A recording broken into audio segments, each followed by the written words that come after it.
Hello everyone, welcome to part 5. First, let's briefly recap the previous episode. The story began with Zhao Chen's fleet quietly passing through the Stargate and arriving at the Dark Reef sector, setting the stage for an epic battle. Queen Medusa had just claimed a victory but now faced an even greater crisis. Zhao Chen proposed an alliance, but his terms were harsh, demanding 70 of the post-war control and profits. Medusa, after much internal struggle, ultimately succumbed to Zhao Chen's pressure and agreed. The tide of battle shifted dramatically as 60,000 enemy ships charged towards the Serpent star system, plunging Medusa and her people into unprecedented peril. Just when all seemed lost, Zhao Chen's fleet descended like a divine force, obliterating the enemy with unstoppable might. The T-3 class warships, like the scythes of death, reaped the lives of enemy vessels. Zhao Chen's superior tactics turned the tide, achieving victory against overwhelming odds. As the battle raged on, Zhao Chen's fleet grew stronger, and his reputation and influence expanded. Not only was he invincible on the battlefield, but he also displayed exceptional political acumen. In his clashes with the Xingyao Empire, Zhao Chen skillfully exploited internal conflicts within the empire, steadily consolidating his position. However, Zhao Chen's ambitions extended far beyond this. His gaze was set on even broader star domains, with the Dark Reef sector merely the starting point of his grand conquest. He planned to leverage the internal strife within the Warhammer Empire to support his own forces, ensuring a continuous flow of resources for the Xiaolong Legion. Every move Zhao Chen made was calculated with precision, each decision reflecting his remarkable strategic vision. Under Zhao Chen's leadership, the Xiaolong Legion achieved one victory after another, each battle becoming a part of their legendary saga. Whether defending the Serpent King Fortress or launching offensives against the Warhammer Interstellar Confederation, Zhao Chen's extraordinary military prowess led his fleet to overwhelming victories. In Zhao Chen's fleet, T-3 class warships were the mainstay, while T-4 class warships served as his secret weapon. At critical moments, these ships demonstrated astonishing combat power, becoming decisive forces on the battlefield. Zhao Chen's fleet not only led in terms of equipment, but also surpassed opponents in tactics and command. As the story progressed, Zhao Chen's influence gradually reached the core of the empire. He engaged in thrilling confrontations with the imperial faction, showcasing not only his military talent, but also his political wisdom. Zhao Chen consistently found opportunities in crises, turning peril into safety and even transforming defeat into victory. That's the recap of part 4. If this is your first time following the story and you're interested, you can start from part 1 in the comments section or playlist below. Now, let's dive into the plot of part 5. T-3 Silver Eden class starship. Annie's eyes lit up instantly at the mention, like a dog catching the scent of meat. Although the Bronze Eden and Silver Eden belong to the same class, their capabilities are worlds apart. The Silver Eden not only produces far more resources than the Bronze class, but the quality of its products is also astonishingly high. Even the same seeds yield bigger, sweeter, and juicier apples on a Silver Eden. The meat from cattle, sheep, pigs, and chickens is also more tender and flavorful. Serving the commander and the Xiaolong Legion is Nana's honor. Nothing else matters, Nana said firmly, her eyes shining with admiration. Annie couldn't help but cover her eyes at her sister's display, thinking, good grief, has this girl been hit on the head by a starship? Zhao Chen gently stroked Nana's hair and said warmly, work hard. If you become the best employee of the Xiaolong Legion this year, I will reward you with the use of a T-3 Silver Eden class starship for 3 years. 3 years. Annie's eyes widened as she watched the close interaction between the commander and Nana, suddenly feeling that her T-2 Bronze Eden had lost its appeal. Zhao Chen glanced at the dejected Annie, thinking to himself, Annie's abilities surpass Nana's, but she lacks a bit of drive. Using Nana as a model employee might just motivate her. Nana will complete all the tasks assigned by the commander, Nana promised unwaveringly. Zhao Chen nodded in satisfaction and then took out the technical blueprints for the T-4 Paladin-class heavy interstellar missile frigate, assigning Nana to oversee the related production tasks. This time, Annie volunteered to share the workload with Nana. Zhao Chen was secretly pleased.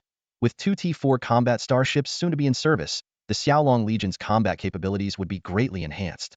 Just then, Lilith reminded, Commander, the hardware is all set, but we still have unresolved software issues. Software? Zhao Chen was puzzled. Lilith explained, managing so many unclaimed star systems, massive industrial mining zones, and supporting facilities requires a lot of manpower. We can train mid and low-level employees, but top-tier talent can't be cultivated overnight. Zhao Chen understood Lilith's point. They needed someone to manage the mining operations in these unclaimed star systems, and it couldn't all be handled by him and Lilith personally. Do you have any candidates? Zhao Chen asked. Lilith summoned 2 holographic images, Li Yaqi from the Bayan Starship Technology Group and Red Rose from the Thorns Free Trade Group. Both worked under Zhao Chen and were experts in interstellar trade. Although this task involved interstellar mining, it still fell within the realm of interstellar commerce. making them the perfect candidates. Zhao Chen pondered. Li Yaqi had been with him the longest, was highly capable and trustworthy, but she was already burdened with the affairs of the Beiyin group. Red Rose was bold and decisive and had experience in the Reef Star region, making her more familiar with unclaimed star systems. Are you deciding between the two? Lilith asked. Zhao Chen rubbed his chin, looking a bit troubled. Lilith suggested, since it's hard to choose, why not let both of them handle it? Split the task in two and see who does better. It's also a form of internal motivation. Zhao Chen's eyes lit up at the idea and immediately contacted Li Yaqi and Red Rose to ask for their opinions. Both women were taken aback when they learned that Zhao Chen was entrusting them with a task worth nearly 1 trillion star coins per month. Red Rose was the first to accept, showing her courage and decisiveness. Li Yaqi followed suit, assuring that it wouldn't interfere with her other responsibilities at the Beiyin Group. To differentiate the mining sectors, Zhao Chen established 2 new corporations, Beilong Mining Group and Roser Dragon Mining Group, headed by Li Yaqi and Red Rose, respectively. Zhao Chen promised that if they met their targets within the next 30 years, they would each receive a 5 equity stake. This stake would be enough to catapult them into the top 10 richest individuals in the galaxy, making them prominent cosmic tycoons. With this, Zhao Chen's 3 major mining groups were officially formed, becoming key pillars of his wealth empire. After settling his affairs, Zhao Chen stretched and opened his contact list, sending a communication request to one of the contacts. Soon, an elderly man appeared on the video screen. I heard you've taken on the mining operations in those outer star systems, Governor Zhu of the Beifeng Star region said with interest, looking at Zhao Chen. Zhao Chen feigned a pitiful look. That's still up in the air. I had no choice. My fiancé's grandfather is going to war, and as his future grandson-in-law, I have to step up. Then he shifted the topic. Governor, how are things in the Beifeng Star region? Have those troublemakers been dealt with? Don't keep calling me governor. My surname is Zhu, and Chu Xian is my granddaughter. Just call me Old Zhu, the governor said kindly. Then I'll respectfully call you Old Zhu, Zhao Chen said earnestly. Old Zhu continued, based on our previous list, when the prince's party targeted Old Chu, I immediately took action. I ordered my trusted aides and relevant fleets to eliminate those troublemakers. The 5 Imperial legions stationed in the Beifeng Star region are now under our family's control. Although I'm not as capable as Chu Changhe, I still have some influence in the Beifeng Star region. Zhao Chen nodded. This way, the Chu River Star region and the Beifeng Star region are united, and we only need to prepare for the prince's party's attack without worrying about internal issues. Old Zhu said solemnly, things are stable on my end, but I suspect Old Chu will see some bloodshed. Zhao Chen looked at Old Zhu in confusion.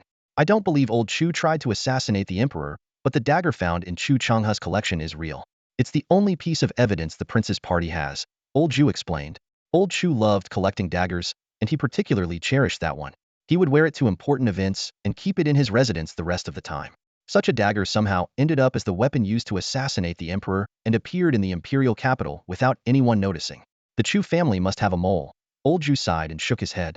At this moment, in the Chu family's main star system, Chu Changhe had returned to his residence, but the atmosphere was tense. A military officer stepped forward to report, Marshal, all the individuals on the list are under surveillance. Chu Changhe said coldly, bring them all to me now. Upon hearing the news of her grandfather's return, Chu Xian quickly wrapped up her affairs in the Chu River Starfield and rushed back to the Chu family estate. However, as soon as she arrived at the entrance, she sensed something was off. A squad of soldiers in plain clothes stood guard at the gate, and Chu Xian immediately recognized them as the Chu family's secret guards. The presence of this mysterious unit signaled that something significant was happening inside the estate. Where is my grandfather? Chu Xian asked urgently. The marshal is at the training ground, came the reply. Frowning, Chu Xian hurried through the gate. The training ground was an ancient concept, rarely used in this era of mechs and enhancement serums. Yet, the Chu family maintained this tradition, even forbidding direct descendants from receiving genetic enhancement injections for reasons unknown. Entering the training ground, Chu Xian was startled to see 5 people kneeling in the middle. One person stood out, Xiao Song, her former bodyguard, now a 2-star major general. Reaching such a rank at the age of 30 was rare even in the Chu family's ranks. Xiao Song glanced up at Chu Xian, then quickly looked down in shame. Chu Xian's eyes swept over the other 4. A 3-star lieutenant general, a 2-star major general, and 3 1-star brigadier generals, their ages ranging from 30 to 60 or 70. Uncle Guan, Chu Xian exclaimed, recognizing the 3-star general who had watched her grow up. Miss, Uncle Guan might not be able to see you in your wedding dress, Uncle Guan said with a guilty expression. A sense of foreboding washed over Chu Xian as she quickly ascended the steps. In the stone pavilion at the front of the training ground, Chu Changhe was playing a game of Go with an elderly man whose hand trembled as he placed his pieces. Grandpa Song, Chu Xian called out, her voice shaking. Xiao Xian, you've grown more beautiful, Grandpa Song said kindly, looking at her.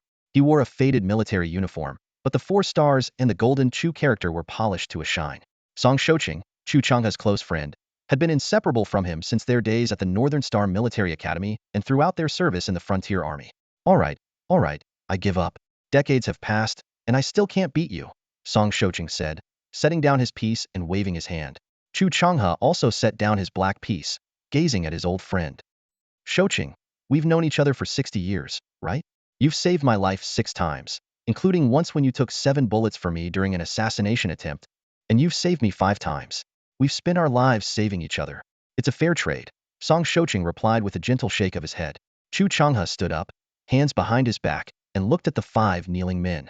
We've known each other for over 60 years, 69 years. Next year, when the Northern Star Military Academy opens, it will be 70, Song Shoqing corrected. Why? Chu Changhe suddenly asked. Song Shoqing sighed. Is there any point in asking that? I just want to know why. After 69 years, I thought you had forgotten your allegiance. But it turns out you still carried out the mission given to you by the royal family. You even involved Xiaosong. Otherwise, you wouldn't have been able to switch my dagger unnoticed, Chu Changhe said, staring at Song Shoqing. Song Shoqing's eyes dimmed. I owe the Qin family a life. I had to do something for them. For 69 years, I almost forgot about it, thinking of myself as part of the Chu family. Until a year ago, someone contacted me. I'm sorry, Brother Chu. How did you convince Xiaosong? He was born and raised in the Chu River Starfield. I don't believe he would betray the Chu family just because of you, Chu Changhe pressed. One word, love. He fell in love with a woman he shouldn't have, Song Shoqing said with a bitter smile. Chu Xian suddenly remembered that Xiaosong had indeed been rumored to be in a relationship with a student 6 months ago. It confirmed the saying, a hero is no match for a beauty. Do you have nothing else to say? Chu Changhe asked, his voice intense. Betrayal is betrayal. There's no need to sugarcoat it, Song Shoqing replied, shaking his head. What about your grandson? He's your only living relative. Are you not going to plead for his life? Chu Changhe demanded. Song Shoqing looked at Xiaosong. He's like me. If I die, he won't seek revenge, but he won't live on either. Chu Changhe clenched his fists. Fine. Take them away and execute them all, he ordered. A squad of the Chu family's secret guards appeared to escort the 6 men away. Before leaving, they saluted Chu Changhe one last time. Marshal, take care. If there's a next life, we hope to truly serve under you. Despite their identities, they had long been part of the Chu family's spirit. Grandfather, are you really going to kill Grandpa Song? Chu Xian asked, her voice filled with anguish. Chu Changhe sat down, lost in thought. Xianer, you might not know this. When you were born, someone tried to assassinate you. Xiaosong's parents were in charge of your care. Xiaosong had a sister. To protect you, his parents fled with his sister. The assassins mistook her for you and killed the entire family, leaving only Xiaosong and his grandfather. Chu Xian staggered back, shocked. I don't understand. If Grandpa Song was loyal to the royal family, why did his children save me? I don't get it. I don't understand. Chu Changhe took a deep breath.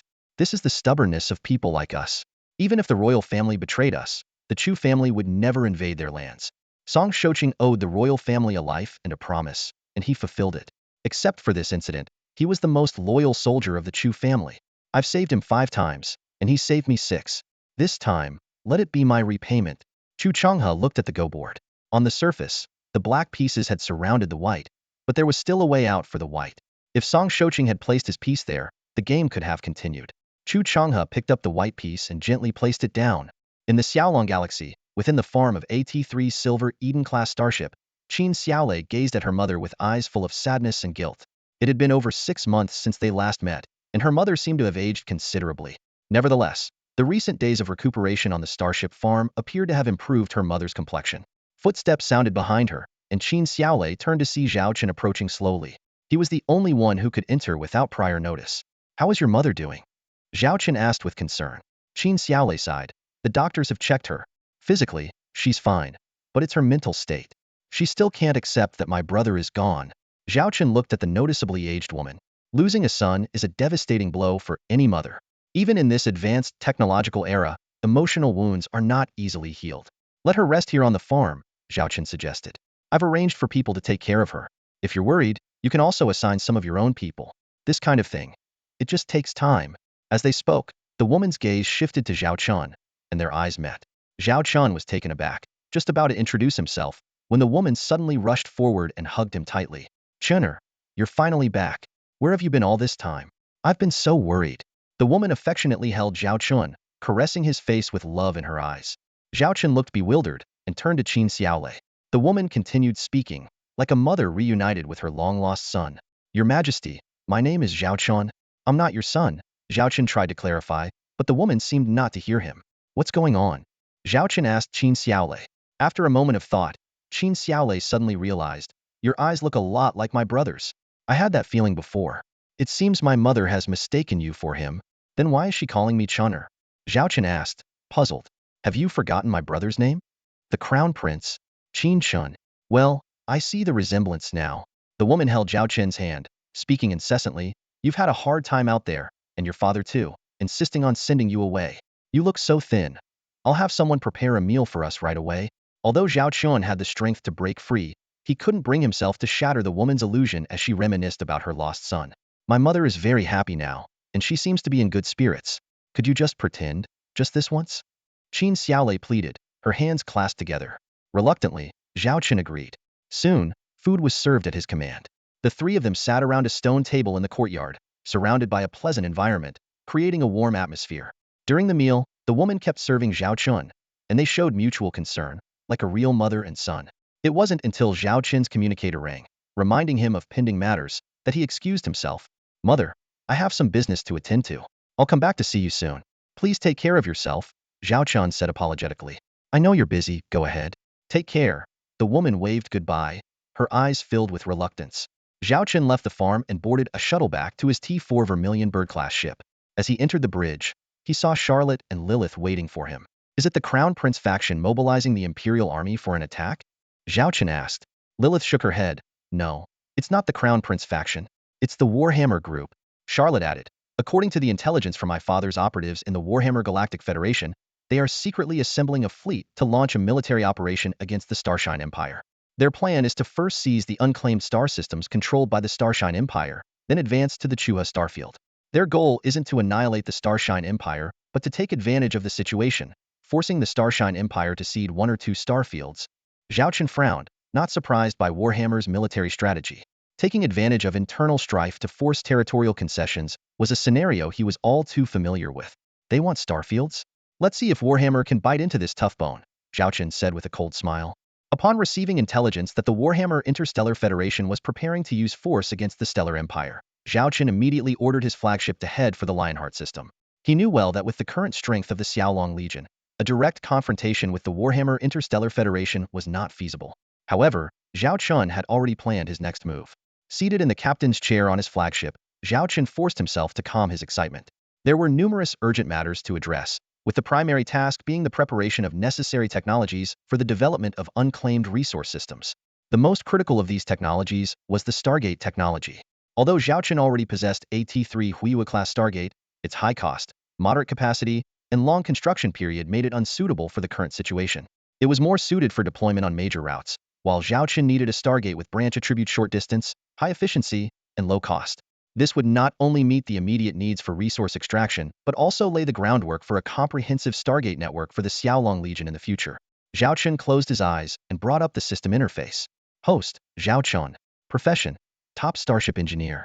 Special attributes, fleet luck boost, eye of insight. System points, 650,000. Monthly fleet earnings, 31,000 points. Mission points, 430. Number of starships, 5,327. Mission, annual mission incomplete.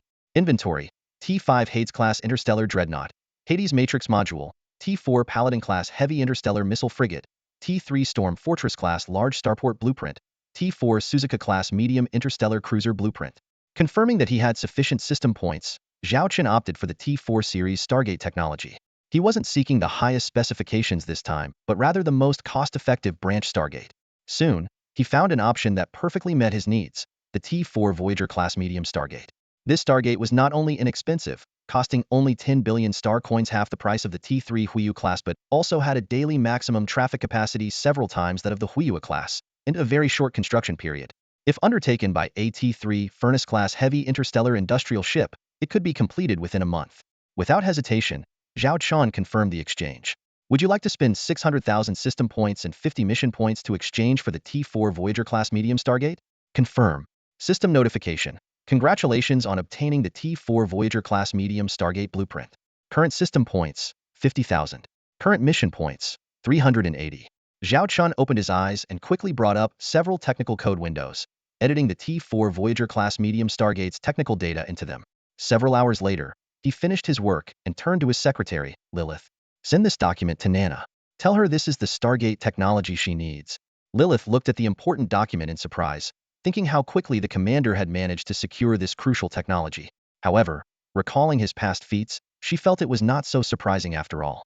Have we arrived at the Lionheart system? Where is Chief Ted? Zhao Chen asked. We've arrived. Chief Ted is boarding the ship.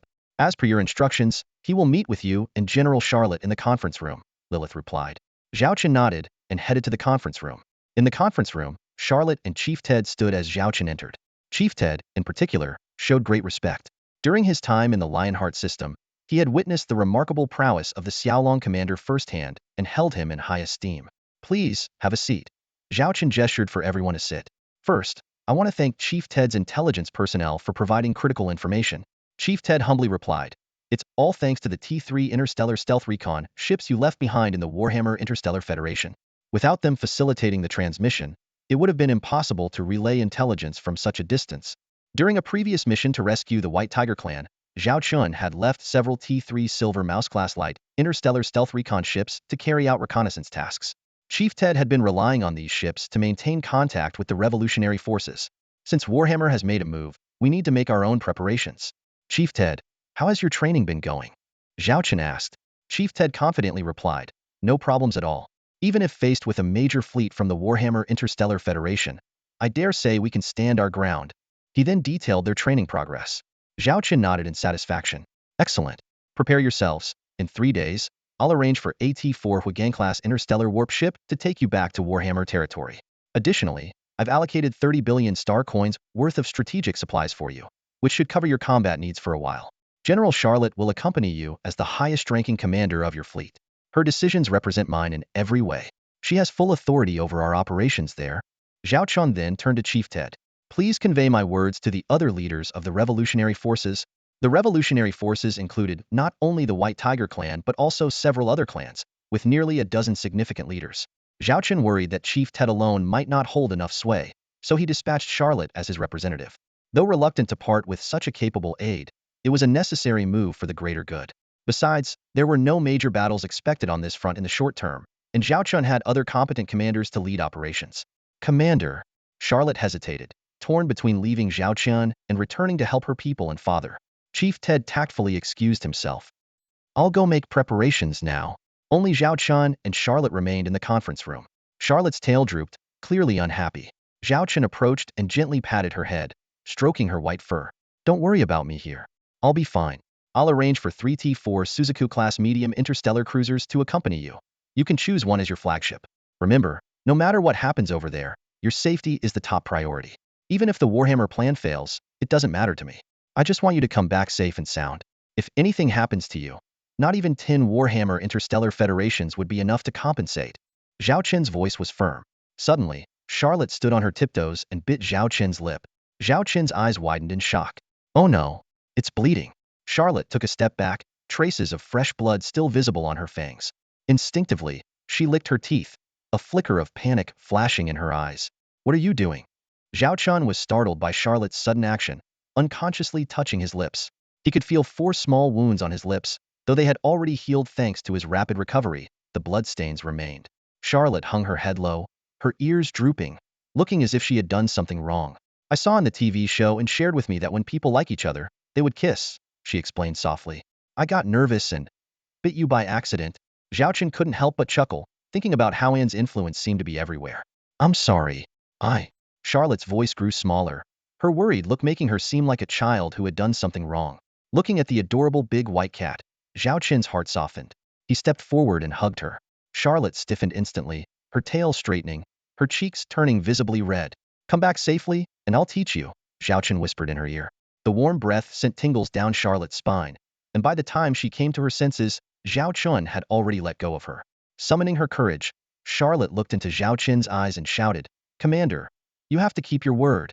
Before the words had fully left her mouth, she turned and sprinted away. Zhao Chen touched the spot where he had been bitten, thinking to himself that she had quite a strong bite for such a little girl. Just then, Lilith's communication window popped up. "Commander, I have some data to report. I'll be back on the bridge shortly," Zhao Chen replied, then added, "By the way, it seems like our chief engineer and has been quite idle lately. Assign her some more tasks." Lilith was taken aback, wondering when and had offended the commander. 3 days later, in a remote and desolate star system within the Warhammer Interstellar Federation, several interstellar fleets were secretly gathering. The fleet commanders communicated via video. "What's the deal with Ted calling us to this godforsaken place?" A ramhead commander grumbled impatiently. "Who knows?" replied the Minotaur revolutionary commander. "He's been acting all mysterious lately. His entire White Tiger clan has vanished." Their last battle with the Black Wolf tribe stirred up quite a bit of attention. They blew up the Black Wolf tribe's main star system and the Wolf King starport fortress. The Black Wolf tribe has been scouring the universe for them for over 6 months, but haven't found a single White Tiger hair. That battle really put the Revolutionary Army on the map. The pig-headed revolutionary commander chimed in. "Honestly, I still can't believe the White Tiger clan pulled that off. Their starships aren't even as strong as my fleet." The ramhead commander spoke in a conspiratorial tone. "I heard that General Charlotte, Ted's daughter, is still alive, and she found a powerful ally who led a fleet to rescue Ted. Ted has been recuperating with this mysterious ally. He's back now to launch a counterattack." The pig-headed commander snorted dismissively. "I've heard those rumors too, but I doubt their truth. Counterattack? Our revolutionary army is too weak. Forget counterattacks, survival is a challenge. If Ted's ally is so strong, why not send a fleet directly?" The Minotaur commander glanced at the pig-headed commander, knowing that he didn't get along well with Ted. Despite being part of the revolutionary army, internal conflicts over interest were common. "Then how do you explain the attack on the Black Wolf tribe's main star system?" he retorted. The pig-headed commander was at a loss for words, but remained defiant. "I don't believe anything I haven't seen with my own eyes." At that moment, the bridge of all 3 revolutionary commanders received an urgent radar report. "Report. We have detected a large number of starships in the starfield ahead. The numbers are still increasing, currently over 10,000. 10,000? Could it be the Warhammer Legion fleet has found us?" the pig-headed commander worriedly asked. "Order all fleets to prepare for battle." The calm Minotaur commander immediately issued the command. But they all knew that their combined revolutionary fleet only had about 3,000 starships. If the Warhammer Legion fleet was indeed there, their forces were vastly outmatched. Just then, their communication systems received a scrambled message. The 3 revolutionary commanders were stunned. It was an internal revolutionary army code for identifying friend from foe. Could it be? The ramhead commander quickly ordered, "Activate the deep space telescope. I want a clear view of the situation ahead." As time passed, tiny points of light appeared in the distant, silent space, the glow from starship engines. They were densely packed, like a constellation of stars. Soon, the true nature of the starships became clear. A massive fleet was advancing in perfect formation, most of them T2-class starships, models never before seen in the Warhammer Interstellar Federation. "That's T3-class starships." The Minotaur commander pointed at some of the brightest ships in awe. They were familiar with T3-class starships, having once possessed them during the Revolutionary Army's peak, but the sheer number was staggering. "Report, the radar now shows over 20,000 starships. Scans confirm more than 200 T3-class starships among them," an officer reported. Suddenly, another officer exclaimed, "Report, detecting 3 extremely strong energy signals from starships. They are rapidly moving through the fleet towards our position." The 3 revolutionary commanders immediately focused on the Deep Space Telescope's feed. They saw 3 crimson streaks approaching at high speed. Upon closer inspection, they realized these were 3 crimson-hulled starships. "Those are T4-class interstellar cruisers," the pig-headed commander said, his voice trembling. They also noticed that these starships bore a dragon tiger emblem on their hulls. The video call was established, and suddenly, 2 windows appeared on the screen. One displayed the imposing face of Chief Ted, while the other showed General Charlotte, who was rumored to have died years ago. Her cold gaze swept over the few Revolutionary Army commanders present. "Just you few?" Charlotte asked disdainfully, her tone dripping with contempt. Chief Ted frowned slightly.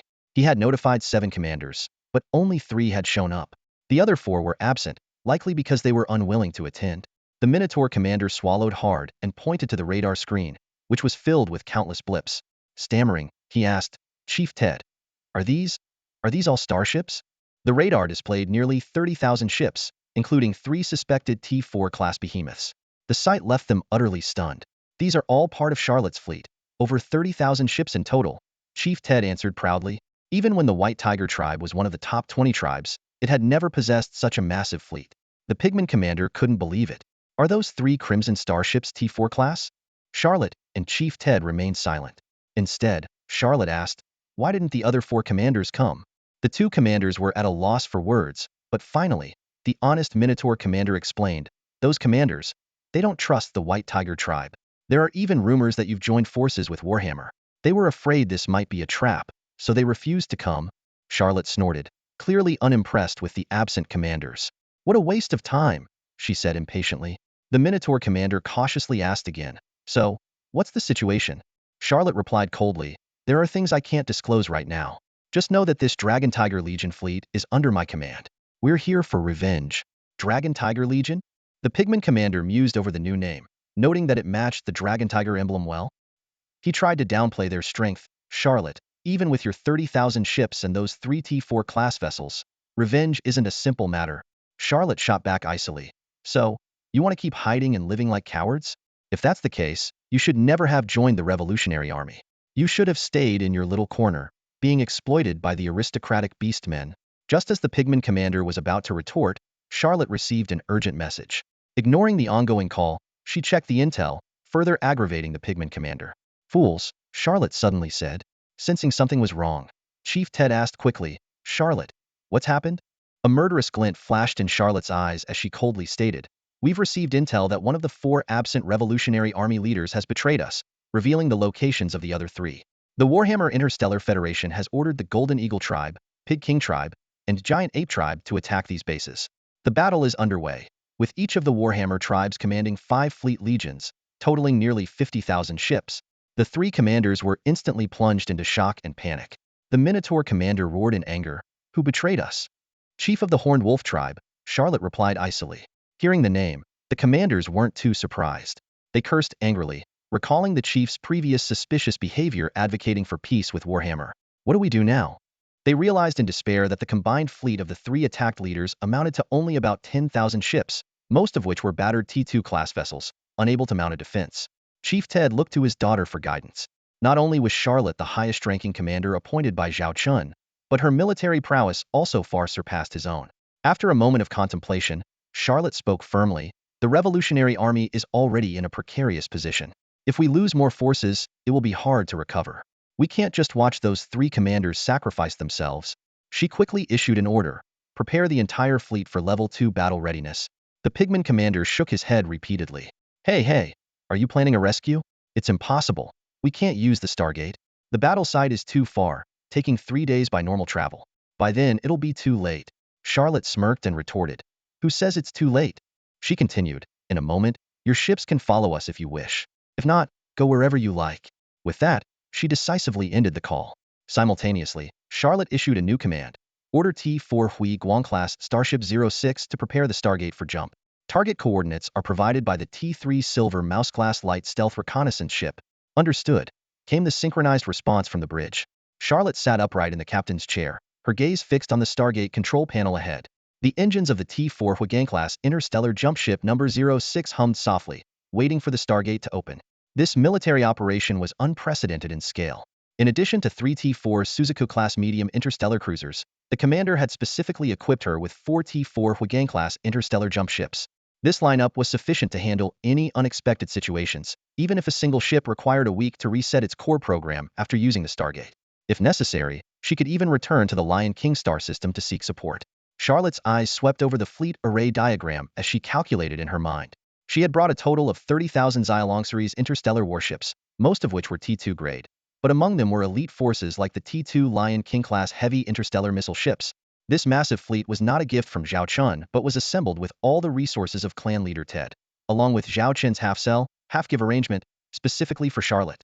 The name Longhu Corps was a suggestion she had personally made. However, what the other commanders of the Revolutionary Army didn't know was that in a hidden corner of this starfield stood a dimly lit T3 Hua-class Stargate.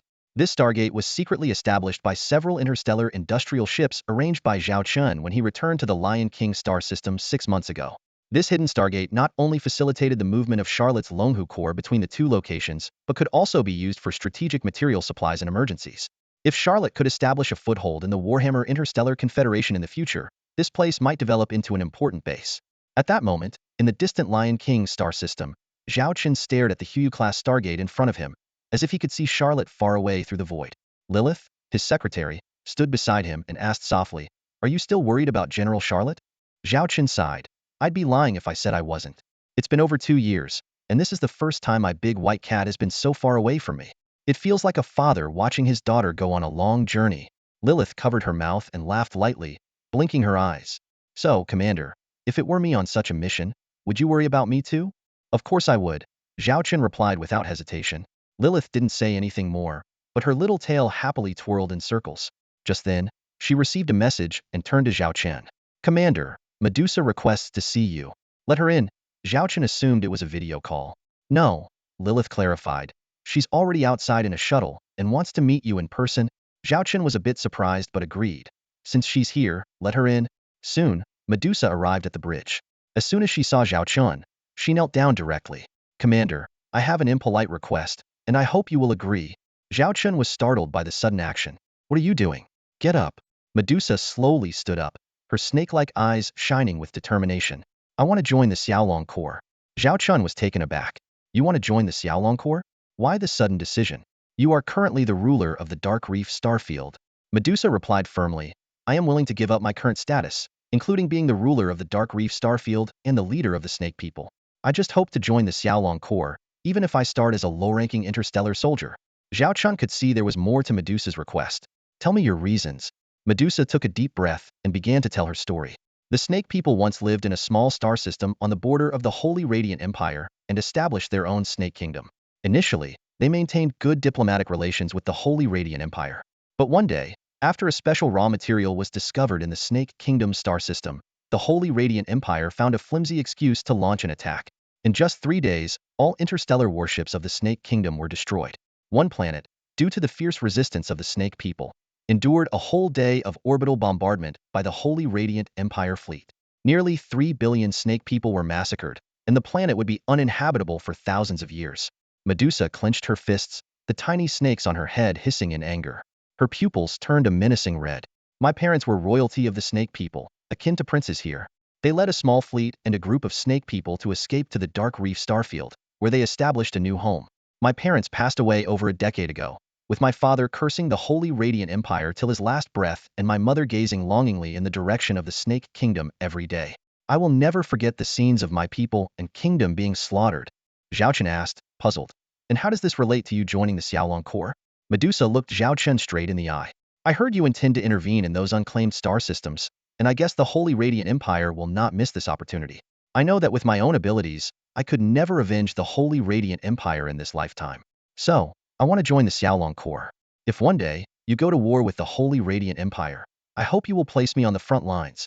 At that moment, Zhao Chen saw not just a Snake People queen, but a little girl who had witnessed her home being destroyed as a child.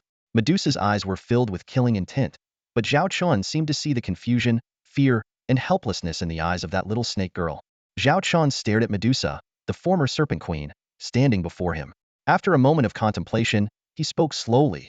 "I can grant your request. However, the necessary procedures cannot be skipped. You will be assigned to the T3 Goddess Academy class starship for training. Only after passing all assessments can you join the Xiaolong Legion. As for your revenge, that will depend on your own abilities."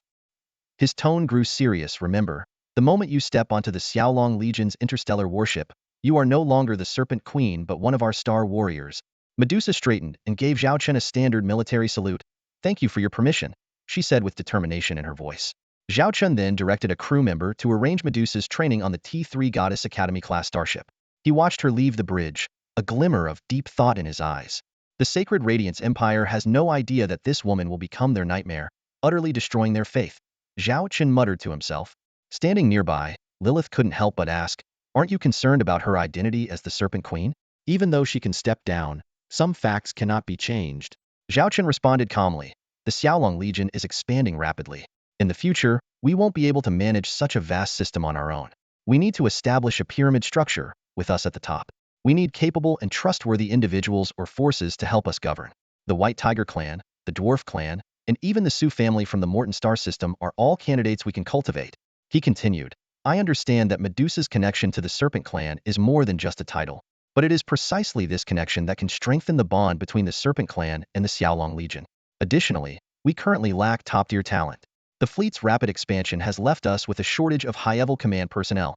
Even though basic manpower is temporarily sufficient, Lilith nodded thoughtfully. The Xiaolong Legion's stringent recruitment criteria, coupled with the fact that we only recruit women, indeed make finding suitable senior commanders challenging.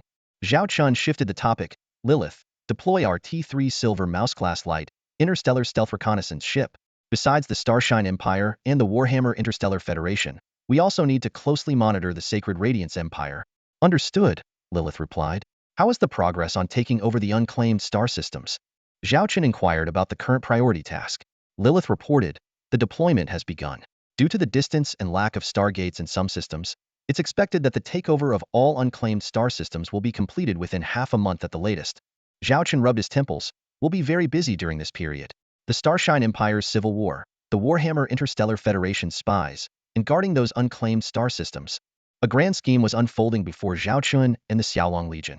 Meanwhile, the Warhammer Interstellar Federation's 3 tribal fleet commanders were advancing their front lines, systematically destroying the rebel interstellar warships. A half-beast commander with an eagle's head and a human body, named Golden Eagle, sneered at the battlefield display. Rebels? They're just a ragtag bunch. With these amateurs, even if we didn't deploy nearly 50,000 starships, I could handle them alone. Through a video window, a giant ape half-beast cautioned, don't get complacent. Remember what happened to the Black Wolf clan's home planet and their destroyed military starport. Golden Eagle scoffed. That was the Black Wolf clan's stupidity. Honestly, they don't deserve to be a major clan. If not for their significant role in overthrowing the White Tiger clan, they wouldn't have made it into the top 20 clans. The Pig King commander cut their argument short. Enough? Regardless, once we complete this mission, we might still catch up with the main fleet for the Starshine Empire expedition. The Beast Emperor ordered us to clear out these rebel remnants to prevent another incident like the Black Wolf clans. No one wants trouble in the rear during an external campaign. These 3 were the highest-ranking commanders responsible for the rebel cleanup operation, each leading their own clan's fleet.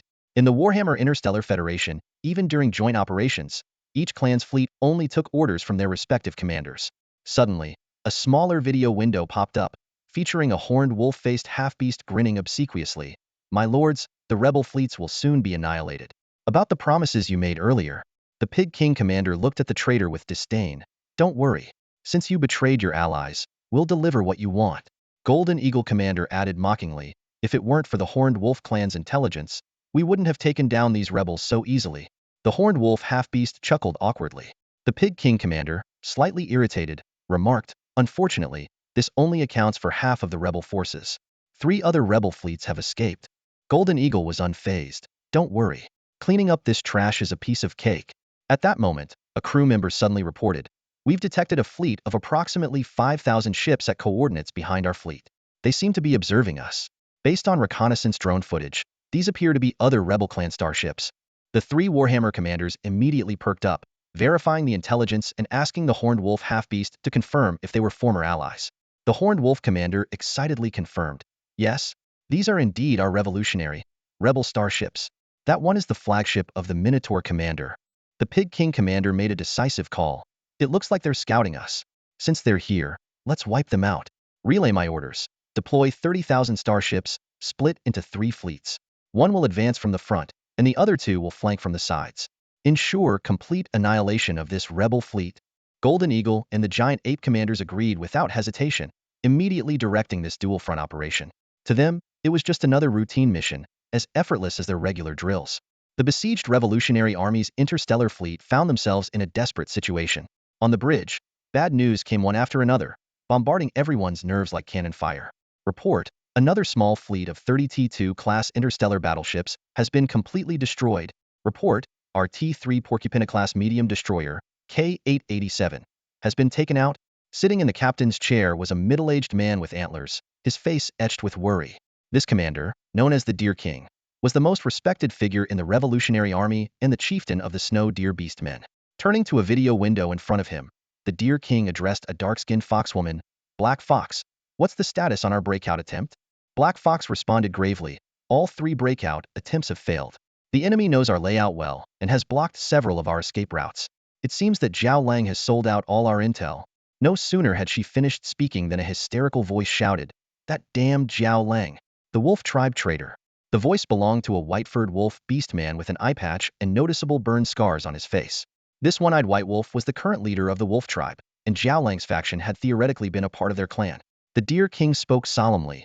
Now is not the time for blame. Given the current situation, preserving our fleet is impossible. Our only option is to protect the core members of our revolutionary army. My suggestion is to gather the elite from each tribe and make one final attempt to get them out. Both the Black Fox and the Wolf tribe leader agreed. Just then, a crew member urgently reported, a portion of the Warhammer Legion's fleet is retreating. It appears that another interstellar fleet has appeared in the outer region, possibly our own Revolutionary Army's fleet. The three Revolutionary Army leaders immediately checked the details. The Wolf tribe leader murmured, could it be Lao Nyo and his forces returning? Black Fox sighed, even if Lao Nyo is back, it won't change our current predicament. The enemy has dispatched too many ships this time, and we have a traitor among us. After a moment of contemplation, the Deer King decisively ordered, this might be the opportunity we've been waiting for. Start organizing the breakout fleet immediately. If a chance arises, provide cover for the breakout fleet and ensure our survival at all costs. With unanimous agreement from the leaders, preparations began in earnest. Black Fox sighed deeply and turned to a young foxwoman beside her. Sheener, get ready to board the shuttle and join the breakout fleet. Tears welled up in Sheener's eyes as she stubbornly said, I won't go. I want to stay with you. I don't want to leave my mother. Gripping her daughter's hand tightly, Black Fox said, remember our duty. You will be the hope of the Black Fox tribe. We cannot let our tribe perish here. Supported by two other foxwomen, Sheener reluctantly left the bridge. Black Fox discreetly wiped away her tears and continued her work. As the strategic mind of the Revolutionary Army, she was responsible for devising various plans for the fleet's movements. Meanwhile, in the outer sector, Golden Eagle Commander led the central fleet towards the detected Revolutionary Army fleet, while two other Warhammer fleets moved in from the flanks. The Revolutionary Army fleet, hidden within a small asteroid belt, had their ships scattered among the asteroids. Golden Eagle Commander smirked and ordered, let the hunt begin. He relished the feeling of hunting others, especially the despair it brought them. He was confident that the Revolutionary Army fleet was now in a state of panic and confusion. However, Golden Eagle was only half right. The Revolutionary Army's command was indeed tense, and some were scared, but they were not acting recklessly. The Pigman commander swallowed nervously. Gulp, they're really coming for us. A total of 30,000 ships, splitting into 3 groups. It looks like they're planning to encircle us. The Minotaur commander watched the distance closely, shouting, they're getting closer. Closer. In 5 minutes, they'll be within firing range. At this moment, the Revolutionary Army leaders held their breath, their palms sweaty. We're within firing range, shouted the Goatman commander. However, the Warhammer fleet seemed to want to toy with them, not attacking immediately but continuing to close in. The flanking fleets formed a crescent shape, about to complete their encirclement of the asteroid belt. The Pigman commander, frantic, shouted, why aren't they attacking yet? Get me in touch with General Charlotte immediately. We can't reach General Charlotte at the moment, but her orders were to continue with the original plan, a crew member reported. Suddenly, the Warhammer fleet began a sporadic attack, their cannons targeting the Revolutionary Army ships. The Pigman commander clutched his head. When will Charlotte give the order? We shouldn't have come back here. Trusting her was a mistake. She's dragging us into hell. The Minotaur and Goatman commanders clenched their fists, choosing to believe in the White Tiger female general of the Revolutionary Army. At that moment, Charlotte's orders reached the interstellar missile ships of the Dragon Tiger fleet. T2 Lion King-class heavy interstellar missile ships, fire the missiles. Hidden behind asteroids, the interstellar missile ships moved out, their missile launch units activating. One after another, the interstellar missiles launched, heading towards their targets. Report. We've detected several interstellar missile ships and unidentified warships within the meteorite field. The crew member's voice echoed through the command center, tense and urgent. The deputy commander turned to the Golden Eagle commander, his brow furrowed. Sir, this is likely a trap set by the enemy to lure us in. The Golden Eagle commander sat in the captain's chair, a disdainful smile playing at his lips. A trap? You overestimate those fools. Even if it is a trap, what can the rebels possibly do to me? I could put my head on their cannons, and they wouldn't dare fire. He waved his hand dismissively. All fleets, continue advancing. Escort ships, intercept enemy missiles. Let's see how many missiles these paupers can afford to fire. The Golden Eagle commander's question was quickly answered. Hidden within the meteorite field were 300 T2 Lion-class heavy interstellar missile ships, each loaded with 500 interstellar missiles, totaling 150,000 missiles. Each missile cost 600 star coins, making the total battlefield expenditure nearly 1 billion star coins. This was Zhao Chen's trump card for Charlotte. The missile ships didn't unleash their firepower all at once, but employed a tiered coverage attack, launching 10,000 missiles per minute for 15 minutes of sustained bombardment. General Charlotte's tactical intent was clear. Let's not scare those little darlings too much. We'll take it slow. 1 minute passed, and the Golden Eagle commander remained unfazed, ordering a full-speed advance. After 3 minutes, minor damage had appeared on some of the 10,000 interstellar warships. By the 8th minute, the Golden Eagle commander's expression had shifted from arrogance to grim determination. In just 8 minutes, over 3,000 warships had been destroyed, far exceeding previous losses against the rebels. The deputy commander urgently reported, "Commander, the enemy's missile attack is too intense. We're suffering heavy losses." Gritting his teeth, the Golden Eagle commander barked, "Keep charging. Contact the flank fleets, accelerate the encirclement, and break through the meteorite field to annihilate the enemy." He had no other choice. Retreating would only invite more bombardment. He believed that victory would be theirs once they engaged in close to mid-range combat. However, reality cruelly shattered his illusion. Another 7 minutes passed, and only less than 5,000 of the original 10,000 warships remained, most of them damaged. The Golden Eagle commander's eyes were bloodshot as he roared, "Advance! I want to crush the enemy commander's skull with my own hands." At that moment, alarming news came from the flank fleets. They had each encountered at least 10,000 powerful, unknown enemy ships, suspected to be T2 class. "Support! We need support!" The communications channel was filled with desperate cries. Before the Golden Eagle commander could recover from his shock, an even greater nightmare unfolded.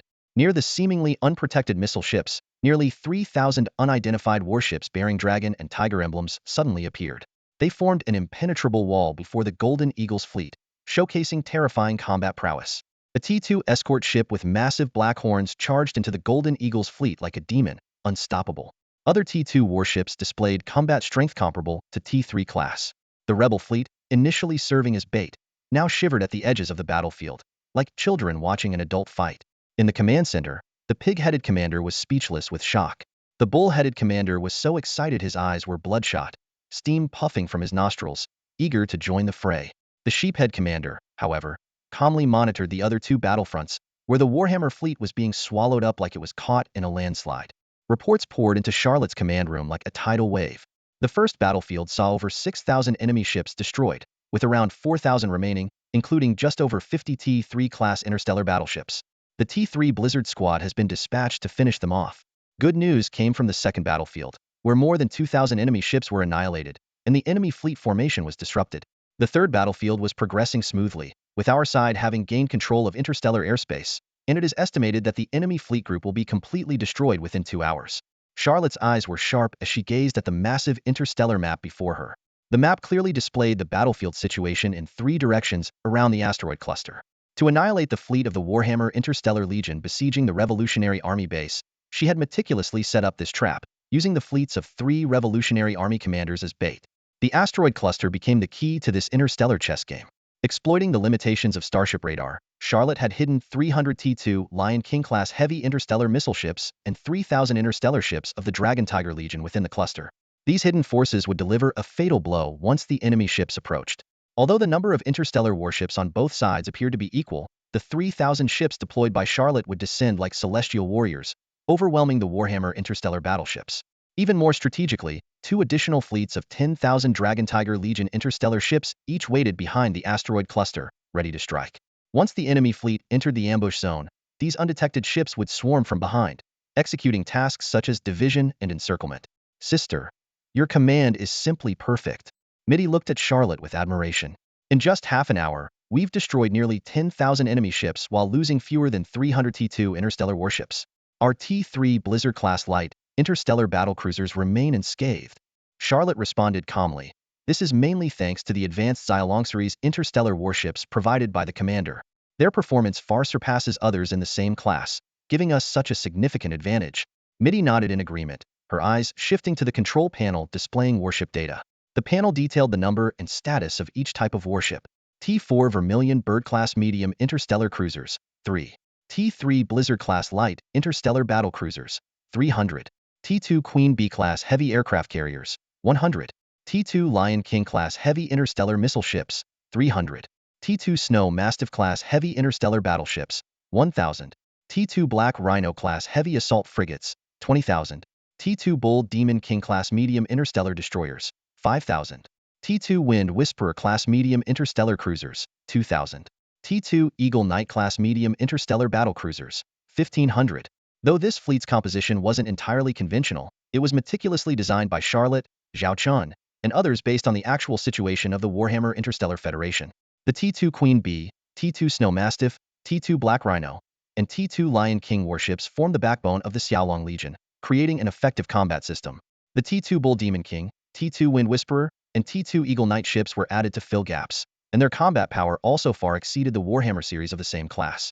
Additionally, a support fleet of 300 ships, composed of interstellar supply ships, interstellar transport ships, and T2 Iron Hammer-class heavy interstellar industrial ships, was available for wartime supply and on-site repairs, significantly reducing unnecessary attrition.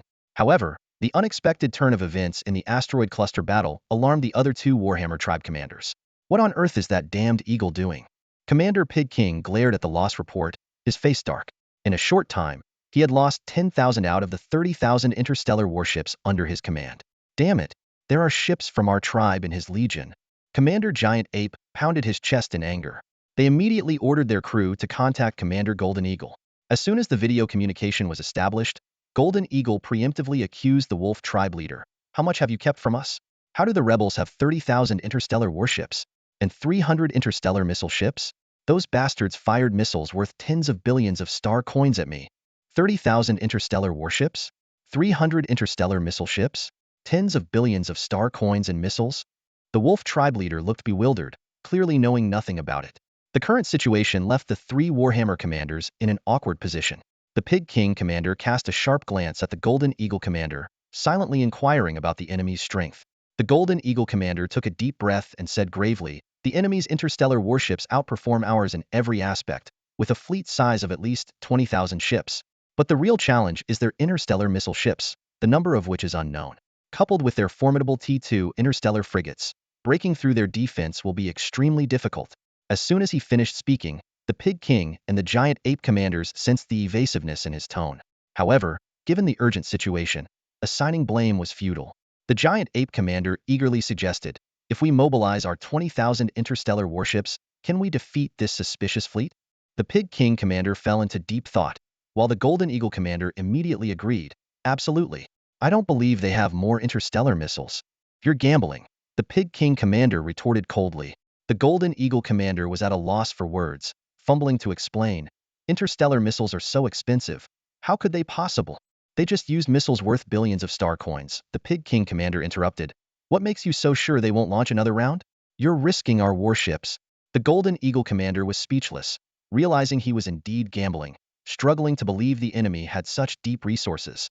Finally, the Pig King commander issued the order. "Order all corps to retreat from the battlefield immediately and regroup at the designated coordinates. Report the battle situation to higher-ups and request reinforcements." "Retreat." The Golden Eagle commander protested in discontent. "This will disgrace us. Is your pride more important than thousands of warships?" The Pig King commander snapped. "Engaging without knowing the enemy's full strength is already a grave mistake. If you're determined to fight, take your Golden Eagle tribe with you. The Pig King tribe will fully retreat."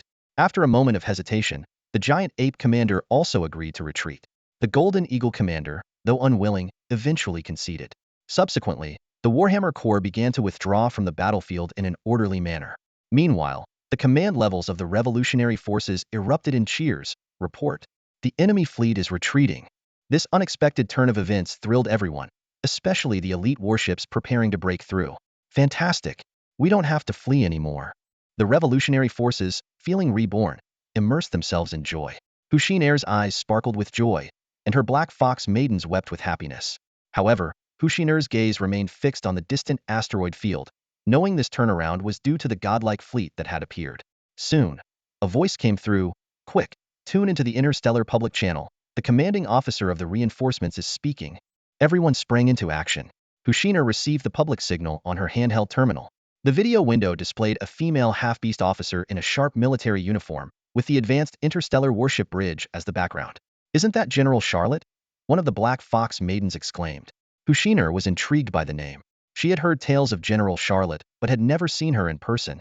The general briefly summarized the current battle situation over the public channel, announcing her arrival and reassuring the revolutionary forces. Hushinair found herself unable to look away from the White Tiger female general, feeling a surge of excitement. "So cool. So impressive. How I wish I could meet her." She quickly captured the video frame, her eyes gleaming as she admired it. On the bridge of the T-4 class medium interstellar cruiser Suzaku, General Charlotte let out a long sigh of relief and slowly sank back into the captain's chair. Her eyes scanned the busy crew around her, and she couldn't help but marvel at how she had somehow gained a little admirer. This feeling of being idolized was something she still wasn't quite used to. "Big sis, didn't you often attend scenes like this when you were with the Revolutionary Army?" asked Middle, who stood nearby, looking puzzled. She had keenly noticed that the Charlotte she met again seemed like a completely different person. The once cold and rigid face now often bore a smile. The tail that had always been stiff now wagged occasionally. Charlotte even engaged in casual conversations about the starship's dining menu during her leisure, to me a stark contrast to the general who once seemed born solely for war. Charlotte was taken aback by Middle's question. She suddenly realized that she was no longer the lonely figure standing under the spotlight. A man had entered her life, offering her a shoulder to lean on and shielding her from the storms when she needed it. It was from that moment she dared to show her softer side, indulging in food, being playful, and even forgetting who she used to be. Thinking about this, Charlotte couldn't help but break into a silly smile. She recalled the promise the commander had made to her, and her cheeks turned a rosy red. Realizing her lapse, she quickly slapped herself twice in an attempt to hide her flustered emotions. Middle was stunned by this series of actions. She cautiously asked, "Sis, are you all right?" Charlotte shook her head, forcing herself to be composed. "I'm fine. Let's not talk about that. What's the current situation on the battlefield?" Middle immediately reported, "The Warhammer Interstellar Legion is beginning to retreat. There are approximately 30,000 starships left. About 20,000 are retreating from the Revolutionary Army's front, and around 10,000 are pulling back from our side. Following your orders, we are proceeding with the next phase of the operational plan." Charlotte nodded in satisfaction, her gaze fixed on the interstellar sand table, where the Warhammer Legion's ships were retreating slowly. "I didn't give them permission to leave so easily," she said coldly. "How long until the T-2 Lion-class heavy interstellar missile ships complete their missile replenishment?" "Approximately 15 minutes, Middle replied. "So, we need to hold them off for at least 15 minutes. Charlotte mused for a moment before decisively ordering, "Proceed with the operation." Instantly, a fleet appeared on the sand table, moving to intercept the retreating Warhammer Legion. This was Charlotte's final move. Astute observers had already noticed something peculiar. There were over 3,000 starships on the front line at the asteroid field, with 10,000 on each flank. Charlotte's Dragon Tiger Legion had nearly 30,000 combat starships, leaving a gap of 7,000 ships unaccounted for, not to mention the 3 T-4 Suzaku-class cruisers that had yet to show themselves. In fact, Charlotte had anticipated the enemy's retreat. Whether the enemy chose to retreat or engage in a direct battle, her strategy would be effective. If they retreated, it was an interception operation. If they chose to fight Hedon, it was a pincer maneuver. Everything was within Charlotte's control. At that moment, the Golden Eagle commander, who was retreating despondently, slumped in his captain's chair, clutching a bottle of some unknown strong liquor. He cursed angrily, "Damn it, a fat pig. If it weren't for the dragonfolk backing them, I wouldn't give a damn. Now we're retreating, and if other tribes hear about this, they'll laugh at us. Just a bunch of revolutionaries, and we're scared of them? That fat pig has no shame, but I still have my pride." Suddenly, a crew member shouted, "Warning, warning, warning. Detecting 3 high-speed approaching T-4 class starship energy signals ahead." "T-4 class? Could it be our reinforcements?" the Golden Eagle commander said with surprise. He instinctively thought it was their reinforcements, as he couldn't imagine the rebels possessing T-4 class starships. Their own fleet only had 5 T-4 class ships, 2 near T-4 Butcher class medium destroyers, 2 near T-4 Dragoon class heavy cruisers, and 1 true T-4 class Ankylosaurus class medium frigate. Among them, the 2 Dragoon class ships were his and another commander's flagships, while the true T-4 class Ankylosaurus belonged to the Pig King commander. However, the next words from the crew member shattered the Golden Eagle commander's hopes. It seems to be the starships from the unidentified fleet supporting the rebels," the crew member said cautiously. "Impossible. Absolutely impossible. How could they have T-4 class starships?" the Golden Eagle commander screamed hysterically. The crew member quickly brought up several images just captured. The footage showed 3 Crimson T-4 class starships speeding toward them, their design strikingly beautiful. Most importantly, the Dragon Tiger emblem on their hulls matched the insignia of the unidentified fleet aiding the rebels. The Golden Eagle commander stared wide-eyed, his beak agape, momentarily forgetting to issue orders. It wasn't until the Pig King commander's orders to prepare for battle came through that he snapped out of it. Even so, he continued to mumble, "How could they have T-4 class starships?" 3 T-4 Suzaku-class medium interstellar cruisers shot forward like arrows, leading the charge at the Warhammer fleet. Just as they were about to collide with the retreating enemy ships, the Suzaku cruisers split apart with precision, each veering off in a different direction. Simultaneously, the weapon systems on the Suzaku cruisers activated. 12 4,000mm electromagnetic railgun main cannons and 88 rapid-fire pulse laser turrets locked onto targets within their range. Despite being categorized as main and secondary weapons, these were T4 class armaments. On command, a deluge of concentrated firepower rained down. No T2 class interstellar warship could survive such an onslaught. Even T3 class ships, if struck in weak or damaged areas, would fare no better. With or without shields, surviving a few rounds of this concentrated fire was a matter of luck. If all the firepower focused on a single T3 ship, its fate was sealed complete annihilation. However, such concentrated attacks were rare. The T4 Suzaku-class cruisers, with their incredible speed, darted across the battlefield, randomly targeting enemies within range during high-speed maneuvers. To onlookers, these cruisers seemed like chaotic disruptors, firing wildly as they weaved through the fray. Against such elusive opponents, most T3 and T2 class ships struggled to respond effectively. By the time they locked onto a target, the Suzaku cruisers had already darted out of range. Attacking these agile T4 ships was almost impossible unless they charged headlong into friendly lines. Report, those 3 T4 cruisers are too fast. Most of our ships can't lock onto them. The few that can are struggling to break through their shields quickly, an officer reported anxiously to the Golden Eagle commander. The Golden Eagle commander scratched his head irritably, feathers piling up at his feet. In less than an hour, he had shed more feathers than in the past year. Have the perimeter ships maintain formation and continue the breakout. Ignore them, he ordered, suppressing his anger, following the Pig King commander's directive. Helplessly, the Golden Eagle commander watched as one by one, his ships were destroyed. The 3 Suzaku cruisers seemed to target his fleet specifically, despite the presence of 3 separate Warhammer fleets. In contrast, the Pig King and Giant Ape commanders faced far less harassment.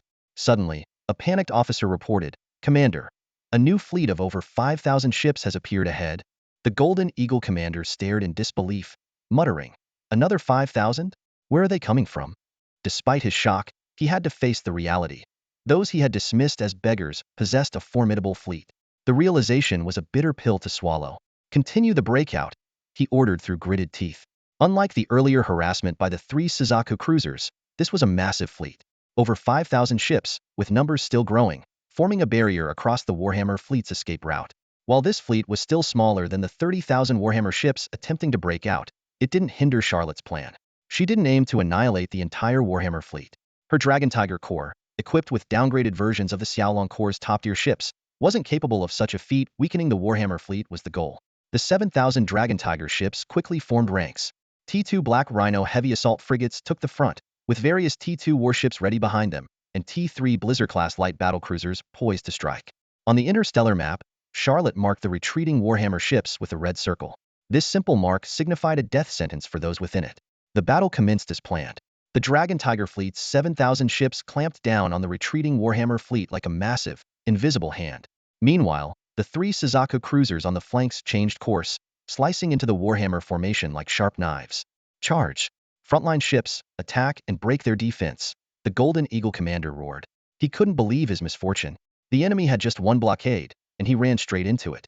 His fleet now formed a concave shape, with the other 2 Warhammer fleets continuing forward, creating a potential encirclement risk for the 7,000 Dragon Tiger ships. The Golden Eagle commander quickly assessed the situation. Contact the other 2 commanders. Request their support. He stared at the interstellar map, urgently contacting his counterparts. His fleet alone couldn't break through, but with support, they might not only escape but also inflict heavy losses on the enemy. Unexpectedly, an officer looked confused. We can't reach the other commanders." The Golden Eagle commander felt a chill. He tried his private channels, but all attempts failed. At that moment, a radar operator reported, "Commander, 300 enemy T2 missile ships are moving into range. They're preparing for a missile barrage." Reassessing the situation, a horrifying realization dawned on the Golden Eagle commander. He and his fleet had been abandoned. The fleets commanded by Zhu Wang and the Giant Ape narrowly passed by the enemy's 7,000 interceptor ships, neither side engaging. The 2 commanders pressed forward without looking back, racing against time. The Giant Ape glanced at the video feed showing Zhu Wang, whose communication terminal was constantly flashing incoming requests. He knew it had to be Jin Diao desperately trying to reach them. "This whole mess is that fool's fault," Zhu Wang said coldly. "If he had sent reconnaissance ships first, we wouldn't have lost tens of thousands of ships in vain. Regardless of the outcome, someone has to be held accountable." The Giant Ape remained silent, his eyes fixed on the radar filled with red blips interstellar missiles heading towards Jin Diao's fleet. These missiles were the reason he agreed to abandon their comrade. One bombardment an hour ago, and now a second wave? Who knows how many more missiles they have? The giant ape thought. Rather than losing everything here, let that unlucky Jin Diao face it alone. At that moment, a crew member suddenly reported, "Sir, we've intercepted a video broadcast from the rebel territory. The commander of the suspicious fleet claims to be Charlotte of the Longhu Legion." Charlotte. Both commanders' faces changed at the name. Half a year ago, it had shaken the entire Warhammer Interstellar Union. The famed rebel general, long thought dead, had not only returned but also destroyed the home planet and starport fortress of the Black Wolf tribe. That incident had directly triggered the current crackdown. Who could have imagined that Charlotte would reappear here, commanding a massive fleet of 30,000 warships? The commanders began to envision the shockwaves this news would send through their superiors. The bigger mystery remained. Who had helped Charlotte regroup? Who had provided her with so many warships? What force was secretly supporting the rebels? Zhuang pondered for a moment before giving orders. Deploy unmanned reconnaissance drones to continue monitoring the battlefield. Record all intelligence, especially details about the Longhu Legion's warships. Compile everything and send it to Warhammer Imperial Star. In the holographic display, Jin Diao's fleet was already engulfed in a barrage of interstellar missiles. Unlike the previous staggered attacks, this was a saturation strike, resembling a grand fireworks display. Caught in the barrage, Jin Diao realized he was the sacrificial pawn. Damn it! Those bastards! He roared hysterically, eyes wide with fury, wishing he could peck those damn pig heads to death. I can't die here. Jin Diao panicked. Assemble the T3 warships immediately to cover my escape. He knew that if he delayed any longer, he'd be caught between 7,000 enemy ships ahead and over 20,000 pursuing him from behind. Under the cover of more than 30 T3 warships, Jin Diao's T4 Dragon Knight-class heavy cruiser began to break through. However, 3 red streaks of lightning were weaving through the missile barrage, approaching at incredible speed. These were 3 T4 Vermilion Bird-class medium cruisers, navigating the bombardment zone with precise trajectories like Crimson War Gods. They had one target in sight: Jin Diao's flagship. Despite the protection of over 30 T3 warships, the firepower of the T4 Vermilion Birds was overwhelming. The T3 ships were destroyed one after another, as fragile as paper. Stop them! Stop them now! Fire! Attack! Don't stop! Keep shooting! Jin Diao ordered frantically, watching the 3 T4 cruisers on the tactical display as if they were 3 vengeful spirits, filling him with dread. Jin Diao's flagship retaliated with all its might, firing secondary cannons, main cannons, interstellar missiles, and the bow cannon. Unfortunately, this near T4 ship was no match for the 3 genuine T4s. The remaining T3 ships tried to shield the flagship, buying it some time. Launch the interstellar missiles, Charlotte ordered from her own ship. Each of the 3 T4 Vermilion Birds launched 200 Vermilion Bird-class interstellar missiles. Though the number was small, it was enough to obliterate the T3 warships. In a series of explosions, the T3 ships turned into dazzling fireworks. Reporting, the 3 Vermilion Bird-class thermal cluster laser bow cannons have locked onto the target. Mid-Air reported excitedly. Charlotte stared at the T4 Dragon Knight opposite her and coldly ordered, "Tell the other 2 Vermilion Birds to fire." The 3 T4 Vermilion Birds fired their bow cannons simultaneously, 9 crimson beams striking and piercing through Jin Diao's flagship from 3 directions. It was as if a warrior had been shot through by 9 arrows at once. The interstellar battle lasted for 5 hours. The Dragon Tiger Legion launched 2 waves of interstellar missile attacks, annihilating nearly 30,000 warships from 3 tribal fleets of the Warhammer Interstellar Federation. Among them, a T4 Dragon Knight-class heavy cruiser was destroyed. An AT-4 Butcher-class medium destroyer managed to break through but sustained severe damage, requiring major repairs. The enemy fleet had retreated far away, and our pursuit fleet began to withdraw as well. Midel reported the battle results to Charlotte. The Dragon Tiger Legion lost over 1,300 warships, including 3 T3 Blizzards. More than 600 warships were moderately to severely damaged, including 13 T3 Blizzards. Nearly 500,000 personnel were lost. Charlotte frowned slightly. We lost that many? Midel, surprised, responded. Is that a lot? Our loss ratio against the enemy is over 20 to 1. This means the enemy would need 600,000 warships to destroy the Dragon Tiger Legion. Although the battlefield is not a simple arithmetic problem, this at least shows we have a strong ability to defeat the superior numbers with fewer forces. Charlotte suddenly understood. She had grown accustomed to the Dragon Legion's combat style, completely annihilating the enemy fleet with minimal losses. Such a significant scale of loss was hard to accept immediately. Excitedly, Midel added, "In less than 5 hours, we destroyed nearly 30,000 enemy ships, including AT-4 class warship. This is unprecedented in the history of the Revolutionary Army." Charlotte recalled her days serving in the Revolutionary Army. Commanding 3,000 warships was already impressive back then, and every battle's expenditure had to be meticulously calculated. Now, billions of star coins worth of missiles could be launched without hesitation. Suddenly, a video window popped up. Chief Ted excitedly said, "Charlotte, you fought brilliantly. This victory is a tremendous boost for the Revolutionary Army's situation. Many Revolutionary Army leaders want to meet you. You are now the new symbol of the Revolutionary Army." Charlotte replied sternly, "Father, please convey this message. All Revolutionary Army warships should prepare for long-distance travel, take any resources they can, and deal with those they can't on site. Then, gather all Revolutionary Army leaders. I will hold a meeting in the conference room of the T-4 Vermilion Bird-class medium cruiser." Chief Ted immediately agreed. Half an hour later, dozens of old shuttles gradually entered the spacious hangar of the T-4 Vermilion Bird-class medium cruiser. In stark contrast to the advanced facilities around them, these shuttles were mostly old and worn out. Exiner marveled at the hangar's enormous space, which could accommodate T-1 class and even some light T-2 class warships. The Black Fox matriarch recognized many Revolutionary Army leaders and key figures from various tribes as she disembarked. A pig-headed commander curiously reached out to touch a white battle mech in the corner of the hangar, only to be frightened into raising his hands by the mech's instant weapon targeting. Midel stepped forward to guide everyone. "Please follow me to the conference room. Do not touch any weapons or enter any unauthorized compartments." A bull-headed commander warned the pig-headed one, "Don't mess around. This is a T-4 class warship. If I had one of these, I'd turn you into roast pork if you touched anything." The group took a hover elevator and reached their destination in just a minute. The internal structure of the T-4 warship was awe-inspiring. The conference room could accommodate thousands, but this meeting was set up for a smaller group. Once everyone was seated, Charlotte arrived fashionably late.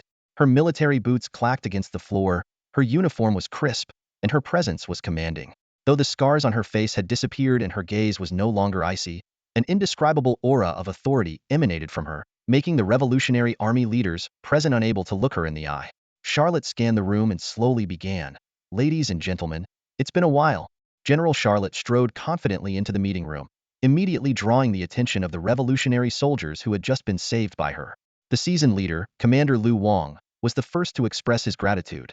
"If it weren't for your starship fleet arriving in time, most of us would be dead by now." Others quickly followed suit, their words of thanks filling the room. Exciner's eyes sparkled with admiration, her heart pounding as she gazed at the valiant female general. Charlotte remained composed, signaling for silence with a wave of her hand. "It's nothing. I was once a member of the Revolutionary Army myself. Now, let's get straight to business, your future plans." At these words, the room fell silent, everyone focusing intently on Charlotte, realizing the gravity of the meeting. Charlotte surveyed the room and began outlining the dire situation. "The Warhammer Galactic Union will not let us go, especially after this battle.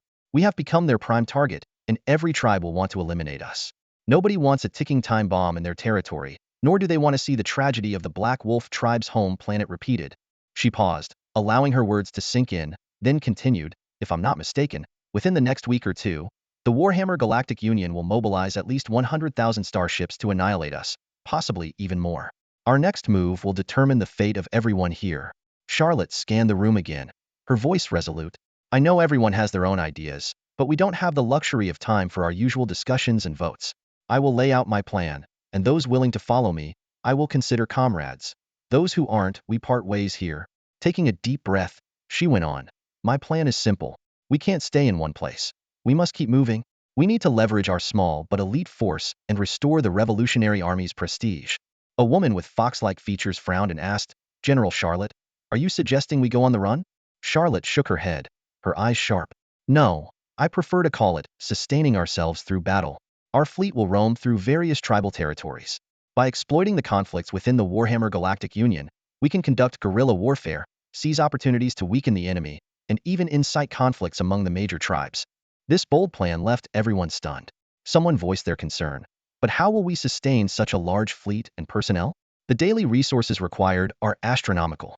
Even with a base, we struggled. This guerrilla warfare could leave us without supplies."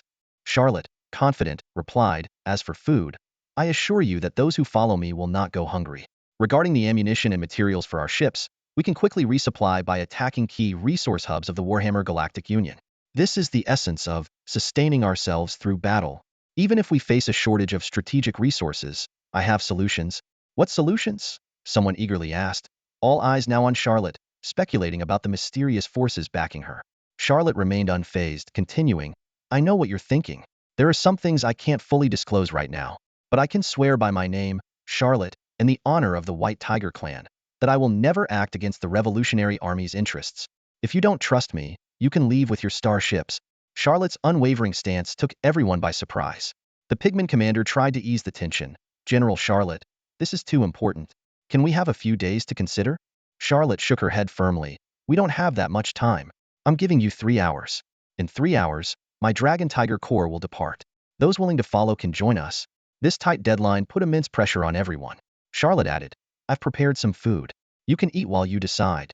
Several food carts were wheeled into the room, laden with fragrant bread and jam. These rare natural foods brightened the eyes of the revolutionary leaders. Well, I won't be polite then, the Pigman commander said, grabbing the bread with both hands. Others followed suit, savoring the rare treat. This jam is delicious, Huexiner exclaimed, stars in her eyes as she tasted it.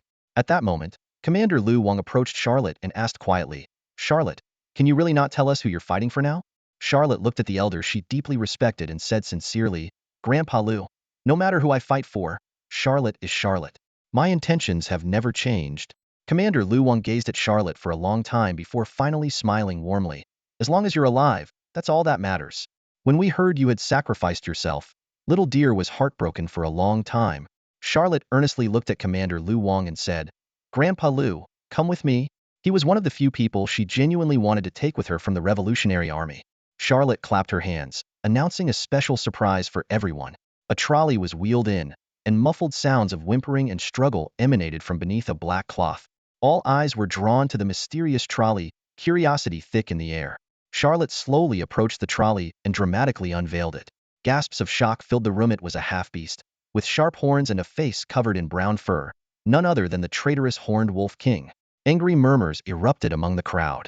If it weren't for this traitor, their sentries on the base's perimeter wouldn't have been silently eliminated, and they wouldn't have faced an unprepared ambush by the Warhammer Intergalactic Legion.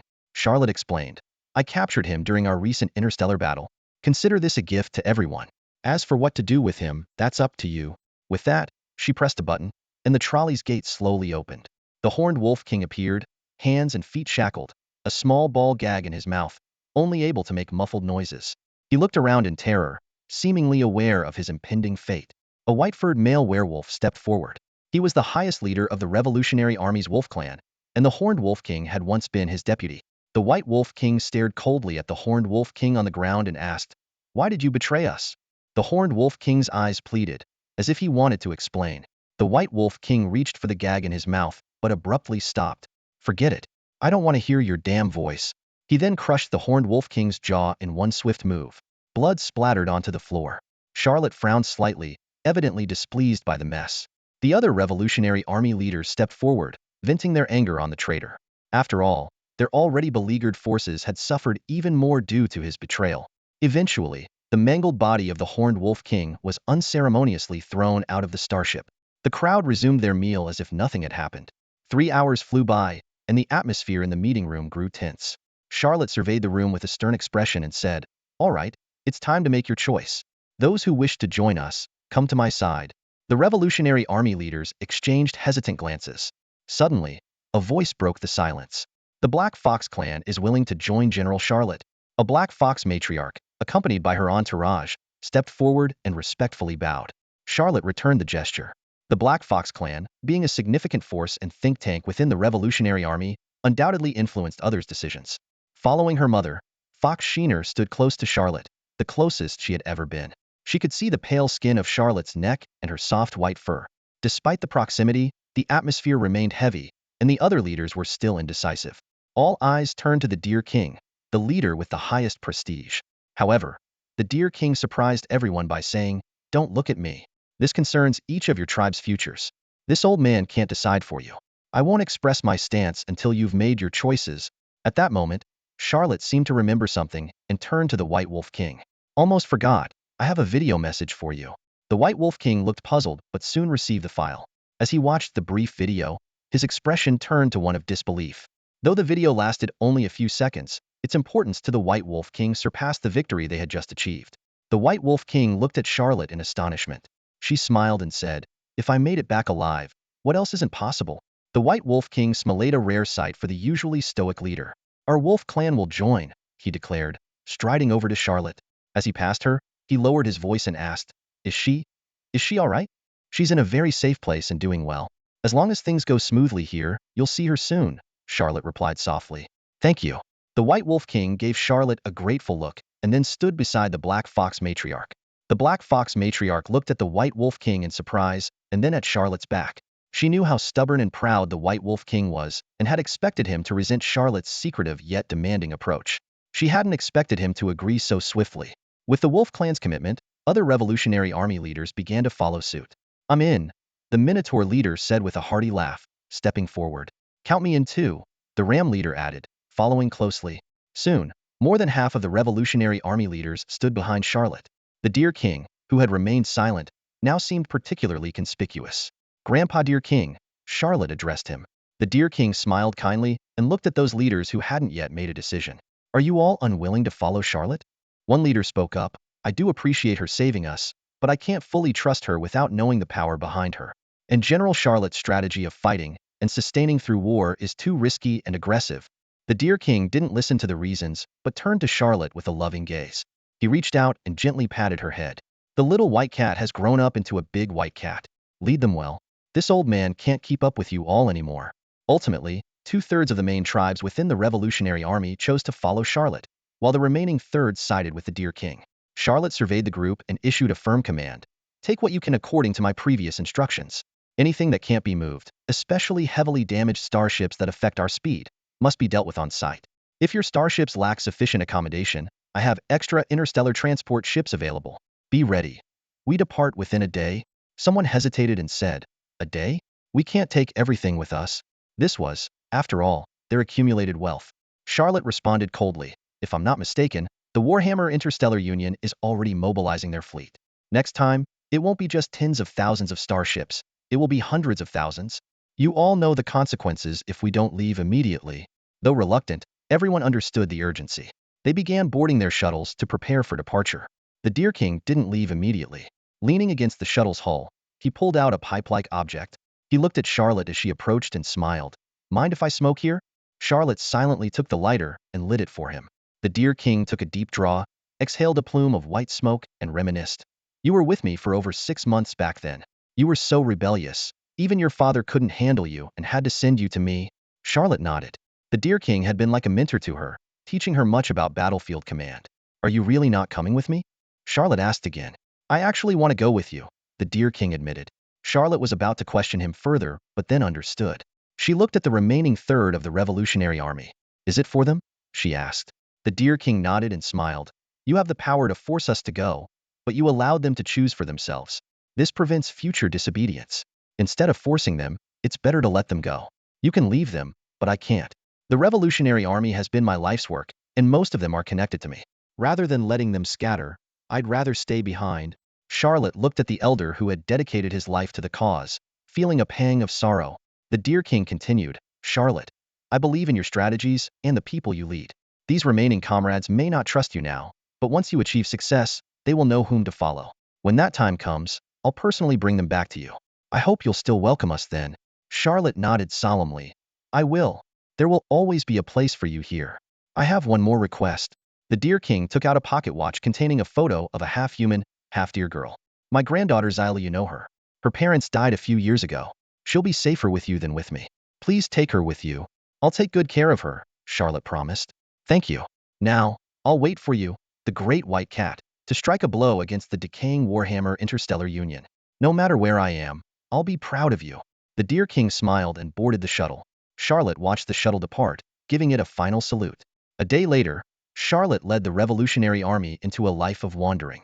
Meanwhile, on the bridge of the T-4 Suzuki-class medium interstellar cruiser in the Xiaolong star system, Secretary Lilith reported to Zhao Chen.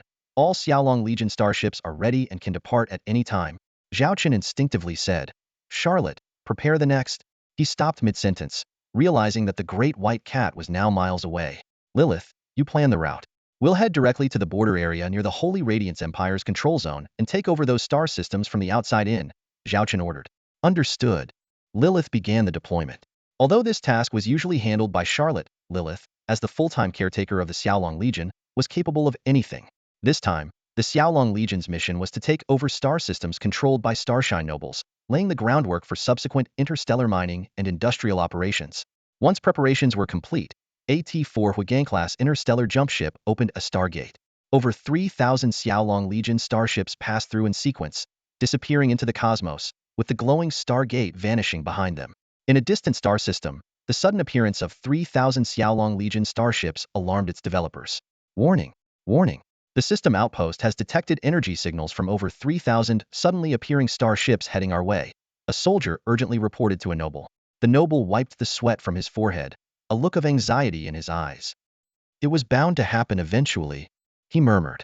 3,000 interstellar battleships, and not just any battleships, but T3 class or higher, were arrayed before the Marquis's second son. At that moment, he truly felt the terror of being watched by over 3,000 giant beasts. Those massive ships seemed poised to swarm him at any second and tear him apart. The Marquis's second son swallowed hard, his voice trembling with anxiety. He turned to his subordinate and reiterated, "Repeat after me. Without my command, not a single ship is to make a move. Anyone who disobeys, I will personally crush their skull." "Yes, sir," the subordinate stammered, his face etched with fear. Rebellion? The thought was quickly crushed by harsh reality. In this star system, they had brought fewer than 300 ships, two-thirds of which were various support vessels. The number of actual combat-ready ships was barely over 100, and T3 class ships were even scarcer, with only 3 or 4. Such strength was laughable in the eyes of their opponent. The Marquis's second son's gaze was drawn to a massive crimson battleship in the opposing fleet. He had heard of this legendary ship, the T4 class Zhuke medium cruiser, the third T4 class battleship of the Xingyao Empire. Undoubtedly, this was the flagship of the opposing commander. Recalling the past events, the Marquis's second son couldn't help but smile bitterly. After the mechanical tribe retreated, these unclaimed outer star systems were supposed to be a lucrative opportunity. Nobles like them had rushed in, eager to occupy and develop the territory. But before they could reap any rewards, civil war broke out in the empire. When the news arrived, every noble expanding their territory on the empire's outskirts cursed inwardly. Due to its location, the Chu River star system lay between them and the Xingyao Empire. Now that the Chu River star system was embroiled in a civil war with the prince's faction, their connection to the empire was severed. If the Chu River star system ignored them, it would be bad enough. But the real fear was that they might become targets. This made the noble heirs extremely dissatisfied with the prince's faction. If there had to be a war, they could have at least given them a heads-up, allowing them to retreat first. Now, they were abandoned, their situation perilous. At that moment, a subordinate nervously reported, "We've received a communication request from the opposing fleet." The Marquis's second son took a deep breath, trying to appear calm. "Patch it through." The video feed opened, revealing a young man seated in the captain's chair. His face wasn't as fierce as expected, but his eyes radiated an undeniable authority that made it hard to look directly at him. "My name is Zhao Chen, acting under the orders of the governor of Chu River, here to take control of these outer star systems," Zhao Chen stated bluntly. He was evidently sharp, using the governor's name to lend more weight to his actions, even if they served his own interests. The Marquis's second son cautiously introduced himself. I am from the Zhou family, lords of the K766 system in the Pegasus constellation. My father is a Marquis of the Empire, and I am his second son. My father has had good relations with the governor of Chu River." Zhao Chen narrowed his eyes, a hint of amusement in his voice. "So, what are you trying to say?" The Marquis's second son's voice grew quieter. "Well, according to the development agreement we signed with the Empire, we were responsible for developing this system. We prepaid the Empire 5 million star coins." Zhao Chen smiled knowingly. "So, you want us to compensate you for that?" No, we wouldn't dare, we." The Marquis's second son was nearly in tears, cursing the second prince Qin Ming countless times in his mind. Zhao Chen's tone suddenly became cold. "You have 3 days to take whatever you want from your investments here. After 3 days, this place officially belongs to us. We won't compensate you a single coin. Any agreement we didn't approve of is as worthless as toilet paper." "Yais," the Marquis's second son replied meekly. When under someone else's roof, one had to lower their head. Seeing the submissive attitude, Zhao Chen abruptly changed his tone. "However, we do sympathize with your situation. If you are willing to cooperate with us, you can still gain considerable benefits." Zhao Chen was in need of manpower, especially non-combat administrative personnel. The resources of the Jiaolong system alone were insufficient to cultivate enough talent to manage such a vast interstellar domain. Even the leaders of the Bayin Group, Liyaki and Red Rose of the Jigging Group, were worried about this matter. Earlier, Zhao Chen had instructed Lilith to conduct a detailed background check on the nobles, expanding their territories in the outer regions, categorizing them. Those closely tied to the prince's faction were excluded, while those with potential for cooperation were prioritized. Tentatively, the Marquis's second son asked, "What do you mean by cooperation?" Zhao Chen explained, "We will also be developing these star systems. While we are fully capable of handling this task, we hope to have partners to share the workload." Sensing an opportunity, the Marquis's second son immediately inquired, "Cooperate in exploiting star system resources?" Zhao Chen squinted, speaking slowly, "If you wish to cooperate with us, you don't need to worry about resource extraction. I have people for that. Your main responsibility would be security, logistics, public welfare, and the construction and maintenance of basic infrastructure in this star system. While it might not be as lucrative as resource extraction, it's still quite substantial." The resource extraction would be handled by the two mining groups Zhao Chen had established. This crucial industry was not something he would let others meddle in, at least not for now. However, he didn't mind external involvement in related auxiliary industries to ease his burden. The Marquis's second son wore a contemplative expression, his brow slightly furrowed. Zhao Chen keenly noticed his hesitation and said calmly, "I know what you're worried about. You're afraid that if we lose, you'll find it difficult to explain to the prince's faction, right?" He continued, "Actually, you just need to take on these tasks. In the future, the prince's faction won't punish you. On the contrary, if we fail, you can hand over all the data of this star system to them and continue developing it. This cooperation poses no harm to you." The Marquis's second son's eyes lit up, clearly intrigued. But he was still worried. "But I'm concerned about my family's reaction, and I don't have the funds right now." Zhao Chen hit the nail on the head. "I can't help you with the first issue. But do you really want to rely on your family forever?" This question was like a sharp blade, piercing the heart of the Marquis's second son. As the second son, he was well aware of his standing and future within the family. Noticing the change in his expression, Zhao Chen pressed on, "As for the funds, I can't provide a loan initially. I have the equipment and technology. What I lack are people to manage this place. Not just now, but perhaps for generations to come." The Marquis's second son looked conflicted, still undecided. Zhao Chen gave him time. "Take your time to consider. Within 3 days, either give me an answer or leave." With that, he ended the video call. Lilith, who was beside him, spoke softly, "This one will choose to stay." Zhao Chen looked at her curiously. "Why?" Lilith smiled slightly. "Commander, you forget that our kind, the succubi, excel at reading people. Our judgments are usually quite accurate." Zhao Chen nodded with a smile and then opened the star map. He began planning the next steps. "Let's proceed as planned. Divide our 3,000 starships into 2 parts. 1,000 will serve as the border defense fleet, stationed at key points along the border with the Holy Radiance Empire. The remaining 2,000 will be divided into 200 fleets, each with 10 ships, to take control of various star systems." Lilith responded quickly, "Understood. I've already assigned leaders for each small fleet. They can all depart within a day and reach all the star systems within half a month. Within a month, these systems will be under our control. In 2 months, we will establish 10 primary star gate hubs. The rest will be completed by the end of the year." Zhao Chen instructed, "You will oversee this. Notify me immediately of any issues. Pay special attention to the Holy Radiance Empire. Deploy T3 Silver Mouse-class light stealth reconnaissance ships to monitor their movements, especially the deployment of border transport fleets and large combat starships." At that moment, both Zhao Chen and Lilith's handheld terminals rang simultaneously. They exchanged glances and opened the message windows. "It's finally begun," Zhao Chen murmured. The message indicated that a day earlier, the prince's faction had launched an attack. They had deployed 100 Legion fleets, totaling 300,000 starships, to assault the Northern Wind Star region and the Chu River Star region. Zhao Chen pondered. The prince's faction is going all out from the start, but it's unclear whether they're serious or bluffing. The best strategy would be to engage the Chu River fleet in a war of attrition until their strategic resources are exhausted. The current question is whether the prince's main target is the Chu River Star region or the Northern Wind Star region. Lilith analyzed. Typically, they'd choose the weaker target. If the Chu River Star region is the tough nut to crack, then the Northern Wind Star region is the easier target. This dual-front strategy, applying pressure and then seizing the opportunity to strike hard at the Northern Wind Star region, could be effective. After all, the industrial systems of the Chu River and Northern Wind Star regions are interconnected. For example, 30 of the T4 Northern Wind God-class heavy starship production chain is in the Northern Wind Star region. Capturing it would be like cutting off Chu River's 2 hands. Zhao Chen nodded in agreement. That makes sense. But old Chu would have anticipated this. His Legion fleets have long established a cooperative combat system with the Northern Wind Star region and will surely come to its aid. The prince's faction would also predict this, so they might feign an attack on the Northern Wind Star region while seizing a key military starport in the Chu River Star region. They exchanged a look, showing a hint of helplessness. This was the reality of interstellar warfare, far more complex than a mere skirmish. The possibilities were endless. In the galactic year 3033, on the first day of October, Zhao Chen sat in his office's high-back chair, holding a cup of milk in one hand and manipulating a floating electronic newspaper with the other.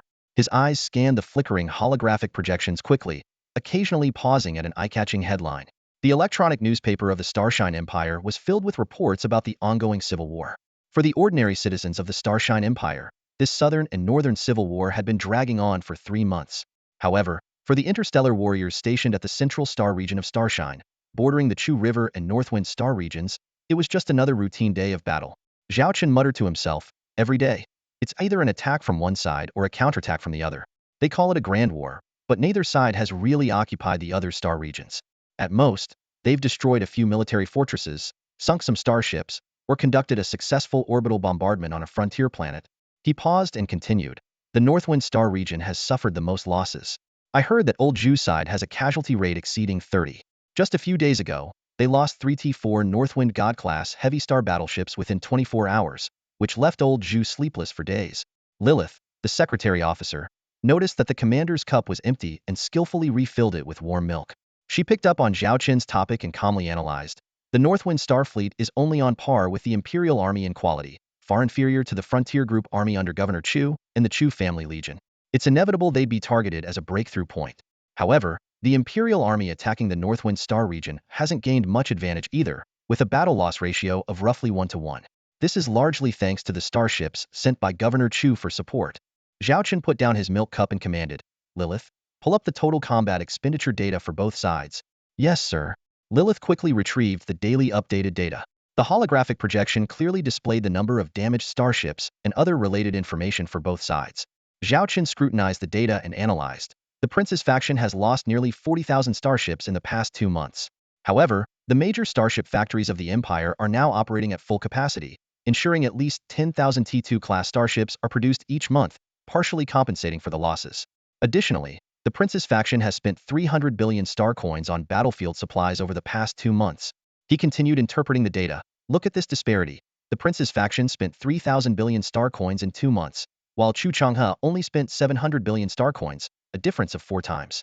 Some might wonder why the Prince's faction hasn't gained a substantial advantage on the battlefield despite such high expenditure. It's important to note that the attacking side always incurs more costs than the defending side. Supply lines, logistics, and the repair of damaged starships are all significant expenses. Zhao Chen sighed and added, but even so, Chu Changhe's ability to hold the line despite such a disparity is due to the formidable strength of the Chu River Legion and the Frontier Group Army, as well as Chu Changhe's formidable battlefield command. No wonder he's considered the strongest marshal of the Starshine Empire. He continued his analysis. However, even the strongest forces suffer losses. Chu Changhe has lost over 20,000 starships, with battlefield expenditures amounting to 700 billion star coins. The Northwind Star region has lost over 10,000 starships, spending 300 billion star coins. The local industries of the Chu River and Northwind Star regions can only produce about 1,000 T2-class starships per month, which barely covers the losses. Lilith added, but Chu's forces also have their advantages. According to intelligence, the number of T4 Northwind God-class heavy star battleships on the front lines is nearing 100. The Prince's faction also has around 100 T4-class starships, and due to the civil war, the royal supply of T4 Northwind Gods has been cut off. Zhao Chen took out a top-secret report from his drawer and said mysteriously, just yesterday, I received news that the Prince's faction is suspected to be mass-producing a new T4-class starship, with the first batch numbering 30. They plan to deliver and deploy them by the end of this year. It seems they have been researching the T4 Northwind God for years, accumulating some technical expertise. It's uncertain how their new T4 star battleship compares to the T4 Northwind God, he remarked, as expected. While everyone seems useless in peacetime, when pushed to the brink, they show their true potential. Chu Changhe has quietly amassed 100 T4 Northwind Gods, while the Prince's faction has started mass-producing their own T4 star battleships. Zhao Chen continued analyzing the battle losses. So far, the Northwind Star region has lost 5 T4 Northwind Gods, with 2 severely damaged and needing repairs. No wonder Old Zhu was furious, losing 3 T4 Northwind Gods in one go. The commanders responsible for that battle are likely in trouble. The Chu family has lost 8 T4 Northwind Gods, with 3 severely damaged and sent for repairs. The Prince's faction has lost 15 T4 Northwind Gods, with 6 severely damaged and sent for repairs, and 1 T4 Starshine Emperor-class medium carrier starship. Looking at this, Both sides are evenly matched. Significant changes might not occur until the 5th month. Lilith nodded in agreement. The Chu family's strategic reserves can only last about 6 months, which is hardly a secret. Given the current high-intensity battles, this time frame might significantly shorten. Everyone in the prince's faction is waiting for this crucial turning point, which is key to their victory. Zhao Chen raised his hand, and a massive holographic map of the star system materialized in the air. The image displayed 5 distinct regions, each outlined with dashed lines and labeled with numbers from 1 to 5. Lilith's eyes sharpened, shedding her previous submissive maid demeanor. She pointed to the star map and began to report the latest updates. The 2 stargates in Sector 1 have been completed and successfully passed their trial runs. In Sector 2, following the completion of its stargate, a fleet of T2 Hammer-class heavy industrial ships has started constructing residential areas and related facilities. The first phase of construction will be completed within a month, ensuring the basic living needs of the staff. The remaining work is expected to be finished by the end of the year. Lilith continued, for the resource-rich sectors 2 and 3, we have dispatched the initial fleet of 4,000 T3 Prospector-class heavy mining ships to begin resource extraction. These fleets have been evenly divided between the Beilong Mining Group and the Rose-Red Dragon Mining Group. The heads of both groups, Li Yaqi and Hong Meiguei, have personally overseen the operations, promising to reach a monthly production capacity of 40 billion resources each by the end of October. Zhao Chen chuckled at the news. It seems Li Yaqi and Hong Meiguei are really going head-to-head, determined to outdo each other in this endeavor. He recalled the early days of the Beilong Mining Group and the Rose-Red Dragon Mining Group when Li Yaqi and Hong Meiguei quickly recognized each other as rivals. As the saying goes, business rivals are natural enemies. Zhao Chen was clearly stoking their competitive spirits. Li Yaqi had even delegated some of the Beiyin Group's affairs to her trusted aides to fully commit to this competition. Each with 40 billion, totaling 80 billion a month. Zhao Chen rubbed his chin. That's a decent output. It should be enough to impress the old man. Lilith added, yes, given the current development trend. Reaching a monthly output of 300 billion star coins by the end of the year is not difficult.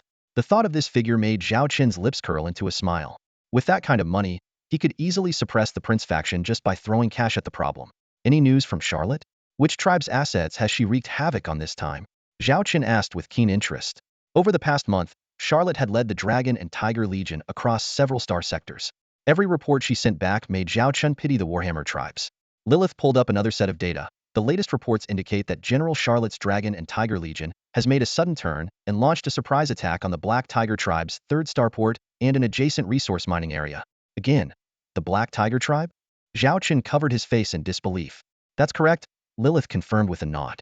Zhao Chen brought up the star map to scrutinize Charlotte's movements. In just over a month, the Dragon and Tiger Legion had struck the Black Tiger tribe's territory 3 times. This marked the 4th attack. Zhao Chen couldn't help but feel that Charlotte had deliberately targeted the Black Tiger tribe. Lilith detailed General Charlotte's achievements, destroying a large starport and a resource mining area with a monthly output of 10 billion star coins and looting all resources, all belonging to the Black Tiger tribe. Additionally, she damaged 4 medium starports, 2 of which were also owned by the Black Tiger tribe. She attacked 39 major planets, destroying military and research facilities and looting resources, with 12 of these planets under the Black Tiger tribe's control, including their 3rd major planet. The Dragon and Tiger Legion had eradicated over 200,000 starships, with 30,000 belonging to the Black Tiger tribe, accounting for nearly a quarter of their total starship fleet. Zhao Chen struggled to suppress his laughter, already imagining the despair within the Black Tiger tribe over the past month. Lilith added, during these operations, the Dragon and Tiger Legion lost 13,000 starships, with 4,000 self-destructing due to irreparable damage. They have received 2 reinforcements from T4 Wisdom-class star jump ships, totaling 10,000 T2 class and 500 T3 class starships, along with 10 billion star coins worth of strategic materials. What is the Warhammer Interstellar Federation's stance now? They can't just let this big white cat continue causing havoc, can they?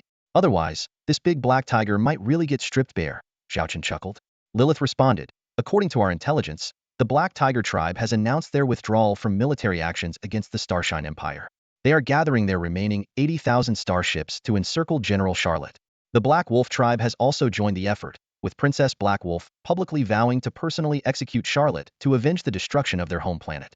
Several other tribes bordering the Black Tiger tribe, also affected by Charlotte's raids, have announced their intentions to send part of their fleets. Currently, the number of enemy starships aiming to encircle Charlotte has exceeded 200,000 and may reach 300,000. Additionally, Lilith continued, due to several successful campaigns by Charlotte's Dragon and Tiger Legion, the revolutionary forces across the Warhammer Interstellar Federation have gained significant support, leading to frequent uprisings and disturbances. This has caused some tribes to consider withdrawing their troops to prioritize dealing with internal revolutionary issues. As a result, the Warhammer Interstellar Federation's original plan to invade the Starshine Empire has been postponed by 3 months. Zhao Chen clapped his hands in praise, commending Charlotte for her excellent work. He could already picture it. A sneaky big white cat setting fires in someone else's backyard, with the Black Tiger tribe's house catching fire 4 times in a row. This image made Zhao Chen laugh so hard he nearly cried. Charlotte has done a fantastic job. A 3-month delay. With this postponement, the subsequent invasion plans are likely to fall apart. Under these circumstances, canceling the invasion is inevitable, Zhao Chen said seriously. Lilith, make sure to closely monitor Charlotte's situation. If she needs anything, ensure she gets it by any means necessary. Understood, Lilith replied. Zhao Chen proudly declared, our big white cat has really made a name for herself. Give her 30,000 starships, and she can set someone else's backyard on fire. Good, good, good. His expression was that of a proud parent whose child had scored excellent grades. Zhao Chen gazed at the holographic projection before him and softly asked, how are we doing at the moment? Lilith immediately responded, a hint of pride in her voice. The development of the Xiaolong star system and the Reef Star region is going well. Everything is proceeding as planned. The T2 Hammer-class heavy interstellar industrial ships of the Bayan Starship Technology Group have completed their expansion tasks, reaching a total of 10,000 ships. Production capacity is growing rapidly, fully meeting the demands for the production of T3 Prospector-class heavy interstellar mining ships and other production plans.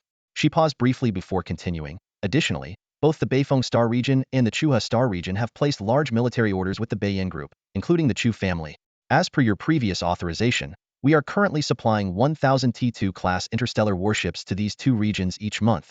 Zhao Chen nodded slightly, his brow furrowing a bit. He knew this was his directive, but supplying only 1,000 T2-class interstellar warships each month seemed somewhat stingy, considering it was less than 10 of Bayan Group's current production capacity. He sighed deeply, his thoughts shifting to broader strategic considerations. I want to fully commit to producing interstellar warships to support the front lines. But the issue can't be viewed from just one angle.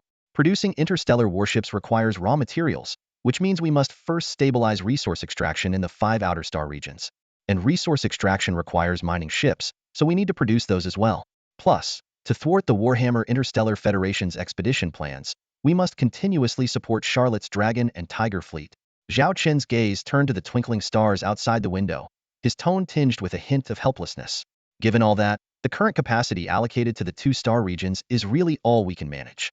Old Chu doesn't know that the Bayan Group has such a massive production capacity. Under these circumstances, supplying 1,000 T2-class interstellar warships per month is already quite good. We'll have to ask Old Chu to hold on a bit longer. Once we've finished producing the T3 Prospector-class heavy interstellar mining ships and freed up that capacity, we can ramp up the production of combat interstellar warships. He gestured for Lilith to continue her report. Lilith promptly resumed. Regarding the current status of the Xiaolong Legion's interstellar warships, our combat fleet has expanded to nearly 5,000 ships, soon reaching the composition of 2 standard Legion fleets. The T4 Vermilion Bird-class medium interstellar cruisers are undergoing further expansion, expected to reach 30 ships by the end of the year. The first batch of 30 new T4 Paladin-class heavy interstellar missile frigates has been delivered and is undergoing training, expected to become combat-ready soon. A glimmer of anticipation appeared in Zhao Chen's eyes as he inquired, what about the progress on expanding the T4 Gemini-class heavy interstellar industrial ships? Lilith responded, the plan is proceeding as scheduled. The construction of the second ship is more than halfway complete. By the end of the year, the third ship will be finished without a doubt. At that point, we will have 3 operational T4 Geminis, significantly boosting our capacity to produce T4-class interstellar warships. Zhao Chen squinted slightly, calculating in his mind. While 3 T4 Geminis would indeed enhance their ability to produce T4 interstellar warships, it would still be far from enough to manufacture the T5 Hades-class dreadnought he dreamed of. He estimated that at least 10 T4 Geminis would be required, and possibly around 30 to avoid impacting other production plants. He sighed deeply, pondering, I wonder when we'll finally have a T5 class interstellar warship. He then asked, are we facing any financial difficulties at the moment? Lilith quickly replied, as of now, we still have a reserve of 100 billion star coins in funds and raw materials. With mining operations in star regions 2 and 3 normalizing, this will greatly offset our production expenses. For now, there's no issue meeting our expenditures. Hearing this, Zhao Chen felt slightly relieved. The Xiaolong Legion's rapid expansion had indeed been taxing. Not only did they need to expand their industrial fleet and maintain full production, but they also had to support Charlotte's combat operations in the Warhammer Interstellar Federation. Each aspect required financial backing, with monthly expenses exceeding 50 billion star coins. Even with Zhao Chen's financial resources, sustaining this without additional revenue would be challenging. Fortunately, he controlled those 5 resource-rich star regions. Once fully developed, they could generate a monthly income of 500 billion star coins, providing ample funds to produce his dream flagship. Zhao Chen stood up, stretching as he gazed out of the enormous porthole behind him. Although it was merely a holographic projection, the cosmic scenery outside the T-4 Vermilion bird-class medium interstellar cruiser was still breathtaking. Suddenly, he remembered something that had been on his mind: the quarterly mission. Strangely, although it was already early October, this year's final quarterly mission had yet to refresh, which puzzled Zhao Chen. With a thought, his system interface appeared before him. Quarterly mission. This quarter's mission has been delayed. Please wait. This was the first time such a situation had occurred. Zhao Chen had a feeling that there must be a reason behind the system's actions. His gaze shifted to the annual mission below. Annual mission. Requirement 1. Achieve monthly earnings of 200 billion, 300 billion, 400 billion, 500 billion, 600 billion star coins from Xiaolong Legion's direct industries. Progress. 630 billion. 5 stars completed. Requirement 2. Possess 3,000, 6,000, 9,000, 12,000, 15,000 T2 class or higher interstellar warships. Progress. Over 10,000, 3 stars. Note: the interstellar warships counted for task completion must not be sold within 6 months after completion, or the system will impose penalties. Requirement 3. Possess 1, 2, 3, 4, 5 T4 class combat interstellar warships. Progress. 2 stars. Requirement 4. Have 10, 20, 30, 40, 50 operational T4 class interstellar warships. Progress. 50, 5 stars.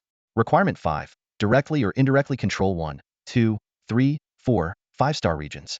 Progress. 5 stars. Current total. 20 stars.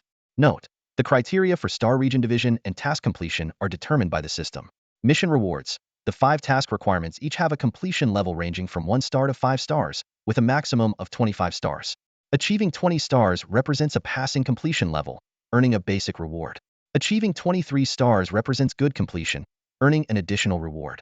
Achieving 25 stars represents excellent completion, earning a mysterious reward. Zhao Chen scanned the annual task list, a satisfied smile unconsciously curling on his lips. The substantial profits from mining development had already met the monthly revenue target for Requirement 1. The mass deployment of T4 Paladin-class heavy interstellar missile frigates directly fulfilled Requirement 4, earning a 5-star rating. 5 outer star regions had fallen under Zhao Chen's control, which the system designated as his territory, easily achieving the 5-star goal for territory control. This straightforward and efficient division was exactly based on the system's designated range. With requirements 2 and 3 in progress, Zhao Chen had already accumulated 20 stars, meeting the minimum annual task requirement. The key now lay in the completion of requirements 2 and 3. Initially, Zhao Chen was worried about the starship count in requirement 2, but an unexpected surprise resolved this issue. The T3 Prospector-class heavy interstellar mining ships produced for the Beilong Mining Group and Rose Red Dragon Mining Group were counted towards the total. This pushed Zhao Chen's starship count past the 10,000 mark. Achieving the 5-star requirement of 15,000 ships by year-end now seemed within reach. The only tricky part was requirement 3-5 T4 combat-type interstellar warships. Zhao Chen already had 3 auxiliary-type T4 interstellar warships, but the task clearly specified combat types. Currently, he only had the T4 Vermilion Bird and T4 Paladin. This meant Zhao Chen needed to acquire 3 more T4 combat-type interstellar warships by the end of the year. Zhao Chen glanced at his account balance, and the system interface unfolded before him. Host: Zhao Chen. Occupation: top-tier starship engineer. Special attributes: Fleet Luck Boost, Eye of Insight. System points: 1.69 million. Monthly fleet revenue: 940,000 points. Task points: 380. Starship count: 10,987. Tasks: annual task incomplete. Quarterly task not announced. Warehouse: T5 Hades-class interstellar dreadnought. Hades Matrix module, T4 Paladin ship. The large-scale deployment of T3 Prospector-class heavy interstellar mining ships had significantly boosted the monthly fleet revenue. Zhao Chen roughly calculated that, according to the system standards, a T3 interstellar warship could earn about 60 points per month, while a T4 interstellar warship could bring in about 6,000 points. Different types and classes of interstellar warships had varying point earnings, with interstellar battleships earning more than interstellar frigates, and higher-class warships naturally earning more points. This explained Zhao Chen's skyrocketing fleet point revenue. Most of his fleet consisted of T3 interstellar warships. Zhao Chen pondered how to acquire the technology for a few more T4 combat-type interstellar warships. He opened the system store and carefully browsed. Soon, his eyes locked onto a particular interstellar battleship. Do you want to spend 1.6 million system points and 80 task points to redeem the T4 Blue Eyes White Dragon class heavy interstellar armored battleship? The system prompt sounded. Confirm. Zhao Chen responded without hesitation. Congratulations on obtaining the T4 Blue Eyes White Dragon class heavy interstellar armored battleship blueprints. Current system points, 90,000. Current task points, 300. Zhao Chen's excitement surged. Interstellar battleships played a crucial role in large-scale battles. It was due to Chu Changhe's possession of a large number of T4 North Wind God-class heavy interstellar battleships that he could hold off the Prince's faction for over 2 months despite being outnumbered. Zhao Chen had always yearned for a T4 interstellar battleship of his own, especially after watching the T4 North Wind God flaunt its might. The newly acquired T4 Blue Eyes White Dragon class heavy interstellar armored battleship was undoubtedly superior to the T4 North Wind God. The name itself suggested an exceptionally strong armored defense. Zhao Chen quickly pulled up the relevant data. Blue Eyes White Dragon class heavy interstellar armored battleship.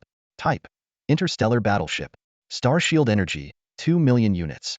Cruising speed: 360 knots. Warp engine: level 8 warp engine. Length: 12.88 kilometers. Mass: 866,000 tons. Crew: 4,800. Starship weapons: 1 Blue Eyes White Dragon type pulse laser bow cannon. Solar particle pulse laser cannon.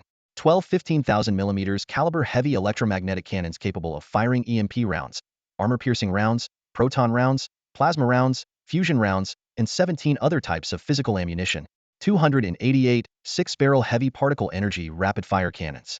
888 fully automated high-density 8-barrel energy Closian defense cannons. Compared to the T4 Northwind God, the T4 Blue Eyes White Dragon exhibited overwhelming advantages in every aspect. Its length was double that of the Northwind God, and its mass was 3 times greater. Despite its massive size, its advanced starship engine and energy system ensured a cruising speed comparable to the Northwind God. In terms of armor defense, the T4 Blue Eyes White Dragon far surpassed the T4 Northwind God, even slightly exceeding the newly deployed T4 Paladin-class heavy interstellar missile frigate. While its star shield defense was only marginally better than the T4 Northwind God, considering it was primarily an armored defense ship, this performance was already impressive. Most astonishing was its firepower configuration. A single T4 Blue Eyes White Dragon could challenge 5 T4 Northwind Gods. This formidable combat capability left Zhao Chen exhilarated. However, great performance often came with a hefty price tag.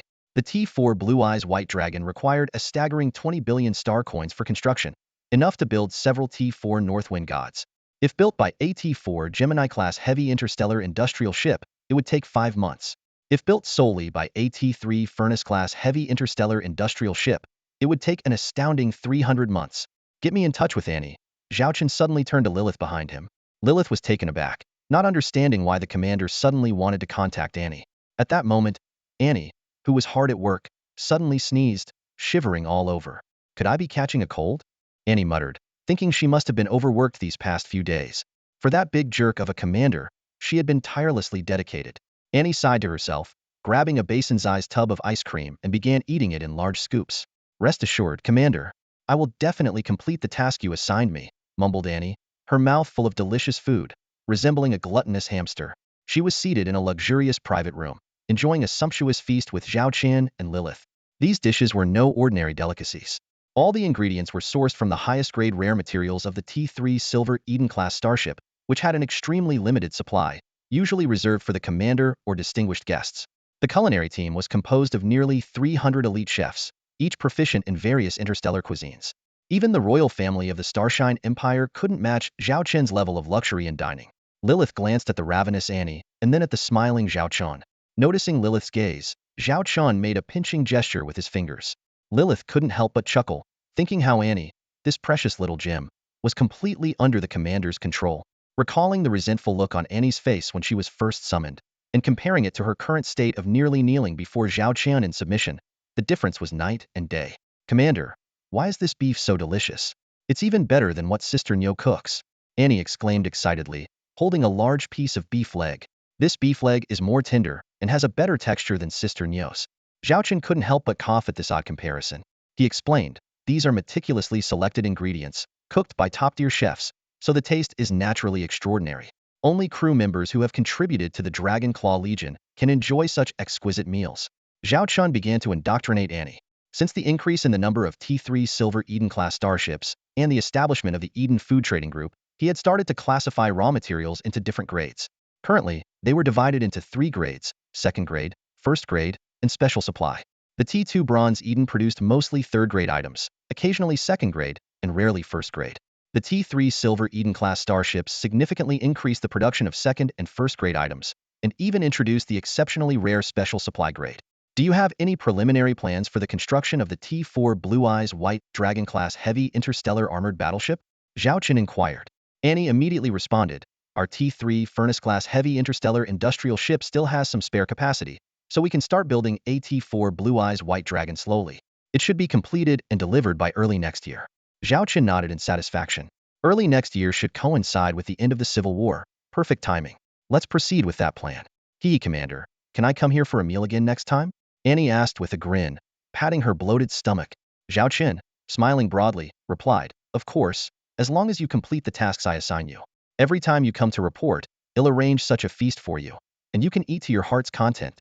Annie nodded eagerly, thinking the commander was indeed reliable, even giving her special treatment. Watching Annie slowly leave, holding onto the wall for support, Zhao Chen wiped his mouth and smiled contentedly. At this moment, Lilith asked, Commander, Princess Qin Xiaolei has been inquiring about when her princess fleet can be deployed to the battlefield. Zhao Chen shook his head. Not yet. Although the princess fleet is equipped with our interstellar warships, they lack combat experience and are not suitable for prolonged engagements. These warships must be used as a decisive force in critical moments. Lilith nodded. I'll inform Princess Qin Xiaolei and her team to wait a bit longer. Tell them it won't be too long, Zhao Chen said calmly. For the rest of October, the situation seemed to enter a state of balance. War, mining, and shipbuilding proceeded in their respective domains, appearing calm on the surface. However, someone was bound to disrupt this apparent tranquility. In early November of Galactic Year 3033, the Holy Radiance Empire suddenly dispatched a fleet of 100,000 starships, targeting 5 resource star systems controlled by the Starshine Empire. This military action, though anticipated, instantly filled the already tenuous Galactic Alliance with the scent of war. Previously, the Warhammer Interstellar Union had postponed its expedition against the Starshine Empire due to internal rebellion. Now, with the Holy Radiance Empire joining in, the situation became even more complex. This event directly involved Zhao Chen. At this moment, a message originally intended for Governor Chu He lay before him. The sender was the Holy Radiance Empire, and the content was straightforward. They wished to negotiate with Governor Chu He. Chu Changhe yawned and rubbed his eyes wearily. Staring at the holographic screen in front of him, he said firmly, I deleted the message from the Holy Radiance Empire and the Warhammer United Stars as soon as I saw it. Even though we're in a civil war with the Xingyao royal family, I would never invite foreign forces into our territory. Zhao Chen's eyes sparkled with excitement as he eagerly said, Leave this matter to me. Chu Changhe nodded. Since you have a plan, I'll let you handle it entirely. I'll reply to the Holy Radiance Empire, stating that you are my full representative. Zhao Chen then asked with concern, How's the situation on your side? It's been 4 months, hasn't it? Chu Changhe sighed. The fighting has consumed far more resources than expected. Fortunately, Shinner managed to procure a batch of strategic supplies in time. Otherwise, we'd be out of ammunition and food by now. However, we still might not last until June. I've attempted several offensives into the Xingyao Central Star region, but their defenses are too strong for us to maintain a foothold. Thankfully, our current defenses are holding steady. Zhao Chen confirmed seriously. So, you can hold out for at least another 2 months, right? Chu Changhe nodded affirmatively. Zhao Chen immediately said, All right, starting next month, I'll supply you with 50 billion star coins worth of strategic resources each month. That should alleviate some pressure. Chu Changhe looked at Zhao Chen in astonishment. 50 billion a month? You've only taken over those outer star systems for 3 months. How did you make progress so quickly? Zhao Chen smiled mysteriously. Old man, don't worry about that.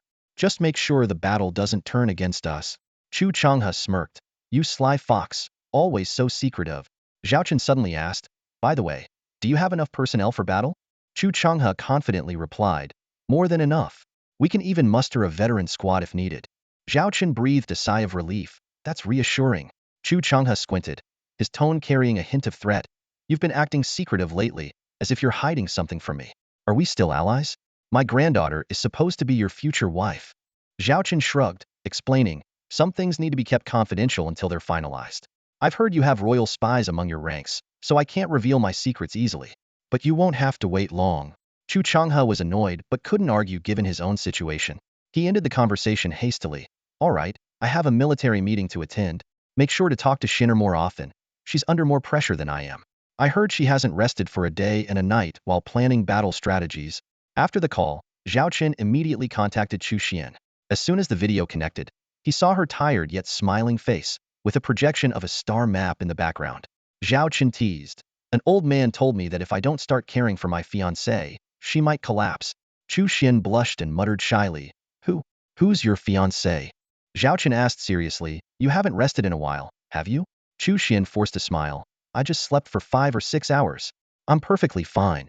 But Zhao Chen noticed the redness in her eyes and insisted, go to sleep right now. Hand over your tasks to your subordinates and rest in your quarters. Chu Xian tried to argue, but Zhao Chen threatened. Don't make me hack into your communication system and announce to the entire ship that I'm ordering my fiancée to rest. Chu Xian shivered and quickly agreed. No, I'll go rest right away. A few minutes later, Chu Xian returned to the captain's quarters. Zhao Chen insisted on watching her rest. Embarrassed and annoyed, she eventually lay down.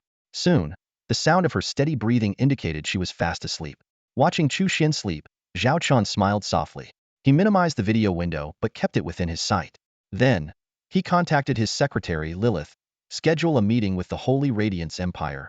Zhao Chen thought to himself, this would be his first encounter with the legendary most powerful interstellar empire in the Galactic Alliance. The Sacred Radiance Empire, the oldest and most powerful interstellar empire in the Galactic Alliance, displayed its grandeur before Zhao Chen. In the holographic video conference, several holy spirits sat with dignity. Their appearance was similar to humans, but their skin was pure white, emitting unique glimmers. These glimmers were said to reflect the emotional fluctuations of the holy spirits, adding a mysterious and artistic aura to them. Zhao Chen's gaze was inevitably drawn to the holy spirit woman opposite him. Even by his standards of beauty, she was stunning. She began speaking. Hello, I am Shankana, the representative of the Sacred Radiance Empire for this meeting. I am a member of the Elder Council of the Sacred Radiance Empire. Her tone was flat and devoid of any emotional inflection, aligning with the Sacred Radiance Empire's pursuit of a desireless existence. Zhao Chen briefly introduced himself. I am Zhao Chen, a marquis of the Xingyao Empire and the plenipotentiary representative of Governor Chu He for this occasion. A Sacred Radiance Empire official questioned. A marquis? Can a mere marquis represent Governor Chu He in discussions with us? Zhao Chen shrugged. Is there a problem? Shankana intervened, clearly holding a higher status. Governor Chu He has already informed us that you have full authority to represent him. Since the governor has said so, we will respect his arrangement. I trust that you, Lord Zhao Chen, will convey our words to Governor Chu He. Zhao Chen crossed his arms, getting straight to the point. All right, what's your purpose in contacting Governor Chu He? Shankana began outlining the Sacred Radiance Empire's stance and proposals. She expressed understanding of the current situation in the Xingyao Empire, sympathy for the injustices faced by Governor Chu He, and extended an invitation for him to join the Sacred Radiance Empire. Zhao Chen interrupted her lengthy speech. Hold on, let's cut to the chase. You want to recruit Governor Chu He, right? Shankana admitted directly, yes. She detailed the benefits Governor Chu He would receive if he joined the Sacred Radiance Empire, including retaining his current territories, acquiring additional lands, and gaining a seat in the Elder Council. Zhao Chen smiled and asked, and what if we refuse?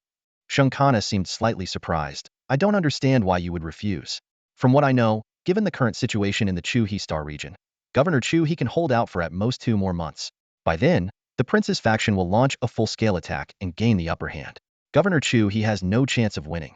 Joining us brings nothing but benefits. Zhao Chen pressed further. Never mind all that. I'm asking, if we refuse, what will you do? Shankana's expression turned serious. If that happens, we will intervene in the Xingyao Empire's civil war to protect the interests of the Sacred Radiance Empire. After all, we have considerable investments in the Xingyao Empire, and we must ensure our... Zhao Chen interrupted again. Stop. Enough with the fancy words. Bottom line, if we don't join you, you'll declare war on us, right?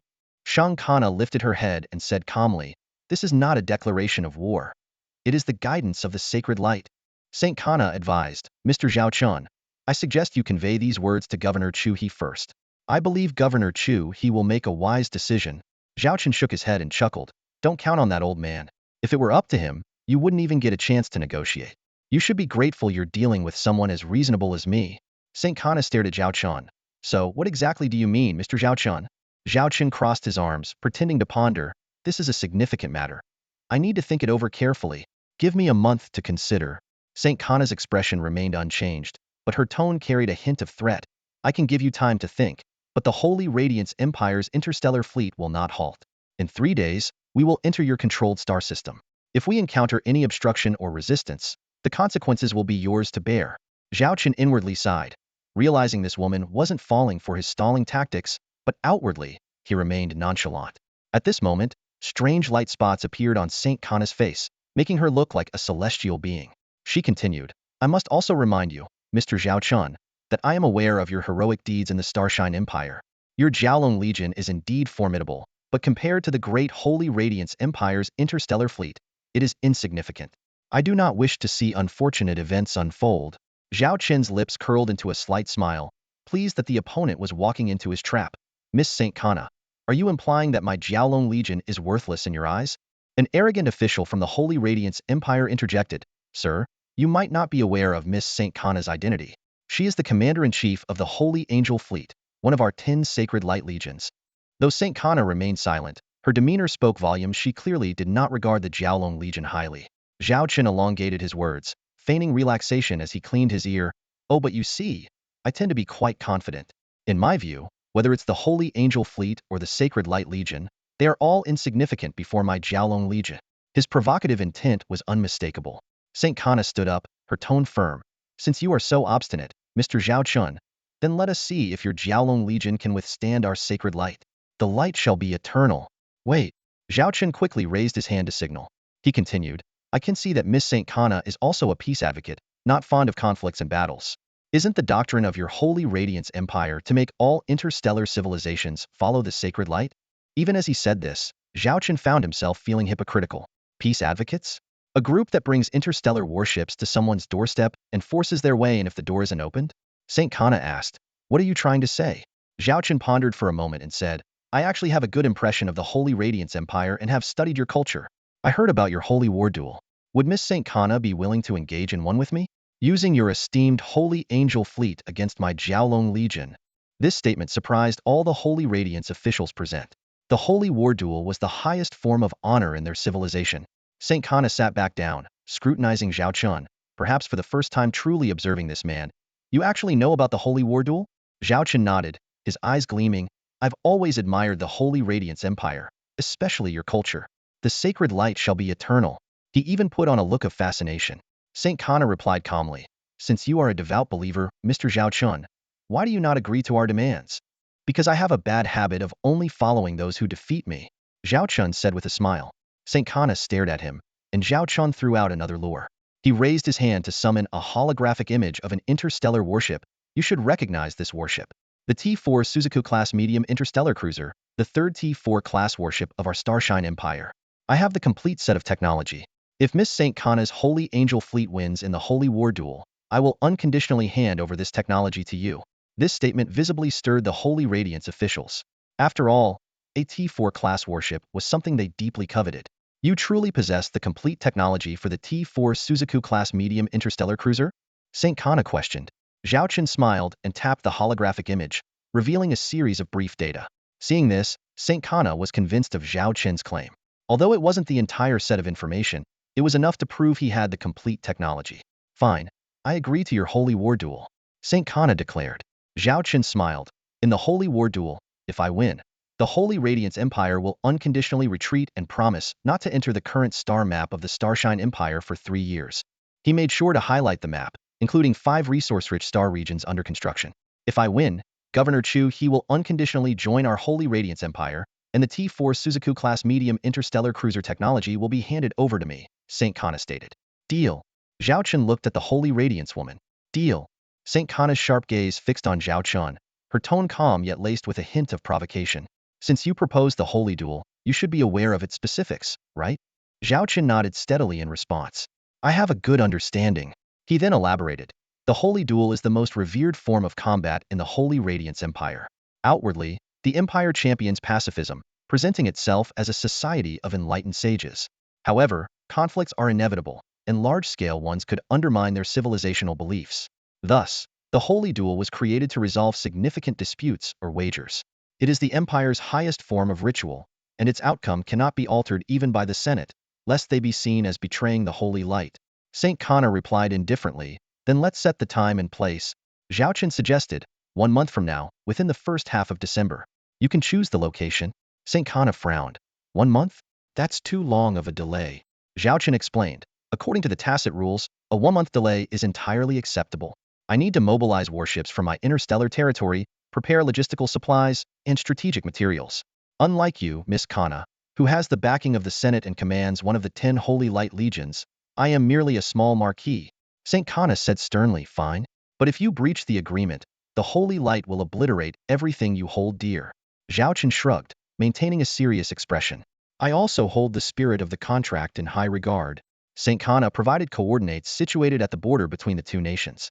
Zhao Chen confirmed and agreed. St. Kana allowed herself a rare smile.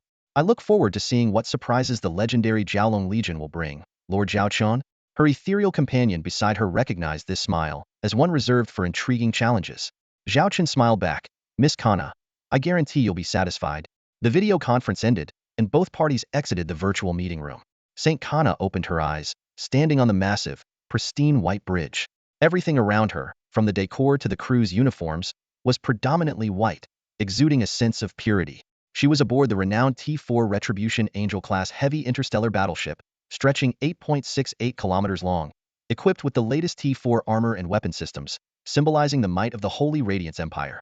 Her deputy, puzzled, asked, Lady Kana, why agree to Zhao Chen's holy duel? He's clearly trying to buy time. St. Kana explained. Whether he stalls or not, it doesn't change our goal of annexing those 5 resource-rich star systems. More importantly, if we intend to eventually dominate the Starlight Empire, we need to build our prestige. Defeating the renowned Jiaolong Legion will establish our strength, making the factions within the Starlight Empire recognize our power. This paves the way for future military actions. The deputy suddenly understood. You plan to use the Jiaolong Legion to build our reputation? St. Kana confidently added. If they adhere to the dual agreement, we can effortlessly gain control of those 5 resource systems. The Chu River Star region and the North Wind Star region will also fall under our domain. It's a win-win situation. Some might ask, what if they lose? To St. Kana and her subordinates, this was a laughable notion. The Holy Angel Legion ranked among the top of the 10 Holy Light Legions, and they hardly knew the meaning of the word defeat. On the bridge of the T-4 Vermilion-class medium interstellar cruiser, Zhao Chen stared at the date displayed on the holographic projection early to mid-December, the time set for the Holy War duel with the opposing side. He turned to his secretary, Lilith, who was frowning slightly as she reported, Commander, I just reviewed the rules of the Holy War duel. It's not a single battle, but 3 different forms of duels. The side that wins the most matches will be the victor. Zhao Chen nodded, as this was information he already knew. He hadn't proposed this Holy War duel on a whim. It was due to a delayed quarterly mission to challenge and ultimately defeat the Holy Radiance Empire in a Holy War duel. The mission rewards would be granted based on the completion level. Zhao Chen pondered silently, understanding why the quarterly mission was delayed. It was clearly a trap set by the system. Since he was already here, he might as well face it head-on. Thus, he issued the challenge to St. Kana. Lilith continued her analysis. The first duel is a single combat between interstellar battleships with no class restrictions. The Holy Radiance Empire is likely to field their strongest T-4 Retribution Angel-class heavy interstellar battleship. Our best active ship is only a T-3 Emperor class, making it extremely difficult to challenge a T-4 Retribution Angel. A slight smile appeared on Zhao Chen's face. Who said our strongest ship is just a T-3 Emperor? Don't forget, Annie is building the strongest interstellar battleship for us, the Soaring Dragon. Lilith suddenly realized, Commander, you're referring to the T-4 Blue Eyes White Dragon class heavy interstellar armored battleship expected to be completed early next year. It does have the capability to rival the T-4 Retribution Angel, but it's still under construction. Zhao Chen decisively ordered, contact Annie and request that she expedite the construction of the T-4 Blue Eyes White Dragon. It must be completed and delivered by the end of November. Allow delays on other projects. Prioritize this task. Also, notify Akihito to assemble an elite crew that can quickly take command of the T-4 interstellar battleship. Lilith received the orders and left. Feeling a moment of sympathy for Chief Engineer Annie, another round of overtime was coming. Zhao Chen added, tell Annie that if she can deliver the T-4 Blue Eyes White Dragon by the end of November while ensuring quality, I will reward her with a month's supply of special provisions at the end of the year. Lilith smiled, already imagining Annie full of energy and determination. Zhao Chen continued, order the Soaring Dragon Legion's interstellar fleet to gather at these coordinates. He pointed to the nearest star sector to the duel's location, and bring enough strategic resources. Prepare for everything. Lilith acknowledged and left, while Zhao Chen closed his eyes to rest, his mind filled with the details of the Holy War duel. 3 duels, the first being the strongest interstellar battleship face-off. the second a random draw of 2 ship types, with no more than 100 ships total, one type comprising at least 30, conducting an offensive and defensive battle, and the third a full-scale interstellar legion battle with a limit of 3,000 ships. As Zhao Chen calculated, this holy war duel was not just to protect the Chu River Star Sector from being attacked from both sides, but also to deter the Holy Radiance Empire and the Warhammer Interstellar Federation, making them aware of the formidable power within the Star Glory Empire. This way, he could confidently develop the 5 resource star sectors. Holy war duel. Zhao Chen chuckled to himself.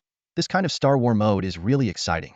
I wonder what expression that woman named Saint Kana will have at that time. A sharp glint flashed in his eyes. There can only be one victor in this holy war duel. No exceptions. Meanwhile, in the production command room of the number 1 ship of the T-4 Gemini-class heavy interstellar industrial ship, a flurry of hurried footsteps broke the tranquility. All eyes focused on the petite figure at the door. Chief Engineer Annie. The person in charge asked in surprise, "Chief Engineer, why are you here suddenly? Isn't it your rest shift?" Annie's expression was unusually serious. "Summon all department heads immediately. I need to hold an emergency production meeting." Soon, the network meeting platform was set up, and all department heads gathered. Annie got straight to the point. "I am announcing an important matter. The construction plan for the first ship of Project 04 QIBL is being moved up from early next year to the end of this month." The news left everyone stunned. Annie continued, "I know the timeline is tight, but this is currently the most critical construction task for the Soaring Dragon Legion. If we have a chance, we must complete it. If we don't have a chance, we must create one. Next, I need everyone to draft a brand new production plan. I will allocate all T3 Furnace-class heavy interstellar industrial ships to assist you. Other production tasks can be postponed. In short, at any cost, I must see this interstellar battleship completed by the end of this month." Annie's determined words ignited everyone's passion. Her eyes were blazing, but in her heart, she was thinking about that month's supply of special provisions. "I'm on it." Annie cheered silently to herself. In the final days of November 3033 in the galactic star calendar, over 3,000 interstellar warships from the Zhao Chen Xiaolong Legion hovered silently near a temporary space station in the 5th star region. Not far away, an interstellar reconnaissance ship stealthily observed the massive fleet using advanced long-range equipment. The captain of the reconnaissance ship reported through an encrypted communication channel to the flagship, "Commander, we've detected over 3,000 enemy ships stationed around a temporary interstellar space station. The fleet includes 1 T-4 class interstellar cruiser, with the rest being T-3 class warships. Their exact combat capabilities are still unknown." In the command room of the Holy Light Legion's flagship, Lady Saint Kana listened to the report, a hint of admiration in her eyes. A fleet of 3,000 T-3 class warships? The Xiaolong Legion of the Xingyao Empire has certainly made a name for itself. This kind of formation is something we've only started building in the last decade, and even 10 of our Holy Light Legions have only half achieved this. The adjutant couldn't help but interject. Even though they're all T-3 class warships, they're still far inferior to the ships of our Holy Radiance Empire. Our warships have always been among the best in the Galactic Union. Ignoring the self-praise, Saint Kana continued to probe. "You mentioned only 1 T-4 interstellar cruiser? No sign of their T-4 battleships? Specifically, the T-4 Beifengzishan class heavy battleship?" The reconnaissance captain shook his head. "No, we focused on their battleships, but only found 1 T-3 class." Saint Kana frowned slightly, lost in thought. The adjutant, seeing her expression, couldn't resist a mock. "Do they really think they can pit their T-3 battleships against our T-4 Punishment Angel?" Saint Kana shot him a glare, silencing him immediately. She murmured, "I expected Zhao Chen to bring out the T-4 Beifengzishan class heavy battleship for this duel. Given their close ties with Governor Chu He, borrowing a few shouldn't be a problem." The adjutant quickly reassured, "Commander, I believe we have nothing to worry about. This holy war can only end one way, with our absolute victory." Saint Kana glanced at her subordinate and sighed inwardly. Over the years, arrogance had been spreading among the upper echelons of the Holy Spirit race, especially after the retreat of the Mecha clan. When discussing the Xingyao Empire and the Warhammer Interstellar Federation, their words were often filled with disdain. Despite her confidence in their victory, Saint Kana maintained caution outwardly. "With the battle approaching, we mustn't be complacent. Relay my orders. The entire fleet will conduct a combat readiness drill over the next few days." The adjutant was puzzled. "A combat readiness drill? Commander, is that really necessary? We're just facing." He stopped mid-sentence, meeting Saint Kana's icy stare, and quickly complied, "Understood. I'll arrange it immediately." Meanwhile, aboard the command ship of the Xiaolong Legion, Zhao Chen was observing his fleet through a holographic display. Suddenly, his secretary Lilith brought good news. "Commander, we've received an update from the base. Chief Engineer Annie has personally overseen the completion of the 04 QIBL construction project. Zhao Chen glanced at the time, noting there were still over 10 hours left in November. Pleased, he remarked, I told you. Push our chief engineer a bit, and you'll see her full potential. He then ordered, don't forget to give Annie an extra month's supply of special provisions, and another half month's worth as a bonus. Also, make sure all personnel involved in this construction project are rewarded according to our merit system. Zhao Chen continued, now that it's completed, when can we expect this new warship to arrive? Lilith replied, Red Eye is handling it over there. She had already arranged for the crew to start trial runs. Red Eye promised that the warship would join us within a week. Zhao Chen nodded with satisfaction. Perfect timing. The Holy Angel Legion has been pushing for a battle date. Let's set it for December 10th. In the Chu River starfield, inside Chu Chang'e's office, the atmosphere was tense. Chu Xian pushed open the door and immediately noticed the rare serious expression on her grandfather Chu Chang'e's face. She had only seen this look a handful of times in her life, each time signaling a major event. Grandpa, is something wrong? Chu Xian asked cautiously. Chu Chang'e shook his head with a wry smile. It's your future husband. I didn't expect him to stir up such a big commotion. A holy war duel. Who could have thought of that? Holy war duel? Chu Xian frowned, trying to recall. I think I've read about it somewhere, something related to the Holy Radiance Empire. What has Zhao Chen done this time? Suddenly, she realized something, her cheeks turning red as she glared at her grandfather in protest. Grandpa, what are you talking about? Who said Zhao Chen is my future husband? Chu Chang'e shrugged, teasing. I didn't name anyone. You brought up Zhao Chen yourself. Chu Xian rolled her eyes at her grandfather. First, explain what this holy war duel is all about. Chu Chang'e sighed and began to detail the entire event. It turned out that the large-scale mobilization of the Sky Dragon Legion had caught his attention. After inquiring with Zhao Chen, he learned about this shocking plan. What? Zhao Chen is betting on our Chu River starfield? Chu Xian exclaimed. Despite her disbelief, she knew Zhao Chen's character well enough to know he was capable of such a thing. Chu Chang'e said helplessly, I had previously entrusted Zhao Chen to represent me in dealings with the Holy Radiance Empire. I didn't expect him to pull off something like this. This kid is always up to something. You never know when he'll cause a huge problem. Then, what are the chances of winning this holy war duel? Chu Xian asked with concern. Chu Chang'e's expression grew serious as he pulled up some data that detailed information on the Holy Angel Legion. The opponent is the Holy Angel Legion, one of the top 10 Holy Light Legions of the Holy Radiance Empire. As for their strength, he began analyzing the odds of each battle. Overall, the chances of winning are not high. Chu Xian's brow furrowed, but Chu Chang'e added, however, when I last spoke to Zhao Chen, he assured me that we would win without a doubt. He even gave me a military guarantee. Hearing this, Chu Xian pondered for a moment before saying resolutely, I believe in Zhao Chen. If he promised it himself, he must be confident. Besides, you mentioned that if Zhao Chen's Sky Dragon Legion wins, the Holy Radiance Empire won't invade our Starshine Empire for 3 years, giving us a significant amount of time. Chu Chang'e nodded in agreement, but still had reservations. I understand that, but it's very risky. I used to think I was daring with my military strategies, but compared to this kid, I realize I'm quite cautious. No matter what, I trust him. Chu Xian said firmly. Chu Chang'e chuckled and teased. Not married yet, and you're already so trusting of your future husband? Chu Xian blushed like a ripe apple and retorted, Grandpa, if you keep talking nonsense, I won't talk to you anymore. 2 days later, the moment of the duel was approaching. The warships of the Holy Angel Legion and the Sky Dragon Legion had arrived at the designated coordinates, with over 3,000 starships from each side gleaming like stars in space.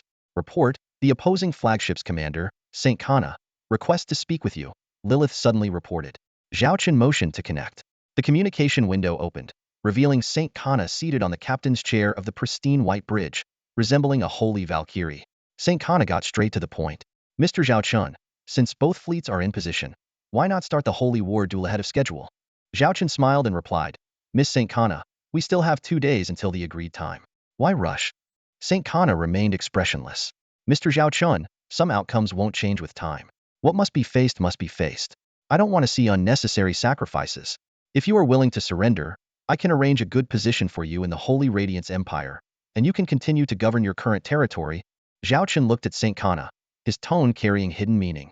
I also don't want to see unnecessary casualties, so I hope Miss St. Kana will also consider her crew's well-being in the duel. St. Kana sighed. Since Mr. Zhao Chen insists on being obstinate, I will have to show you in the duel what futile efforts are. The holy light does not favor foolishness. I don't favor foolishness either, Zhao Chen responded calmly. After the communication ended, Zhao Chen leaned back in his captain's chair. He wasn't delaying the duel. He was waiting for a crucial warship. Report, Commander, General Qidong is expected to arrive in 3 hours. Lilith brought good news. Zhao Chen exhaled a long breath. Finally, 3 hours later, under the eager eyes of the Sky Dragon Legion and the surprised gazes of the Holy Angel Legion, a massive silver-white interstellar battleship slowly approached. It was imposing, like a giant dragon soaring through the starry sea. What is that? A T-4 interstellar battleship? St. Kana stood up from her captain's chair in shock, staring at the screen displaying the warship bearing the Sky Dragon emblem. She finally understood Zhao Chen's intention wasn't stalling for time, but waiting for this crucial warship to arrive. Report to the commander, sir. The T-4 Blue-Eyed White Dragon-class heavy interstellar armored battleship, Ship 1, is here to report. Akame's voice came through the video window. She looked a bit tense. We were delayed due to some issues on the way. Please, commander, punish me. Zhao Chen frowned and asked directly, what caused the delay? Akame's eyes flickered as she glanced off-screen. Suddenly, a hand reached into the frame, followed by a timid voice, it's my fault. On the way here, I insisted on conducting a few more main cannon test fires. We overdid it, causing the energy system to overload. Zhao Chen was taken aback by the voice and exclaimed, Shui Xiao Xiao? Shui Xiao Xiao peeked her head into the frame, grinning sheepishly at Zhao Chen. She was dressed in the Xiaolong Legion uniform, hands behind her back, looking every bit like a child caught misbehaving. Zhao Chen's mind raced, and a possibility dawned on him. He looked at Akame, waiting for an explanation. Taking a deep breath, Akame began her report. After carefully evaluating our Xiaolong Legion's officers, I concluded that Captain Shui Xiaoxiao is the ideal candidate to command the T-4 Blue-Eyed White Dragon-class heavy interstellar armored battleship. She previously commanded a T-3 Emperor-class heavy interstellar battleship and quickly mastered its operations, showing exceptional performance in combat. She even improved our interstellar battleship training procedures. Captain Shui Xiaoxiao has shown extraordinary talent and extensive combat experience with interstellar battleships, which is why I chose her for this role. Shui Xiaoxiao blushed at the praise, muttering, General Akame, you're making me blush? Zhao Chen covered his face in exasperation. He knew Akame's words were true, and that Shui Xiaoxiao indeed had rich experience in interstellar battleship combat. Recalling their days at the Northern Star Starship Military Academy, Shui Xiaoxiao was a typical student with uneven grades. While her overall performance was average, she always excelled in subjects related to interstellar battleships. Her obsession with them was almost fanatical. In theory, Shui Xiaoxiao was a suitable choice for the T-4 Blue-Eyed White Dragon-class battleship's captain. However, looking at her carefree demeanor, Zhao Chen found it hard to entrust such a crucial warship to her. Taking a deep breath to calm himself, Zhao Chen silently repeated the maxim, if you doubt people, don't use them. If you use people, don't doubt them. Finally, he asked sternly, Shui Xiaoxiao, do you have the confidence to command the T-4 Blue-Eyed White Dragon-class heavy interstellar armored battleship and win the upcoming duel against the Saint Angel Legion's T-4 Punisher Angel-class heavy interstellar battleship? Shui Xiaoxiao immediately straightened up, eyes blazing with determination. Yes, sir. When it comes to interstellar battleships, I've never met my match. I can assure you, no one in the Xiaolong Legion knows the T-4 Blue-Eyed White Dragon better than I do. She finished with a confident tilt of her head. Zhao Chen narrowed his eyes and retorted, then who was it that overloaded the system during training, causing the delay? Shui Xiaoxiao rubbed her nose sheepishly and explained in a small voice, I just wanted to test the T-4 Blue-Eyed White Dragon's limits. Only by doing so can I command this battleship more effectively in combat. Zhao Chen understood her reasoning. The T-4 Blue-Eyed White Dragon-class heavy interstellar armored battleship was rushed in production, likely having some quality issues. With limited test time, only a third of the trial runs were completed, forcing Shui Xiaoxiao to push the ship to its limits, causing the delay. All right, I won't pursue this matter further, Zhao Chen said. Will the overload affect the upcoming battle? Do you need the interstellar industrial ship for repairs? Shui Xiaoxiao shook her head. No repairs needed. It was just an energy overload. Honestly, the T-4 Blue-Eyed White Dragon's main cannon is incredibly powerful. The feeling, it's just exhilarating.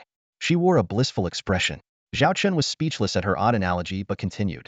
Since you love this battleship so much, if you win the upcoming duel, you can remain its captain. Otherwise, you'll have to go back to commanding the T-3 Emperor. Shui Xiaoxiao's eyes widened in horror. Go back to the T-3 Emperor? No way. After experiencing the T-4 Blue-Eyed White Dragon's power, the T-3 Emperor feels like a toy. Rest assured, sir, I will thoroughly defeat the T-4 Punisher Angel-class heavy interstellar battleship. I'll make sure it gets a taste of our firepower. Though her words were peculiar, Zhao Chen accepted Shui Xiaoxiao's assurance. You have a little over a day. Use this time to familiarize yourselves with the battleship, he advised. Yes, sir. Shui Xiaoxiao nodded firmly. Her future happiness depended on this battle whether she would continue commanding the T-3 Emperor or the T4 blue-eyed white dragon hinged on her performance. Shui Xiaoxiao gazed around the grand bridge of the T4 blue-eyed white dragon-class heavy interstellar armored battleship, her eyes landing on the dragon-engraved captain's chair. This was her dream battleship, and she swore to never be separated from Idavan in death. At that moment, Shui Xiaoxiao's eyes burned with the desire for battle. Zhao Chen had no idea that she viewed this duel as a matter of life and death. Turning his attention to the Saint Angel Legion fleet, Zhao Chen anticipated the upcoming epic duel. Only such a clash of titans could elevate a fleet's status. He firmly believed that the name Xiaolong would resound throughout the galaxy. Galactic Year 3033, December 10th, a day destined to be etched in the annals of both the Radiant Empire and the Holy Light Empire. In an unremarkable sector of space, the elite forces of these two great empires were about to engage in an epic confrontation. Aboard the flagship of the Holy Angel Corps, the bridge was abuzz with activity. The vice captain stood behind Commander Shankana, reporting, "All starships are fully prepared. Awaiting your orders, Commander Shankana." Shankana gazed intently at the opposing fleet, particularly focusing on a massive battleship. The vice captain noticed that this wasn't the first time their commander had been absorbed in staring at that ship. Ah! Shankana snapped back to reality, casting a brief glance at the silver T4 interstellar battleship. A strange feeling stirred within her. She commanded, "Establish contact with Zhao Chen immediately and arrange the specifics of the duel." The vice captain promptly set out to execute the order. Shankana took a deep breath, placing her hand over her chest, where faint, glowing spots flickered beneath her skin. It had been a long time since she had felt such emotional turmoil. What is going on? Shankana pondered. The sacred duel hasn't even begun. Yet why am I so uneasy? She tried to steady her emotions, reaffirming her resolve. Relax, the Holy Angel Corps will surely prevail. Soon, contact was established between the two sides. Two shuttles departed from their respective flagships and docked in a designated area. As the airlock doors opened, Zhao Chen saw the legendary Shangling clan for the first time, skin as white as jade, occasionally flickering with light. White hair, golden eyes, and dressed in white attire. Zhao Chen thought, these people are like walking light bulbs. They wouldn't need lamps at night. Shankana stood at one end of the shuttle, performing a ceremonial gesture of the Holy Light Empire. "Greetings, esteemed Mr. Zhao Chen. It's an honor to meet you here." Zhao Chen returned the gesture. "The honor is mine, Miss Shankana. It is a privilege to witness such an extraordinary sacred duel. Frankly, I wish to avoid unnecessary casualties." A clear expression crossed Shankana's beautiful eyes. Zhao Chen, with a look of resigned sorrow, echoed, "I too hope to avoid unnecessary loss." Seeing Zhao Chen unmoved, Shankana sighed. Zhao Chen shrugged, speaking compassionately, "If at any point during this sacred duel you find something amiss, Miss Shankana, you have the power to end this conflict."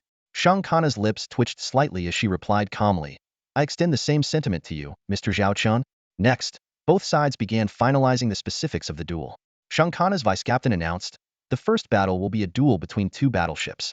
We will deploy the T4 Retribution Angel-class heavy interstellar battleship." Lily, Zhao Chen's secretary, responded, "We will deploy the T4 Blue Eyes White Dragon-class heavy interstellar battleship." Hearing the name Blue Eyes White Dragon, Shankana felt a moment of disorientation. The name seemed perfectly fitting for that silver interstellar battleship, resembling a silver dragon soaring through the cosmos. The vice captain suggested drawing lots for the second battle ship types, displaying the lottery system. Zhao Chen expressed his trust and declined to verify it. The result: Lily's side drew interstellar frigates and destroyers, while the opposing side drew interstellar cruisers and battlecruisers, giving them a clear advantage. Lily looked apologetic, but Zhao Chen reassured her, "It's all right, it won't affect the outcome." The third battle was set to be a fleet engagement, with a limit of no more than 3,000 starships. Finally, both sides divided the battlefield into 3 combat zones, agreeing to commence the sacred duel in 1 hour. Zhao Chen and Shankana exchanged smiles and ordered their fleets into position. The most anticipated ships were the 2 flagships, the T4 Blue Eyes White Dragon-class heavy interstellar armored battleship of the Dragon Corps, and the T4 Retribution Angel-class heavy interstellar battleship of the Holy Angel Corps. Zhao Chen sat calmly in his shuttle seat, peering through the transparent partition to clearly see Shankana just a few meters away. As the supreme commanders of their respective fleets, they were bound to adhere to the rules of the sacred duel. Zhao Chen's gaze fixed on the 3 massive screens before him, each representing a different battlefield.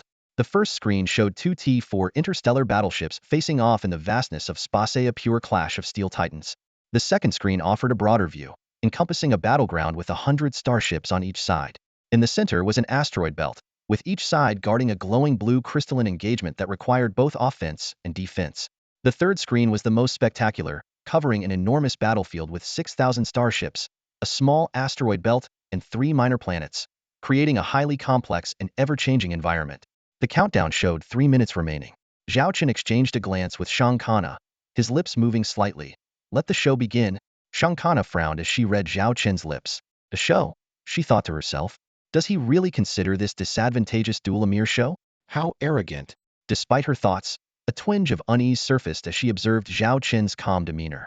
Shang Kana turned her attention to the screen of the second battlefield.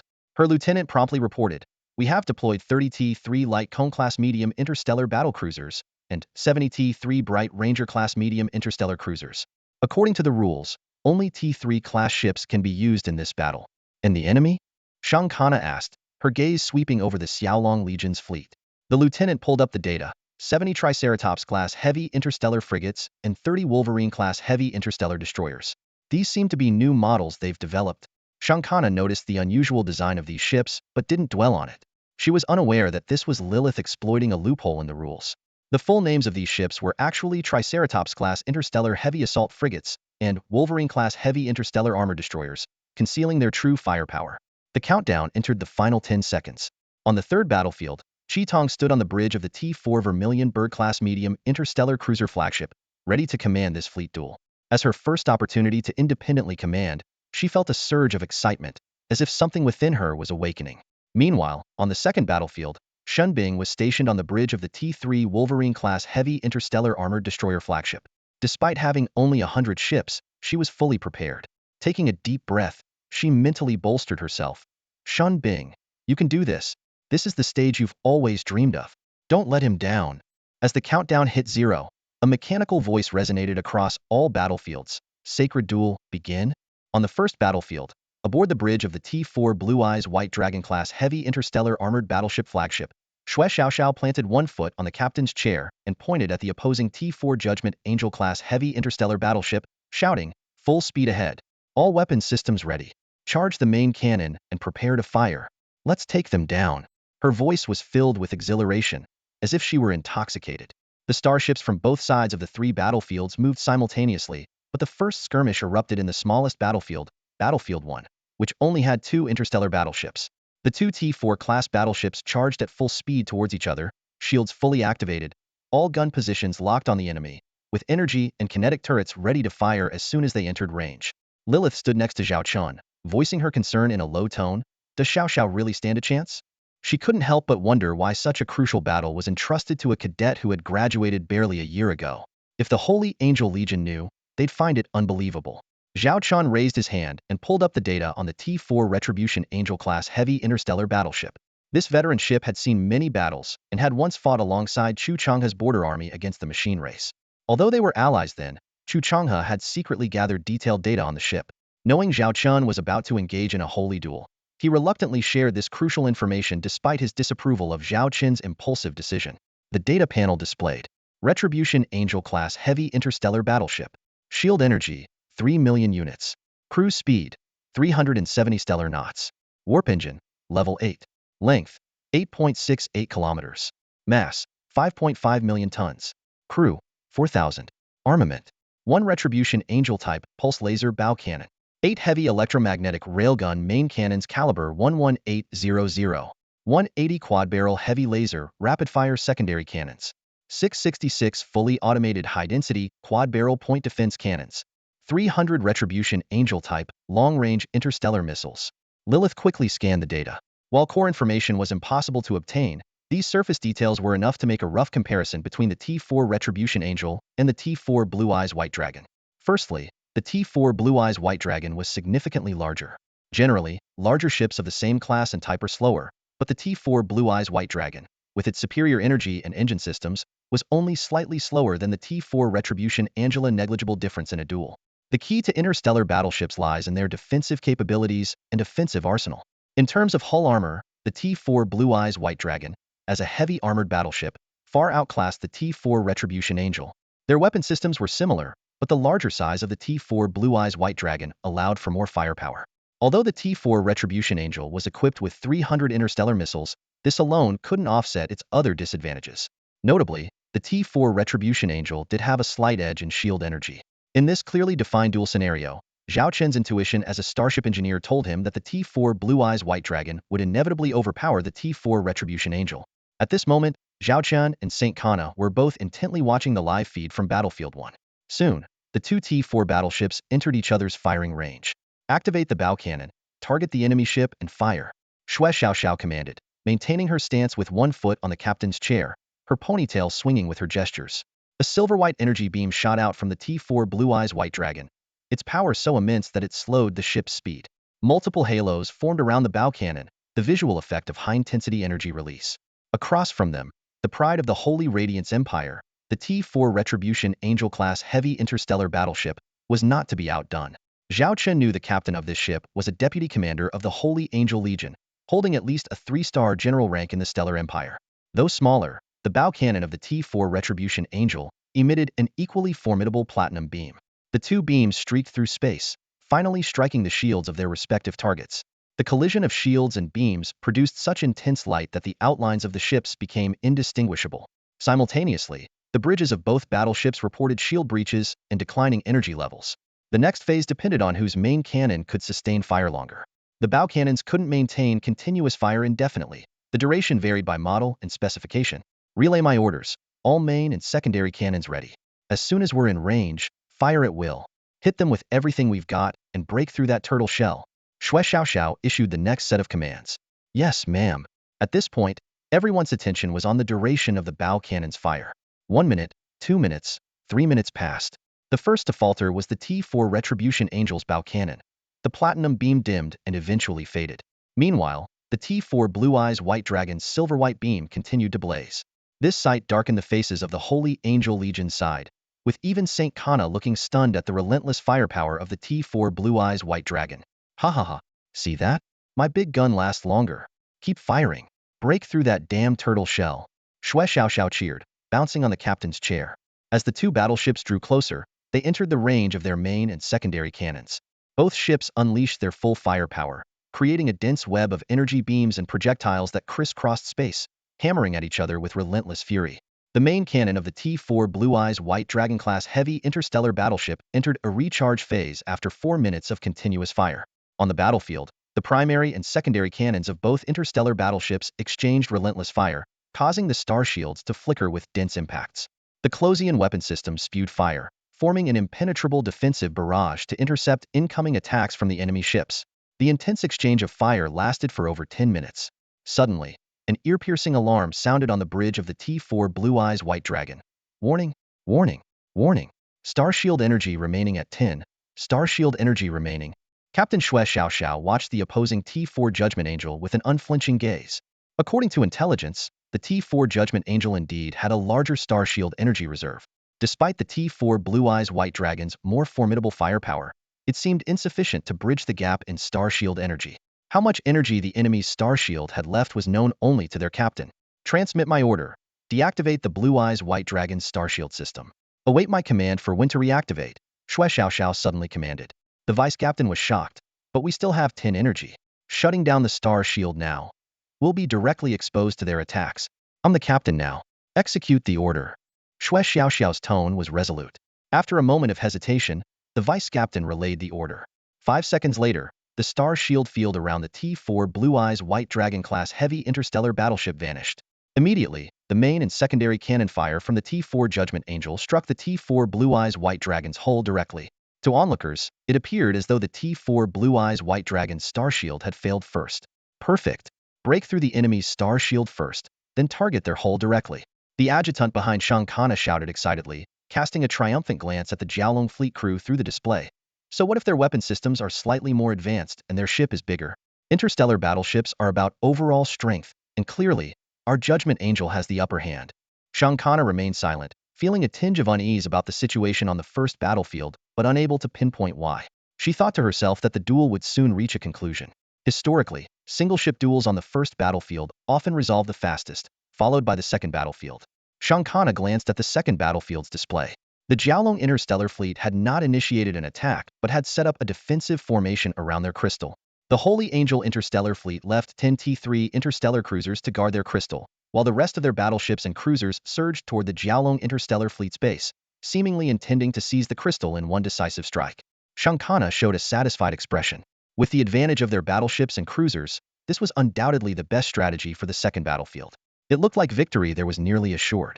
As for the third battlefield, due to its vast range, the interstellar fleets had yet to engage directly but had dispatched reconnaissance ships to locate the enemy. Currently, all attention remained focused on the first battlefield. From an external perspective, the T-4 Judgment Angel-class heavy interstellar battleship appeared to hold the advantage. It used its star shield to withstand enemy attacks, while the T-4 Blue Eyes White Dragon, without its star shield, relied solely on its hull armor. Various alerts of hull impact sounded continuously before Xue Xiaoxiao, but she only glanced at them. These attacks were insufficient to cause substantial damage to the hull. Remember the defense zones for the Closian weapon systems. Focus on protecting the main and secondary cannon turrets. We can't let them be destroyed. Xue Xiaoxiao repeatedly instructed. Yes, the crew responded in unison.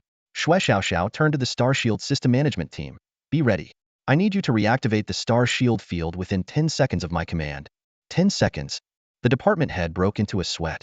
In previous trial runs, the Star Shield system took an average of 13 seconds to activate, with the fastest time being 9.7 seconds. Now, they were required to do it in 10 seconds, a challenging task. Is that impossible?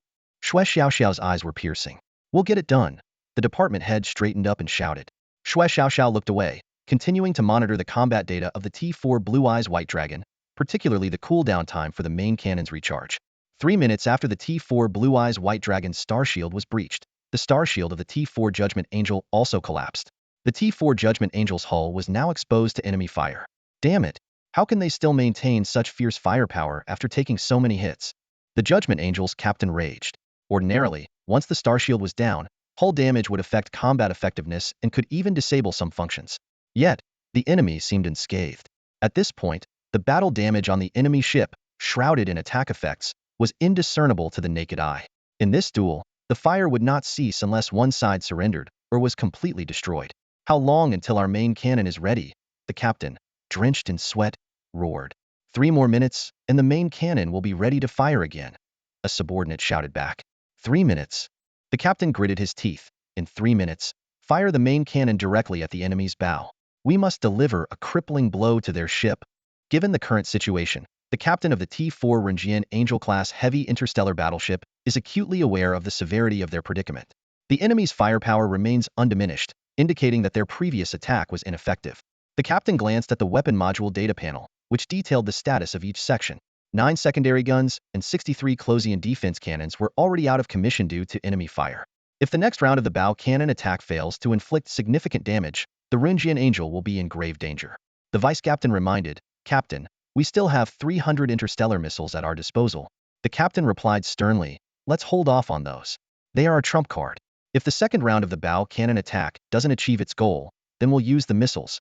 Soon, the Renjian Angel's bow cannon was ready again. The responsible crew member reported loudly, bow cannon fully charged, ready to fire again. The captain immediately ordered, target the enemy's bow, fire. In the distance, the platinum glow of the Renjian Angel's bow cannon gleamed as countless light particles converged. Meanwhile, the bow cannon module of the Qingyan Bailong was still being reset. Behind Shankana, her adjutant exuded confidence. Ha ha ha. So what if their bow cannon attack is prolonged? Comprehensive performance is what matters in interstellar battleships. That's the difference. Simultaneously, on the bridge of the Qingyan Bailong, Xue Xiaoxiao commanded sharply, now, activate the star shield again. The crew chief swiftly executed the command, and the star shield program was reactivated. Xue Xiaoxiao clenched her fist, holding her breath in anticipation. The vice captain realized why the captain had insisted on deactivating the shield when only 10 energy remained at it was to prepare for the enemy's bow cannon attack. In an instant, the Renjian Angel's bow cannon fired a platinum beam straight at the Qingyan Bailong's bow. Just as the beam was about to hit, a barrier suddenly unfolded, enveloping the entire Qingyan Bailong. Boom! The spectacular light effect from the impact engulfed most of the Qingyan Bailong. Everyone who witnessed it was stunned. Impossible! How do they still have the star shield? Shankana's adjutant was dumbfounded. Shankana's expression also grew serious. At this moment, the Qingyan Bailong's bow cannon began to emit a silvery white glow. The responsible crew member shouted, bow cannon reset complete, ready to fire again. Alarms blared. Warning, star shield under attack, remaining energy 9, 8, 7. Xue Xiaoxiao roared at the bow cannon module officer. Fire the bow cannon. Aim at that little turret across. They want to duel with me. I'll show them who's got the harder and stronger gun. Aim right at their face. If you miss, I'll come for you. The officer shuddered but responded firmly, "Captain, rest assured, mission will be accomplished. How long until the bow cannon fires?" Xue Xiaoxiao asked. 10 seconds. Xue Xiaoxiao turned to the star shield officer. "Time it with them. When they fire, deactivate the shield." "Yes, Captain." The crew chief nodded. Countdowns appeared simultaneously in front of the two department heads, starting from 5 and counting down. When the number hit 1, they issued their commands in unison. "Deactivate the star shield. Fire." The deactivation of the Qingyin Bailong star shield made the Runjian Angel's crew momentarily ecstatic. But the subsequent events plunged them from elation to despair. A silvery white beam shot out, colliding directly with the platinum beam. This battleship captain is insane." Shang Kana's adjutant muttered in shock. Shang Kana remained silent, her brow furrowed. The spectacle of the two bow cannons clashing was breathtaking.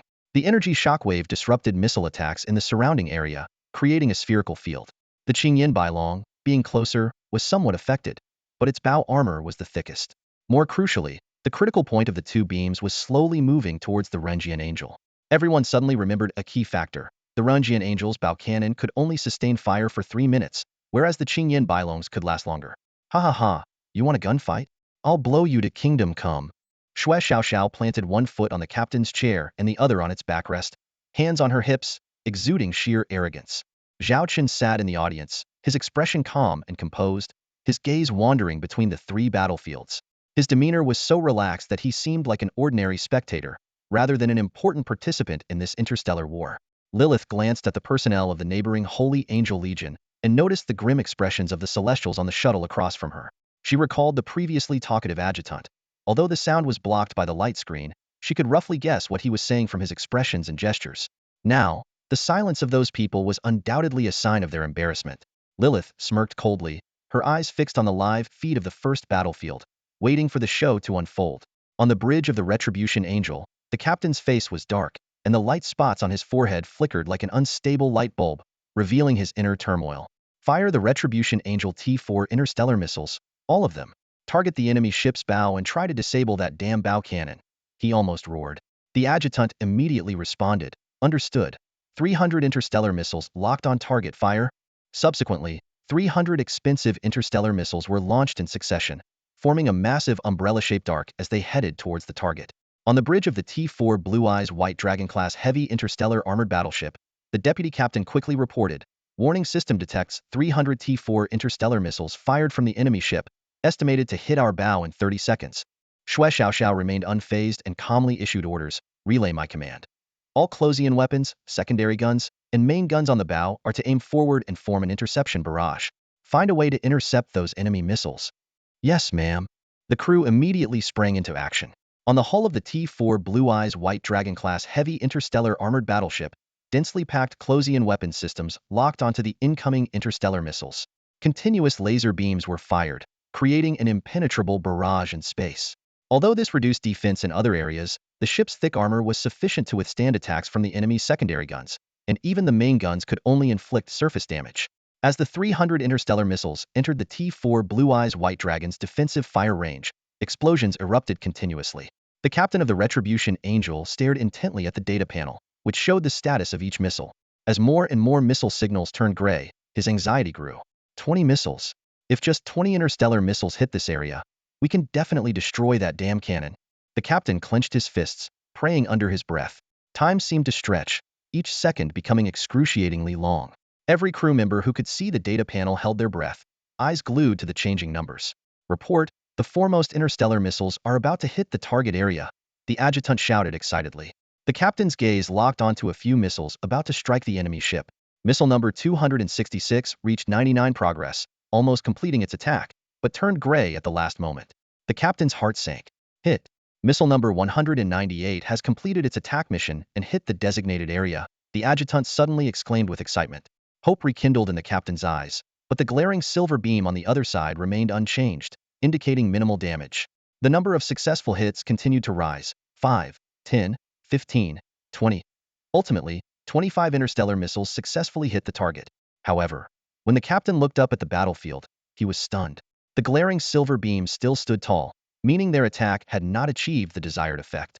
This can't be." The captain swayed, almost collapsing. He watched in despair as the remaining interstellar missiles turned gray, realizing their plan had completely failed. Meanwhile, the Retribution Angel's bow cannon had less than 30 seconds of firing time left. These mere 30 seconds felt as long as the changing of seasons to them. Every crew member had only one thought: this cannon is just too tough. Quick, turn to starboard. The captain of the Archangel's Retribution shouted the command immediately, offering a glimmer of hope. However, given their current speed, executing a turn within 30 seconds to evade the enemy's main cannon was nearly impossible. Those 30 seconds felt like an eternity for the members of the Holy Angel Legion. They watched through the portholes as the platinum energy beam diminished, ultimately consumed by the silvery white beam. The massive silvery white beam, like a divine sword, struck the bow of the T-4 Archangel-class heavy starship with precision. The bow cannon area was engulfed instantly, and the ship's armor began to collapse, cracks spreading like a spider web. Alarms blared suddenly, the piercing sound echoing throughout the bridge. Warning! Warning! Warning! Bow armor compromised. Bow cannon module failure. The captain slumped heavily into the command chair, feeling the violent tremors of the bridge. His ears rang, and his heart pounded as if it would burst from his chest. His gaze was vacant. He had already seen the outcome of this duel. It's over. It's all over, he muttered, his voice filled with despair. St. Kana stood on the bridge, her eyes fixed on the destructive silvery white beam. As the T-4 Archangel-class battleship struggled to turn, the beam's impact point shifted slowly, like a sharp laser blade slicing through the head of a beast. We've lost, St. Kana whispered, a complex emotion flickering in her pale gold eyes. The adjutant beside her shouted hysterically, "Ma'am, we haven't lost yet. As long as the Archangel keeps fighting, we might still." St. Kana coldly interrupted, "Under this kind of attack, even if the T-4 Archangel's bow cannon isn't destroyed, it can't be repaired quickly. And what about the enemy's bow cannon? Even if they don't destroy us this round, what about the next? Moreover, our other weapon modules can't match that battleship. We haven't even managed to inflict significant damage on their armor." She stared into the adjutant's eyes, her tone severe. "Continuing to fight will only let us witness the fall of a T-4 Archangel-class heavy starship. Is that what you want? Do you want to see over 4,000 Holy Spirit warriors die in vain?" The adjutant was speechless, his face showing disbelief and unwillingness. St. Kana decided inwardly that after this holy war duel, she would remove this stubborn adjutant from his position.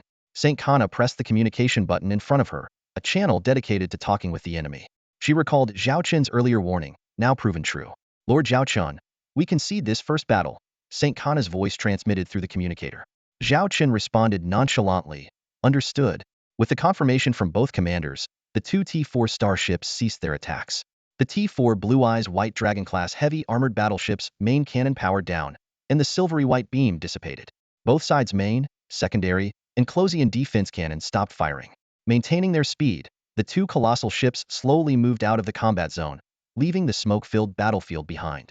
The T-4 Blue Eyes White Dragon-class heavy armored battleship exited first, all eyes on the victor. Their attention was drawn to the massive cannon that had withstood the T-4 Archangel's final barrage of 300 interstellar missiles, remaining unyielding. The cannon bore visible attack scars, with some areas showing 3-meter wide, half-meter deep dents. The armor was covered in spider-web-like cracks, a testament to the fierce battle. Many Holy Spirit onlookers marveled at the cannon's resilience, wondering how thick its armor must be to withstand such a ferocious assault. "Just a bit more, just a bit more," the adjutant muttered angrily, clenching his fists. In his view, if they had silenced the enemy's bow cannon, victory would have been theirs. St. Kana's gaze shifted from the cannon to the ship's hull. The T-4 Blue Eyes White Dragon-class heavy armored battleship's armor was riddled with attack marks, ranging from minor scratches to nearly 1-meter craters. It looked heavily damaged, but St. Kana keenly noted that none of the attacked areas exposed the internal structure. This meant the T-4 Archangel-class heavy starship's attacks hadn't caused substantial damage to the Blue Eyes White Dragon. This realization raised St. Kana's assessment of the Blue Eyes White Dragon-class heavy armored battleship's capabilities to a new level. Meanwhile, on the T-4 Blue Eyes White Dragon's bridge, Lilith patted her chest, exclaiming, "That was close, really close. It looks like we barely made it." Zhao Chen chuckled. "Barely? Not even close." He pointed to the Blue Eyes White Dragon, explaining, "Don't be fooled by the surface damage. It's not that serious. You know, the bow cannon's armor is the thickest on the entire starship, with 12 layers of independent structure. Judging by the damage, those missiles only penetrated up to the 6th layer. There's still half left. As for the hull armor, the most damaged areas still have at least 50 strength. With the T-4 Archangel's firepower, they're nowhere near a real threat. I dare say our T-4 Blue Eyes White Dragon could handle a 2-known fight." Lilith stared at the commander in astonishment, and Zhao Chen smiled confidently. Don't be surprised. That's the strength of our heavy armored battleship. At that moment, the defeated T-4 Archangel-class heavy starship slowly emerged from the battlefield smoke. Its battered appearance made every Holy Spirit onlooker's face turn grim. The ship was severely damaged, with large sections of armor missing, exposing its internal structure. The bow cannon was completely deformed, rendered useless. The entire battleship looked as if it could fall apart at any moment. This stark contrast silently highlighted the vast gap between the two starships. The Holy Spirit warriors watched in frustration and disbelief. Their pride, the T-4 Archangel-class heavy starship, had been so easily defeated in this duel. This outcome would not only shock the entire Holy Radiance Empire, but also shake their long-held confidence and pride. This was the harsh reality of the power gap, unyielding and undeniable. At this moment, the T-03 AT-4 Punishment Angel-class heavy interstellar battleship presented a grim scene, completely devoid of its former imposing aura. The ship's armor was battered and uneven, exposing multiple internal compartments. A closer look revealed traces of blood splattered on the damaged sections.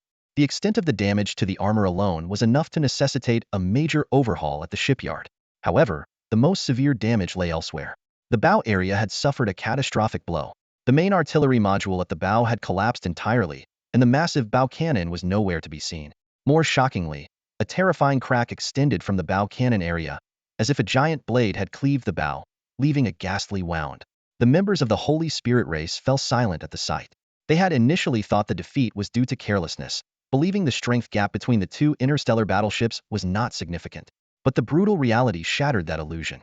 With the bow cannon destroyed, the bow armor breached, and the overall damage to the armor, it would take at least 2 to 3 months of repairs to restore the T-03 to combat readiness. Commander, I'm sorry. The captain of the T-03 looked at Shang Kana with guilt. Shang Kana stared calmly at the video screen and said, "Report the damage status of the Punishment Angel T-03. The captain hesitated for a moment, but then reported truthfully, "The overall damage to the Punishment Angel T-03's armor exceeds 50, with 5 of the armor breached. The bow armor is severely damaged, and 78 compartments have been affected and forced to close. 37 people are dead, and 135 are injured to varying degrees. Even the structural integrity of the ship's main framework has decreased by 10. Hearing these alarming figures, the officers behind Shang Kana looked grim. "Commander, this defeat is my responsibility. I request." Shang Kana interrupted, "Your responsibility will be investigated when we review this battle. For now, take your interstellar battleship and crew to rest." With that, she closed the communication channel. A heavy atmosphere enveloped the shuttle cabin. The adjutant tried to lighten the mood. "Commander, we still have a chance. There's the second and third battles, especially the second one, where our ship types have the advantage. We can't lose." "Let's hope so." Shang Kana felt a tinge of doubt about the entire Holy War duel, wondering if it had been a mistake. She turned to look at the man on the other side of the screen, who seemed to be shrouded in a mysterious aura. Meanwhile, Zhao Chen was communicating with the returning Shui Xiaoxiao, reporting, "Commander, the T-4 Blue Eyes White Dragon class heavy interstellar armored battleship number 1 has successfully completed the mission." Shui Xiaoxiao awaited Zhao Chen's praise with a cheerful smile. Zhao Chen responded nonchalantly, "What's there to be proud of?" Was there any doubt that the T-4 Blue Eyes White Dragon would defeat that rundown interstellar battleship? Shui Xiaoxiao's expression froze. Indeed, the victory was mainly due to the superior performance of the T-4 Blue Eyes White Dragon class heavy interstellar armored battleship, not her command skills. Zhao Chen then shifted his tone, however, considering the crew's excellent performance in their first battle. "Convey my orders. All crew members of the T-4 Blue Eyes White Dragon class heavy interstellar armored battleship will be rewarded upon return." Shui Xiaoxiao's smile reappeared but quickly faded as Zhao Chen continued. "But due to Shui Xiaoxiao's previous failure to follow orders, her reward is cancelled." Shui Xiaoxiao lowered her head in disappointment, not expecting the commander to hold such a grudge. "That's all. Shui Xiaoxiao, you better manage my T-4 Blue Eyes White Dragon well. If you're careless again, I'll remove you from your position," Zhao Chen warned. Shui Xiaoxiao was momentarily stunned, then asked in surprise, "Are you assigning me as the permanent captain of this interstellar battleship?" "What? Don't want to?" Zhao Chen teased. I want. No one can separate me from this big baby now. We'll be together forever," Shui Xiaoxiao declared earnestly. Zhao Chen knew her well. She had always favored the larger, more powerful ships. She had previously been infatuated with the T-3 Emperor-class heavy interstellar battleship. "All right, enough chatter. Go and rest." Zhao Chen waved her off. "Yes." Shui Xiaoxiao officially became the captain of the T-4 Blue Eyes White Dragon class heavy interstellar armored battleship number 1. Commander, we've won the first battle. This gives us the upper hand, Lilith said happily. Zhao Chen nodded, which was expected. However, the second battle looks less optimistic. Lilith looked at the broadcast of another battlefield, frowning. Zhao Chen also shifted his attention there. It was undoubtedly the second battlefield, where the disparity in strength was evident. At this moment, 90 interstellar battleships of the Holy Angel Fleet had arrived at the other end of the battlefield, facing the waiting Xiaolong Fleet.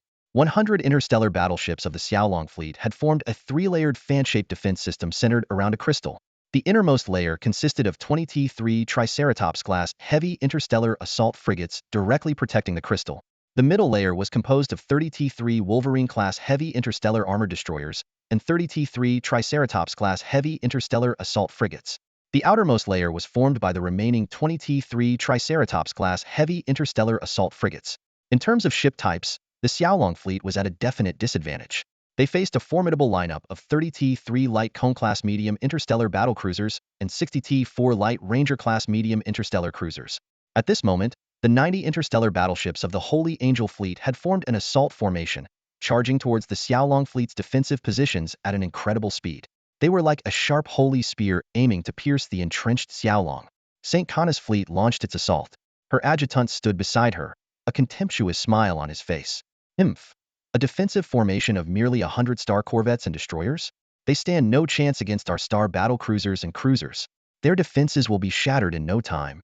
St. Kana didn't respond, her gaze fixed on the 100 starships of the Jiaolong fleet arrayed in a defensive stance. In theory, victory should be within reach. Yet, an inexplicable sense of unease gnawed at her.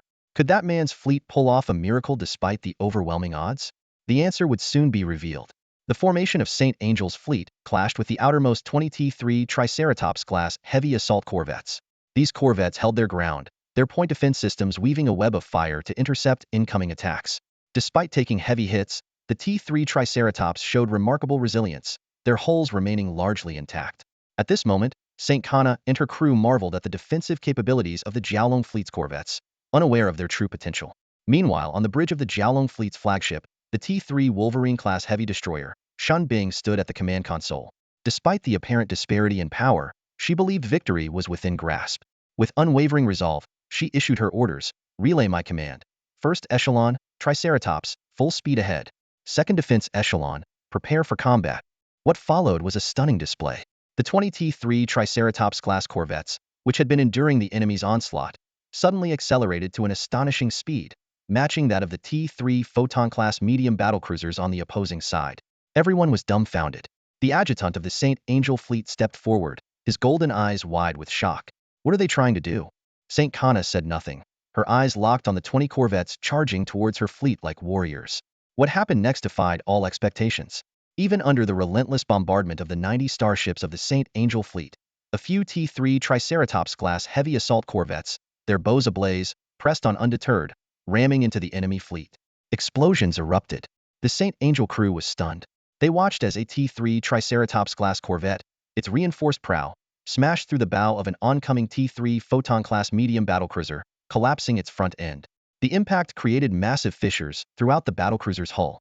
This scene replayed across the battlefield, like comets colliding. Both sides suffered heavy losses. Though the 20 T-3 Triceratops corvettes were heavily damaged and on the brink of destruction, they successfully disrupted the St. Angel fleet's attack rhythm. At that moment, an even more terrifying spectacle unfolded. 30 T-3 Wolverine-class heavy destroyers and 30 T-3 Triceratops-class heavy assault corvettes seized the moment, launching an offensive with unprecedented speed. Sensing the danger, the St. Angel fleet's commander ordered immediate battle preparations. A brutal fight ensued. The T-3 Wolverine-class destroyers of the Jiaolong fleet faced the T-3 Photon-class battlecruisers Hedon, fighting fiercely despite suffering heavy damage. The 30 T-3 Triceratops corvettes continued their suicidal assaults. What was expected to be a crushing victory turned into a brutal stalemate. St. Kana's expression darkened further. Her previously boastful adjutant now stood silent, barely daring to breathe. The adjutant stared in disbelief at the live feed displaying the remaining starships. St. Angel Fleet, 79, Jiaolong Fleet, 81, St. Angel Fleet, 71, Jiaolong Fleet, 70, St. Angel Fleet, 64, Jiaolong Fleet, 64.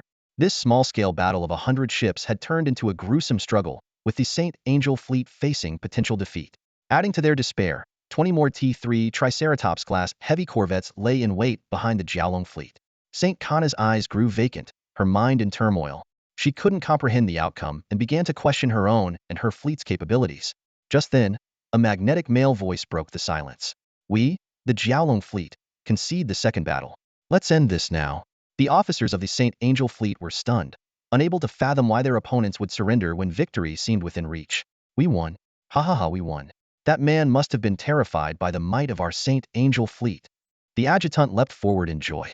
But in the next moment, Saint Kana, usually composed, slapped him hard. He was sent flying, crashing into the wall. Clutching his face, he looked at her in disbelief, unable to understand why he was struck. They had won the second battle, hadn't they? Saint Kana's expression was complex, her usual radiance gone. She spoke softly, he could have won. He surrendered because he didn't want his crew to die needlessly. The real losers are us. The victor of the second round of the Holy War Duel was the Holy Angel Legion. After Zhao Chen conceded, both fleets ceased combat immediately. Unexpectedly, the remaining dozens of starships from the Holy Angel fleet retreated from the battlefield at an astonishing speed, as if fleeing from some terrifying threat. In contrast, the remaining starships of the Xiaolong fleet stayed put, displaying visible reluctance. A video window suddenly lit up in front of Zhao Chen, revealing Shen Bing's eyes filled with unwillingness, even through the electronic screen. She clenched her fists, her eyes shimmering with tears, and bit her lip, her voice trembling. "Commander, why? We can still fight." Zhao Chen looked at Shen Bing and offered a gentle smile. "Shen Bing, you fought brilliantly in this battle. Although it appears we've conceded, everyone knows the real winner is you." Shen Bing's emotions flared. "Then why?" Zhao Chen's expression turned serious. "I have no doubt you could secure a victory for us. But let me ask you, out of 100 starships, how many can you ensure will survive? How many ships and crew members would we lose?" Shen Bing was speechless. She had confidence in winning, but estimated that fewer than 20 ships would survive. Zhao Chen continued, "This holy war duel is important to us, but it isn't a real battlefield. If I have a choice, I can't just watch you sacrifice yourselves here. I have seen your efforts. You are the pride of the Xiaolong fleet, and that's enough. You've done well." Shen Bing choked up, her eyes reddening. Zhao Chen reminded her again, "Do as I say. I've already dispatched medical and industrial starships to assist you. Minimize personnel losses as much as possible." Shen Bing nodded firmly, "Yes, sir." After the communication ended, Lilith reported, "In this second battle, nearly half of our starships lost combat capability. 13 were directly destroyed, with few survivors except those who escaped in time. 25 were severely damaged but structurally intact, with potential survivors inside. The rest lost combat capability due to major performance damage, but the crew has a high survival probability after rescue. We estimate a final loss of 37 starships, including those beyond repair. The rest will be sent to the nearest starport for repairs after the duel. In terms of personnel, we expect around 2,300 casualties, with another 2,000 injured. With the T-3 Andromeda-class medical ships treatment, the situation is manageable." Zhao Chen nodded. These losses were within his acceptable range. Continuing the fight would have likely increased the sacrifices tenfold, even if they won. Now, with each side winning one round, the final victor would be decided in the third round. Both sides had 3,000 starships and approached a wide combat area after half an hour. It seemed neither side had many strategies left, preparing for a straightforward confrontation. Zhao Chen pressed the communication button to Saint Kana. "Miss Saint Kana, this is your last chance to concede. Don't add to the unnecessary casualties." The officers around Saint Kana were furious, seeing this as a blatant provocation. However, Saint Kana sensed something was off, with an inner voice urging her to end the battle. But as the commander of the Holy Angel Legion and a member of the Imperial Senate, she couldn't halt the fight before it began. "Commander Zhao, your Xiaolong Legion is strong. But my Holy Angel Legion is not cowardly. We will not retreat without a fight," Saint Kana stated firmly. Zhao Chen sighed. "We are not true enemies yet.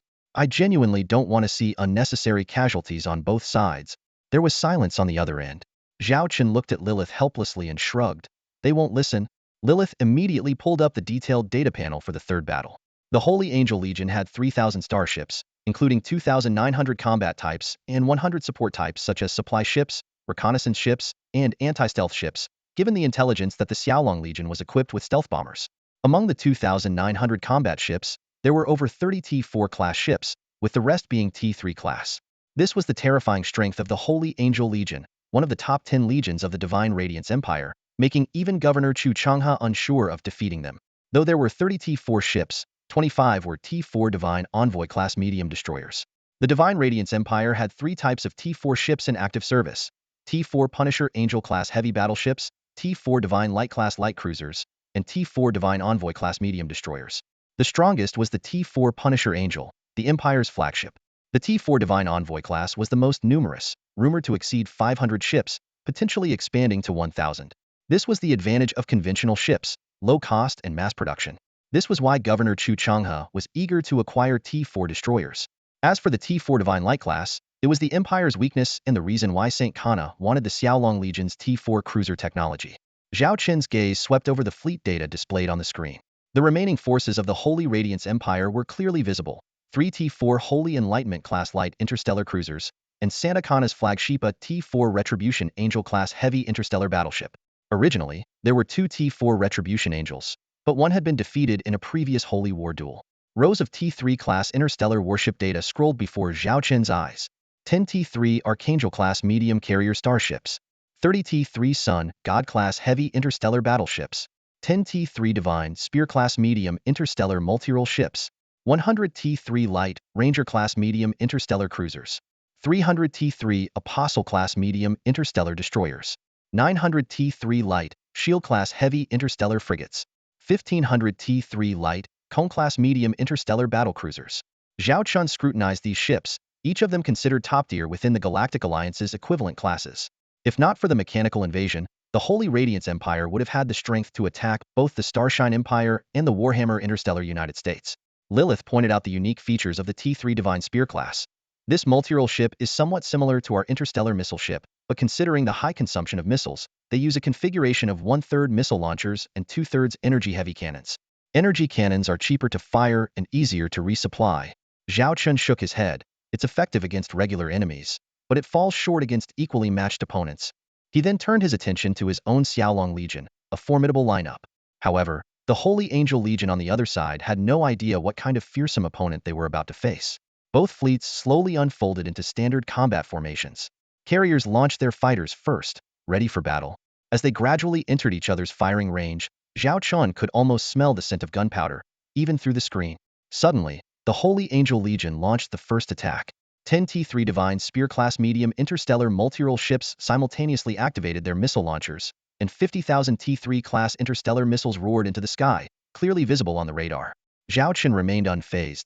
That amount of missiles is just a drizzle. A single T-3 Judicator-class ship can carry 25,000. He had already seen through the Holy Angel Legion strategy. First, a missile barrage to create chaos. Then, a three-pronged attack: fighters to seize air superiority, cruisers flanking from both sides, and the main fleet launching a frontal assault. This combination usually overwhelmed most opponents, but this time, they had met their match. On the bridge of the T-4 Vermilion Bird-class medium interstellar cruiser, Qitong stood before the control panel, eyes fixed on the incoming missile swarm on the radar. Despite Zhao Chen entrusting her with command, she never sat in the captain's chair, a seat only that man deserved. Frontline interstellar frigates, prepare to intercept the enemy missiles, Qitong ordered calmly. Hundreds of T-3 Triceratops-class heavy assault interstellar frigates stood ready, each equipped with 200 T-3-class 6-barrel 600mm heavy Closian energy cannons locked onto the incoming threat. Meanwhile, the three-layer star shield system activated, forming a secondary defense line. Entering interception range, fire. At the command, all Closian cannons roared simultaneously. The energy cannon rounds were almost invisible to the naked eye, but explosions soon blossomed ahead. The explosions grew closer, and eventually, a few missiles broke through the Closian defense net, striking the star shields and frigates. 3 minutes later, the smoke cleared, and the Xiaolong Legion fleet continued to advance. Behind Santa Cana, the officers were stunned. A volley of 50,000 missiles had only heavily damaged dozens of T-3 frigates, forcing them out of the front line, without sinking a single warship. Lilith reported to Zhao Chen, 65 T-3 Triceratops-class star shields depleted, hulls severely damaged, withdrawn from combat. Over 100 others sustained varying degrees of damage, but remain operational. Zhao Chen's lips curled into a slight smile. Now, let's show them what a real storm looks like. Immediately, 50 T-3 Judicator-class heavy interstellar missile ships of the Xiaolong Legion began their maneuvers, missile launchers coming online. Target the designated area. Initiate saturation fire. Fire. The range of the T-3 Judicator-class heavy interstellar missile ship far exceeds that of the T-3 Spear-class medium interstellar firepower output ship, which is indisputable. However, the Xiaolong Legion did not immediately launch an attack, but instead allowed their opponents to strike first. The strategy was simple: to maximize the coverage of their strike range over the enemy fleet. As the Holy Angel Legion's fleet continued to advance, the Xiaolong Legion finally unleashed a stunning counterattack. 50 T-3 Judicator-class heavy interstellar missile ships activated simultaneously, unleashing a torrent of missiles like a downpour. In just 10 seconds, the number of missiles launched surpassed the 50,000 previously fired by the Holy Angel Legion. And this was only the beginning. The missile count kept climbing: 100,000, 200,000, 500,000, eventually breaking the 1 million mark. This terrifying firepower left the officers of the Holy Angel Legion in shock. The dense missile swarm carved spectacular trajectories in space, a stark contrast to the specs previously fired by the Holy Angel Legion. St. Kana clenched her fists, her expression grave. If these missiles couldn't be effectively intercepted, her fleet would face devastating damage. The Holy Angel Legion's interstellar frigates quickly formed defensive formations, attempting to intercept the incoming missiles. However, they soon realized this was far more challenging than anticipated. In less than 10 seconds, a T-3 Light Shield-class heavy interstellar frigate was reduced to a fireball under the intense missile barrage. Explosions erupted one after another within the fleet, affecting frigates, destroyers, and even cruisers and battlecruisers. The bridge of the Holy Angel Legion's flagship was in chaos. The deputy officer reported to the acting commander in panic, "Our fire interception system is nearly collapsing. The enemy missiles are not only numerous but also varied, including cluster submunitions, causing significant trouble for our defenses. Our interception rate is below 30, and we've lost nearly 300 warships in just a few minutes, with losses still increasing." The acting commander, sweating, quickly issued orders: full speed ahead for the entire fleet. Change the battle plan. Immediately dispatch interstellar fighters and drone swarms to create chaos and attack the enemy missile ships. T-4 Holy Radiance-class light interstellar cruisers lead the T-3 Light Cone-class medium interstellar battlecruisers and T-3 Light Ranger-class medium interstellar cruisers to break through the enemy formation. T-4 Divine-class medium interstellar destroyers lead the central forces in a full-speed assault. "We must deliver a fatal blow to the enemy and stop their missile launches," he added. "Order the T-3 Spear-class medium interstellar firepower output ships to prepare their heavy cannons. Once in range, fire a full barrage." This was the Holy Angel Legion's trump card, and if used wisely, it might still turn the tide of battle. Meanwhile, on the bridge of the Xiaolong Legion's flagship, the deputy officer reported the results to Qidong. "All our missiles have been launched. We estimate that over 500 enemy ships have been directly destroyed, more than 100 heavily damaged, and the rest affected to varying degrees. We have impacted at least one-third of the enemy fleet, including destroying one T-4 Divine-class medium interstellar destroyer, heavily damaging another, and weakening the star shield energy of nearly 10 other destroyers of the same class." Qitong coldly observed the movements of the Holy Angel Legion on the interstellar map, a cold smile curling on his lips. Let them savor the terror of domination. Hakim's rapid-fire commands swept through the Xiaolong Legion like a storm. In an instant, waves of interstellar fighters and drones shot out like arrows, engaging in fierce aerial combat with the Holy Angel Legion's air forces. Although the Holy Angel Legion's T-3 Archangel-class medium carrier ships were formidable, the Xiaolong Legion's T-3 Phoenix-class heavy carriers were superior. Not only did they have nearly 3 times the number of fighters and drones, but their performance was also far ahead. This interstellar dogfight quickly escalated into a one-sided massacre. Meanwhile, 15 Crimson T-4 Vermilion Bird-class medium cruisers led the assault fleet, charging at the enemy positions with astonishing speed like fiery dragons. They soon encountered the Holy Angel Legion's T-4 Divine Radiance-class light cruisers and other battlecruisers and cruisers hidden. As the vanguard, the T-4 Vermilion Bird-class cruisers showcased breathtaking speed and maneuverability. Their weapon modules operated at full capacity, continually targeting enemy ships, executing flanking maneuvers, and launching harassing attacks. 3 T-4 Divine Radiance-class light cruisers became key targets, each besieged by 3 T-4 Vermilion Birds, caught in a relentless barrage. Although the Xiaolong Legion's T-3 Blizzard-class light battlecruisers were no longer top-tier, they still demonstrated remarkable combat capabilities. They relentlessly pursued the Holy Angel Legion's T-3 Light Cone-class medium battlecruisers, creating the spectacle of light battlecruisers pummeling medium battlecruisers. This scene seemed like retribution for the bullying the Xiaolong Legion's destroyers and frigates had suffered in the second battle, driving their ships into a frenzy. The sudden turn of events left the Holy Angel Legion in disarray. The expected support from their fighters and drones was nowhere to be found. A captain of a T-4 Divine Radiance-class light cruiser screamed for help over the command channel, but received no response. Through a deep space telescope, he witnessed the distant explosions of small fireballs his side's fighters and drones falling one by one in the interstellar dogfight. Minutes later, the Holy Angel Legion's assault fleet lay in ruins. Of the three T4 Divine Radiance-class light cruisers, one was destroyed, one heavily damaged, and the last had almost no shield energy left. The losses among other cruisers and battlecruisers exceeded 50%. If not for the timely arrival of the main fleet, the entire assault fleet might have been annihilated.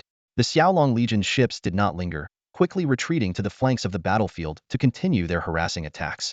Meanwhile, the Holy Angel Legion's T3 Divine Spear-class medium artillery ships had brought the enemy ships within heavy cannon range.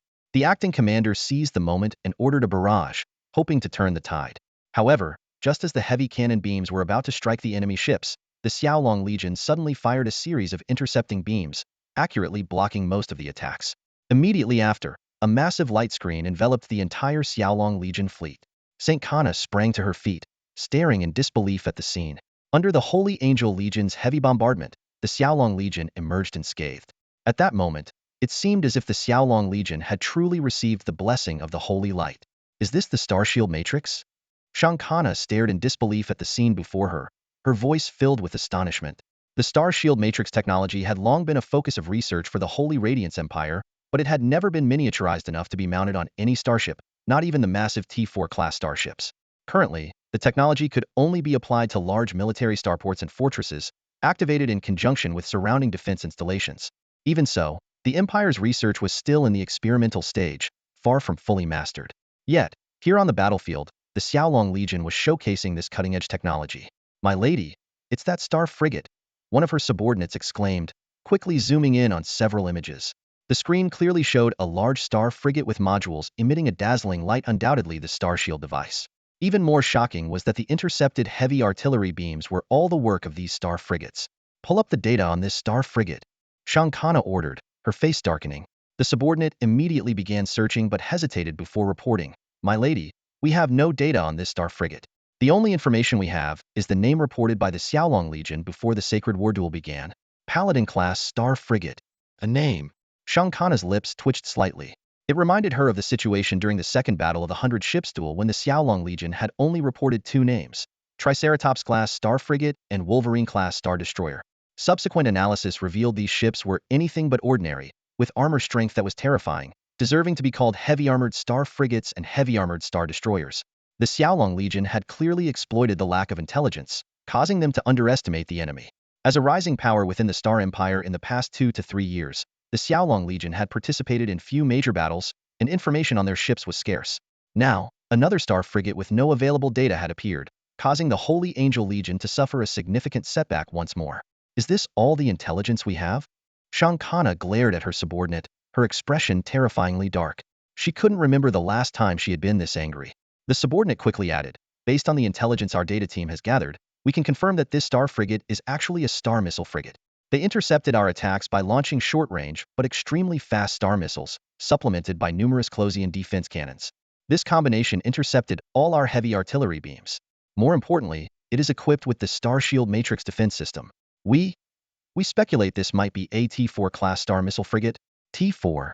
Humph, and now you're telling me this?" St. Kana sneered. "What were your intelligence-gathering efforts before? I can see all this with my own eyes now. You? Never mind, stand down." Feeling frustrated, St. Kana turned her gaze back to the battlefield. Scanning the Xiaolong Legion's battle formation, her expression grew even darker. There were 30 of these so-called Paladin T4 class star frigates. Combined with 20 T4 Vermilion Bird-class medium star cruisers, the Xiaolong Legion had 50 T4 class starships, far exceeding the Holy Angel Legion's 30. Worse, the Xiaolong Legion's ships outperformed theirs in every aspect, with even heavy artillery beams failing to inflict significant damage. At that moment, the opposing commander, Zhao Chen, spoke. "Miss St. Kana, you can see the situation on the battlefield. I'll be candid. With the Starshield Matrix deployed by my T4 star frigates, your Holy Angel Legion's remaining starships could bombard it for 10 minutes without breaching it. Moreover, you've witnessed the interception defense system of my star frigates. Coupled with the harassment from other starships, it would take at least half an hour for your Holy Angel Legion to break through my Starshield Matrix. In that half hour, my T3 Inquisitor star missile ships would complete their missile resupply and launch a bombardment on your Holy Angel Legion. After that, my starships would launch a full-scale attack, with numerous methods to annihilate your Holy Angel Legion's starships." Zhao Chen's tone was calm, yet it felt like he was declaring the fate of the Holy Angel Legion. St. Kana did not refute, as she foresaw the same outcome. The Xiaolong Legion's strength was overwhelmingly powerful. To annihilate such a fleet on the battlefield would require at least 3 Holy Light Legions, likely with significant losses. Taking a deep breath, Shang Kana mustered all her strength to utter the few words. On behalf of the Holy Angel Legion, we concede this third battle. The subordinates behind Shang Kana opened their mouths, but ultimately chose to remain silent. While conceding was a disgrace, they clearly saw the vast disparity between the two fleets. Continuing the fight would lead to the total annihilation of the Holy Angel Legion, with the Xiaolong Legion losing no more than 30 of their forces. This was unacceptable, especially considering the Holy Angel Legion's importance to internal interests within the Holy Radiance Empire, serving as the foundation of Shang Kana's faction in the Empire's Senate.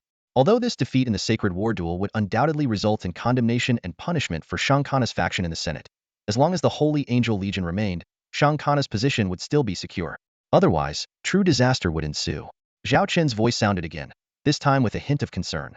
Miss Shang Kana has made a wise decision, saving the lives of millions of Star Warriors in the Holy Angel Legion. If the wounded in the Holy Angel Legion need treatment, our Star medical ships accompanying the fleet can provide assistance. Recalling the scene of the Xiaolong Legion immediately rescuing their wounded after the second battle, Shang Kana was impressed by their comprehensive logistical and medical system. She spoke with genuine respect in her tone. Thank you, Commander Zhao Chen. Despite the defeat, Shang Kana deeply respected Zhao Chen for building such a powerful Xiaolong Legion fleet. Additionally, she noted Zhao Chen's immediate rescue of his soldiers after the second battle, demonstrating his care for his fleet. In Shang Kana's eyes, Zhao Chen was undoubtedly a commander worthy of respect. The starships on both sides had ceased fire. Lilith, the secretary, briskly walked towards Zhao Chen, holding a battlefield data report compiled by Qitong. Zhao Chen took the report and quickly scanned the key figures. The most striking data was the combat expenditure, 12 billion star coins. Of that, 10 billion was spent on the firepower of 50 T-3 Judicator-class heavy interstellar missile ships.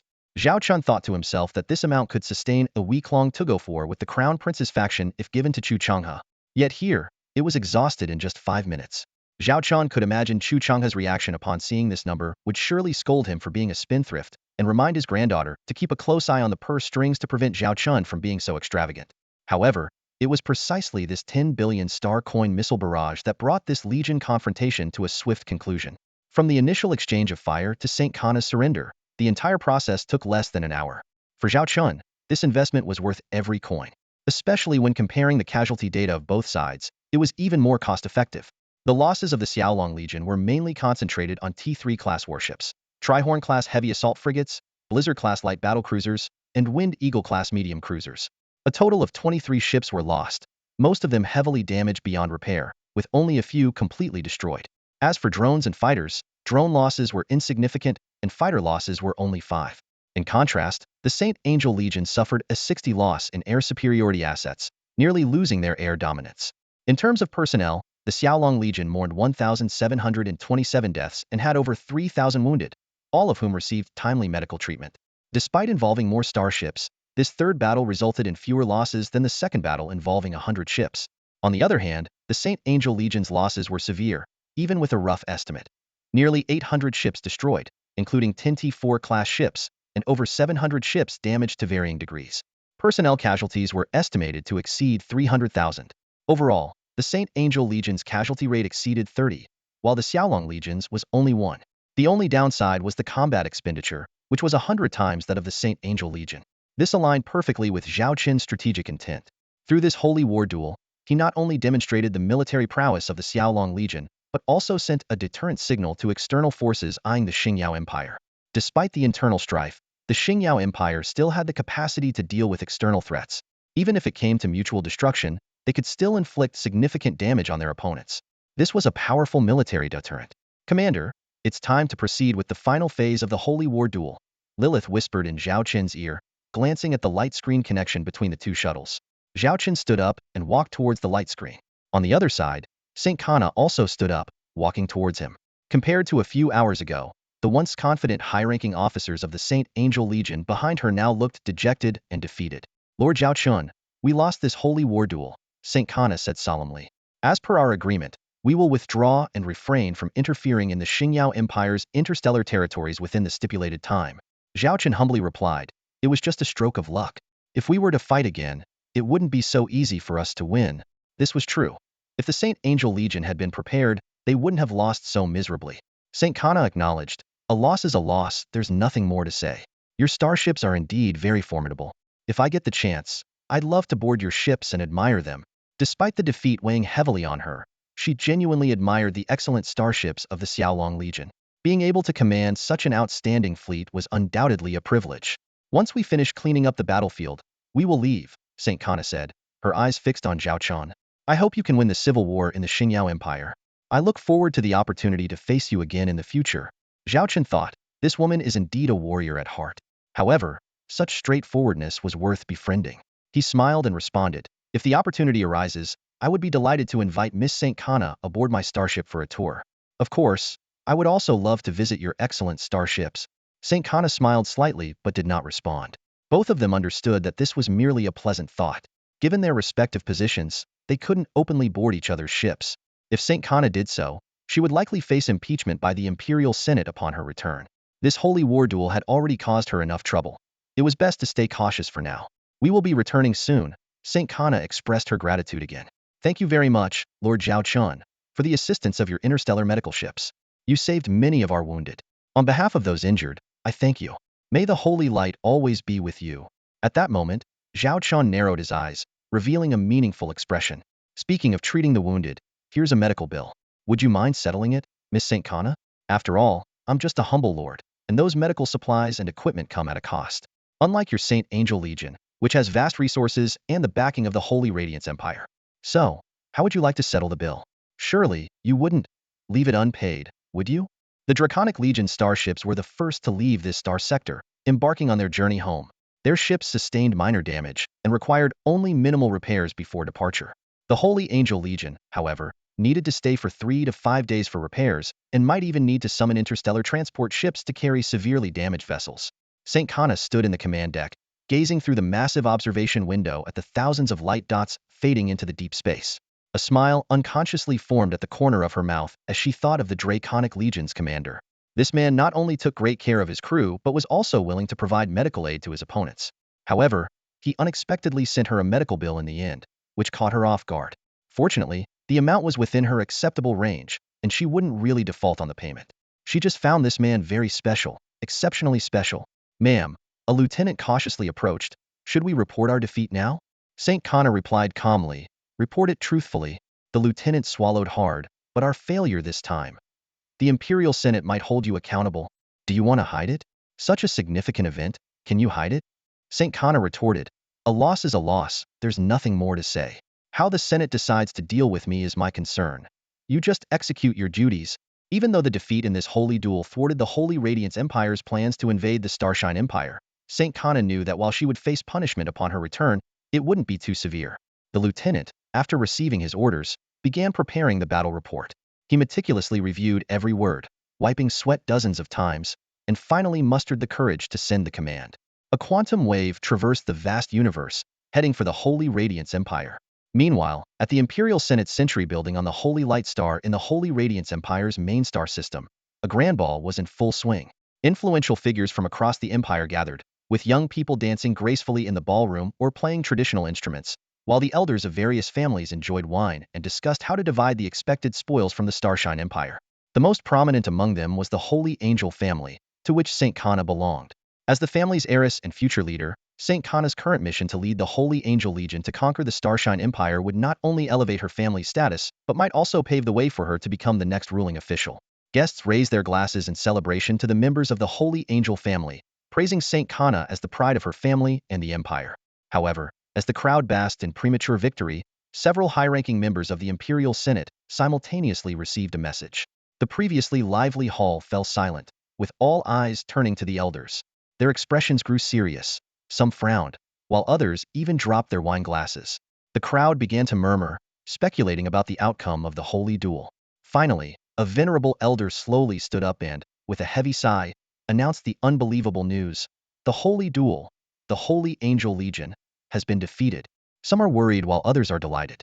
Chu Chang's face was lit with uncontrollable excitement as he animatedly showed his granddaughter Chu Xian the battle report he had just received. Ah, well done. What a splendid victory. We've truly shown our might. Chu Chang's voice quivered with excitement. Xianer, look at this battle report. A loss ratio of nearly 30 to 1.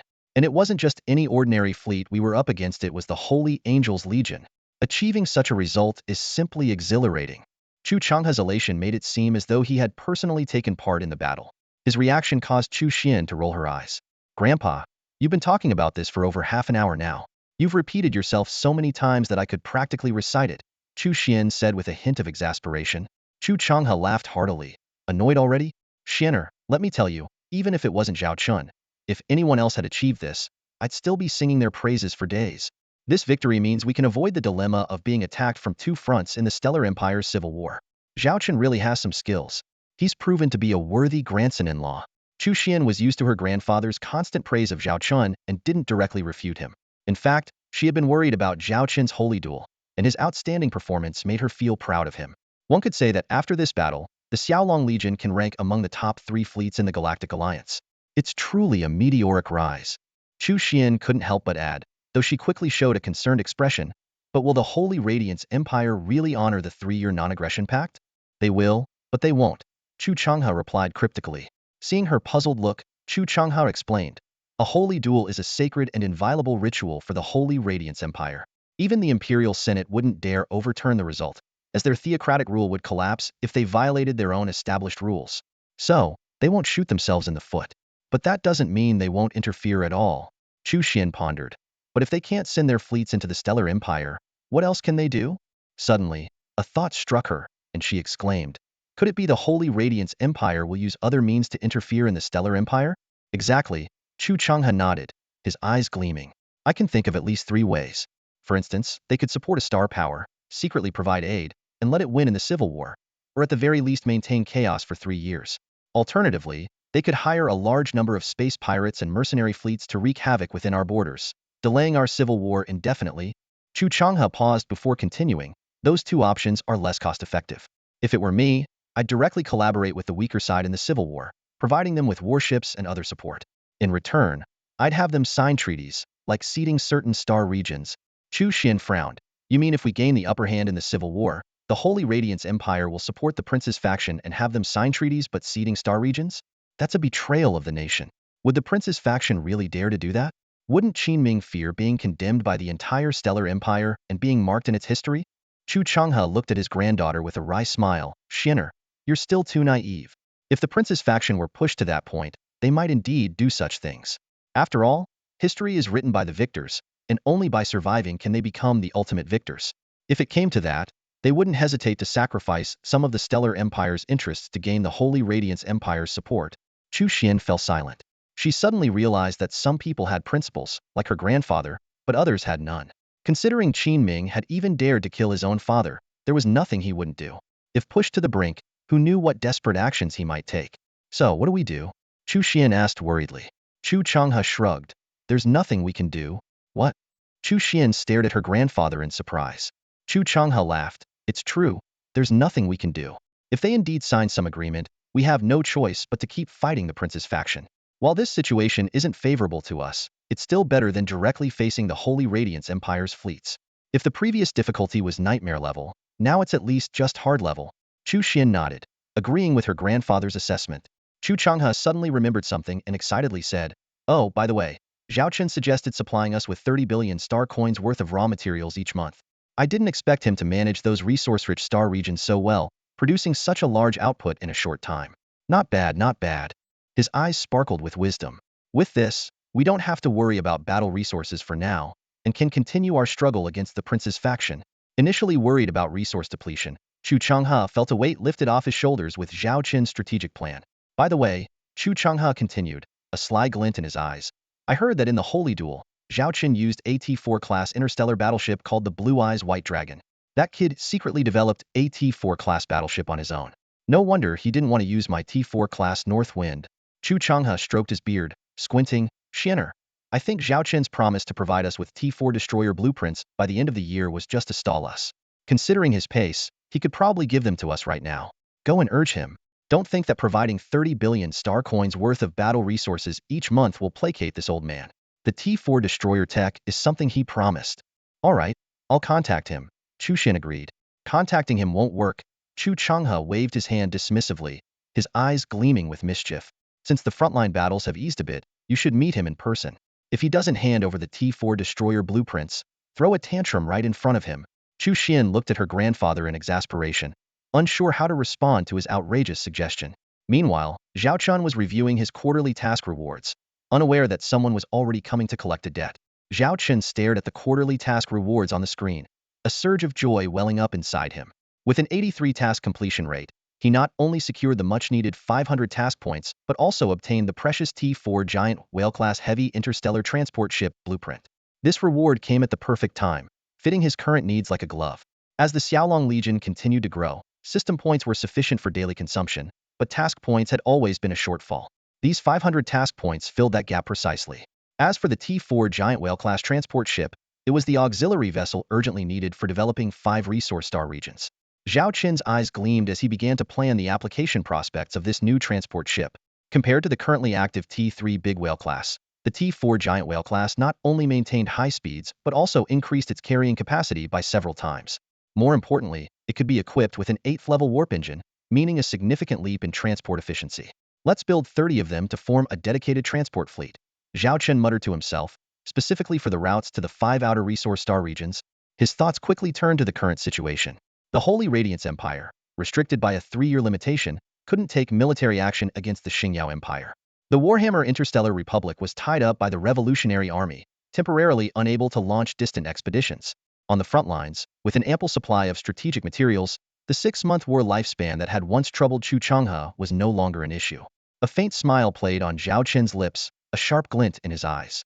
The civil war within the Xingyao Empire was about to enter a fever pitch, and his Xiaolong Legion, both in quality and quantity, was now vastly improved. The acquisition of 5 resource star regions provided him with a continuous stream of resources. However, the deadline for the annual task was fast approaching. With less than 20 days left until the end of the year, Zhao Chen needed to focus on completing the remaining task requirements. He quickly pulled up the task panel, confirming the 3 completed items and the 2 unmet ones. Owning 15,000 T2 or higher interstellar warships and 5 T4 combat-type interstellar warships.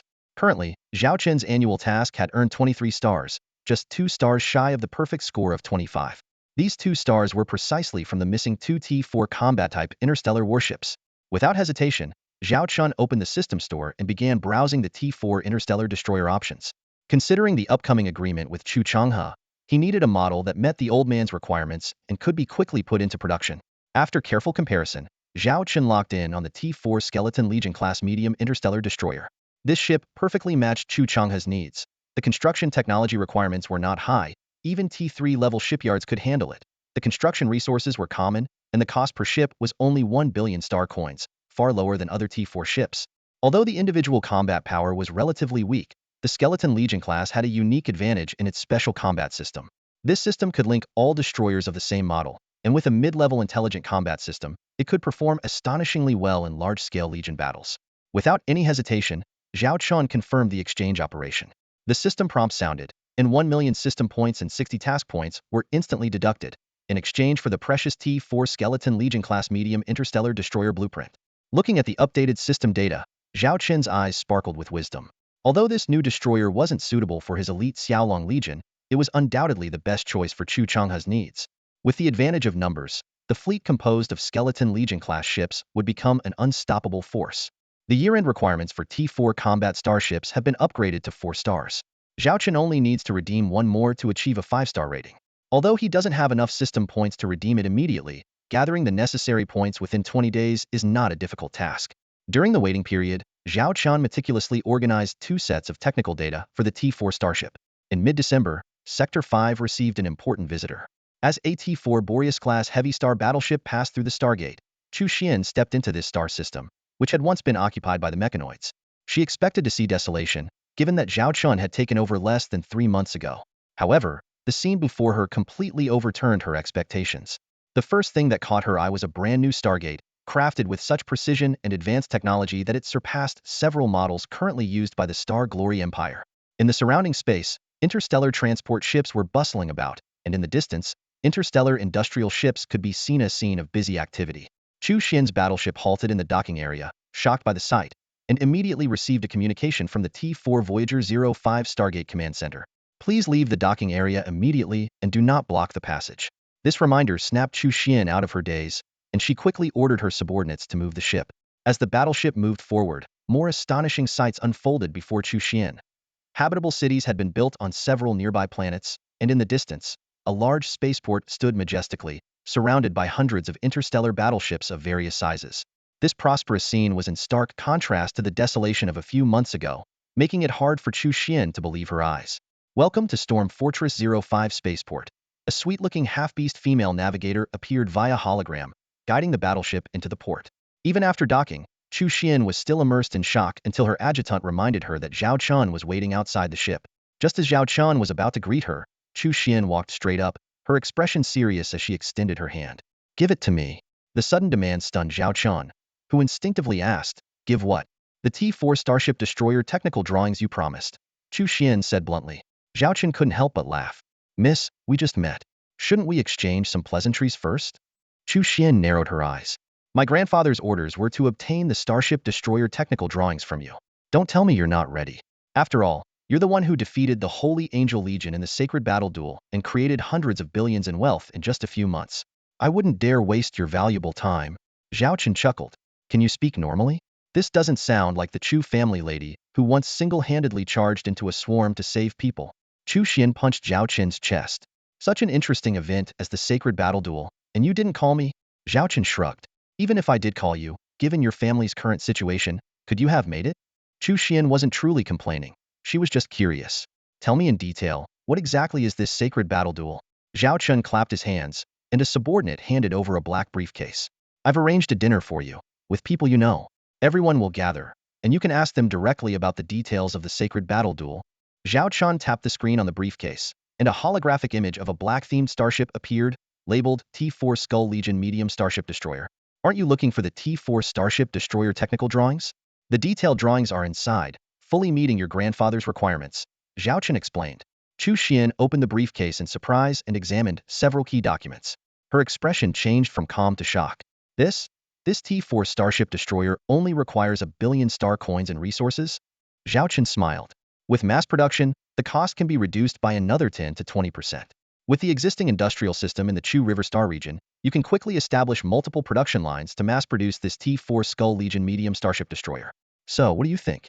Are you satisfied with my gift?" Chu Xian was absolutely thrilled with the T-4 Skeleton Legion class medium interstellar destroyer that Zhao Chen had provided.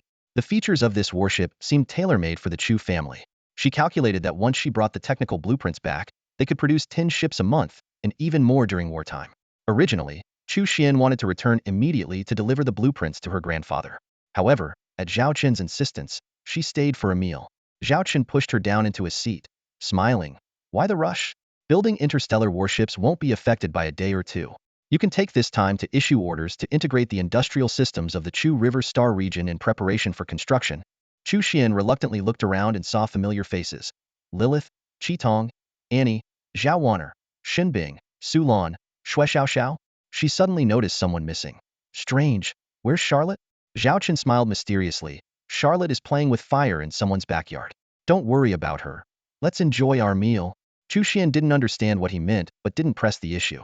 Zhao Chen raised his glass and announced that this was a small celebration, specifically praising Chief Engineer Annie for her contributions in the Holy War Duel.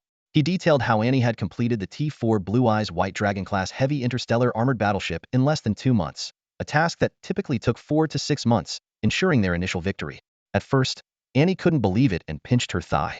As Zhao Chen continued his praise, she went from disbelief to enjoyment, and then to modesty, waving her hands in humility. But her shifting gaze and fidgeting little legs silently said, "Don't stop. Keep going." Even after the meal officially started, Annie was still basking in the joy of being praised, a smile tugging at her lips. She promised Zhao Chen that she would continue to strive for excellence and bring more glory to the Jiaolong Legion.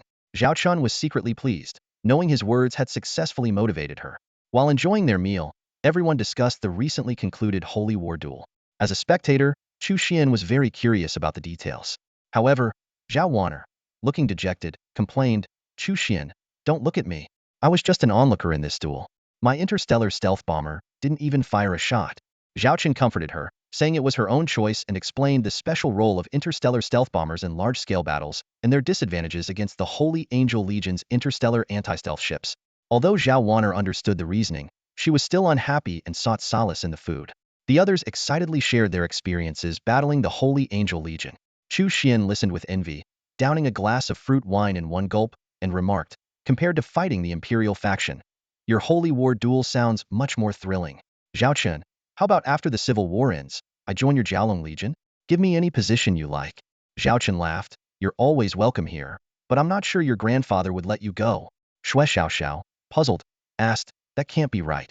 I heard the total forces in the Civil War now exceed 400,000 interstellar warships. That's a real large-scale battle. Our few thousand ships are nothing in comparison. Chu Xian shook her head and explained, even though they say it's hundreds of thousands of ships, the actual number participating at any one time doesn't exceed 100,000.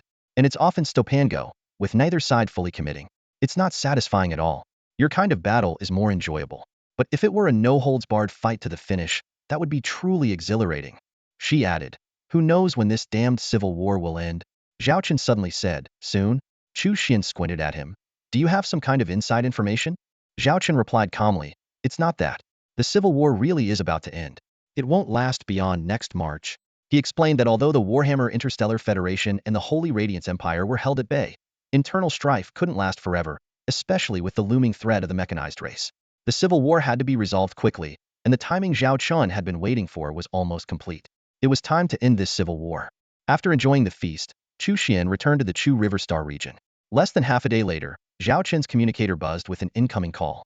He didn't need to check to know who it wasnly the governor of the Chu River would contact him at this hour. You sly fox.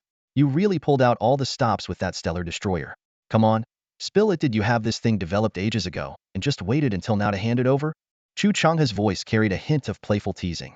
Zhao Chen immediately put on a woeful expression. It's not like I was intentionally delaying. You know how swamped I am right now. Not only do I have to manage my own territory, but I also oversee 5 resource star regions. You saw the 30 billion units of raw materials I sent over in the first batch. Do you have any idea how much effort it takes to extract over 30 billion units in a single month? Plus, I have to prepare for a holy war against the Holy Radiance Empire and fend off the Warhammer Galactic Federation's invasion. I feel like I'm losing hair by the day. Zhao Chen's words were a mix of truth and embellishment.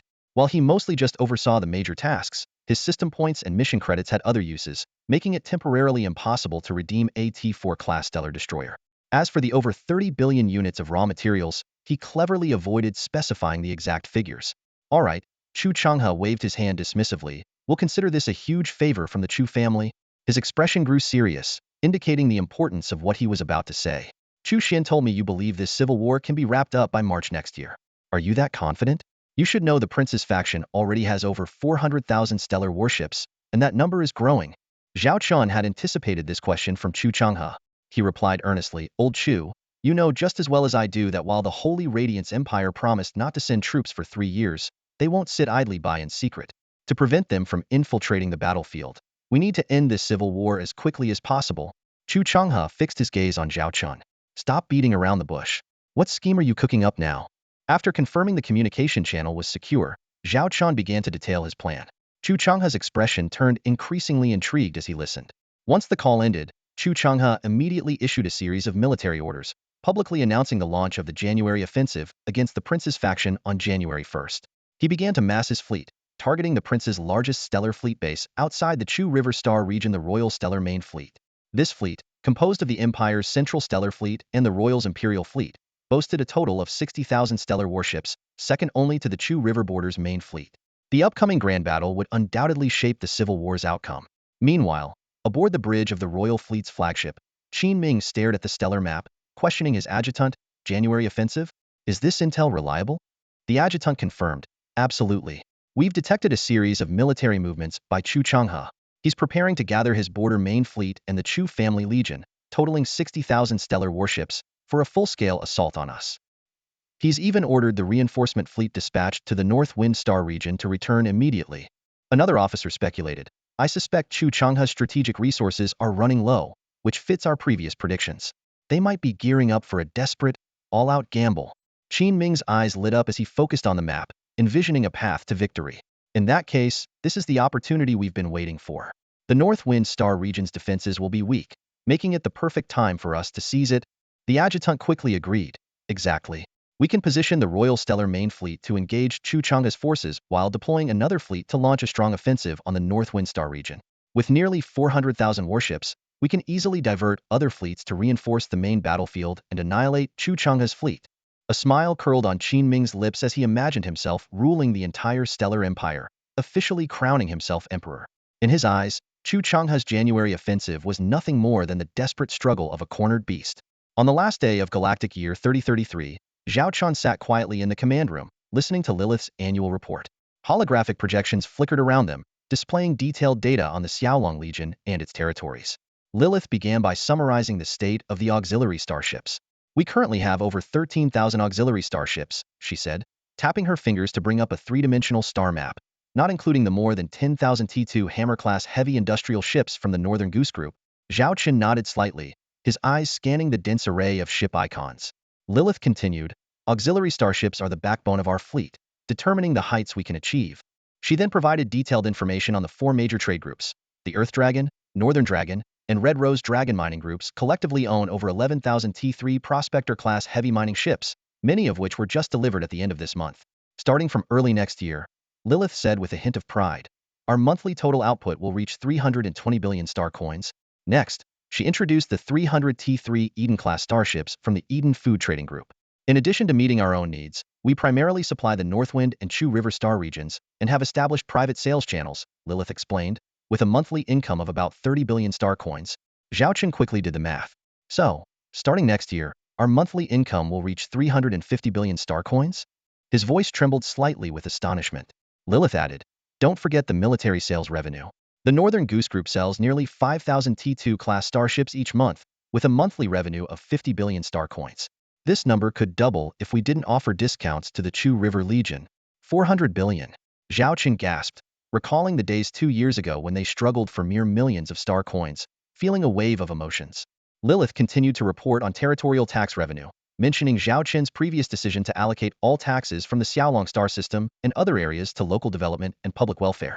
She then detailed the industrial system, 3 T4 Gemini-class heavy industrial starships, 500 T3 Furnace-class heavy industrial starships, and over 10,000 T2 Hammer-class heavy industrial starships from the Northern Goose Group. This massive production capacity can manufacture an astonishing number of starships each month. When Zhao Chen inquired about the monthly production costs, Lilith provided a staggering figure, about 100 billion star coins, and that's a conservative estimate. Lilith went on to describe the transport fleet and other auxiliary starships, including the expansion to 30 T3 Goddess Academy-class starships, as well as various medical, supply, and jump ships. Finally, she summarized the main combat ships of the Xiaolong Legion. Excluding the T2 class ships allocated to local defense, there are currently over 7,000 T3 class starships and 81 T4 class starships in active service. After listening to the detailed report, Zhao Chen couldn't help but feel awe for the vast military empire he now commanded. In just a few short months, he had built a formidable fleet, and this was only the beginning. Zhao Chen scanned the fleet list before him, feeling a surge of pride. This was the meticulously assembled Xiaolong Legion he had built over the past year, more than 7,000 uniform T3 class interstellar warships. While the number might not seem vast, each ship represented formidable firepower. Lilith reported, Akihito has a suggestion regarding the structure of the Legion. She thinks our current single Legion system is too cumbersome and proposes a multi-Legion structure. Zhao Chen nodded in agreement. I've been considering that idea. Next year, we'll implement the change and establish 3 legions, Xiaolong 1st, 2nd, and 3rd legions. Each legion will have around 3,000 warships. Since we only have 7,000 ships right now, we'll fully staff the 1st legion and split the remainder between the 2nd and 3rd. Newly commissioned ships will fill in the gaps later. He continued to lay out his plan. Have Akihito and the other commanders in charge of military affairs work out the specific details, and I'll review them. Lilith quickly took notes and then asked, do you have any candidates in mind for the commanders of these 3 legions? After a brief moment of thought, Zhao Chen provided a detailed personnel arrangement. Charlotte would command the 1st Legion, with him and Akihito temporarily managing, and Ailey serving as secretary. Akihito would lead the 2nd Legion, with Zhao Wanner as deputy and Bessie as secretary. Shinbing would temporarily command the 3rd Legion, with Bai Shui, Su Lan, Shui Xiaoxiao, and Medusa as deputy commanders, and Massey as secretary. He explained that Shinbing was the ideal choice, possessing both theoretical knowledge and practical experience. The multiple deputy commanders in the 3rd Legion were to cultivate talent. He specifically mentioned Medusa's outstanding performance at the Goddess Academy, hoping she would set an example for others while being tested on her integration into the Xiaolong Legion. After hearing this, Lilith playfully said, looks like we'll have to start calling you Commander. Zhao Chen brushed it off. Whatever is convenient. Then, Lilith handed him the development plans from various departments for the coming year. As Zhao Chen quickly skimmed through them, he was generally satisfied but found Annie's production estimates significantly lower compared to Nana's. While reviewing the reports, Zhao Chen discreetly opened the system interface. The annual task was nearly complete, just short of one T4 class warship. He decisively redeemed the technology blueprint for the T4 Tyrant class heavy interstellar missile battlecruiser, which he had long selected. With the redemption complete, the system indicated that the annual task was successfully accomplished and began calculating rewards. Zhao Chen's focus shifted back from the virtual interface, and he told Lilith, "I'll review these reports first, make some modifications, and then you can check if anything needs to be added." Lilith obediently stood by, waiting, while Zhao Chen's thoughts drifted toward the upcoming year and the even more glorious future of the Xiaolong Legion. Congratulations on completing the annual task with a 25-star rating.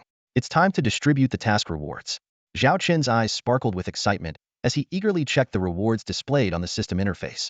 For a 20-star completion, there's a basic reward package. For 23 stars, an additional reward package, and for 25 stars, a mysterious reward package. The icons for the three packages flickered on the screen, almost beckoning to Zhao Chen. Taking a deep breath, Zhao Chen's fingers trembled slightly as he clicked on the first package. The basic reward package opened instantly, revealing a string of data: 5 million system points, 500 mission points, an AT-4 lunar-class heavy interstellar supply ship blueprint. Although it wasn't a high-level combat starship, these rewards were enough to satisfy Zhao Chen, especially the supply ship blueprint, which meant he could conduct logistics more efficiently in future operations, particularly for T4-level starships. Without pausing, Zhao Chen immediately clicked on the second package. The additional reward package blossomed open. An AT-4 Medusa-class heavy interstellar artillery ship blueprint appeared. Zhao Chen's pupils contracted sharply, and his heartbeat quickened. An interstellar artillery ship. This was the hallmark technology of the Sacred Radiance Empire within the Galactic Union. He quickly pulled up the data for this starship, carefully examining each parameter. The Medusa-class heavy interstellar artillery ship, with a length of 3.6 kilometers and a mass of 211,000 tons, was equipped with 400 Medusa-type particle energy heavy cannons and 200 fully automatic high-density quad-mounted energy Closian defense guns.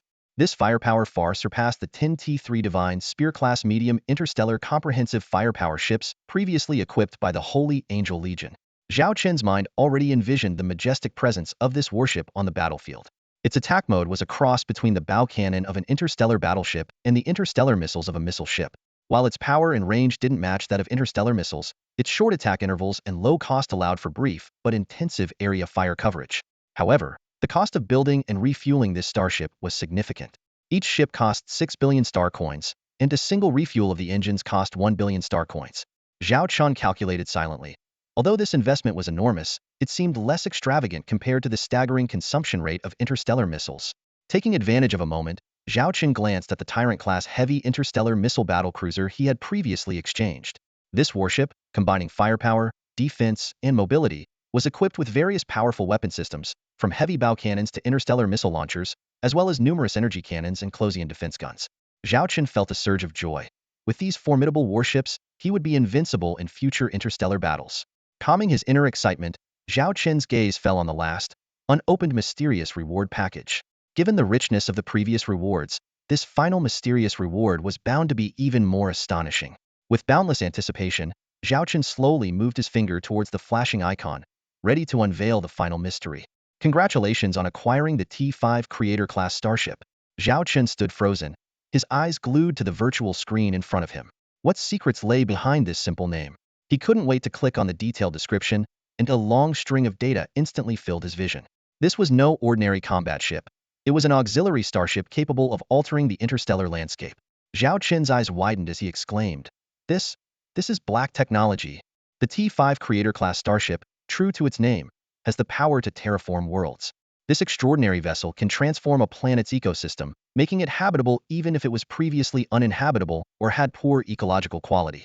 However, it can't modify gas giants, which are beyond its capabilities.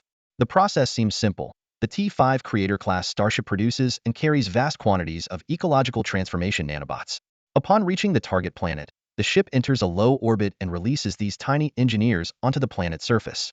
These nanobots are incredibly adaptable and capable of rapid replication, even surviving on a star's surface for a short period. Though their lifespan is short, at most a year, they use their bodies to reshape the planet's ecosystem. Starting with harsh environments, the nanobots can quickly create continents, oceans, and atmospheres. For a standard-sized planet, the transformation can be completed in just a year. A single T5 Creator-class starship, with sufficient resources, can terraform at least 300 planets annually. Zhao Chen couldn't help but marvel at how this technology, had it been available earlier, could have prevented the Xingyao Empire's current predicament. Overpopulation, a scarcity of habitable planets, severe ecological damage, and the threat from the mechanical races hindering expansion, all these factors had led to a rapid decline in the Empire's living conditions. However, Zhao Chen gasped when he saw the cost of this black technology.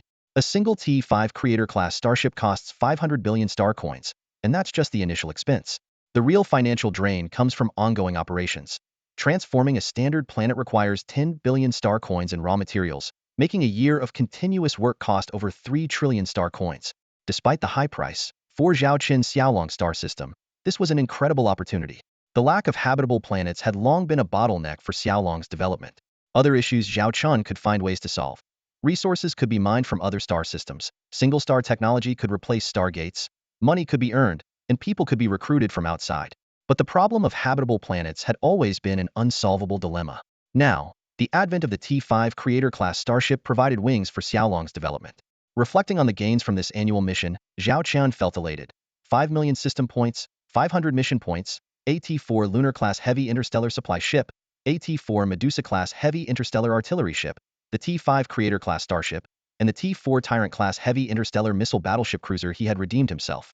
The Xiaolong Legion's technological reserves had leapt several levels, but it wasn't enough.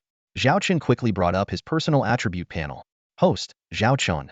Occupation, top-tier starship engineer. Special attributes, fleet luck bonus, Eye of Insight. System points, 5.11 million.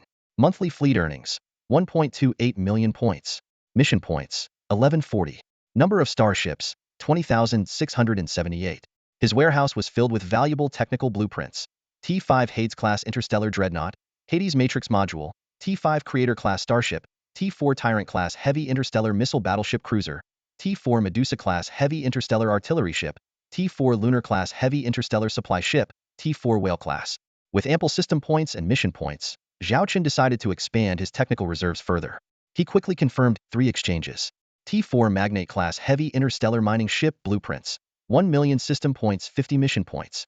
T4 Fallen Angel-class super heavy carrier starship, 2 million system points, 100 mission points. T4 Skeleton King-class heavy armored interstellar destroyer, 1.3 million system points, 70 mission points.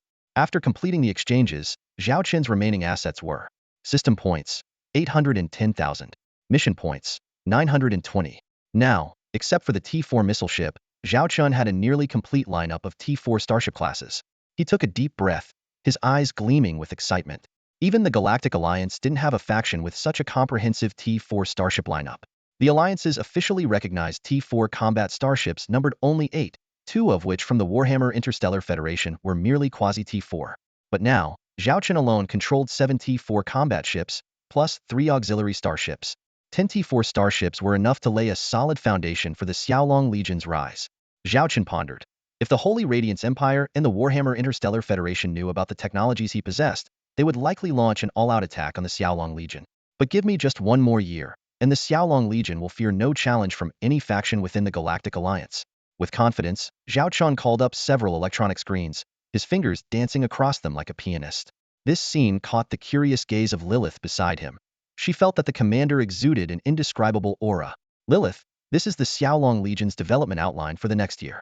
Take a look. Also, notify Chief Engineer Annie and Chief Engineer Nana to come for a meeting. I'll be drafting more detailed development plans shortly, Zhao Chen said, sending a brief electronic document to Lilith. Lilith opened the document, her eyes widening in astonishment. She looked at the still busy commander and thought, if this document fell into the hands of the various factions in the Galactic Alliance, it would shake the entire interstellar society. Commander, this document. Lilith's voice was filled with disbelief. Annie stood in front of the bridge door, sucking on a lollipop. After a moment of hesitation, she stopped, quickly wrapped the candy in some paper, and stuffed it into her pocket. Just as she was about to take a step, she paused again. Glancing around to ensure no one was watching, she instinctively reached into her pocket, but then she caught sight of a hidden mini camera on the ceiling. Annie immediately put on a hurried expression and darted into the restroom around the corner. Inside the restroom, Annie took out a small box containing black ink. She initially planned to smear it around her eyes, but remembered the embarrassment from the last time the commander saw through her act. Shaking her head, she abandoned the idea and put the box away. Instead, she grabbed a small spray bottle and doused her hair until it was a mess. Checking herself in the electronic mirror, she nodded in satisfaction. Suddenly, an idea struck her. Annie pulled out the ink again and smeared some stains on her clothes, making herself look like a chief engineer just off of frontline duty. She patted her cheeks and deliberately slowed her steps as she exited the restroom, adopting an exhausted demeanor. At the bridge door, the electronic robot scanned her and opened the light door. As Annie entered the bridge, she immediately saw Zhao Chen seated in the captain's chair, with Lilith beside him and her sister Nana unexpectedly present as well. A sense of unease washed over her, but she swallowed hard and maintained her feigned weak posture as she approached the commander. "Commander, Annie reporting," she said, standing up straight, though her voice was feeble. Lilith asked with concern, "Annie, what's wrong? You look exhausted." Forcing a smile, Annie replied, "Lilith, I'm fine. It's just that the construction plan for the Sky Dragon Fleet starship is quite heavy, but I understand the importance of this work. Even on the last day of the year, I'll ensure the project is completed on time and to standard." At that moment, she looked every bit the hardworking model of the Sky Dragon Fleet. Nana, puzzled, interjected, "Annie, is the construction plan really that heavy? Everything seemed normal. And weren't you at a party last night? You even said you were going to have a great lunch today." "What great lunch?" I've been working all day and only had a work meal," Annie said, trying to maintain her composure. Just as she finished speaking, she suddenly hiccuped. Zhao Chen looked up, sniffing the air. "Your work meal at noon was beef hot pot?" Annie froze, her mind racing. Her hands fidgeted behind her back, her right foot tapping nervously. I passed by the Starship restaurant and caught Sister Nyo having beef hot pot. You know how enthusiastic she is. She insisted I have a bite. I just had a couple of slices of beef belly. I didn't realize the smell would linger this long." She blew out a breath, sniffed at herself, and smiled awkwardly. "And the party last night?" Zhao Chen narrowed his eyes at Annie. "There was no party. Absolutely no party." Annie waved her hands frantically. At that moment, a voice suddenly rang out, "Everyone, sing and dance with me. Let me see those hands waving." "I say Annie, you say superstar." "Annie, superstar." Give Annie a round of applause, and let's see her perform a special pole dance from the base region. This was followed by a round of applause. Annie's expression stiffened as she glanced sideways at the electronic window open in front of Nana. Zhao Chen also looked over and saw a short figure spinning around a pole in a private room of the Starship restaurant, colorful lights and music setting the scene. Despite the tricky camera angle, it was clear the person was Annie. "I wasn't mistaken, Annie. You even posted on social media last night," Nana said, blinking innocently at Zhao Chen. "Social media?" Zhao Chen narrowed his eyes at Annie, who looked as if she wanted to disappear into thin air. Annie stared at the ground, regretting not having built a hiding spot into the starship when she designed it. "Annie superstar, I'm also your friend. Why didn't I see your post?" Zhao Chen's calm tone made Annie feel as though a giant hand was pressing down on her head.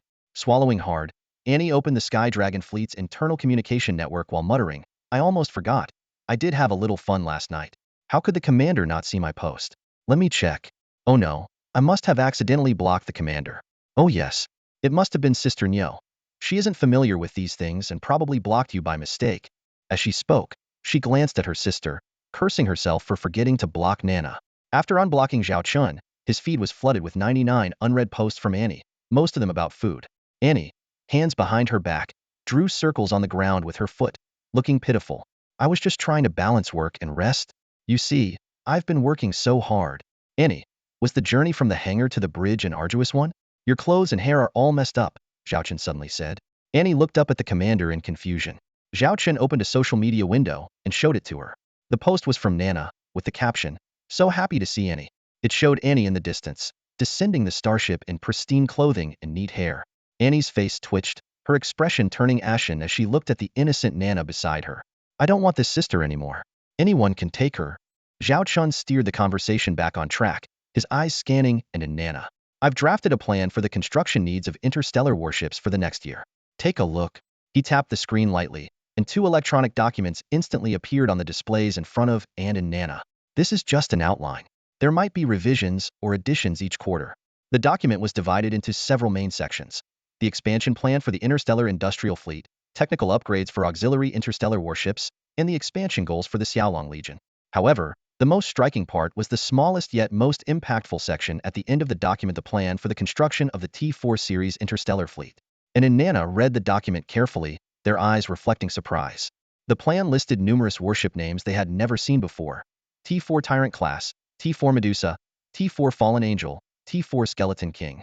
The auxiliary ships included T4 Magnate, T4 Moon Goddess, and an unclassified Creator-class starship. Zhao Chen watched the reactions of the two chief engineers and noticed their starkly different expressions.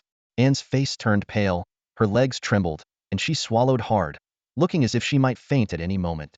In contrast, Nana's cheeks flushed, her breathing quickened, and her eyes sparkled with excitement.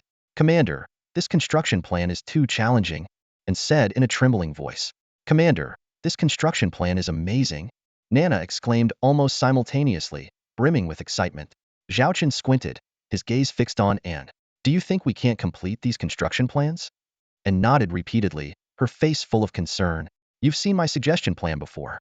This exceeds it by a lot." Zhao Chen sneered. "You have the nerve to bring up your suggestion plan. I didn't even bother to point out its flaws." He gave in a look that said, "I see right through you," and knew she could no longer hide and had to change her approach. Pointing at the document, she said, "But your requirements are too high. And these interstellar warship technologies I've never even heard of, let alone mass-produce them. The difficulty is," Zhao Chen retorted, "you're talking as if the interstellar warship data I provided before wasn't produced right away. When has there ever been a problem?" And was stunned and scratched her head. She recalled past experiences and realized that every time the commander provided data, it was nearly perfect, making it futile for her to find faults. Suddenly, Anne had an epiphany. Funding. Yes, funding is a huge issue. She stared at Zhao Chen. This construction plan requires an enormous amount of funding. This time, Zhao Chen didn't immediately refute her but turned his gaze to Lilith. Lilith was already prepared and brought up 4 large screens, each displaying different types of interstellar warship expansion plans. Lilith began to explain the details and required funding for each plan. 1. Interstellar Industrial Fleet Expansion Plan. Total cost of 700 billion star coins. 2. Auxiliary Interstellar Warship Expansion Plan. Estimated investment of 500 billion star coins. 3. T4 Series Interstellar Fleet Construction Plan. Estimated cost of 500 billion star coins. 4. Xiaolong Legion Overall Expansion Plan. Requires 1.6 trillion star coins. And quickly calculated, her face growing paler. These 4 construction plans alone will require 3.3 trillion star coins next year. This doesn't even include personnel costs, warship maintenance, and the construction of starports and stargates. If a war breaks out suddenly, the expenses? Zhao Chen raised an eyebrow at Anne. "You calculated that pretty fast, didn't you?" And avoided Zhao Chen's gaze, feeling guilty. Lilith added, "Considering other expenses and war reserves, we'll need at least 5 trillion in revenue next year to barely maintain the Xiaolong Legion's normal operations." Zhao Chen pondered and asked, "Lilith, can our finances cover this?" Lilith brought up the map of the Xiaolong star system and several other star regions, starting her analysis. "Assuming our home territory remains unscathed, the development of 5 resource-rich star regions goes smoothly, and the Eden Food Trade Group and Northern Goose Group's arms trade operations proceed without issues, our revenue next year should be at least 7 trillion. She emphasized the words "at least." Zhao Chen understood that 7 trillion was just the baseline, and actual revenue could be higher. This meant that not only could all construction plans be executed smoothly, but additional production projects could also be added. And stood there as if struck by lightning, envisioning herself swamped with work in the office next year. She muttered, "It's over." And, "Owen, I want to quit." Just then, Zhao Chen suddenly asked, "Anne, would you like to create a few habitable planets for your dwarf race?" "Please give the command," Annie said with unwavering determination. "Rest assured, Commander, I will definitely complete these construction plans. I won't let you down." Her face was steadfast, resembling a dedicated employee willing to give their all. Zhao Chen thought to himself, if Annie learned the art of face-changing, she'd be a natural. He watched as Annie quickly started making exaggerated facial expressions at him, playfully pointing at the holographic projection of the Creator-class starship. Earlier, Zhao Chen had thoroughly briefed them on the advanced technology of this starship. He also promised Annie that if she successfully completed the New Year's construction plans, he would allocate several planets for the dwarves to inhabit. Although the dwarves currently had no shortage of food and drink, their living conditions were far from ideal, as they were confined to an artificial habitable zone on a single planet, not a truly habitable planet. Despite her usual carefree demeanor, Annie understood her father's dream as the dwarf tribe leader to provide a world where the dwarves could live peacefully for generations. Now, Zhao Chen was offering Annie this chance. Moreover, the stronger the Xiaolong Legion became, the more secure the dwarves' living conditions would be. The dwarves were now entirely dependent on the Xiaolong Legion, so despite Annie's childlike nature, she knew her responsibilities. Remember, building this creator-class starship must be done on top of completing the already established construction plans, and everything must be of the highest quality.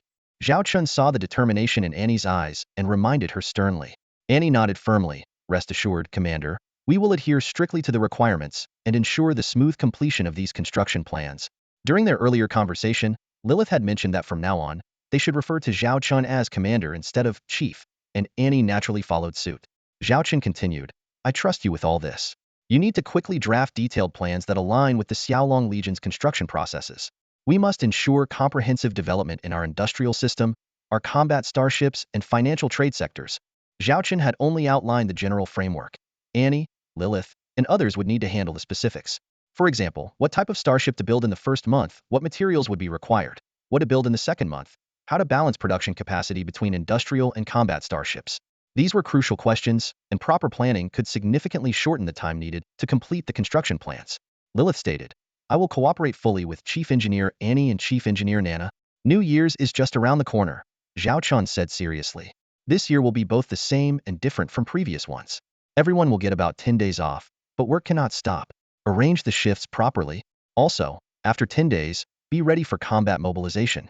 Have Akiheim and Shunbing prepare detailed battle plans during their break. January of next year was no ordinary time.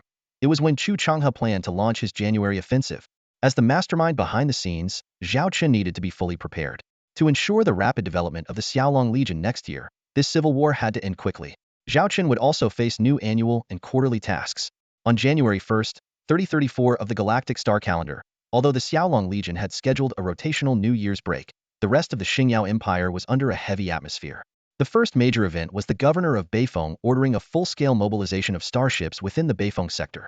All feudal lords' fleets, except for 10 reserved for local security, were to be dispatched to the border between Beifeng and Biluo sectors. Following this, Chu Changhe issued a formal mobilization order. All fleets within the Chuhe sector were urgently deployed to the border between Chuhe and the central sector of Xingyao. Simultaneously, Chu Changhe ordered all lords within the Chuhe sector to send 90 of their starships to the border, under the command of the Chu family legion. Both the Chuhe and Beifeng sectors were fully mobilized. In the Xiaolong commander's office, Zhao Chen received the news immediately. The message, sent personally by Chu Changhe, detailed every step of his plan. After a brief review, Zhao Chen simply replied, proceed as planned. Rubbing his temples, Zhao Chen then reviewed the data for all starships under the 3 Xiaolong legions. All ships were at level 2 combat readiness, fully armed and ready for battle. This was a beast resting, but not yet time to act. Let the tension build a bit longer. Closing the data screen, Zhao Chen shut his eyes and accessed the system interface. The new year had arrived, and both quarterly and annual tasks were updated. Quarterly task: the Xiaolong Legion must annihilate at least 100,000 starships of the Prince's faction and its supporters directly. Zhao Chen frowned slightly. Destroying 100,000 starships of the Prince's faction wasn't difficult, but it had to be done by the Xiaolong Legion, which added complexity. The main concern was whether the Prince's faction could hold out until then. A supplementary combat plan would be needed for this quarterly task. Annual Task 1. Qin Ming must die. Note: subsequent tasks will be triggered upon completion of Task 1. This was the first time Zhao Chen encountered such an annual task. Previous tasks were either very difficult or numerous. Last year's annual task had 5 subtasks, completed only on the last day. This time, he had to complete the first task to unlock the second, and he had no idea how many subtasks there would be, adding significant uncertainty. However, the task itself wasn't particularly challenging for Zhao Chen. Second Prince Qin Ming had long been on his kill list. It was just a matter of timing. It looked like he would have to take things step by step. Galactic Calendar, January 3rd, 3034, Chu River Star Region Border. The assembled Chu family fleet and the border's main force fleet lined up in a majestic formation in the starry sky, with nearly 60,000 interstellar warships gleaming with a cold metallic luster. At Chu Changhe's command, this massive fleet surged forward like a sharp blade, piercing the Prince's Party's defense line. In just one day, the Chu family fleet sliced through the Prince's Party's outer defense line in the Chu River Star region like a hot knife through butter. Several patrol fleets were caught off guard and destroyed, turning into debris in the cosmos. Soon after, Chu Changhe led his fleet deeper, targeting the Royal Interstellar main fleet stationed in the boundary space between the 2 star regions. This previously obscure boundary space later became known to historians as the first battlefield of the Starshine Civil War. Both sides had 60,000 interstellar warships, evenly matched, and a protracted and brutal battle was inevitable. As the attack side, the Royal Interstellar main fleet immediately sent out emergency distress signals to their allies on other fronts. Well prepared, 3 of the 4 fleets, except the one attacking the Beifeng Star region, immediately set out to provide reinforcements. However, unexpected events followed one after another. A series of assassinations, raids, and harassment incidents erupted in the camps of these 3 fleets. One senior commander, a 2-star major general, was assassinated. Worse still, a war resource transit and storage space station was attacked and exploded violently, its fire stark against the dark universe. These incidents clearly indicated that Chu Changhe had deployed his family's shadow guards to create chaos. To the prince's party, it was clear that Chu Changhe was ready to burn his bridges this time. His main strategic goal remained unchanged: to annihilate the Royal Interstellar main fleet. He was determined to disrupt the other fleets at all costs to buy time for the main battlefield. Chu Changhe's plan was clear. If he could destroy the Royal Interstellar main fleet before reinforcements arrived, he would have a chance to continue this game. Otherwise, his fleet would face encirclement by multiple fleets, with dire consequences. This confrontation was starkly different from the previous months of stalemate. It was a true life-and-death battle, with interstellar war casualties far exceeding the total of the past few months. In the command center of the Royal Interstellar main fleet's flagship, Qin Ming stared at the massive interstellar sand table before him, listening to his subordinates' latest battle reports. "Your Highness, Chu Changhe's attack is extremely fierce. They've deployed a large number of T4 Beifeng gods at the forefront, and our lines are being suppressed," reported a trusted aide, his expression tense. Qin Ming merely glanced at the aide without responding. Instead, he turned his gaze to a middle-aged man standing nearby, the deputy commander of the Royal Interstellar main fleet and a general personally groomed by Qin Ming, Imperial 5-star Marshal Qin Longqing. As a collateral descendant of the Qin family, Qin Longqing had long been overlooked due to his distant bloodline until Qin Ming discovered and promoted him to his current high position. Qin Ming knew that professional matters should be left to professionals. Although he understood interstellar warfare, he was not as proficient as Qin Longqing. Therefore, at this critical moment, he preferred to rely on Qin Longqing's judgment. "Your Highness need not worry," Qin Longqing calmly analyzed. "Although Chu Changhe's offensive is fierce, he only has 60,000 interstellar warships. Even if we assume his strategic resources are sufficient and our fleet's combat power is inferior, it is still impossible for him to annihilate our royal fleet in a short time. Chu Changhe understands this, which is why he is trying every means to disrupt the other fleets from reinforcing, buying time for his attack. So, Marshal Qin, what do you suggest?" Qin Ming asked. Qin Longqing pointed to the current battlefield layout on the interstellar sand table and continued, "We should maintain a defensive posture. As long as our lines do not collapse, it is absolutely impossible for Chu Changhe to annihilate us within half a month. Meanwhile, instruct Huang Zhixiong's Blue Fleet to launch an attack on the Beifeng Star region and seize the remaining territories. The other 4 fleets should be given a strict order to reinforce within 5 days and form a siege around Chu Changhe." Qin Longqing drew several different advancing routes on the sand table, ultimately surrounding Chu Changhe's fleet in the center. Clenching his fist, he said resolutely, "In this way, Chu Changhe will be doomed. The battleground he chose will become the burial ground for him and the Chu family." Qin Ming nodded in agreement. This strategic plan, though simple, was often the most effective. Chu Changhe's obvious intention for a decisive battle was the same. However, the trusted aide still had concerns. But what if the other fleets used the incidents as an excuse to delay reinforcements? If necessary, we could fight while retreating. We can't afford to let the royal fleet be decimated here. Qin Longqing snorted, casting a disdainful glance at the aide. This young man was clearly a plant from a family supporting Qin Ming. He said sternly, "If we retreat, it will only embolden Chu Changhe's fleet. Chu Changhe excels at decisive annihilation battles. By then, it will be difficult to hold out for even half a month. As for the other fleets, all His Highness needs to do is issue a strict order with a reasonable time limit. Anyone who fails to arrive at the designated battlefield within the stipulated time will be court-martialed as deserters. I've calculated that even the fleet under Prince Yin, the farthest from us, can arrive within a week. The other fleets can arrive in 3 to 5 days. If they cannot execute our strategic plan and encircle Chu Changhe within this ample time, then this battle is not worth fighting at all." Qin Ming nodded in approval. Although Chu Changhe and his fleet were formidable, the royal fleet was no pushover. Even in an unknown battle to the end, he wasn't confident of victory, but holding out for 20 days or a month was well within their capability. "Very well. We'll proceed according to Marshal Qin's strategic plan." Qin Ming stood tall, exuding confidence. "Someone, issue my highest command to all fleets. If anyone dares to disobey, don't blame me for being ruthless." Qin Ming was confident that no one would dare to defy him. Once Chu Changhe was eliminated and the Chu River and Beifeng Star regions were under control, he would return to the capital and officially ascend the throne. Then, he would become the future Starshine Emperor. Who would dare oppose the future Emperor? Qin Ming coldly stared at the golden Chu character battle flag on the interstellar sand table, thinking to himself, Chu Changhe, I couldn't kill you in the capital. Here, this will be your burial ground. On January 5th, Chu Changhe launched his most ferocious attack yet. The battlefield was lit up by explosions, casting a stark glow against the pitch-black void of space. Debris and wreckage floated aimlessly in the vacuum. On this day alone, Chu Changhe lost 3 T-4 Boreas-class battleships, with another 5 severely damaged, their hulls breached and energy shields flickering. This single day marked the most devastating loss of starships in nearly 6 months, with Chu Chang's fleet losing close to 5,000 T2 class and above starships, while the Royal Stellar main fleet suffered even greater losses, totaling 7 Thussanda scale equivalent to 2 fully equipped Interstellar Legion fleets. Despite the heavy losses, the Royal Stellar main fleet maintained strict order. Commanders calmly issued orders, constantly adjusting fleet formations to counter enemy attacks. Meanwhile, in the Boreas starfield, Huang Zhixiang led the Cerulean Stellar main fleet in a fierce offensive. The Boreas fleet resisted tenaciously but was clearly being suppressed. Over the next 3 days, the battles between the Royal main fleet and Chu Chang's forces intensified. Each day saw more than 5,000 starships destroyed, with both sides suffering over 30 losses. This civil war had become the most brutal conflict the Starshine Empire had seen in decades. On January 9th, after arduous fighting by the Royal Stellar main fleet, the first reinforcement fleet finally arrived. The Northern Expedition's first main fleet, comprising 60,000 starships, joined the battle, nearly doubling the forces of the Prince's faction compared to Chu Chang's.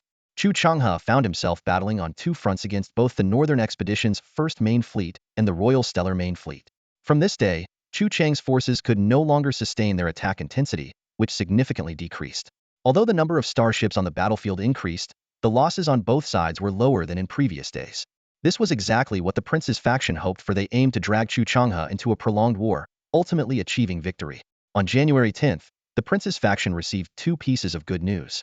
First, on the main battlefield, the Northern Expedition's second main fleet and the Prince's joint main fleet arrived, encircling Chu Chang's forces from all sides. At this point, Qin Ming began to fantasize about ascending the throne of the Starshine Empire. Simultaneously, the Boreas starfield reported a victory. Huang Zhixiang's Cerulean Stellar main fleet had finally captured the first stronghold in the Boreas starfield, taking control of several star systems centered around the Wolf Star system. This area had originally been the territory of Marquis Wolf Star, which fell under the control of the Boreas governor after Chu Chang split with the Prince's faction, quickly establishing a deep defensive position. With the situation improving, preparations for Qin Ming's coronation ceremony began in the imperial capital, and even press releases for the future recapture of the Chu River starfield and the Boreas starfield were ready, awaiting the news of victory. However, fate was about to take a sharp turn. Within a few short hours, the situation drastically changed. Qin Ming and the Prince's faction, once riding high, suddenly plunged into despair, their beautiful dreams shattered mercilessly. At 2300 hours on January 10, 3034 Galactic Standard Time, in the Xiaolong system, Zhao Chen sat calmly in the captain's chair on the bridge of the T-4 Vermilion Bird-class medium interstellar cruiser. Despite his calm exterior, the tension on the bridge was palpable. With an hour left before action, Zhao Chen confirmed once more, "Lilith, is everyone in standby mode?" Lilith nodded solemnly. "Rest assured, Commander. We have established a unified command system with all the fleet groups. All their starships are on standby, ready to commence military operations at any moment." Zhao Chen nodded with satisfaction and chuckled. Old Man Chu is holding his ground, but Governor Zhu has been quite anxious these past few days. The fall of the Boreas starfield's stronghold and several star systems had caused widespread panic within the Boreas starfield. Governor Zhu had contacted Zhao Chen several times to confirm the smooth execution of the plan. Despite Zhao Chen's repeated assurances, Governor Zhu likely hadn't slept well these days. Zhao Chen's plan was too grand. Even with limited knowledge, it was hard for Governor Zhu to believe. At this moment, the Boreas main fleet's loss rate had reached 30. Although numerous Lord fleets had been urgently mobilized, their combat effectiveness paled in comparison to the Imperial fleet's organization. The number of starships differed by a factor of 2, and holding out until now was largely due to the increased sales of T2 Tibetan Mastiff-class medium destroyers by the Northern Goose Group over the past few months. Zhao Chen sneered as he looked at the massive interstellar map, clearly marking the positions and numbers of 6 fleet groups. Royal Stellar main fleet, 30,000 remaining, commanded by Qin Ming and 5-star Marshal Qin Longqing. Cerulean Stellar main fleet, 55,000 remaining, commanded by 5-star Marshal Huang Zhixiang. Prince's joint main fleet, 56,000 remaining, commanded by 5-star Marshal Tang Xiong. Prince Yan's Stellar main fleet, 59,000 remaining, commanded by Prince Yin and 5-star Marshal Zhong Yin. Northern Expedition's first main fleet, 53,000 remaining, commanded by 5-star Marshal Chao Jianya. Northern Expedition's second main fleet, 57,000 remaining, commanded by 5-star Marshal Lei Dachuan. The two 5-star marshals of the Northern Expedition's 1st and 2nd Fleets were appointed by Qin Ming just 6 months ago. Originally, the Starshine Empire had only 8 5-star marshals, now increased to 10. This civil war had directly involved 7 imperial marshals. With a playful smile, Zhao Chen thought to himself, I wonder how many of these 6 imperial stars will fall this time. In the Lion star system within the Reef Nebula, an immense starfield stretched out, with countless interstellar warships quietly floating in space, their sheer numbers leaving one in awe. This was the Imperial Princess Fleet Group that Zhao Chen had built for Princess Qin Xiaolei, led by the Princess Legion, comprising a total of 40 Legion fleets and over 120,000 interstellar warships. At the center of this massive fleet, AT-4 Suzaku-class medium interstellar cruiser stood out. This was the flagship of the Princess Legion fleet, a special gift from Zhao Chen to the young princess. On the bridge, Qin Xiaolei, dressed in a white and gold military uniform, sat in the captain's chair. She kept glancing nervously at the electronic clock beside her, having checked it dozens of times in just a few minutes. Standing next to her, Zhao Ruyue gently placed a hand on her shoulder and reassured her, Your Highness, there are still 10 minutes until the operation. There's no need to worry. Zhao Chen has arranged everything, and I've already deployed the next combat tasks. Everything will be fine. Qin Xiaolei looked up at Zhao Ruyue with eyes full of reliance. She gripped Zhao Ruyue's hand tightly, her voice trembling slightly. Sister Yu, we can win, right? Zhao Ruyue answered firmly, We will definitely win. Qin Xiaolei nodded heavily. She trusted Sister Yu, and she trusted the man who had built such a vast fleet for her. Zhao Ruyue looked at the display panel showing the 40 Legion fleets, feeling a surge of excitement. A total of 120,000 interstellar warships. Although Qin Xiaolei was the nominal supreme commander, the actual commander now was her. This realization left Zhao Ruyue feeling a mix of awe and responsibility. As seconds ticked by, the final 3-minute countdown began, the digits turning a striking red. Those 3 minutes felt especially long to Zhao Ruyue, but finally, the time arrived. Commence the plan. All fleets, prepare for warp. Zhao Ruyue commanded decisively. 8 T4 Huigang-class interstellar warp ships shone like jewels within the fleet, beginning to warp each Legion fleet to the target coordinates. The entire process took several minutes, presenting a breathtaking and magnificent sight. The interstellar warships transformed into meteors, vanishing in an instant. A few minutes later, the once vast fleet group had dwindled to just a few scattered support ships, left alone in their original position. The 120,000 interstellar warships had already headed off to the distant battlefield. Meanwhile, aboard the flagship of the Chu family Legion, Chu Changhe watched the interstellar map with a grave expression. The Chu family Legion and the Border Fleet Group were surrounded by enemy interstellar fleets several times their size. The Royal Fleet Group, the Prince's Party Joint Fleet Group, the Northern Expedition 1st Main Fleet Group, and the Northern Expedition 2nd Main Fleet Group, nearly 200,000 interstellar warships, had encircled Chu Changhe's fleet of less than 30,000.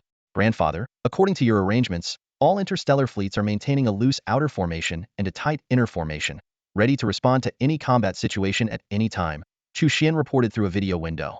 Chu Changhe teased, Xianer, is your fiancé running late? It's already 3 minutes past the agreed time. Chu Xian responded with deliberate nonchalance, You're right, someone with such a poor sense of time can't marry into our Chu family. Let's cancel the engagement and call off the wedding. Chu Changhe quickly backtracked. This is too serious, too serious. Just a few minutes, no big deal, it doesn't matter. Zhao Chen is a good kid. Don't casually mention canceling the engagement, it's bad luck. Pa. At that moment, alarms suddenly blared. Warning, warning, warning. Anomalous spatial fluctuations detected nearby. Please be alert. Chu Changhe and Chu Xian's faces changed dramatically. Immediately, after a flash of light, thousands of interstellar warships appeared at the edge of the battlefield like meteors streaking across the night sky. The images transmitted back by the outer interstellar scout ships clearly showed the emblem of the Xiaolong Legion. Zhao Chen, the Xiaolong Legion had arrived.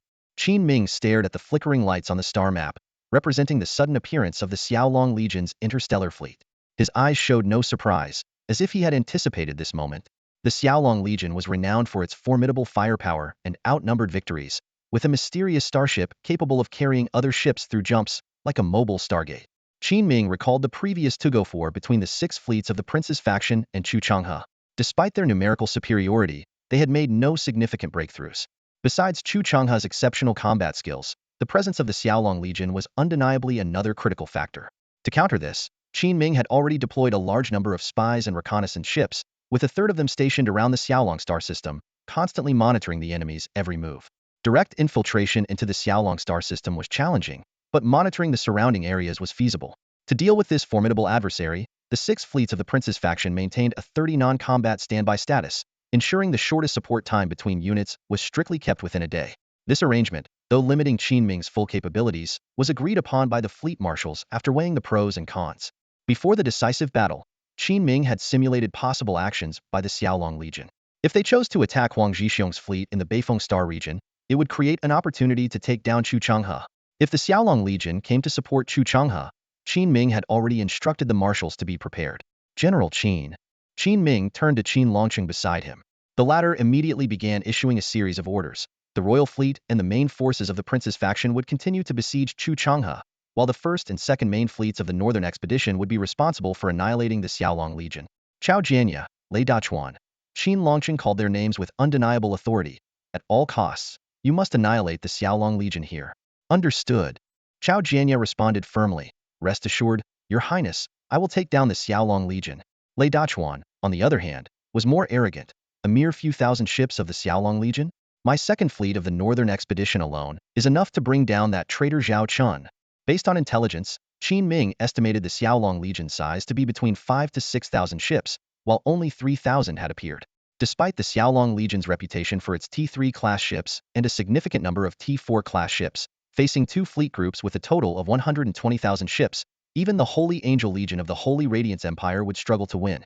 The 2 fleets quickly disengaged from the main battlefield, adopting a pincer formation to encircle the Xiaolong Legion. To them, this was just a tough nut to crack, at most costing them 20,000 to 30,000 ships.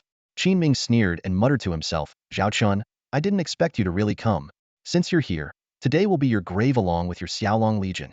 His gaze swept over the star map, as if speaking to his brother Qin, who in the void, watch closely, brother. Today, I'll avenge you. At this moment, the battlefield situation was clear. The Xiaolong Legion had only 3,000 ships, while the opposing side had 120,000.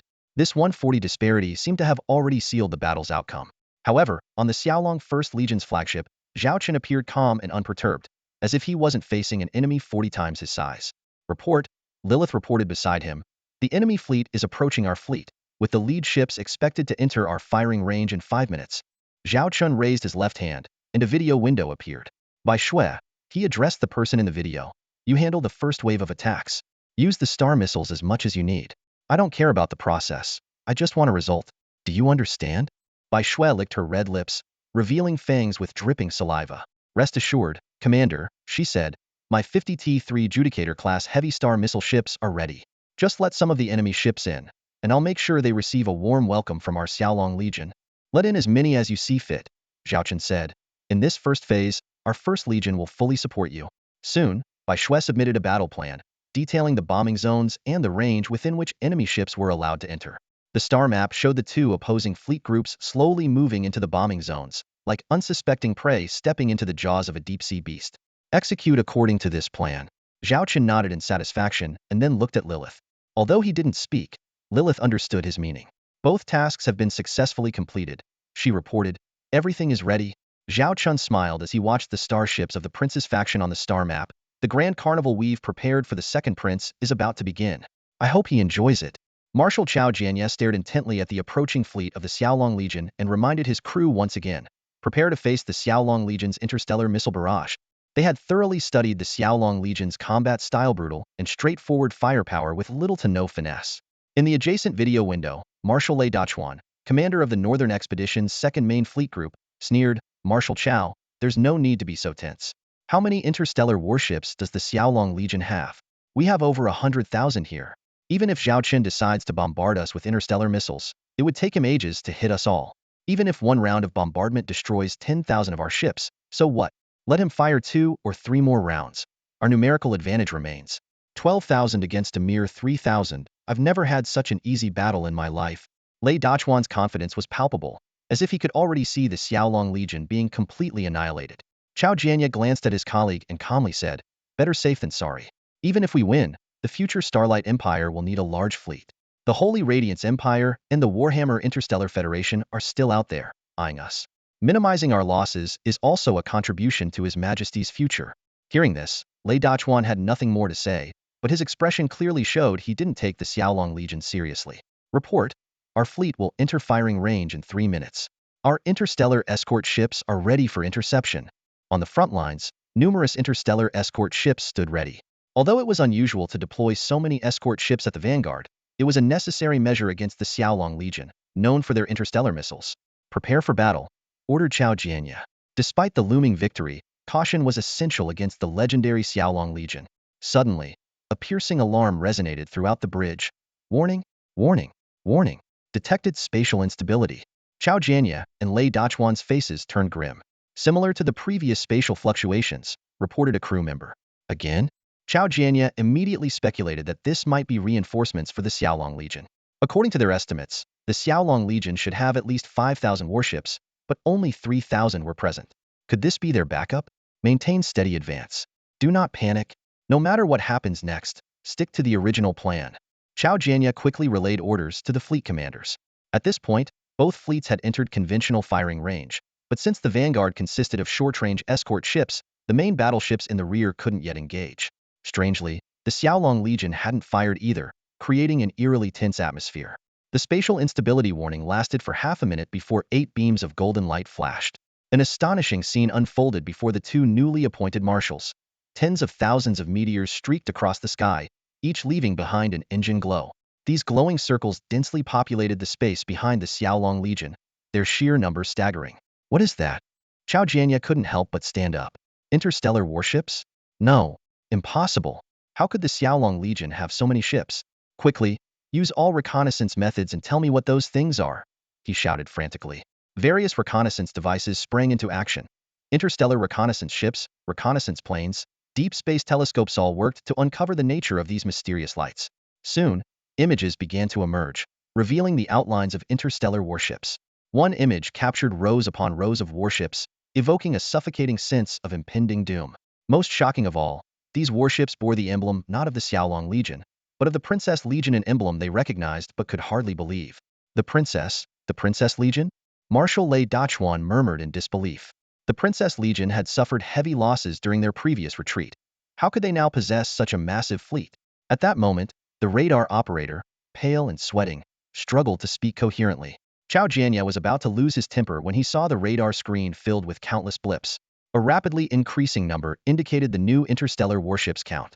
After multiple scans, the number finally settled at 6 figures, the first two being 12. T-12? 12,000 interstellar warships. Chao Jianya trembled, his eyes filled with disbelief.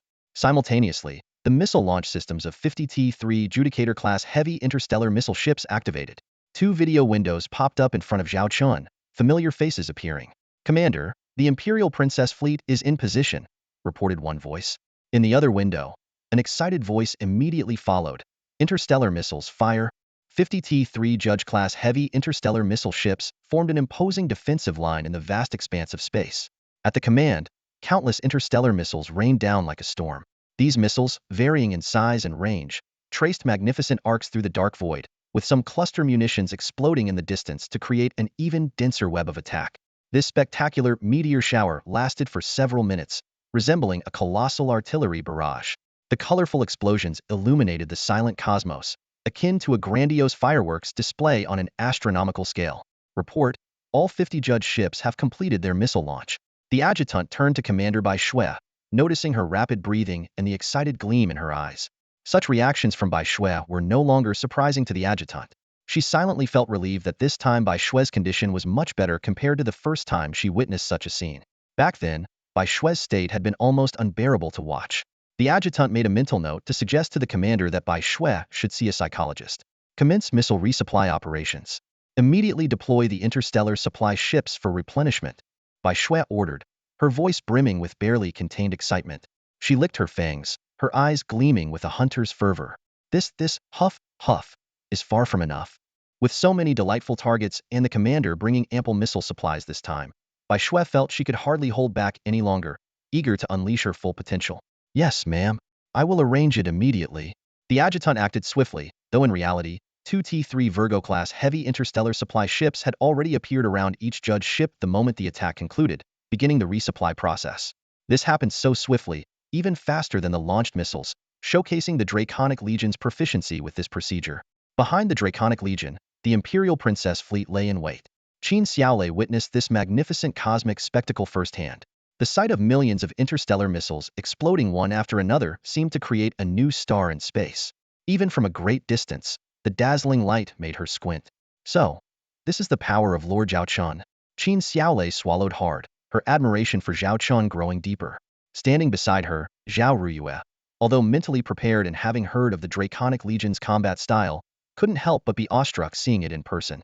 The impact far surpassed anything she had imagined. Her gaze traveled through the starry expanse to the 3,000 Draconic interstellar warships in the distance. In her mind, she pictured her brother sitting on the captain's chair, calmly enjoying the cosmic spectacle, with a faint, playful smile on his lips. Zhao Ruyue suddenly realized that she could now only look at his back from afar. In just a few short years, he had risen to heights she could no longer reach. At that moment, Lilith's voice sounded in the ears of Qin Xiaolei and Zhao Ruyue. Your Highness, General Zhao Ruyue, please execute the combat mission assigned by Commander Zhao Chen. All right, okay. Zhao Ruyue lowered her head to review the battle plan, her brow furrowing slightly. This plan differed somewhat from previous ones. Traditionally, the Imperial Princess fleet had always taken on the main assault role. She had understood then that her brother's intention in creating this fleet was to have a puppet fleet at his command, essentially cannon fodder on the battlefield. Though harsh, this strategy was common among interstellar powers. On the interstellar battlefield, the main fleet and the cannon fodder fleet had distinct roles. Using cannon fodder to deplete the enemy's main forces, then deploying one's main fleet to decide the outcome was often the winning formula in large-scale battles. However, the new combat mission required the Imperial Princess fleet to encircle and trap two enemy fleet groups, like casting a massive fishing net in space. The Draconic Legion would handle the main assault. Their role was to tighten the encirclement, ensuring the enemy couldn't escape. They were not to engage unless the enemy attempted to break out. This plan seemed less reasonable at first glance, but Zhao Ruyue followed her brother's orders without hesitation. She had developed complete trust in him. Relay my orders. Encircle the two enemy fleet groups and prevent their escape. Zhao Ruyue began commanding the largest interstellar battle of her life. Under her coordination, 120,000 interstellar warships moved into action with perfect order, showing no signs of chaos. Meanwhile, on the flagship of the Royal Fleet Group, an exclamation broke the silence of the command room. What? The Imperial Princess fleet has appeared? 120,000 interstellar warships. How is that possible? How could that woman have so many warships? Qin Ming leaped from the captain's chair, his mouth twitching uncontrollably. The adjutant, head lowered, cautiously reported. This information comes from Marshals Chao Jianye and Lei Dachuan. We've spent several minutes verifying it from multiple sources. Indeed, there are 120,000 interstellar warships, all bearing the Princess Corps' insignia, some even marked with Imperial Princess Fleet. Based on ship type recognition, they are mostly Draconic T2 class interstellar warships. They must have been built by Zhao Chen for Princess, for Qin Xiaolei. In just half a year, to build 120,000 warships, Qin Ming muttered in disbelief. Such a terrifying construction capability, even if mostly T2 class, was astonishing. Even the Star Empire could only achieve this with full military mobilization and the cooperation of all marshals and sector governors, which was extremely challenging. But Zhao Chen had done it. This realization made Qin Ming acutely aware of Zhao Chen's formidable abilities. As Qin Ming was lost in shock, Qin Longqing's voice brought him back to reality. Your Highness, do not panic. Even with these 120,000 warships, it does not entirely alter the current situation. If we first eliminate Chu Chang's fleet, then cooperate with the two northern expedition fleets to encircle the Draconic Legion, we still have a chance. Besides, the Draconic Legion's combat style is clear. They can unleash immense firepower in a short time but cannot sustain prolonged high-intensity combat. In other words, the longer the battle drags on, the weaker their combat power. This kind of interstellar missile bombardment cannot continue indefinitely. Our advantage lies in the number of warships. Hearing Qin Longqing's analysis, Qin Ming calmed down slightly. His face darkened, eyes sharp as blades as he looked at Qin Longqing. Marshal Qin, I don't care what it takes. Zhao Chen must not be allowed to live. Building 120,000 warships in half a year, such terrifying capability is a ticking time bomb ready to explode at any moment. Chu Changhe stared in shock at the scene before him. A fleet of 120,000 interstellar warships, like a torrent of steel in the vast sea of stars, was slowly advancing toward the enemy's positions. He couldn't help but exclaim, my God, Zhao Chen really knows his stuff. When he said he was building a fleet for the princess, I thought it would be at most 20 or 30,000 ships. I never imagined he'd come up with over 100,000. Chu Xian was equally stunned. Every time she upgraded her opinion of Zhao Chen, he managed to surprise her again. At that moment, Chu Changhe leaned in close to the video window, speaking conspiratorially, Xianer, it seems Zhao Chen has quite a few tricks up his sleeve. If he can build 120,000 warships for the little princess, you better not let him fool you when you marry him. Make sure he gets you at least a couple 100,000 ships. And it wouldn't hurt if he built a few for our Chu family fleet too. We haven't expanded in years, Chu Xian rolled her eyes at her grandfather's antics. Are you marrying off your granddaughter or selling her? Besides, who would believe a granddaughter is worth hundreds of thousands of warships? If that rumor spreads, Zhao Qin's bridge will be trampled by suitors. Just then, Zhao Qin's video window popped up. He asked directly, Governor Chu, is the battlefield pressure high on your end? Chu Changhe waved his hand dismissively. Don't underestimate the Chu family fleet. Even though we only have 30,000 warships left, taking care of those two enemy fleets over there won't require more than 10,000. Zhao Chen said mysteriously, I'm about to do something. You might want to. He whispered something. Chu Changhe's eyes lit up, looking at Zhao Chen with admiration. You kid. You've been prepared all along. I like this move. It suits an old man like me. Chu Xian rolled her eyes again, thinking these two were both crafty. But she had to admit, Zhao Chen's latest reveal was indeed surprising. Who would have thought that the newly risen military-industrial group was supported by the Xiaolong Corps? After finishing his conversation with Chu Changhe, Zhao Chen turned to his own battlefield situation. Lilith immediately reported, Commander, after the first round of interstellar missile bombardment, the enemy lost 15,000 warships, with another 5,000 damaged to varying degrees. The destroyed ships include 1 T4 class Northwind and over 100 T3 class ships. The combined combat strength of the enemy's two fleets is now down to about 80. The next round of missile bombardment is scheduled to start in 30 minutes. The enemy intends to directly assault our positions, aiming for a quick victory. Zhao Chen smirked. The prince has received our first gift. Now it's time to unveil the second one. Lilith understood immediately and brought up an electronic interface with a conspicuous red button, currently locked. Zhao Chen said casually, Lilith, you handle it. The key is SB-741. Lilith was momentarily stunned, not expecting the commander to entrust her with such an important task. She entered the key, and the red button was unlocked. Hold on, Zhao Chen said calmly. Let the enemy fleet get a bit closer. Lilith nodded, her eyes fixed on the star map, showing the remaining 100,000 enemy ships closing in. Zhao Chen's lips curled into a playful smile. Lilith, if I remember correctly, Li Yaqi reported that the number of T2 Mastiff-class medium destroyers sold to the prince's faction was 40,000, right? Lilith replied, yes, 40,000. But about 5,000 were lost in recent battles. The current number is 35,000. 35,000. Zhao Chen mused. I wonder what expression the prince will have next. Soon, the forward positions of the Xiaolong Corps began to engage. The two enemy fleets attacked fiercely, realizing that the imperial princess's fleet was attempting to encircle them. However, under Qin Ming's orders, they ignored the encirclement and directly attacked the Xiaolong Corps' positions. They believed that although the imperial princess's fleet was large, it mostly consisted of T2 class ships and lacked interstellar missile ships. The main threat was still the 3,000 elite ships of the Xiaolong Corps. But both new marshals had no idea that a huge trap was already set. Zhao Chen issued the attack order. All ships except for the carrier, missile ships, and a few escort ships for defense, full attack. Sending a couple thousand ships against 100,000 enemy ships seemed suicidal to outsiders. But Zhao Chen was confident, relying on a trap he had long prepared. Lilith, initiate Project Loyal Dog, Zhao Chen ordered. Lilith pressed the red button, and an invisible wave signal spread rapidly. In the Northern Expedition's main fleet, a T2 Mastiff-class medium destroyer at the front was firing at the Xiaolong Corps' ships. Although this destroyer wasn't the strongest among T2 class, it was certainly the most practical and cost-effective. Since its launch, its monthly sales had continuously broken the records of its predecessor, the T2 Hyena class. While not widely used in frontline Imperial fleets, it was popular in second-line Imperial fleets and Lord fleets. Suddenly, the entire bridge went dark. What's happening? What's happening? The captain frantically looked around the pitch-black bridge. The emergency power kicked in, casting a dim yellow light over the bridge. Report, the energy system has suddenly collapsed. All power supplies have been cut off. A crew member reported in panic. Energy system collapse? Impossible, the captain said in disbelief. Captain, it seems several other T2 Mastiff-class destroyers nearby are experiencing similar issues, a keen crew member pointed out. The captain quickly checked the situation outside the ship. Sure enough, several nearby T2 Mastiff-class destroyers had slowed down, stopped attacking, and their engines were off. What is going on? The captain's face showed terror, his back cold with sweat. If this wasn't an isolated incident but affected the entire fleet, the consequences would be unimaginable. He smelled a conspiracy, a sense of foreboding rising within him. At this very moment, the battlefield situation drastically changed.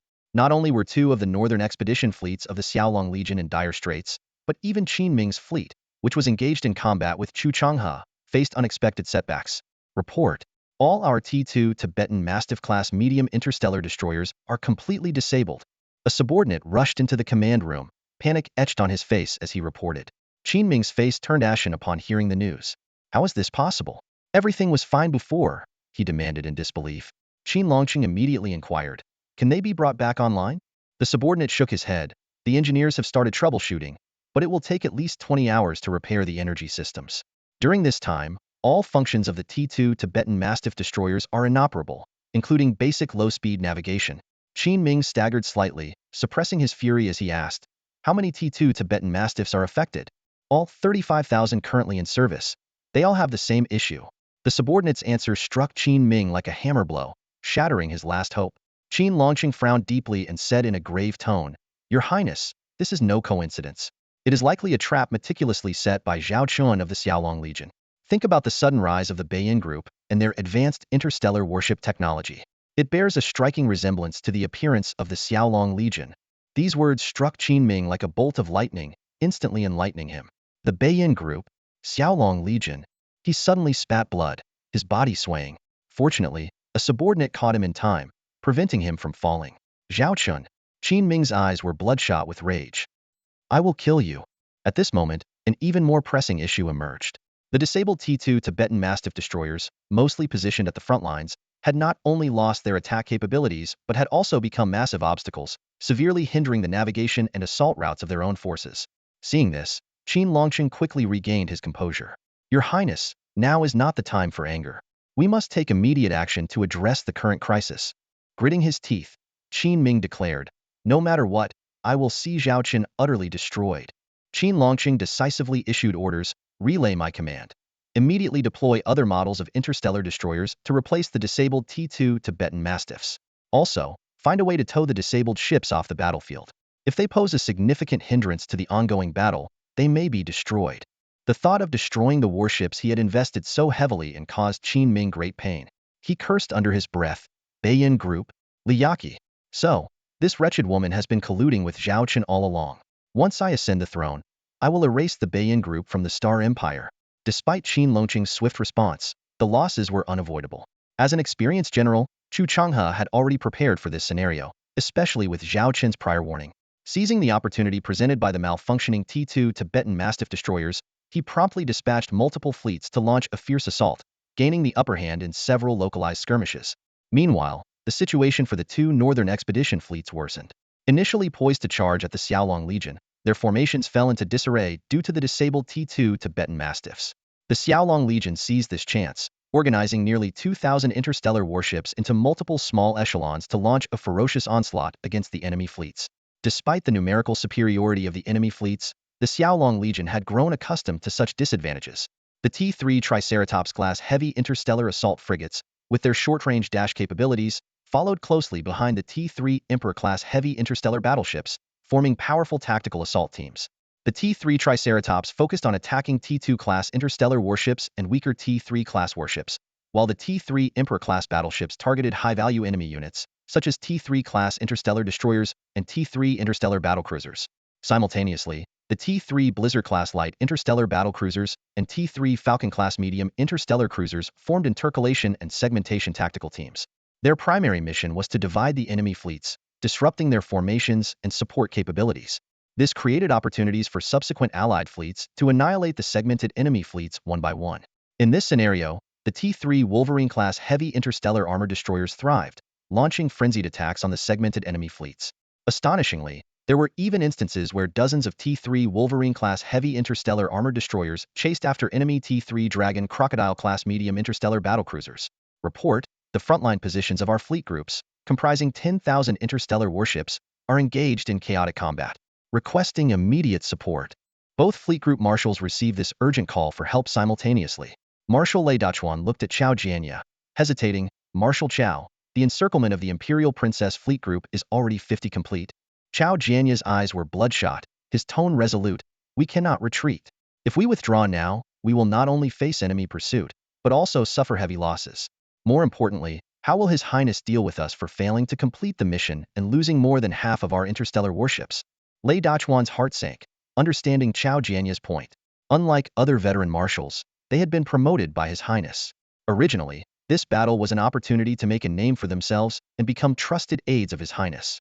But now, with the situation taking a drastic turn for the worse, even their positions as marshals were in jeopardy. Gritting his teeth, Chao Jianya declared, "We must fight to the death. Unless we annihilate the Xiaolong Legion, we won't escape death ourselves." The 1st and 2nd Northern Expedition fleet groups indeed fulfilled their promise to fight to the death in the initial stages of the ensuing battle. Under the command of 2 newly promoted marshals, they launched relentless attacks on the Soaring Dragon Legion's positions, only to find themselves encircled by the Imperial Princess Fleet Group. From the outset, the Soaring Dragon Legion demonstrated an astonishing ability to annihilate the enemy. In just 1 hour, they achieved the staggering feat of destroying 40,000 interstellar warships in a single day, far surpassing the combined records of the Prince's faction and Chu Changhe. The Soaring Dragon Legion first launched 2 rounds of carpet bombing with interstellar missiles, destroying 30,000 enemy ships. Following this, they sunk another 10,000 warships in direct frontal combat. The battlefield was littered with the shattered remains of interstellar warships, forming a dazzling yet harrowing debris field in the dark expanse of space. Within just 60 minutes, the enemy's loss rate soared to 30, a rate of destruction that sent chills down the spine. When asked how the Soaring Dragon Legion achieved such terrifying results, Commander Zhao Chen's answer was a single word: money. In that 1-hour battle, the Soaring Dragon Legion expended 30 billion star coins. This staggering sum equated to an entire month's battlefield expenditure for Chu Changhe's fleet. "Commander, we still have enough interstellar missiles for 8 more rounds of saturation bombardment," Lilith reminded Zhao Chen. Nodding at her words, Zhao Chen decisively ordered, "Eliminate these 2 fleet groups at all costs in the shortest time possible." "Yes, sir." Lilith immediately relayed the command. Sitting in the captain's chair, Zhao Chen watched the brilliant yet brutal interstellar battle unfold before him, each minute burning through his treasury. Long before Chu Changhe launched his month-long offensive, Zhao Chen had been stockpiling resources for this battle. To date, he had amassed combat resources worth 200 billion star coins, the entirety of his available assets without affecting production tasks. Notably, Zhao Chen had allocated half of this 200 billion star coin budget to the production of interstellar missiles. Nearly 70 of the space on those supply and transport ships was filled with various types of interstellar missiles. As the nightmarish first hour passed, and the 3rd wave of interstellar missiles from the Soaring Dragon Legion lit up the sky, Marshals Chao Jianya and Lei Dachuan were on the verge of breaking down. "Another wave! Another wave!" they roared internally. "How many interstellar missiles does the Soaring Dragon Legion have? Are they throwing them like stones?" Meanwhile, the 2 Northern Expedition fleet groups on the front lines were making no headway. The Soaring Dragon Legion employed a near-rogue tactic. Their interstellar missiles targeted slightly behind the front lines. This created a vacuum between the forward fleets and the main forces of the Northern Expedition groups. Whenever this happened, the Soaring Dragon Legion's warships would immediately launch attacks on the isolated forward fleets. Due to the vacuum, the main forces often couldn't provide timely support. By the time they arrived, the forward fleets were already annihilated. The Soaring Dragon Legion's ships would then quickly retreat, adopting a defensive stance and waiting for the next round of missile bombardment before attacking again. Under such a relentless tactic, the 2 Northern Expedition fleet groups were like 2 naked men pinned down on a beach, repeatedly battered by waves with no way to fight back. As time passed, the intervals between missile attacks lengthened, no longer occurring every half hour. While Zhao Chen was not stingy, he also did not want to waste resources excessively. The brutal battle raged on for 5 hours. Finally, the command systems of the 2 fleet groups completely collapsed, unable to maintain combat order.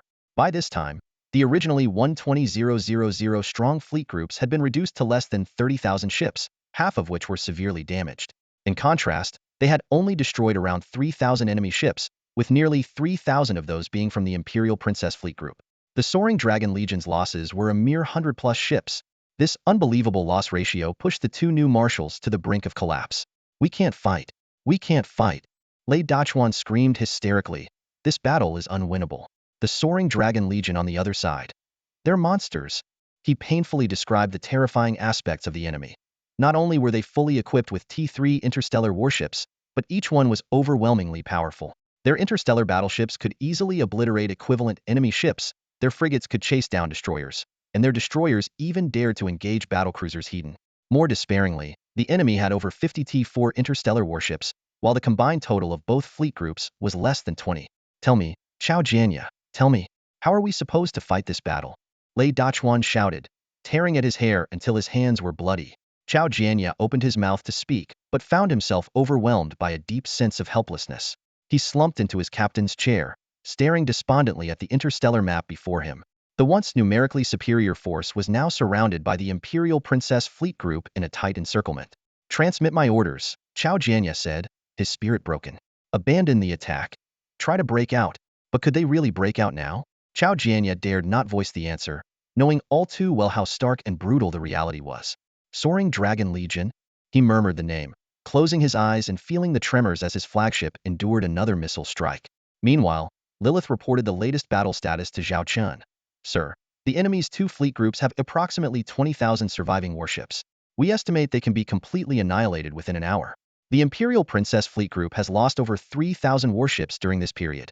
We've lost 109 warships, mostly T3 Triceratops and T3 Wolverines. Additionally, 36 ships have been severely damaged and have been abandoned as per your orders.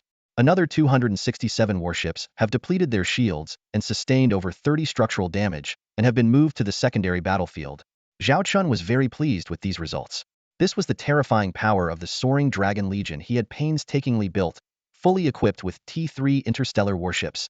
However, this power came at a tremendous financial cost. So far, the 4 rounds of missile bombardments plus conventional combat expenses had totaled 60 billion star coins. At this rate of expenditure, Zhao Chen believed no one could rival him in burning through money. As the 2 northern expedition fleets dwindled to a mere few thousand starships, Zhao Chen finally issued new orders. On the interstellar map, the markers for the Imperial Princess fleet flashed, signaling the long-awaited command to attack. Upon receiving the order, Zhao Ruyue wasted no time in issuing the attack command. The battlefield situation had become clear, rendering complex battle plans and pre-battle mobilizations unnecessary. For hours, the Imperial Princess fleet had been skirting the edges of the battlefield, with only a few enemy ships straying into their firing range and getting attacked. Their main task was to steadily tighten the encirclement, watching as swathes of enemy starships were annihilated. What was initially thought to be a mere spectator role had now turned into a full-scale attack authorization. This command was like a spark, igniting the entire fleet's combat fervor. Even more exhilarating was the fact that the balance of power had completely shifted. The Imperial Princess fleet boasted 120,000 starships, while the enemy had less than 30,000 remaining. The outcome of the battle was a foregone conclusion. Devastating would be an understatement. Just then, Zhao Chen relayed an important reminder through Lilith. "Don't destroy those out-of-control T2 Zheng'o ships. We can still salvage them." As it turned out, Zhao Chen had embedded a backdoor program in the T2 Zhang'e-class medium star destroyer sold externally. This backdoor was simple, designed to disable the energy system upon activation, requiring hours to repair. This straightforward program had caused significant losses for the Imperial Prince's fleet on the battlefield. Zhao Chen calculated that these disabled T2 Zhang'e ships were not only spoils of war, but could be resold. Even as second-hand ships, they still had a market after a price reduction. As for concerns about the backdoor program, the factions and minor lords within Zhao Chen's territory didn't mind. They knew that as long as they didn't oppose the Jiaolong Legion, the backdoor posed no threat. Besides, where else could they find such performant yet affordable starships? This time, they had captured over 30,000 T2 Zhang'e ships. At a price of 1.5 million star coins each, the total revenue approached 50 billion star coins. Zhao Chen's lips curved into a smile, thinking this deal was too good to be true. Not only did they make money twice, but they also indirectly strengthened the civilian fleet within his territory. At that moment, Lilith reported, "Commander, the Imperial Prince's fleet that was engaged with the Chu family legion has begun retreating from the battlefield." Zhao Chen watched the interstellar map, where the markers for the retreating enemy fleet flickered in one corner. The communication window suddenly lit up, and Chu Changhe's image appeared. "Kid, you did well. You wiped out 2 fleets and nearly 100,000 starships in such a short time." Zhao Chen didn't bask in the praise, cutting straight to the point. "Let's get to business." Chu Changhe immediately reported. "Qin Ming is retreating with the remaining 2 fleets, about 60,000 starships. I have less than 20,000 combat-ready ships here. Do you think we should pursue them?" Zhao Chen smiled and replied, "Don't worry, there's no need to chase. Just lie in wait." Chu Changhe, momentarily puzzled, asked curiously, "Are you planning something again? Spill it." Zhao Chen teased, "You want to know? Then get ready. Arrange for your fleet to rest here. In half an hour, take the fully operational starships and follow me. Leave the rest to continue resting and cleaning up the battlefield. You'll see what I have in mind then." Although somewhat annoyed by Zhao Chen's secrecy, Chu Changhe agreed. "All right, I'll see what you've got planned." After the video call ended, Zhao Chen turned to Lilith and issued new orders. Form a pursuit fleet consisting of T4 Zukla-class medium star cruisers, T3 Blizzard-class light star battleships, and T-3 Wind Eagle-class medium star cruisers. Pursue the remnants of the Imperial Prince's fleet, but only harass them. Avoid direct confrontation. Return after half an hour. Zhao Chen then inquired about the situation in the Beifeng starfield and the Yin Prince's main fleet. Lilith reported that the Yin Prince's fleet, upon learning of the situation here, had rerouted to the Bailan starfield. In the Beifeng starfield, with the help of 3,000 ships from the Jiaolong 2nd Legion, they successfully intercepted the Bailan main fleet. Commander Qidong promised to conclude the battle within 3 days, with losses not exceeding 500 ships. Zhao Chen was very pleased with the development of the battle. He had meticulously planned this campaign. The Jiaolong 1st Legion, armed with numerous interstellar missile ships, engaged the Imperial Prince's main force Hedon. Qitong led the 2nd Legion to intercept the Bailan main fleet attacking the Beifeng starfield. Although the 2nd Legion's firepower was not as strong as the 1st, facing 60,000 enemy ships, coupled with the Beifeng fleet support, victory was only a matter of time. As for the Jiaolong 3rd Legion, which had yet to make a move, Zhao Chen's smile widened. This show was far from over. Half an hour passed in the blink of an eye. Some of the interstellar warships of the Xiaolong Legion and Chu Changhe had completed their resupply and were ready for action. On the battlefield, tens of thousands of wreckages still lay scattered, with the cleanup far from complete.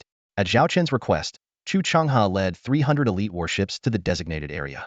Kid, can you share your plan now?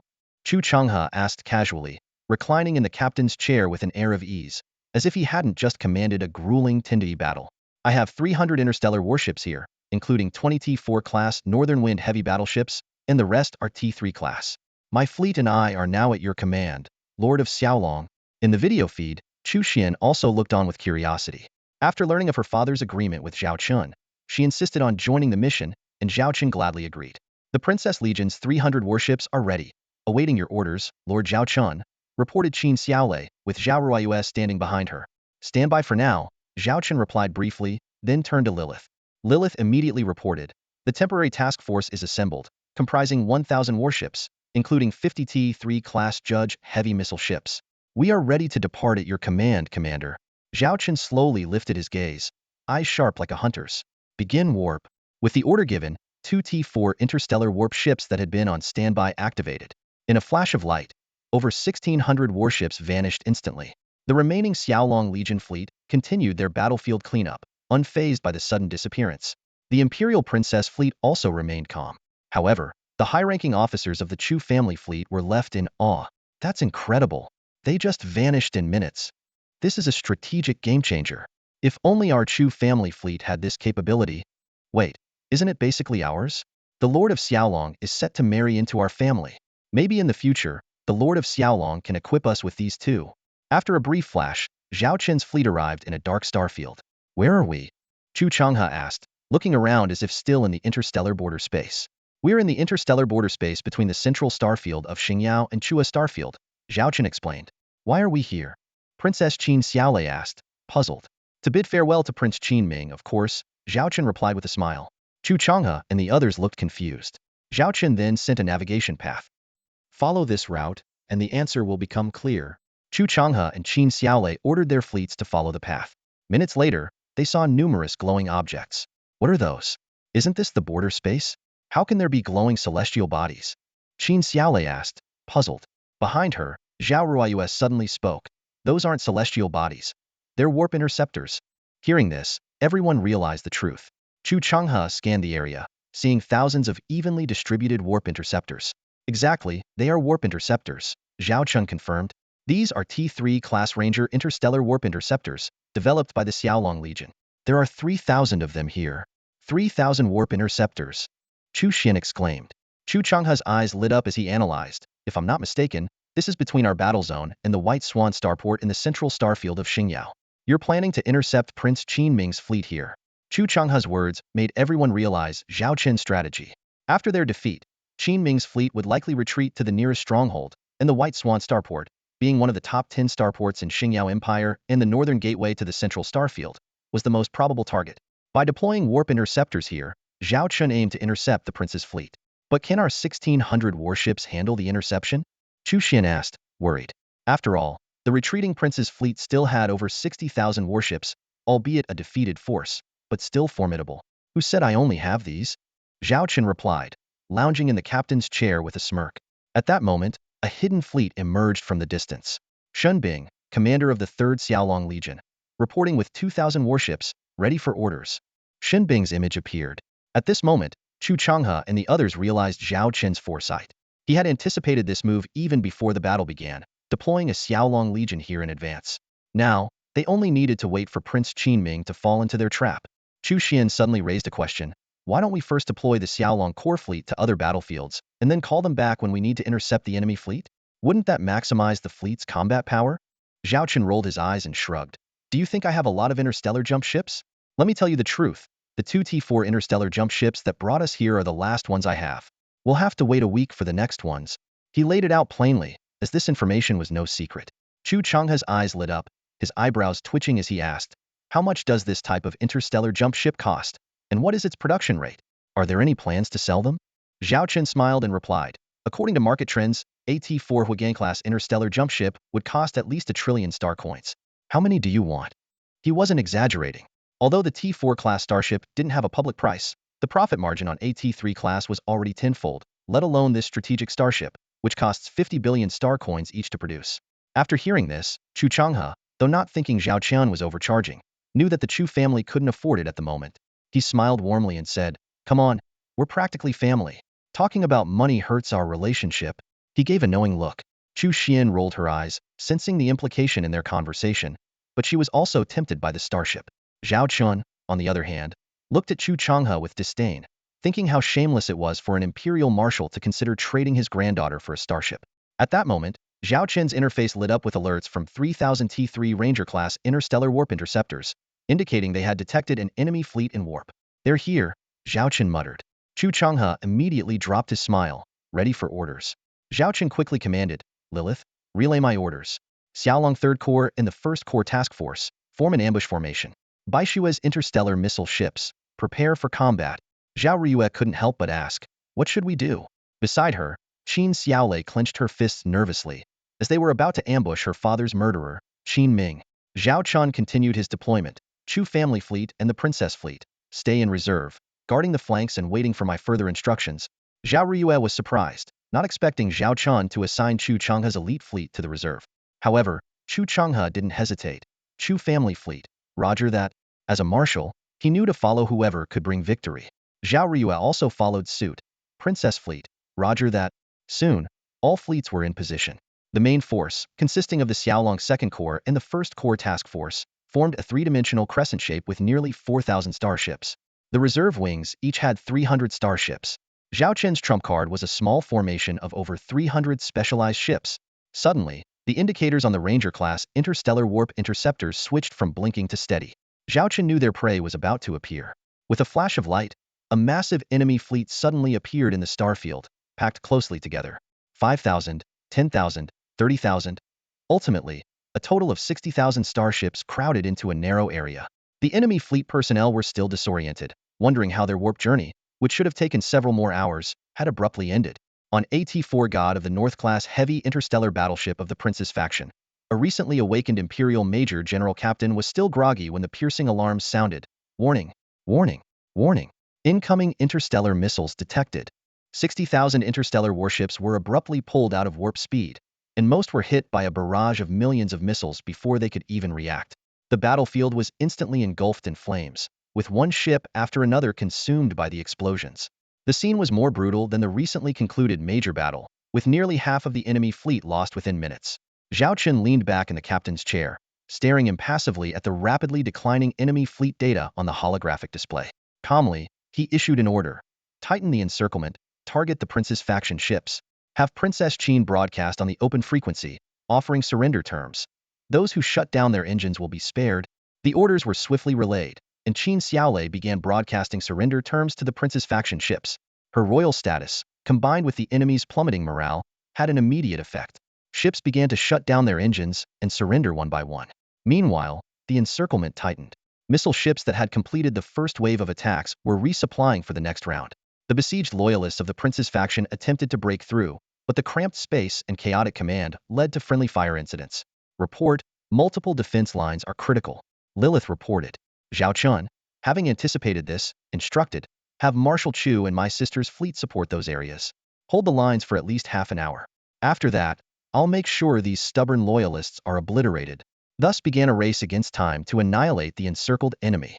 Within 30 minutes, the Xiaolong fleet had lost nearly 100 ships, and 2 of Marshal Chu's heavy battleships were damaged, while the Prince's faction was reduced to fewer than 20,000 combat-ready ships. 50 T-3 judicators have finished resupplying, awaiting orders. Bai Shui reported. Fire. Zhao Chen ordered. After the missile bombardment, all fleets launch a full assault and eliminate any remaining resistance. A dense barrage of missiles rained down again, turning the encircled area into a hellish inferno. The shockwaves even affected friendly ships. Everyone who witnessed the scene was both awestruck by the spectacle and fearful of Zhao Chen's power. Following the bombardment, the Xiaolong Corps, Chu's fleet, and the Imperial Princess's fleet launched a coordinated full-scale assault, hunting down the surviving enemy ships like a pack of wolves. The battlefield became a slaughterhouse. Zhao Chen sat on the bridge, downing his drink in one gulp. "It's over," he said, stretching leisurely. He was already planning the gradual takeover of the Empire's territories in the coming months. Once he controlled the Imperial capital planet, the civil war would truly be over. A system notification sounded, indicating the completion of the quarterly mission. Zhao Chen claimed his reward, the blueprints for the T-4 Banshee-class light stealth reconnaissance ship. However, as he awaited the annual mission completion notification, his brow furrowed suddenly. "Report, the battle is essentially over." "Awaiting your orders," Lilith requested, but received no response for a long time. "Commander?" Zhao Chen clenched his fist, his face darkening. "Qin Ming isn't here." "Qin Ming?" Lilith froze for a moment, her eyebrows furrowing slightly. She quickly brought up the holographic screen and started searching for information. Her fingers flew across the virtual keyboard, but she couldn't find any intel about the Royal Fleet's flagship being destroyed. After a brief hesitation, she spoke with a hint of uncertainty in her voice. "Maybe it was destroyed in the first wave of interstellar missile bombardments. The intense explosion might have left the wreckage unidentifiable." As soon as she said this, she realized how implausible it sounded. Qin Ming's command ship was a T-4 Stellar Emperor-class medium-sized carrier, even larger than the North Wind-class heavy interstellar battleship. Even under heavy missile bombardment, its overall structure shouldn't have been beyond recognition. Zhao Chen's brows knitted tightly as he decisively ordered, "Forget about that for now. Clean up the battlefield immediately. We're too close to the stellar central sector. If the enemy sends reinforcements, we'll suffer unnecessary casualties. 5 hours and then we return." The system hadn't shown a mission update for killing Qin Ming, which meant he wasn't here. The reason was unknown for now, but it was a fact. No matter how much Zhao Chen wanted to kill Qin Ming, he had no choice but to retreat at this moment. Chu Changhe, Qin Xiaolei, and others nodded in agreement. 5 hours later, the 3 fleets began plotting their course and entered warp speed to return. Since all T-4 interstellar jump ships were in cooldown, they had to rely on the long warp journey this time. News of this grand battle spread like wildfire throughout the Stellar Empire. No one had expected the victors of the Civil War to be the Chu Legion and the Soaring Dragon Corps. Even more shocking was that the long-missing princess had dispatched 120,000 interstellar warships. In the Su family mansion within the Zissou sector, the entire family gathered, fervently discussing the multi-day civil war and its outcomes. "Who would have thought?" a family member exclaimed. "The Soaring Dragon Corps fought so fiercely. I heard they bombarded the royalist fleet with interstellar missiles like they were free, shattering them to pieces." "Indeed," another person said in a hushed tone. "I also heard that after Zhao Chen's victory, he looted the captured royalist ships and sent all the women to his flagship. From 80-year-old grandmothers to, well, beast," someone gasped. "Hey, isn't that a bit exaggerated?" "Believe it or not," the person continued mysteriously, "haven't you heard? The Soaring Dragon Corps is entirely composed of female soldiers. Zhao Chen supposedly changes partners every minute, never repeating." As the gossip continued, someone ran in hastily, shouting, "Breaking news! On January 13th, the main fleet of the Blue Star was annihilated at the border of the North Wind sector by the North Wind Fleet, the Soaring Dragon Corps, and the Imperial Princess's fleet. Marshal Huang Zhixiang is dead.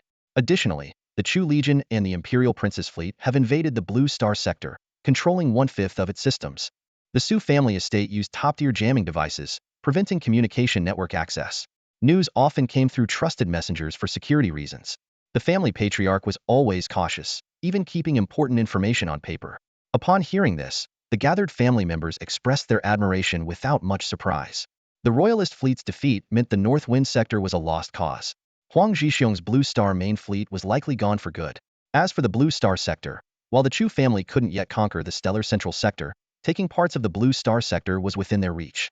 This marked the first large-scale territorial shift in half a year of civil war. The Su family members all glanced at the closed inner room door.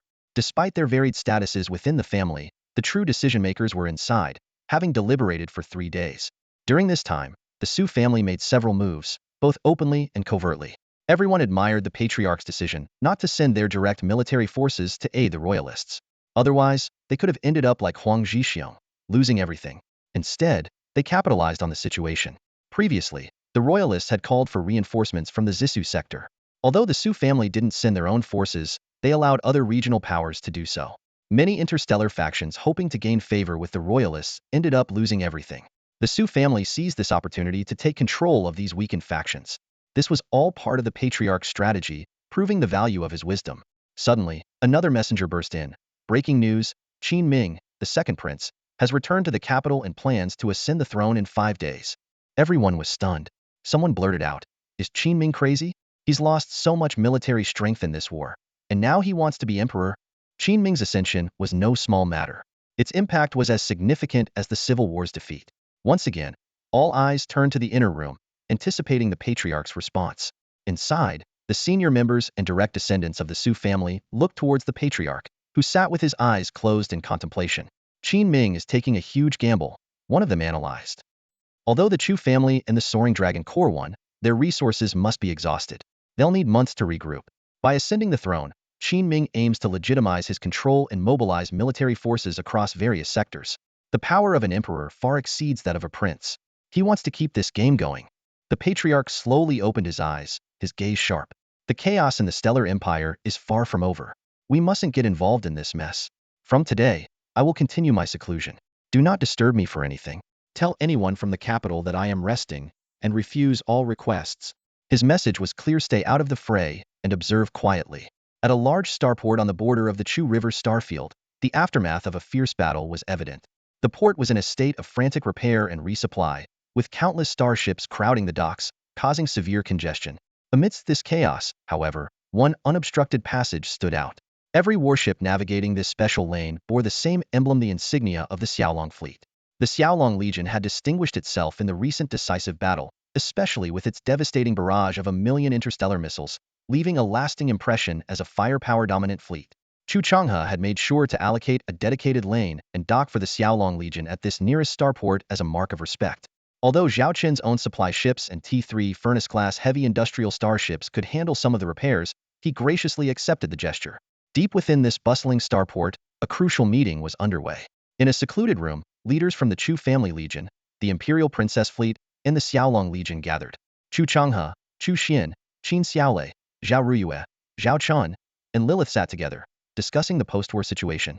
"I can't believe Qin Ming is still alive," Qin Xiaolei exclaimed angrily, her eyes flashing with rage.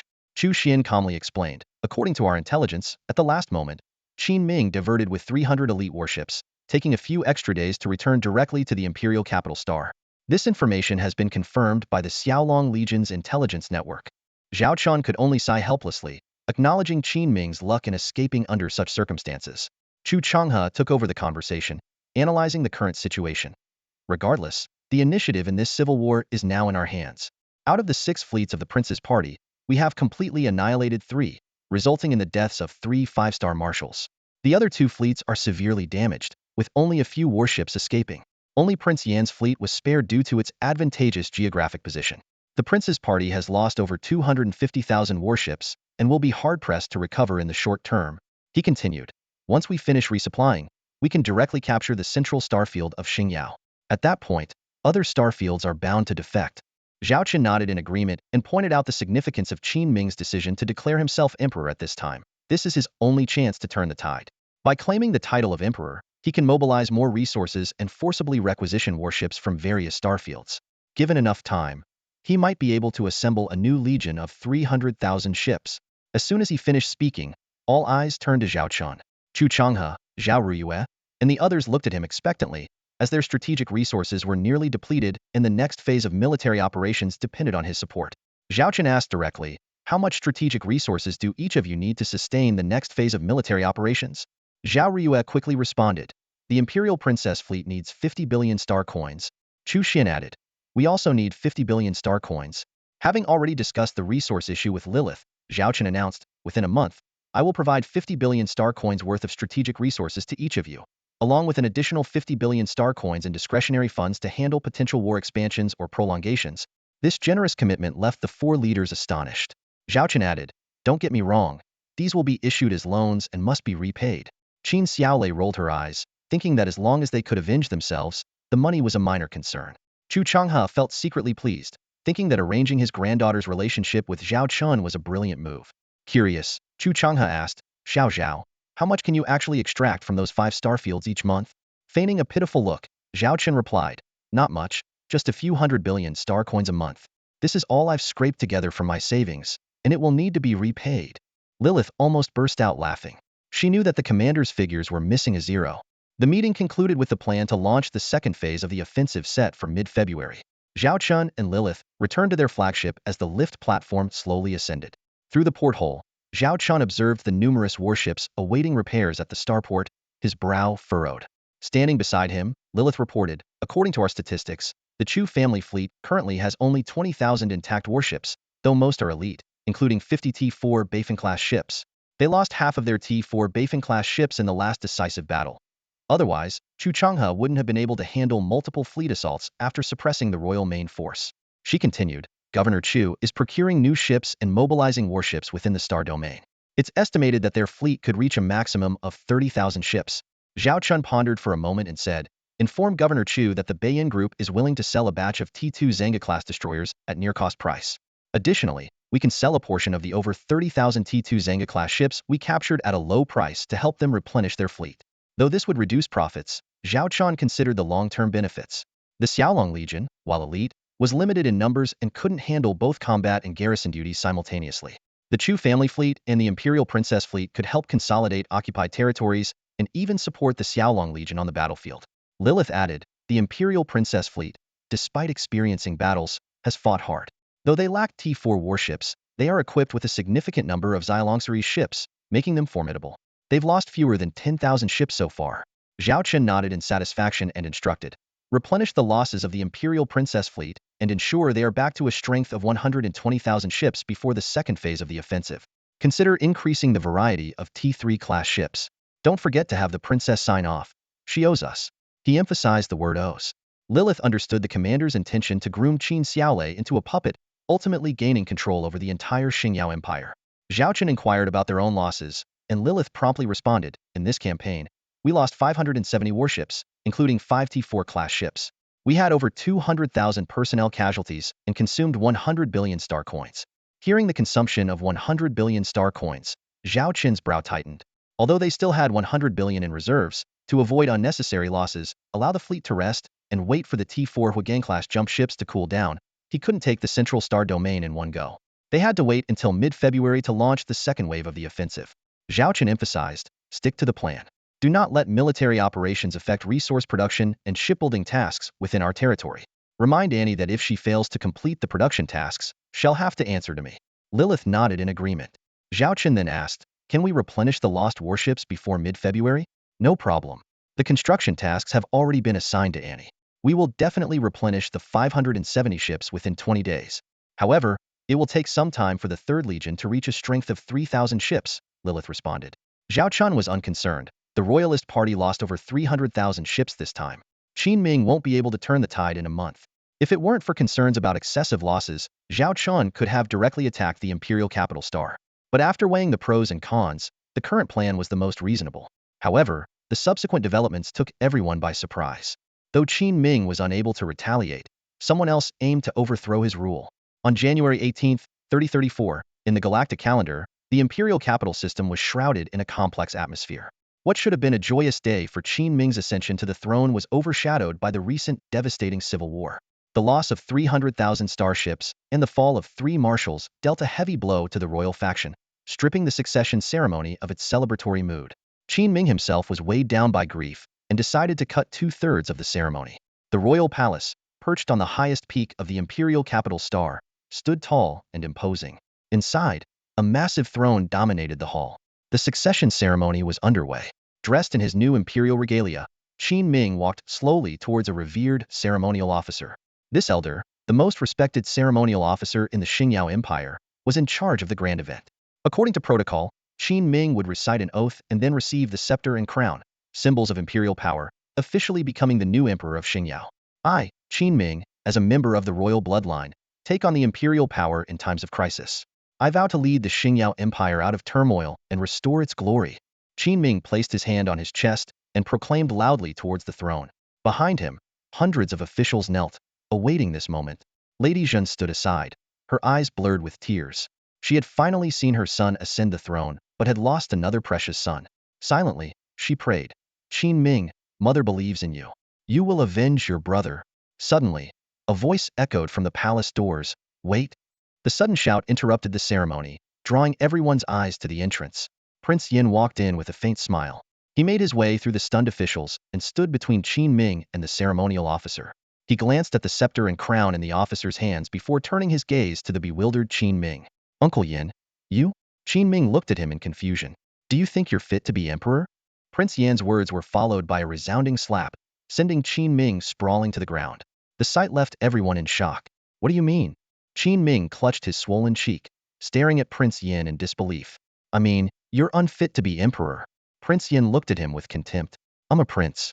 If I'm unfit, are you fit? Qin Ming pointed angrily at Prince Yin. Prince Yin sneered. You led nearly 400,000 starships against 200,000 and returned with only a handful. A failure like you, if made emperor, will ruin the empire. Stung by the truth, Qin Ming retorted. What do you want? What do I want? Prince Yin sneered. According to the royal edicts, if the heir is incompetent, his succession can be revoked, and a closer royal relative can take his place. That means I am the rightful one to sit on the throne. Lady Zhen rushed forward, grabbing Prince Yan's arm, pleading, Prince Yin, you can't do this. You promised to support Ming's succession. How can you go back on your word? Prince Yin, once tender towards her, now coldly shoved her away.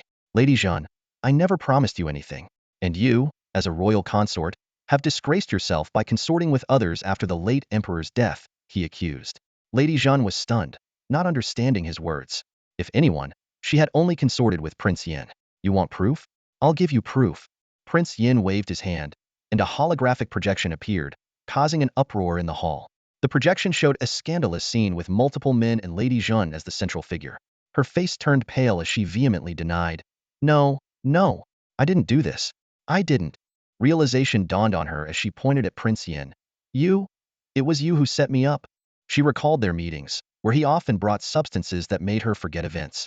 She had thought him exceptionally vigorous, but now she knew he had accomplices. Prince Yin grabbed her jaw, his grip crushing her bones, silencing her. Take this disgraceful woman away. Make her confess who she consorted with to avenge my brother, he commanded, leaving her glaring at him with bloodshot eyes. You dare. Guards, seize this traitor. Qin Ming stood and shouted, but there was no response from inside or outside the hall. Guards, can't you hear me? Qin Ming's voice wavered with panic, but the guards remained unmoved. Seize the second prince. Prince Yin ordered, and the guards swiftly subdued Qin Ming, their laser guns aimed at his head. Qin Ming realized too late that this had all been Prince Yan's plan. Where is the royal faction? Protect the emperor. Qin Ming's cries were desperate, but the officials were either indifferent, panicked, or hesitant. Save your strength, your highness, Prince Yin mocked. Qin Ming glared at him. You won't get away with this. The empire won't accept your treason. Prince Yin knelt before him, shaking his head. Didn't I tell you? I'll lawfully strip you of your title. No one will dare object. Huh? Strip me? It takes 2/3 of the current sector governors and marshal support. Qin Ming retorted. Your memory serves you well, Prince Yin said, but with the rebellion in Beifeng and Chu River sectors, we're down 2 governors and a marshal. Plus, your newly appointed marshals don't count, and Huang Zhixiong is dead. That leaves 6 governors and 6 marshals, 12 votes in total. I need just 8 to strip you of your title. Turning to the officials, Prince Yin asked, who supports stripping the prince of his succession rights? The Pegasus sector governor supports Prince Yin. The second prince must step down, one governor declared. The Tsangyue sector governor supports Prince Yin. The Bailan sector governor supports Prince Yin. Marshal Zhong Yin supports Prince Yin. Marshal Liu Dafeng supports Prince Yin. As one distinguished figure after another voiced their support, Qin Ming broke into a cold sweat. The next 2 declarations shattered him completely. Marshal Qin Longcheng supports Prince Yin. Qin Longcheng stepped forward, fists clenched. Qin Longcheng, you betrayed me. Qin Ming shouted in disbelief at the smirking marshal. The Central Star sector governor supports Prince Yin. Another supposed ally declared. 7 votes. Apologies, your highness, Prince Yin sneered. Snow Swallow sector governor supports stripping Qin Ming's succession rights. Qin Ming felt his world collapse. How? How could this happen? The atmosphere inside the grand hall was tense. Prince Yin, Qin Xiaotian, scanned the room with a powerful voice. Everyone agrees to revoke the second Prince Qin Ming's status as heir. But the nation cannot go a day without a ruler. Among the royal family of the Star Glory Empire, I am the most suitable to succeed and restore order to the empire.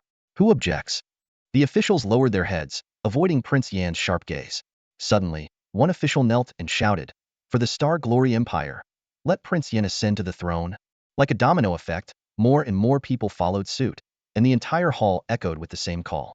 Qin Xiaotian laughed heartily, rudely snatching the scepter and crown from the ceremonial officer and striding towards the throne. Qin Ming, restrained by the guards, glared angrily and cursed continuously. "Qin Xiaotian, you bastard! Damn you! MMPH. A guard swiftly gagged Qin Ming to silence him. Qin Ming watched helplessly as the uncle he once trusted, and who might have had improper relations with his mother, sat on the chair symbolizing supreme power. His eyes were filled with murderous intent, as if he wanted to tear Qin Xiaotian apart. Settling into the throne, Qin Xiaotian placed the scepter on his lap and then lifted the crown with both hands, placing it on his head. He looked down at the crowd, his heart racing with excitement. Years of patience had finally paid off. He had finally claimed the position. Ha ha ha. Qin Xiaotian laughed. "Brother, you were formidable, and father favored you. But alas, I outlived you. When you were alive, I couldn't best you. But now that you're dead, your wife and children can't best me." The officials shouted in unison, "Hail to the Emperor! May the stars shine upon His Majesty." This astonishing news quickly spread throughout the empire. Half a day later, in a dark, dingy room, Qin Ming hung disheveled. His hair turned white in just a few hours, his eyes vacant. He muttered to himself, I am the true emperor. It's mine, all mine." Footsteps echoed as Qin Xiaotian entered the room. Qin Ming instantly became enraged, roaring, "Qin Xiaotian, I'll kill you, I'll kill you." Qin Xiaotian looked at Qin Ming coldly, his tone calm. "Nephew, why struggle? You were never steady on that throne. Better to let me take it." Qin Ming's eyes were bloodshot, but he seemed to calm down a bit, questioning, "If you never intended to support me, why put on this charade? Why not just seize the throne directly?" Qin Xiaotian explained that he needed time to control various factions, especially loyalists like the Sun family. He also needed a banner to fight against Chu Changhe, and Qin Ming was that banner. By exhausting both sides in the civil war, he could reap the benefits. Qin Ming realized he had been a pawn in Qin Xiaotian's game all along. Suddenly, he thought of something, staring intently at Qin Xiaotian. "You helped me support the Crown Prince faction, but it all started with my brother's assassination. If he hadn't been attacked, none of this would have happened. So, it was you." Qin Xiaotian grinned wickedly, making a silencing gesture, confirming everything without words. Qin Ming sneered, "Do you think seizing the throne means you can control the entire Star Glory Empire? You haven't even dealt with Chu Changhe, Zhao Chen, and my sister's mess. Your throne is far from secure." Qin Xiaotian was unfazed. "No need for you to worry. If I could get you to bring nearly 400,000 starships, I have more pieces in play. Otherwise, why would I dare seize the throne now? I must thank you for delaying for half a year. The insignificant Jiaolong Legion is nothing to me, though I didn't expect Zhao Chen to grow so much. But I am confident in dealing with him." Qin Xiaotian's eyes flashed coldly as he pulled out a dagger. "You're familiar with this, right? You used it to kill your father. Now, I'll use it to send you to meet him. Consider it my way of avenging my dear brother." Before Qin Ming could react, Qin Xiaotian swiftly stabbed the dagger into his chest. In Qin Ming's terrified and angry eyes, his life came to an abrupt end. Qin Xiaotian wiped the blood from his hands and exited the room. He noticed a figure in a black cloak standing in the shadows outside. "Doctor, soon your creation will be revealed to the world. Don't disappoint me," Qin Xiaotian said to the cloaked figure.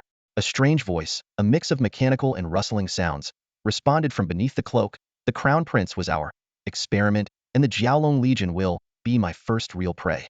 I will ensure your Majesty's satisfaction. Your army will unify the Star Glory Empire, sweeping away all obstacles. In the future, even the Holy Radiance Empire and the Warhammer Galactic Federation will fall into your hands. The former, Galactic Alliance, will become your strongest empire." Mission 1 of the annual tasks, the death of Qin Ming, is complete. The second phase of the task will update in 60 seconds. The sudden task alert jolted Zhao Chen awake. He sat up abruptly, his eyes not yet accustomed to the darkness, and instinctively glanced at the electronic clock on his bedside table. The glowing digits indicated it was just past 3 a.m., only 3 hours since he'd fallen asleep. Through the floor-to-ceiling windows, the high-hanging moon and the brilliant starry sky remained clearly visible. Rubbing his temples, Zhao Chen tried to clear his thoughts. Qin Ming was dead? This unexpected news snapped him into full alertness. Not long ago, Qin Ming had narrowly escaped his ambush, so how could news of his death come so suddenly now? Without hesitation, Zhao Chen immediately contacted Lilith, instructing her to come to his room at once and to thoroughly investigate everything related to Qin Ming. Lilith's schedule was perfectly synchronized with Zhao Chen's to better assist him with his work. Moreover, her room was right next door, ensuring a remarkably swift response. As soon as Zhao Chen got out of bed, there was a knock on the door. When he opened it, Lilith's sheer black nightgown immediately caught his eye. Her pale skin was faintly visible through the translucent fabric, and her alluring curves were on full display. The swaying tail and small wings behind her unmistakably marked her as a succubus, exuding an irresistible charm. "Commander, I've already arranged for an investigation into Qin Ming and the affairs on Imperial Capital Star," Lilith reported. "According to our previous intelligence, Qin Ming was supposed to undergo his coronation ceremony today to become the Star Emperor. How could he be dead now?" Zhao Chen shook his head. "I'm not sure either. This is just a rumor I picked up through some small channels, so I need you to confirm it." As he spoke, Zhao Chen walked towards the bathroom. The transparent glass partition didn't completely obstruct the view, and when he took off his nightshirt, Lilith couldn't help but swallow, her eyes involuntarily following his movements. Her rational side told her not to look, but the little devil inside urged her to continue. When Zhao Chen took off his pants, Lilith inwardly cursed the conveniently placed sink that blocked the critical view. "Seriously?" Lilith internally exclaimed, feeling embarrassed by her lapse in composure.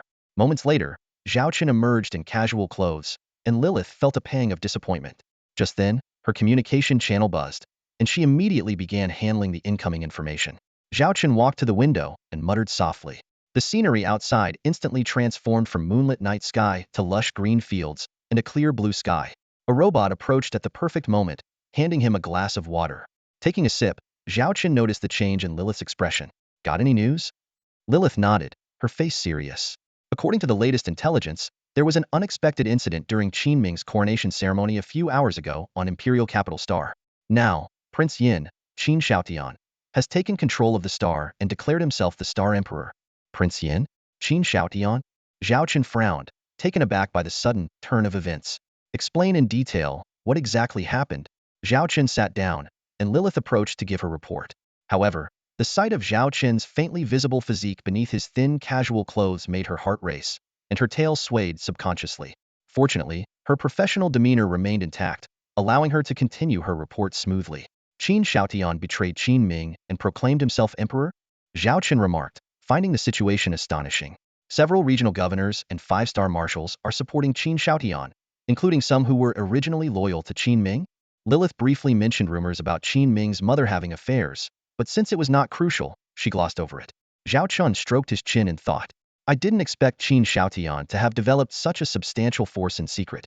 The Tsangyue Star region, the Pegasus Star region, and even the Xingyao Central Star region and the Blue Star region, right under Qin Ming's nose, have all sided with Qin Xiaotian. It's hard to say whether Prince Yin was hiding his strength or Qin Ming was just too incompetent." Lilith added, "Based on current intelligence, the faction supporting the prince is gone. Qin Xiaotian has taken control of most factions and will likely consolidate his power to counter our offensive." Zhao Chen raised his hand to display the map of the Star Empire. "The Shuiyan Star region is Prince Yan's own territory, so their loyalty is expected. By the way, what about the Zissou Star region that hasn't been mentioned?" Lilith responded, "After the civil war ended, the Su family of the Zissou Star region announced that the old master was in seclusion for health reasons, and the heirs have retreated under various pretexts, cutting off most external contact. Qin Ming invited the Su family, but they declined. It seems they intend to remain neutral." Zhao Chen analyzed. "The old master of the Su family is a shrewd figure who won't easily take sides. Initially, I planned to win them over after we secured victory in the Civil War, but now it seems Prince Yin has thrown a wrench in the works." He turned to Lilith. "Prince Yin must have some hidden cards. Otherwise, how could he so easily persuade so many factions to support him so soon after the Civil War? Isn't he afraid of our retaliation?" Lilith nodded. "Indeed, Prince Yin has some leverage.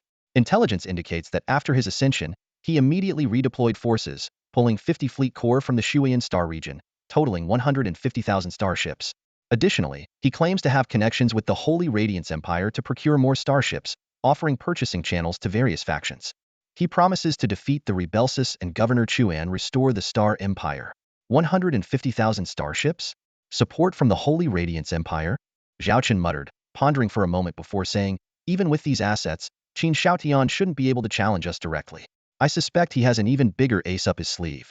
Given how he has bided his time until now, it's possible he orchestrated the Crown Prince's assassination. Do we need to take any action?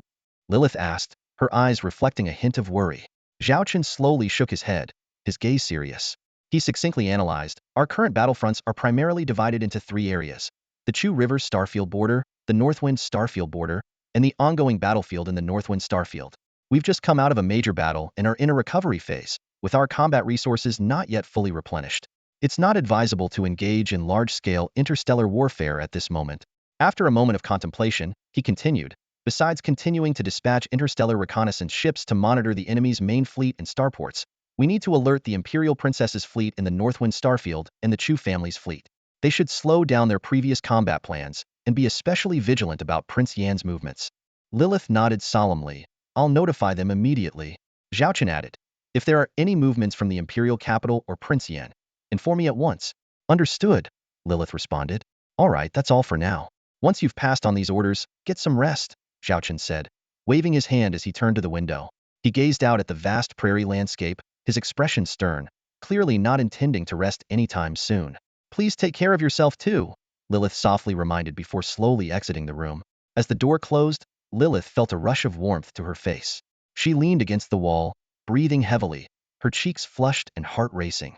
Zhao Chen, usually so imposing in his commander's uniform, had an undeniable allure up close. Tonight, I might have sweet dreams, she thought to herself, her legs trembling slightly as she returned to her room. Inside, Zhao Chen was deeply engrossed in thoughts about Prince Yan, Qin Shaotian. For him to make a move now, he must have something up his sleeve. Zhao Chen pondered, frowning. What could give Qin Shaotian the confidence to confront the Dragon Talon Corps?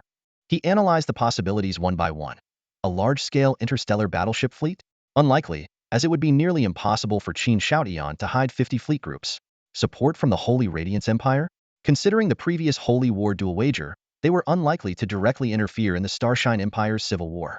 Ultimately, Zhao Chen identified 2 main possibilities. First, Qin Shaotian had acquired advanced T4 interstellar battleship technology, or near T5 level technology.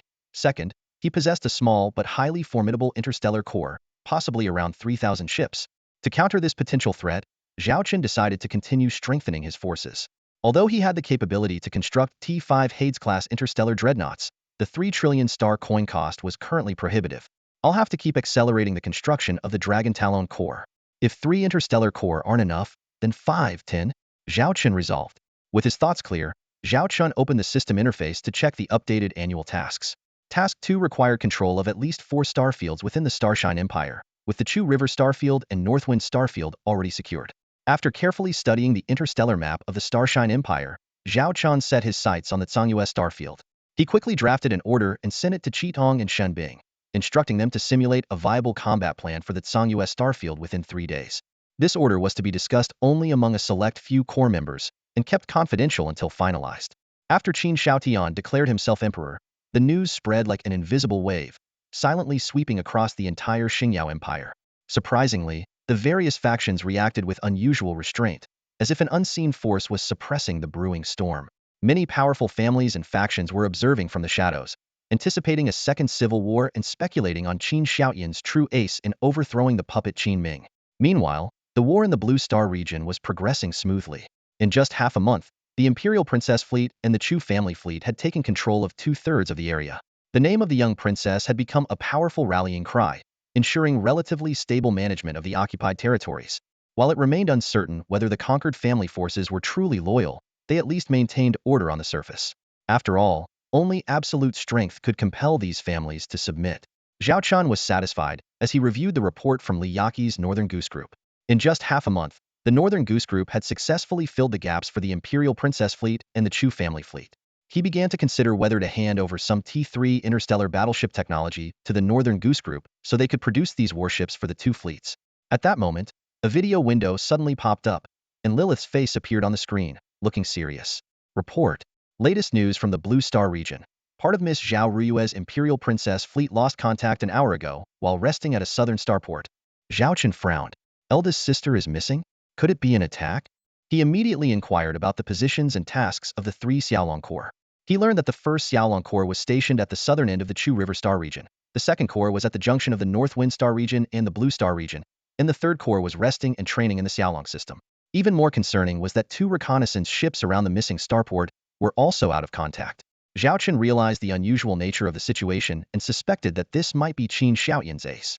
Not daring to be careless, Zhao Chen quickly issued a series of orders. The 1st and 2nd Xiaolong Corps were to immediately enter combat readiness and prepare to jump to designated coordinates in batches. The 3rd Corps was to stand by after completing its training, and the remaining fleets of the Imperial Princess Fleet and the Chu family fleet were to hold their positions and prepare for battle. Zhao Chen hurried to the bridge, learning that all orders had been conveyed.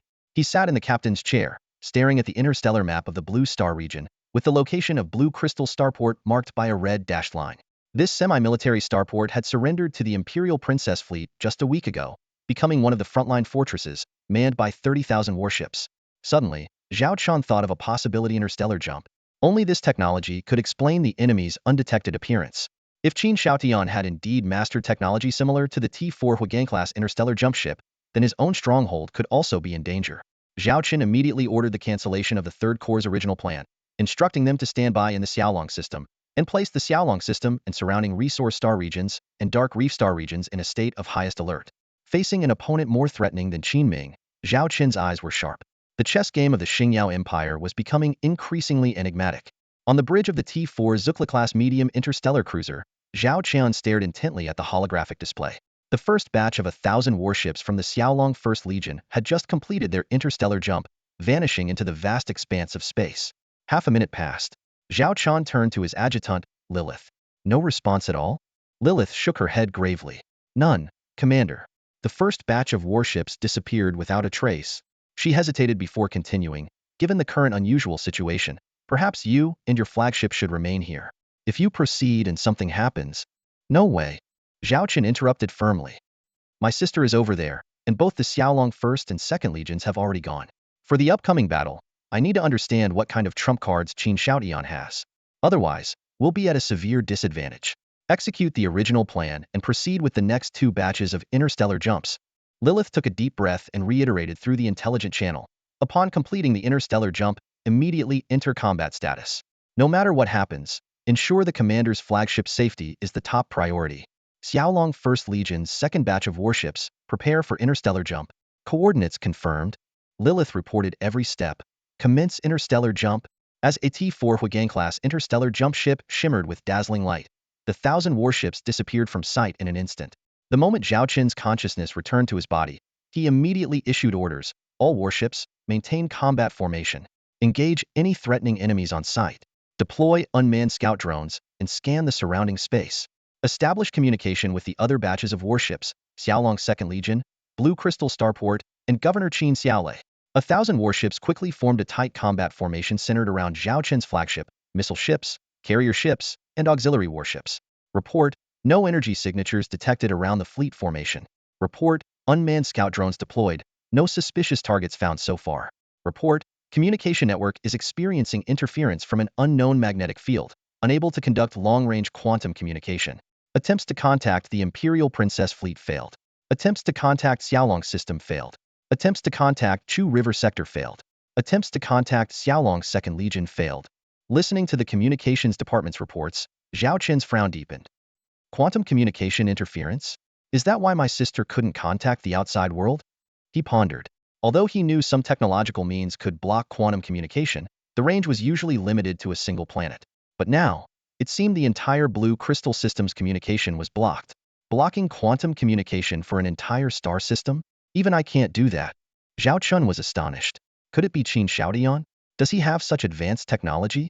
At that moment, the communications department had reported, Commander, we've established contact through mid-range communication with several signals. Who did we contact? Zhao Chen immediately asked. Patch the communication through to me. Among the 3 received channels, only one was barely audible. The fragmented voice echoed on the bridge. This is Xiaolong First Legion First Detachment. We are under attack. Zerg. It's the Zerg. The transmission kept repeating. Zhao Chen turned to Lilith. It's the first detachment. Before departure, he had anticipated various scenarios and devised multiple contingency plans, one of which was to continuously broadcast messages across different communication channels if contact was lost. Zhao Chen opened the interstellar map, zooming in on the Blue Crystal System. and carefully examined the marked areas where he had designated the jump locations for the Xiaolong 1st and 2nd Legions.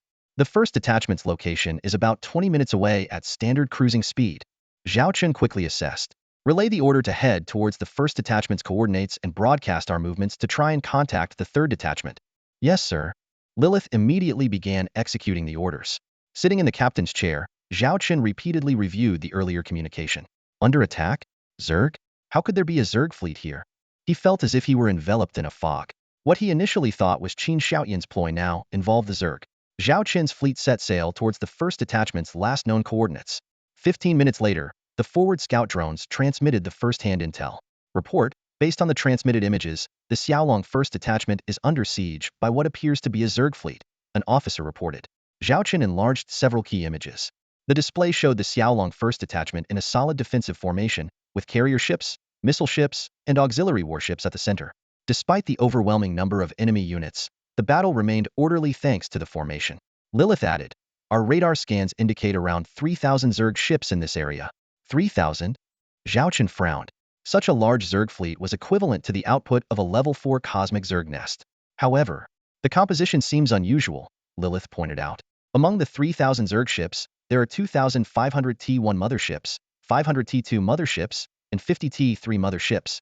No T4 motherships detected. Typically, such a large fleet would have 1 to 3 T4 motherships. This is quite strange. No T4 motherships? Zhao Chen also sensed something amiss. Zerg fleets operated under strict hierarchical control.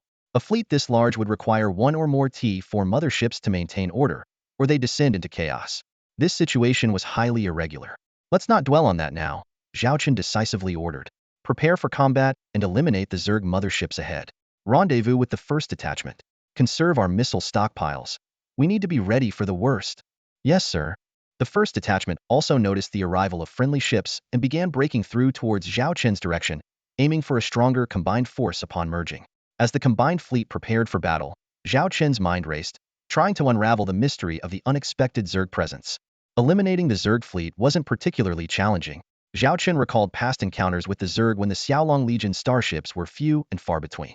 Now, he commanded an entire fleet of T3 interstellar warships, along with a considerable number of T4 class vessels, making his current strength incomparable to the past.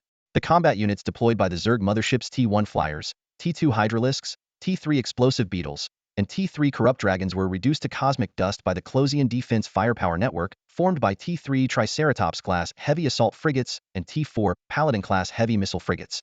They couldn't even approach the Xiaolong fleet. The Zerg motherships that entered the firing range became targets for the other T3 interstellar warships, while those at a distance were hit by long-range strikes from the T3 Judicator-class heavy missile ships. Occasionally, a T4 Vermilion Bird-class medium cruiser would charge into the swarm alone, wreaking havoc. Under this fierce offensive, the 3,000 Zerg motherships were quickly annihilated. However, Zhao Chen keenly sensed that something was off about these motherships. In the hangar, a few shuttles dragged the enormous head of a T1 Zerg mothership corpse down to the ground. Zhao Chen stood on a corridor several meters up, looking down at the repulsive remains. Even from a distance, the stench of acid and decay was overwhelming. A few female researchers, clad in protective suits, cautiously approached, armed with various instruments.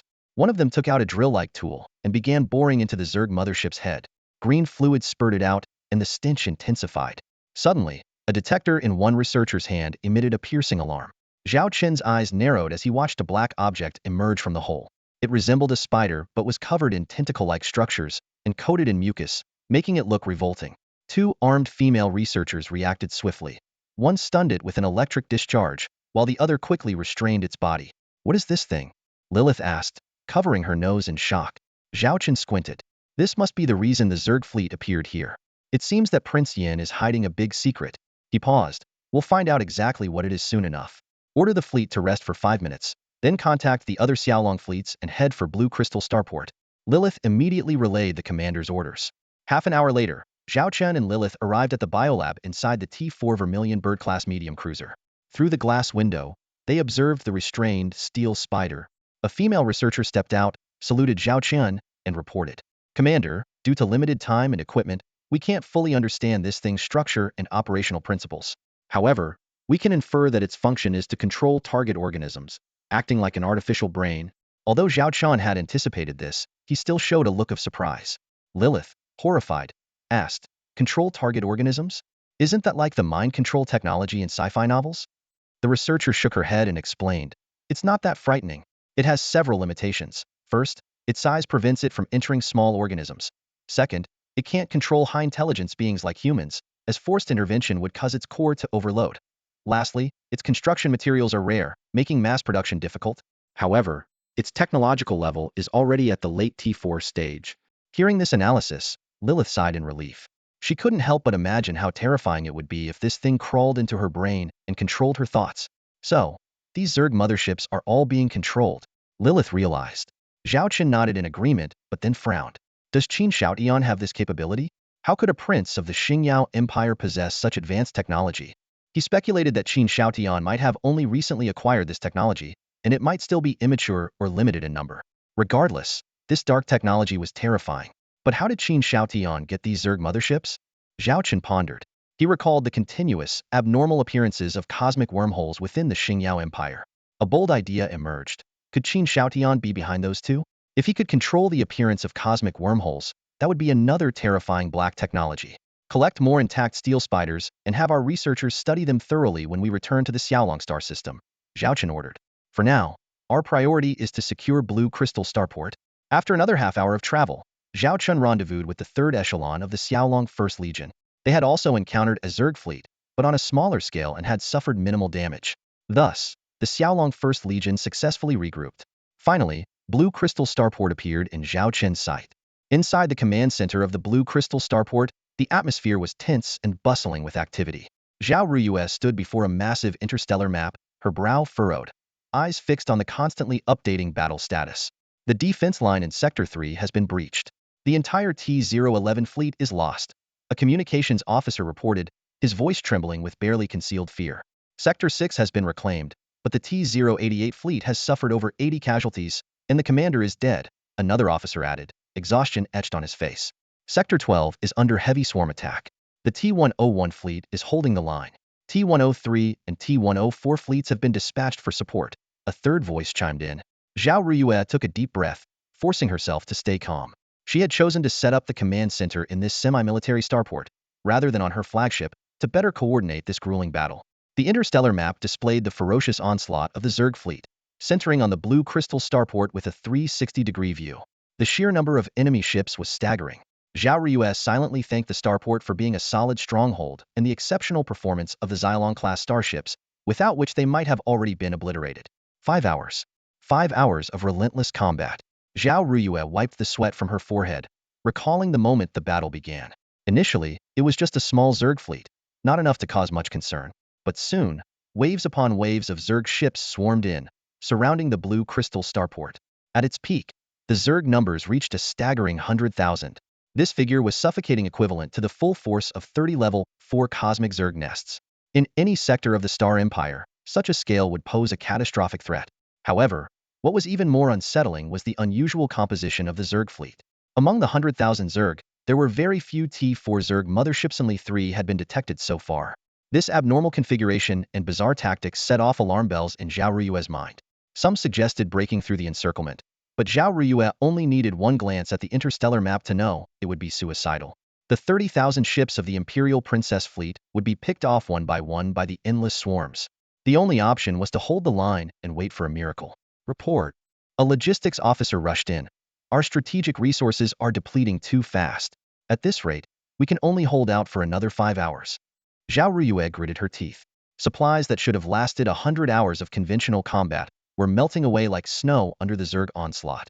The warships on the front lines had not ceased firing, exhausting a year's worth of ammunition in just 5 hours. Hold the line. Zhao Ruyue raised her voice, try to contact the outside. Our reinforcements will come. Just then, a radar operator exclaimed, detected intense explosion energy waves on the perimeter of Sector 9. Zhao Ruyue immediately used the deep space telescope. In the distance, fire clouds rolled, engulfing large swathes of the Zerg fleet. It's an interstellar missile strike. It's my brother's Xiaolong core. Zhao Ruyue shouted excitedly, we're saved. Almost simultaneously, a broken transmission came through the communication channel. This is Xiaolong. First. Please, hold on, stand by.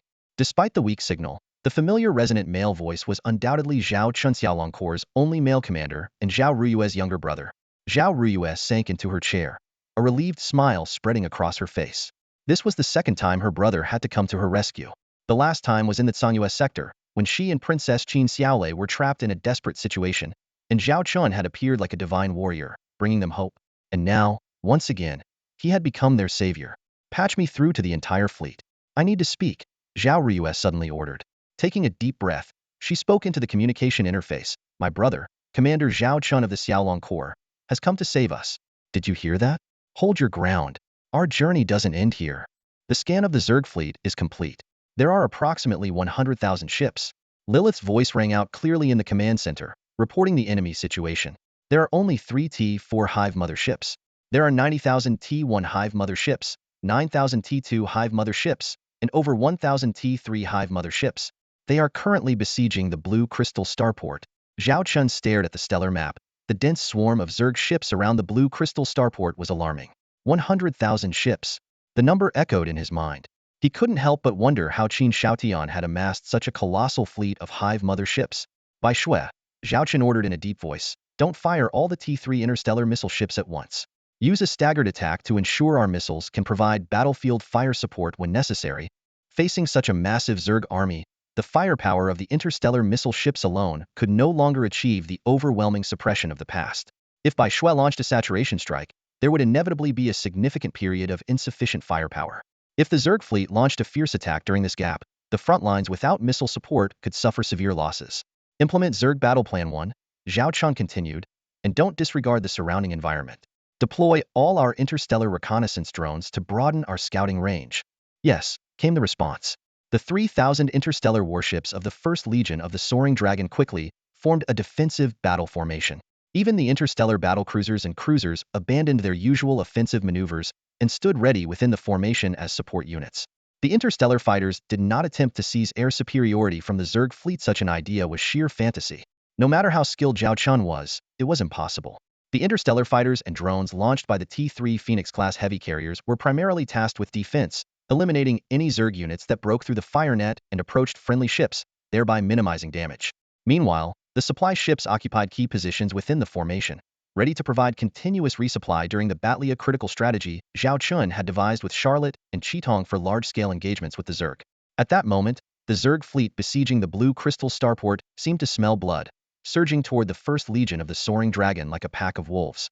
The 3,000 interstellar warships seemed like a lone rock amidst a black sea of 100,000 Hive mother ships and their swarms.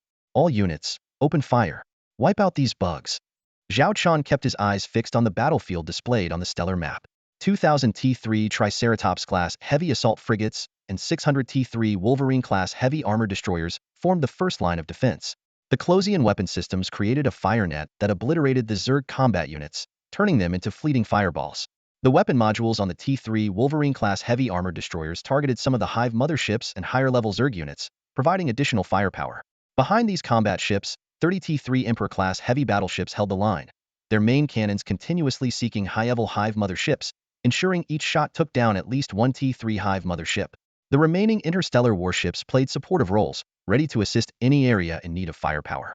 The T4 Vermilion-Bird-class medium cruisers and T4 Paladin-class heavy missile frigates were positioned at the front line, relying on their formidable firepower and defense to hold back the Zerg swarm. Zhao Chen watched the stellar map intently as the distance between the swarm and the defensive line shrank, a number beside him decreasing to show the current defense range. Once this number hit 0, the Soaring Dragon Legion would face its most perilous moment. Suddenly, Lilith reported, Sir, T4 Blue Eyes White Dragon-class heavy armored battleship number 02 has sighted a T4 Hive mothership within firing range, requesting permission to open fire. Zhao Chen frowned and opened a video link, looking at the young face on the other side.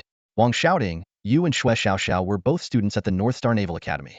You both specialized in battleships, and your overall scores surpassed Shui Xiaoxiao's. But you know what? Right now, I think you're not as good as Shui Xiaoxiao.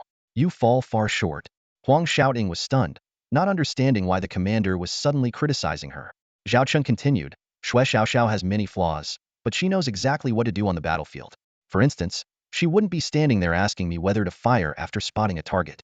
You're in charge of AT-4 Blue Eyes White Dragon-class heavy armored battleship, not just any ship. You must have the ability to make decisions on the spot. If you think you can't do it, I can replace you right now.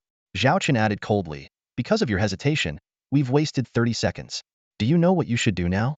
Awakened by the commander's stern words, Huang Xiaoting stood straight and said firmly, I understand. Please allow me to continue commanding this battle. I am willing to accept any punishment for my negligence after the battle. Zhao Chen said nothing and closed the communication link. Huang Xiaoting was a crew member Zhao Chen had recruited from North Star, just like Xue Xiaoxiao. Both had a passion for battleships, and Huang Xiaoting had even outperformed Xue Xiaoxiao in overall scores. However, she had her shortcomings. Zhao Chen had noticed these and, under different circumstances, could have trained her slowly. She had the potential to become a new generation leader in the Soaring Dragon Legion.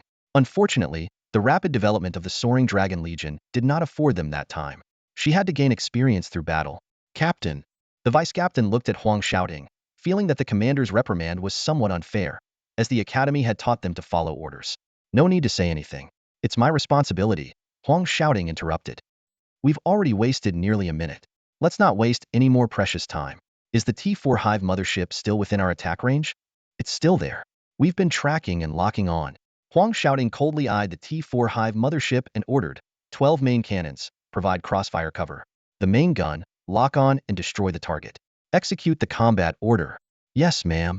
The 12 main cannons on T4 Blue Eyes White Dragon class heavy armored battleship number 02 locked onto a direction, providing covering fire as the massive main gun fired a silver-white beam straight at the T4 Hive mothership.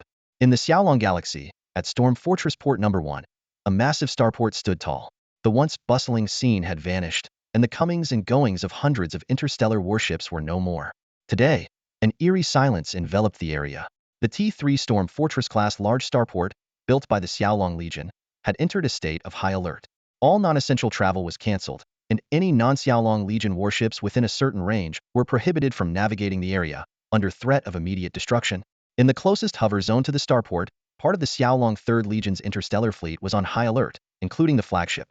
Captain Shen Bing sat in her chair, her expression grave as she monitored several communication windows. This was an emergency briefing, attended by Deputy Commander Su Lan, Xue Xiaoxiao, Medusa, Secretary Marcy, and Governor Zhang Hong of the Xiaolong Galaxy. Zhang Hong provided a brief report on the galaxy's combat readiness. Full high alert, no unauthorized spacecraft allowed to leave the starport, space stations, or low planetary orbit. Major planets and resource planets were in combat readiness, with ground combat units and defensive weapons on standby 247. Additionally, a patrol fleet of 3,000 decommissioned T2 class interstellar warships from the Xiaolong Legion was in place. Still no contact with the commander? Su Lan asked worriedly. Shen Bing shook her head. I've ordered continuous contact attempts with the Xiaolong 1st Legion and the commander's fleet led by Big Sister, but so far, there's been no response. It's been nearly 10 hours since the commander went missing. A heavy atmosphere hung over the group. Zhao Chen was of immense significance to them. Even though he often seemed more like a mascot, his presence provided them with a sense of security and direction. Su Lan clenched her fists and said firmly, no matter what, we must follow the commander's orders. In his absence, it is our duty to defend the Xiaolong Galaxy. This is our home, and we can't afford any mistakes. Medusa silently observed everything. Although she was already a high-ranking officer in the Xiaolong 3rd Legion, she still felt like an outsider. However, she was determined to fulfill her duties, as Zhao Chen embodied her hopes for revenge. Suddenly, a piercing alarm shattered the silence on the bridge. What's happening? Everyone tensed up. Shen Bing quickly checked the report, her brow furrowing. Our T3 Silver Mouse-class light interstellar stealth reconnaissance ship, deployed to the outskirts of the Xiaolong Galaxy, has just detected multiple Zerg fleets. She marked the positions of the Zerg fleets on the star map, showing that they nearly encircled the Xiaolong Galaxy. How many? Medusa asked urgently. Each fleet consists of about 1,000 Zerg motherships. Their exact combat capabilities need further investigation. We've identified 5 fleets so far, and their trajectories suggest they are heading straight for the Xiaolong Galaxy. Shen Bing's gaze swept over everyone. It looks like the time for battle has come. Su Lan turned to Shen Bing. Give the orders. With the commander absent, you are the highest authority here. Shen Bing took a deep breath, feeling the weight of responsibility on her shoulders. She quickly evaluated several response plans in her mind, and chose the most suitable one. The enemy is in the dark, and we are in the light. We must focus on defense, while closely monitoring any updates on the commander.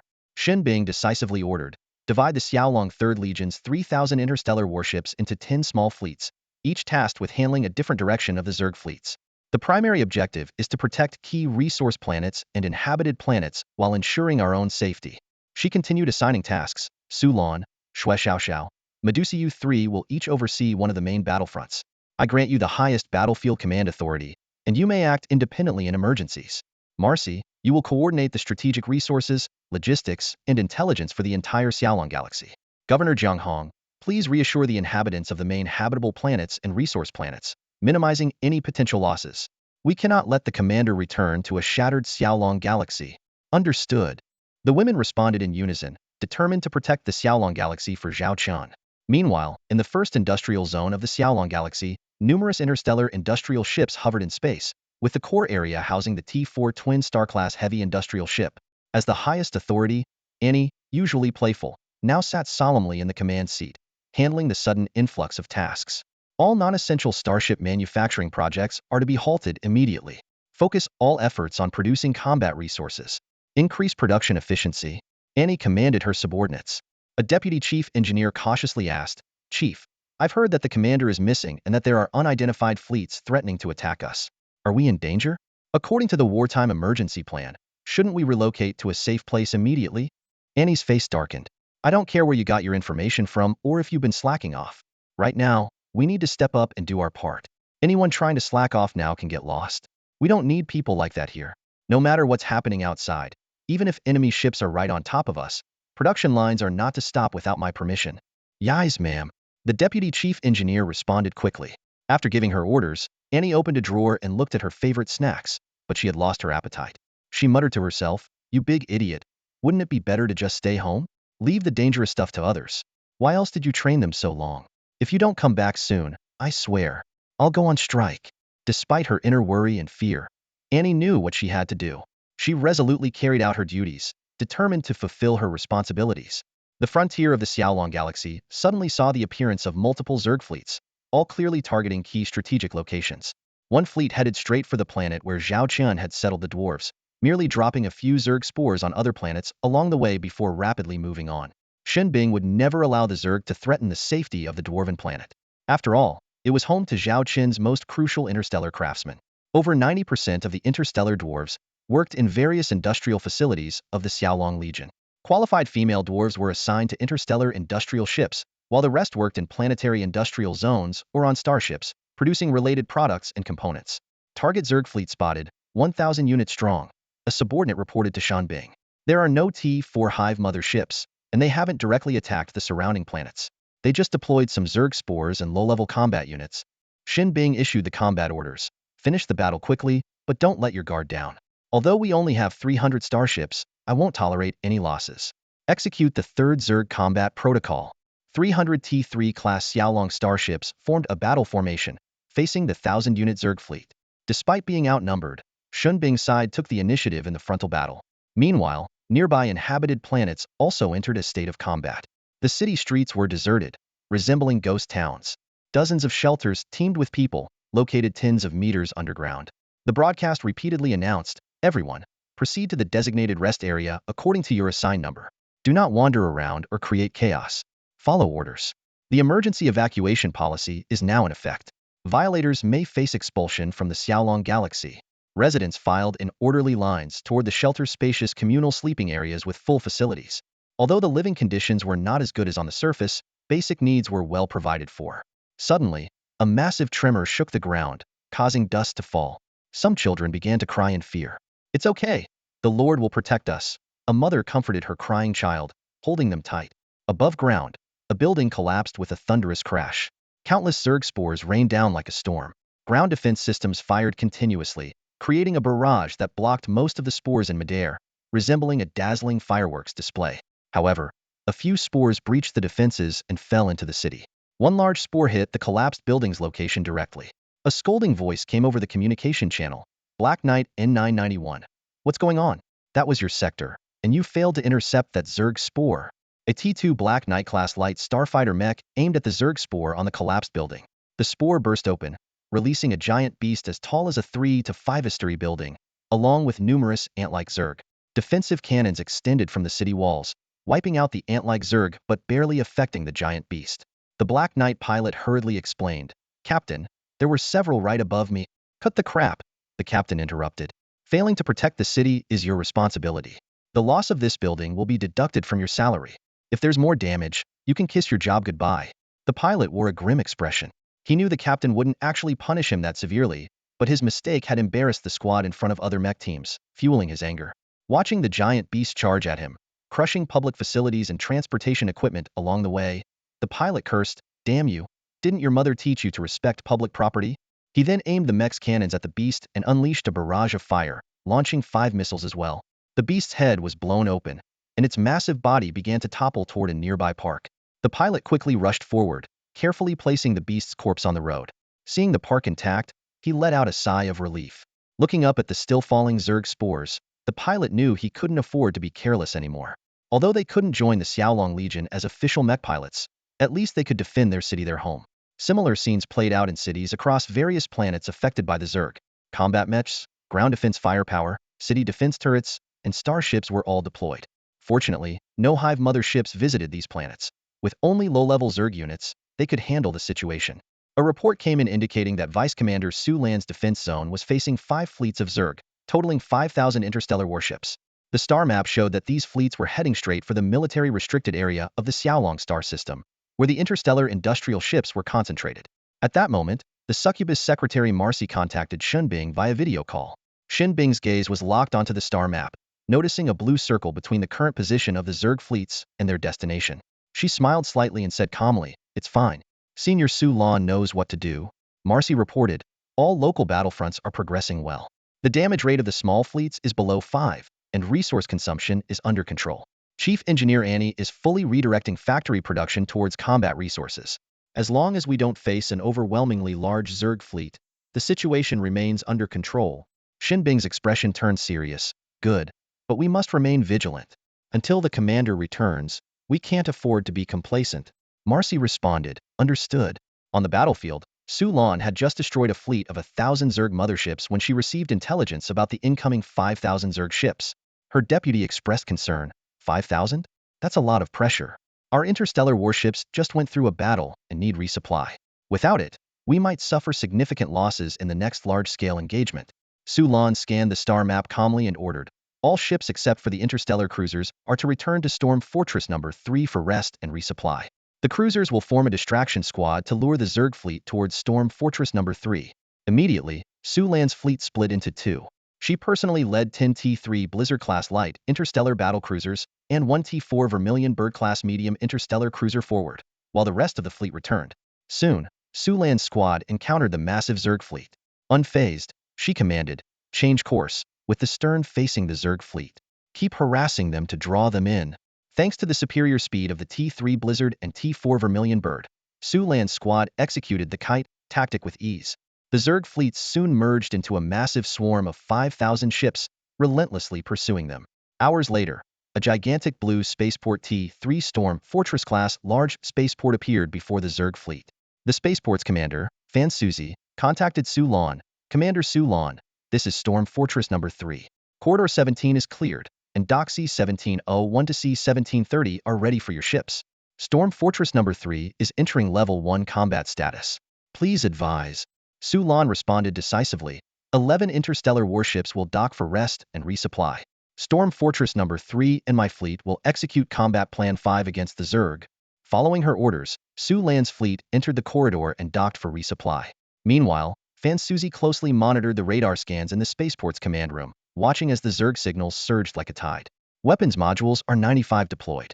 The Star Shield module is ready and can be activated at any moment.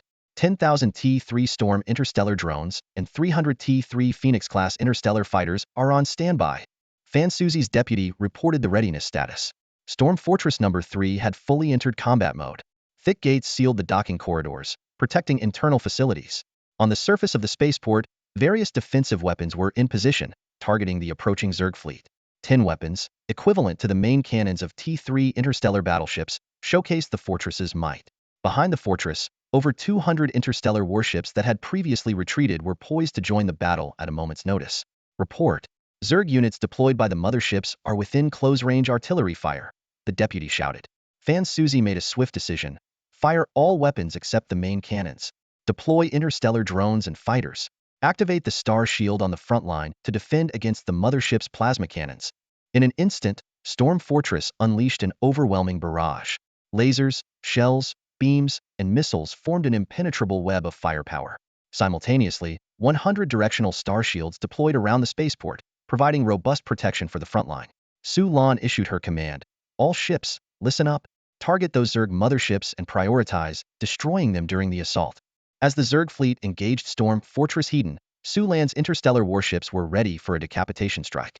This was the meticulously planned tactic they had devised. Inside the command center of the Blue Crystal Starport, the atmosphere was thick with tension. Commander Zhao Ryue's eyes were fixed on the interstellar battle map, her expression grave as she listened to the status reports from her subordinates. Commander, we have only 30 of our combat resources left, and over 50 of our starships are damaged. The report came with a hint of tremor. Only 10,000 starships remain in good fighting condition. The rest have varying degrees of damage. Zhao Ryue nodded slightly, her gaze sweeping over the twinkling lights on the battle map. The fierce battle between the Xiaolong Legion and the Zerg fleet had been raging for over 5 hours, with heavy casualties on both sides. The Xiaolong Legion has lost more than 300 starships, the subordinate continued, but they've managed to destroy 30,000 Zerg motherships, including one T4 class. Currently, there are still over 60,000 Zerg motherships left. He paused before adding, the Xiaolong Legion's T4 warships remain undamaged. Zhao Ryue studied the battle map intently. The Xiaolong Legion's defensive formation had shifted from a single direction to an all-around defense, encircled by the massive Zerg fleet. However, a closer look revealed that the Xiaolong Legion was continuously maneuvering, maintaining an average speed of 100 knots around the Blue Crystal Starport, having already completed nearly half a circuit. This tactic had 3 clear advantages. First, it prevented battlefield debris from forming defensive cover. Second, damaged ships could retreat to the center of the formation. And third, it prevented the Zerg from forming an impenetrable encirclement. While the Xiaolong Legion appeared surrounded, the encirclement strength was uneven, with most of the Zerg fleet concentrated in one direction. Despite these advantages, Zhao Ryue's concern did not diminish.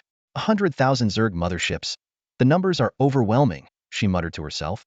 Even the Xiaolong Legion can't withstand such prolonged attrition without suffering severe losses. What worried her more was the Zerg fleet's apparent strategy of attrition, as if they were waiting for something. This sense of anticipation set off alarm bells in Zhao Ryue's mind. Suddenly, an alarm shattered the silence in the command center. Warning! Warning! Detecting a massive energy surge in the distance. The radar officer's voice was filled with fear. Zhao Ryue immediately brought up the visual feed. On the edge of the radar scan, a mass of light was moving at an astonishing speed, heading straight for the Xiaolong Legion. Alert the Xiaolong Legion at once. Zhao Ryue ordered sharply. Almost simultaneously, the Xiaolong Legion detected the anomaly. A colossal green comet was speeding towards them, vaporizing Zerg motherships and units in its path. It was clearly targeting the interstellar missile ships at the core of the Xiaolong Legion's formation. At the defensive core, the Paladin-class heavy interstellar missile frigate 022 responded immediately. Captain Wu Chun'er's voice came over the comms. This is Paladin 022, initiating emergency defense protocol. All nearby ships, coordinate defensive measures. Launch all missiles to intercept and deplete the incoming attack.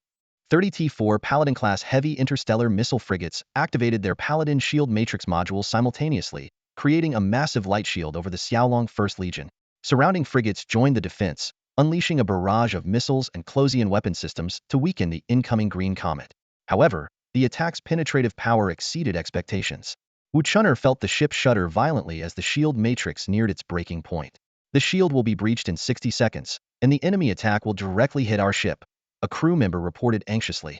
We still have time to evade. Wu Chun'er was silent for a moment before issuing orders. Change course to face the incoming attack. Initiate abandoned ship protocol. All non-essential personnel evacuate immediately via escape pods. The bridge erupted in disbelief. An experienced crew member explained, if we evade, the attack will hit the missile ships behind us directly. The captain intends to take the hit with our ship. With tears in their eyes, the crew carried out their orders and evacuated. Wu Chun'er stood tall, watching the approaching green comet and whispered, this is the duty of an interstellar frigate. Moments later, Lilith's report came in. Paladin 022 has been destroyed. The captain has fallen. 20 of the crew perished. The rest evacuated in time and are being rescued. Zhao Chen remained silent, his eyes locked on a distant window. The T3 Silver Mouse-class light, interstellar stealth scout ship had captured an image of an unimaginably colossal creature. Even the T4 Blue Eyes White Dragon-class heavy interstellar armored battleship seemed insignificant by comparison. AT-5.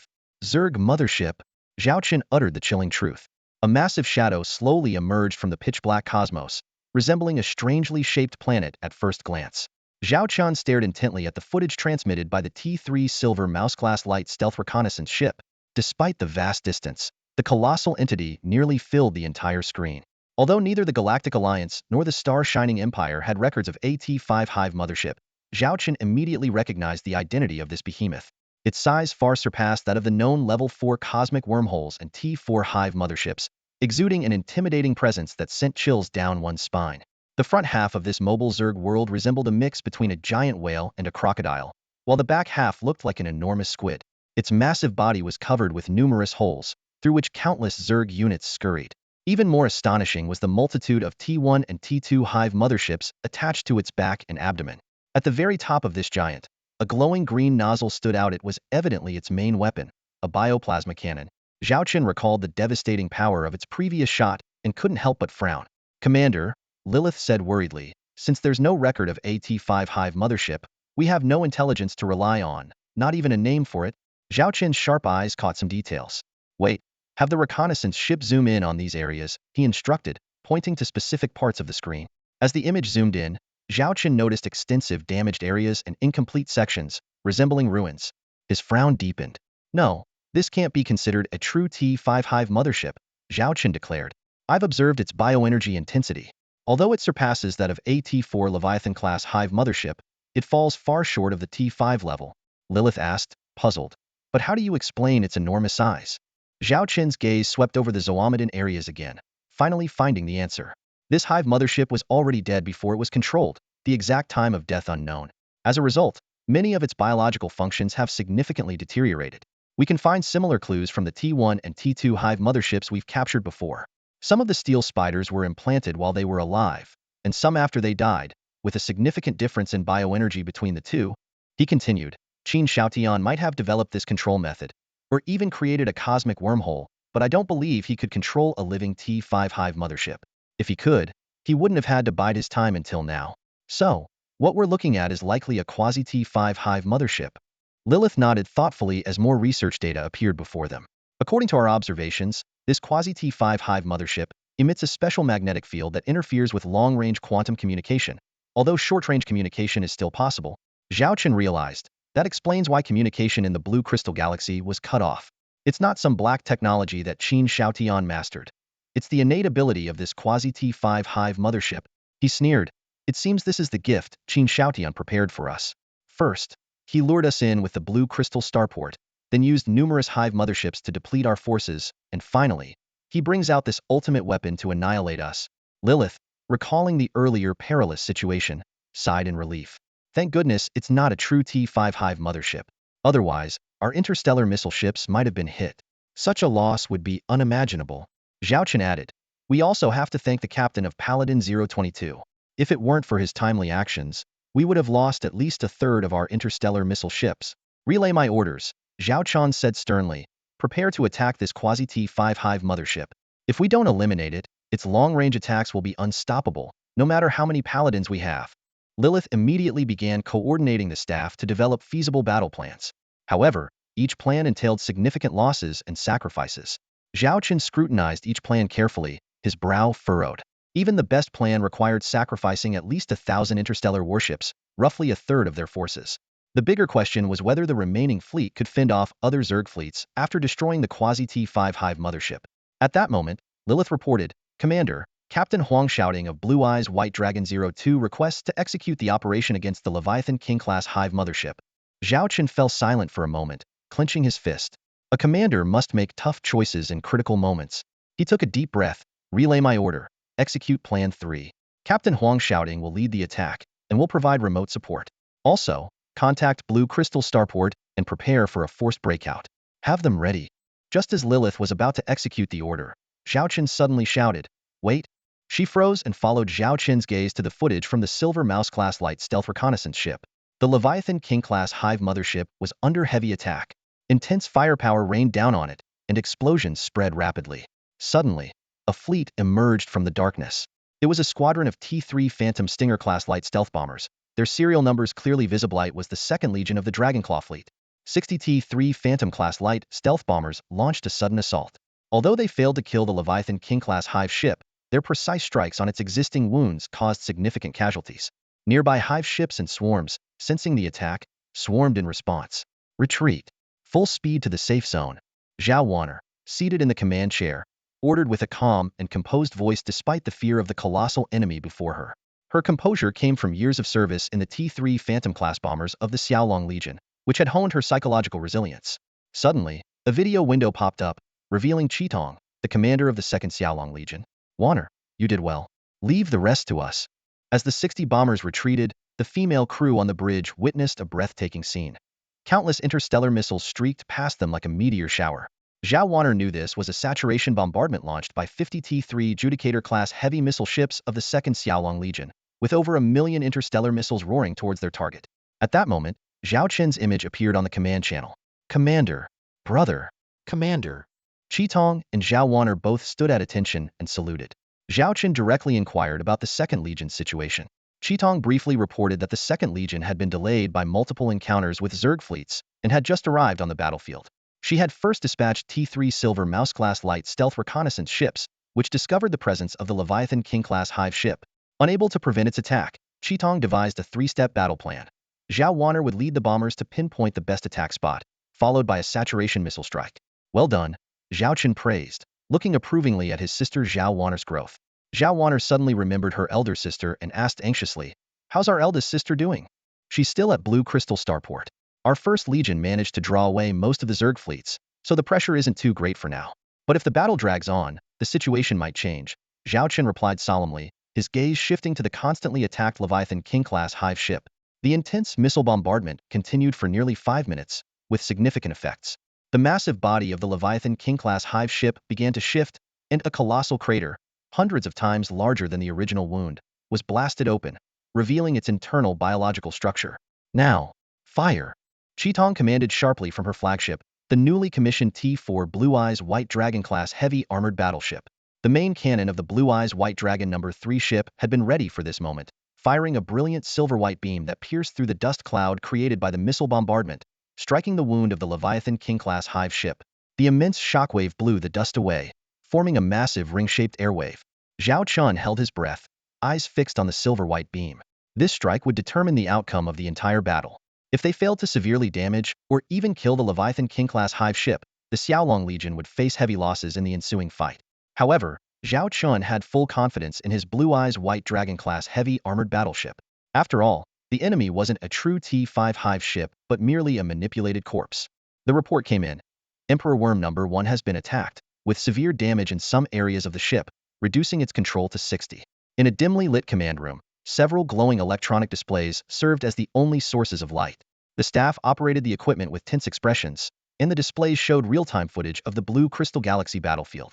The most striking scene was the Leviathan King-class hive mothership under heavy attack. Qin Shaotian stood in the center, his eyes fixed on the screen, his fists clenched so tightly that his knuckles turned white. He roared, "Counterattack! Order the swarm to retaliate. We must annihilate the entire Xiaolong Legion here." A man in a black robe, with a mechanical voice, responded, "No, Your Majesty, we should withdraw now." "Withdraw?" Qin Shaotian turned to glare at the black-robed man, his voice filled with disbelief. "No way. We painstakingly devised this plan and successfully lured the Xiaolong Legion into our trap. This is our once-in-a-lifetime opportunity. How can we just let them go so easily?" The black-robed man maintained his mechanical tone, but a hint of urgency seeped through. "But if we continue fighting like this, even if we win in the end, Emperor Worm No. 1 might lose its combat capability entirely." Qin Shaotian sneered. "Don't we have 2 more? If we lose this one, we can still control the entire Starlight Empire with the other 2. The black-robed man shook his head, his tone filled with concern. "Your Majesty, Emperor Worm No. 2 and Emperor Worm No. 3 are still undergoing control experiments and won't be combat-ready anytime soon. If we lose Emperor Worm No. 1, we will lose our trump card for a long period. Additionally, you've seen our current losses. If we continue fighting, our 10,000-strong swarm might be reduced to less than 30%. Or even less." He continued, "Currently, our Worm Core No. 1 production efficiency is only about 3,000 units per month. If we incur too much loss in this battle, we will be at a disadvantage moving forward, and don't forget, besides the Xiaolong Legion, there are also the Chu Family Legion and the Imperial Princess Fleet, as well as the Holy Radiance Empire.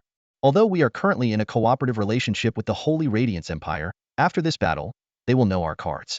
If they find out that our mechanical swarm fleet has suffered such heavy losses, do you think they would miss the chance to eliminate us?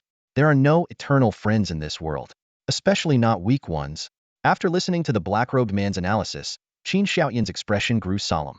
He stared at the interstellar battleships of the Xiaolong Legion on the screen and said in a deep voice, "But I am worried about the threat posed by the Xiaolong Legion. They are growing too fast." The black-robed man spoke with a hint of confidence. "Please, rest assured, Your Majesty. My worm core number 2 is about to be developed. By then, our control over the hive motherships will greatly increase. We can go to that world and find more T5 hive mothership corpses. Once we gather enough, we might even capture a live T5 hive mothership. With a true T5 class hive mothership, the Xiaolong Legion, the Starlight Empire, the Holy Radiance Empire, and the Warhammer Interstellar Federation will all bow at your feet." With that, the black-robed man knelt on one knee, paying his respects to Qin Xiaotian. Qin Xiaotian took a deep breath and helped the black-robed man up. "Doctor, I believe in you. Let's do it your way. Now that I am the Emperor of the Starlight Empire, I will mobilize the entire nation's resources to support you. I will meet any of your demands. I have also designated several star systems in the Shuiyan star region for you to cultivate our mechanical swarm fleet." "Thank you, Your Majesty. I will not disappoint you," the black-robed man solemnly promised. At that moment, another report came in. "Report. The swarm fleet is retreating from the battlefield." "Report. The swarm fleet in the Blue Crystal Starport battle is also retreating." Zhao Chen, hearing the report, focused on the interstellar map. The swarm, which had been swarming towards the damaged Leviathan King-class hive mothership like locusts, was now retreating in an orderly manner. Although the T4 Blue Eyes White Dragon-class heavy interstellar battleship number 3 had inflicted serious damage on the Leviathan King-class hive mothership, it was not fatal. Just as Zhao Chen was about to implement a risky battle plan, the swarm's unexpected retreat caught him off guard. This behavior was entirely different from the swarm fleets that had emerged from the cosmic wormholes before, which fought to the last and hunted all visible life forms. This situation indicated that these swarm fleets were under human control. "Commander, the swarm fleet is retreating. Should we pursue them?" Lilith asked. Zhao Chen pondered for a moment before issuing his orders. "Order the Xiaolong Second Legion to pursue them for a short distance, but be careful not to engage in prolonged combat. Ensure their safety first. After the Xiaolong Second Legion ends its pursuit, dispatch Silver Mouse-class light, interstellar stealth reconnaissance ships to follow them. Report any of their movements to me immediately. Also, send interstellar battleships to collect some special hive motherships and investigate how they manage to perform interstellar jumps and appear here." "Yes, sir." Lilith immediately relayed the commander's orders. Zhao Chun sat back in the captain's chair, his previously tense body finally relaxing slightly. He knew this crisis was temporarily averted. It seemed that Qin Xiaotian, behind the swarm fleet, was unwilling to suffer too many losses in this battle and chose to retreat after weighing the pros and cons. Covering his eyes with his hand, Zhao Chun recalled the day-long battle. He felt an immense threat from the swarm fleet, far greater than the civil war with the royalist faction. In the war with the royalists, Zhao Chun was aware of their strength limits and was confident of victory. But against these swarm-related opponents, this unknown alien species with advanced biotech, everything was shrouded in uncertainty. If there was a T5 hive mothership, could there be T6 or even T7 hive motherships? And what about that powerful control technology? How did Qin Xiaotian develop it? Did he have other forces backing him? Just when I thought I had dealt with Qin Ming, now Qin Xiaotian shows up, Zhao Chen muttered to himself in frustration. However, Zhao Chun quickly devised a countermeasure. He would immediately increase the production capacity of interstellar battleships upon returning and expand the fleet aggressively. He firmly believed, all fear stems from the unknown, but another truth is equally worth remembering. All fear stems from insufficient firepower. In the deep reaches of the cosmos at Blue Crystal Starport, a colossal T3 Emperor-class heavy interstellar battleship slowly emerged, heading towards the resting grounds of the Xiaolong Legion. As it approached a T4 Vermilion Bird-class medium interstellar cruiser, a hatch on its side opened, releasing a small shuttle.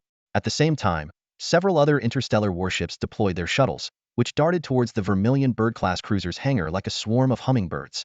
Inside the T4 Vermilion Bird's conference room, Zhao Riyue had just stepped in when a figure rushed to her and buried her face in Zhao Riyue's chest. "Sister." Zhao Wanner's voice was filled with concern. Warmth surged in Zhao Riyue's heart as she scanned the room and saw Zhao Chen smiling from the main seat. "All right, you're not a child anymore," Zhao Riyue gently chided. "You're now the deputy commander of the Interstellar Legion. Mind your demeanor." Despite her worries about her sister holding such a significant position, the battlefield scene she had witnessed earlier, especially the stealth bomber attacks, made her realize that Zhao Wanner had matured into a capable officer. "So what if I'm grown up? I'll always be your little sister," Zhao Wanner stuck out her tongue. The sisters rarely saw each other due to their respective duties, maintaining contact only through communication devices. Zhao Ruyue shook her head helplessly and gave an apologetic look to the others waiting around the conference table. Besides Zhao Chen and Zhao Wanner, there were Lilith, Qitong, and the 2nd Legion's secretary, Bessie. Carry on, we're not in a rush, Zhao Chen teased, earning a playful glare from Zhao Ruyue. She finally managed to get Zhao Wanner to sit down. Zhao Chen understood that Zhao Wanner was releasing her inner pressure. Facing the terrifying Leviathan King-class Zerg mothership, fear was inevitable. Sis, how's your fleet holding up? Zhao Chen asked directly. Zhao Ruyue's expression darkened. This battle took a heavy toll. The Zerg fleet's surprise attack caught us off guard. If it weren't for the support from your interstellar warships and Blue Crystal starport, we wouldn't have held out until your arrival. Out of the original 30,000 interstellar warships, less than 10,000 remain, most of which need repairs. As for personnel, over 7 million interstellar warriors were lost. Zhao Chen had anticipated this. Although Zhao Ruyue's fleet was equipped with advanced escape devices, other interstellar fleets, including his sisters, still lacked proper evacuation awareness. In contrast, Zhao Chen's Xiaolong Legion always emphasized preserving lives, ensuring high survival rates for crew members even if the ships were destroyed. And your side? Zhao Ruyue asked guiltily. You must have suffered significant losses to rescue us. Zhao Chen gestured for Lilith to answer. Lilith spoke. In this battle, the Xiaolong 1st and 2nd Legions lost nearly 1,000 interstellar warships, with a damage rate close to 20. The most severe impact was on strategic resources, consuming over 50 billion star coins worth of supplies in a single day. Zhao Chen covered his face. That 50 billion star coins were initially meant for the next phase of the offensive, now all used up. However, the expenditure was worth it. Otherwise, the warship losses could have been 3,000 or more. Among the losses were 3 T-4 Paladin-class heavy interstellar missile frigates, Lilith added. Hearing this, everyone present became solemn. Such losses were rare even in previous internal conflicts.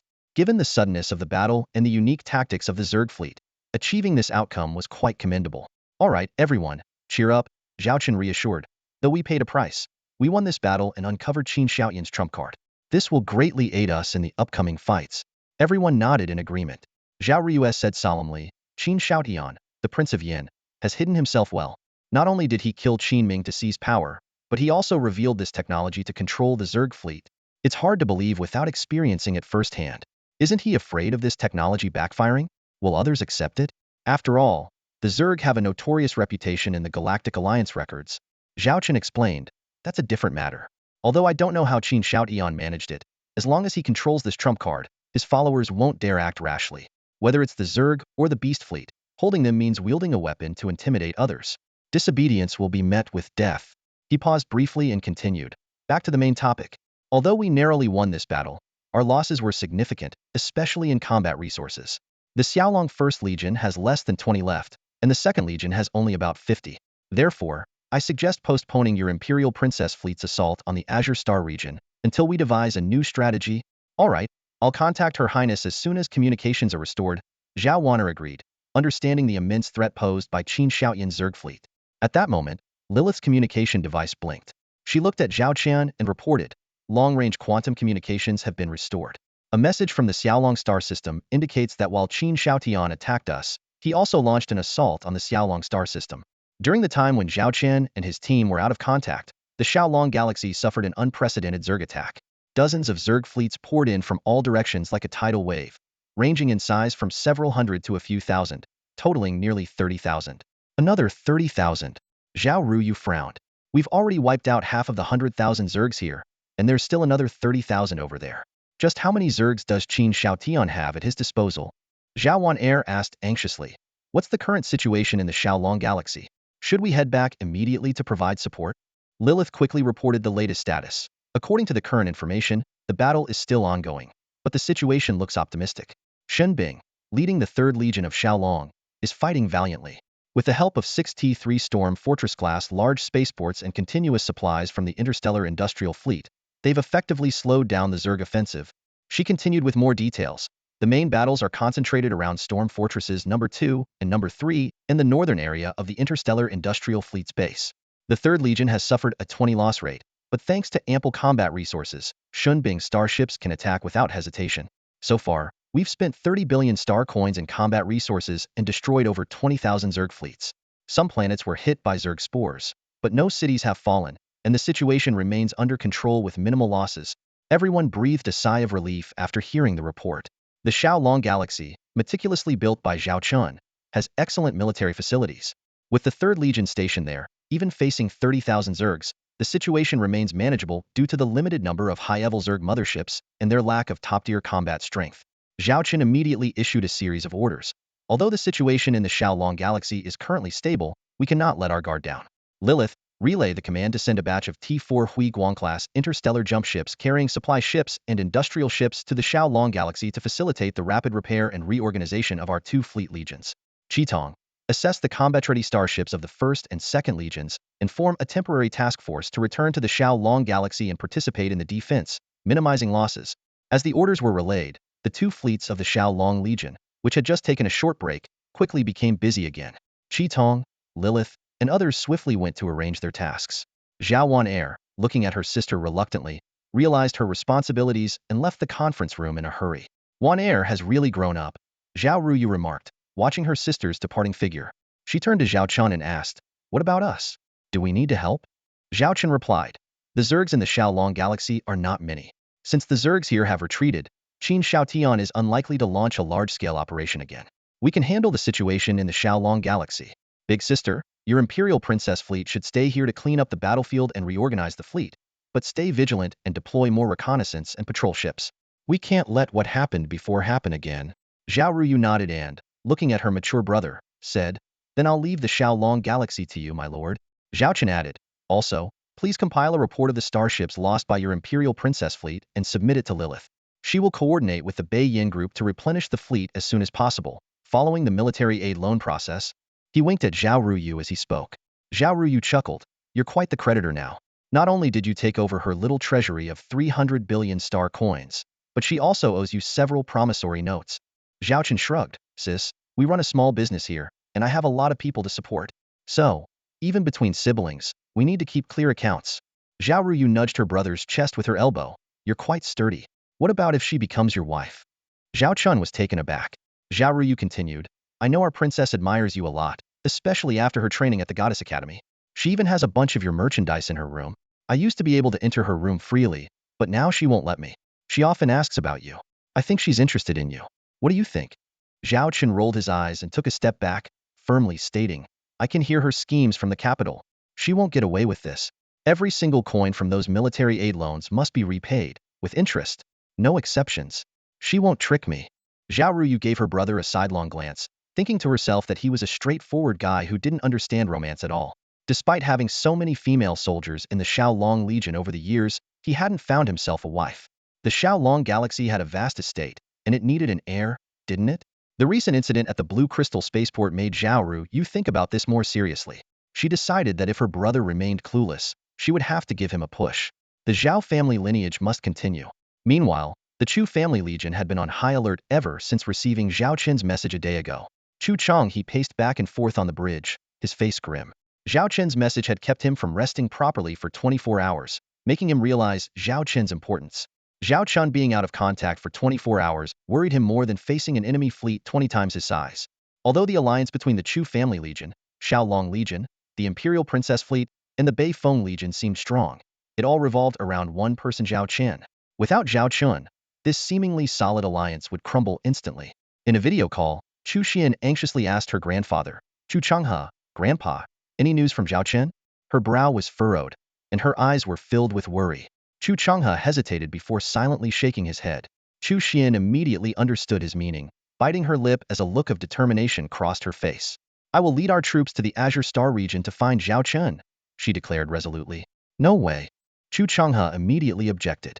Before Zhao Chen left, he specifically instructed that neither our Chu family legion, the North Wind Legion, nor the Imperial Princess fleet should leave their designated defense areas. Who knows what schemes that cunning Qin Shaotian is plotting behind our backs? Unwilling to back down, Chu Xian retorted, "Zhao Chen hasn't contacted us. He must be in danger. He's helped us so many times. If it weren't for his Xiaolong Legion stepping up during the Civil War, our Chu family wouldn't be where we are today. Even if you don't let me take the Chu family fleet, I'll go myself. Even if I have to fly a shuttle, I'll go." Seeing his granddaughter's emotional state, Chu Changhe sighed inwardly. He recalled how she had once sworn that there was nothing between her and Zhao Chen, that they were just friends. But now, She was willing to venture into the Azure Star region alone for him. How could he believe she had no feelings for Zhao Chen? Chu Changhe knew his granddaughter's personality well. Once she made up her mind, no amount of persuasion would change her decision. Unless he can find her, but even then, she would find a way to escape and look for Zhao Chen. At that moment, a young communications officer suddenly shouted, "Report! We've received a message from the Xiaolong Legion." Chu Changhe's eyes lit up, and he immediately ordered, "Quick! Connect the call." He turned to his granddaughter. "See? The Xiaolong Legion has news. I told you, that kid is tough.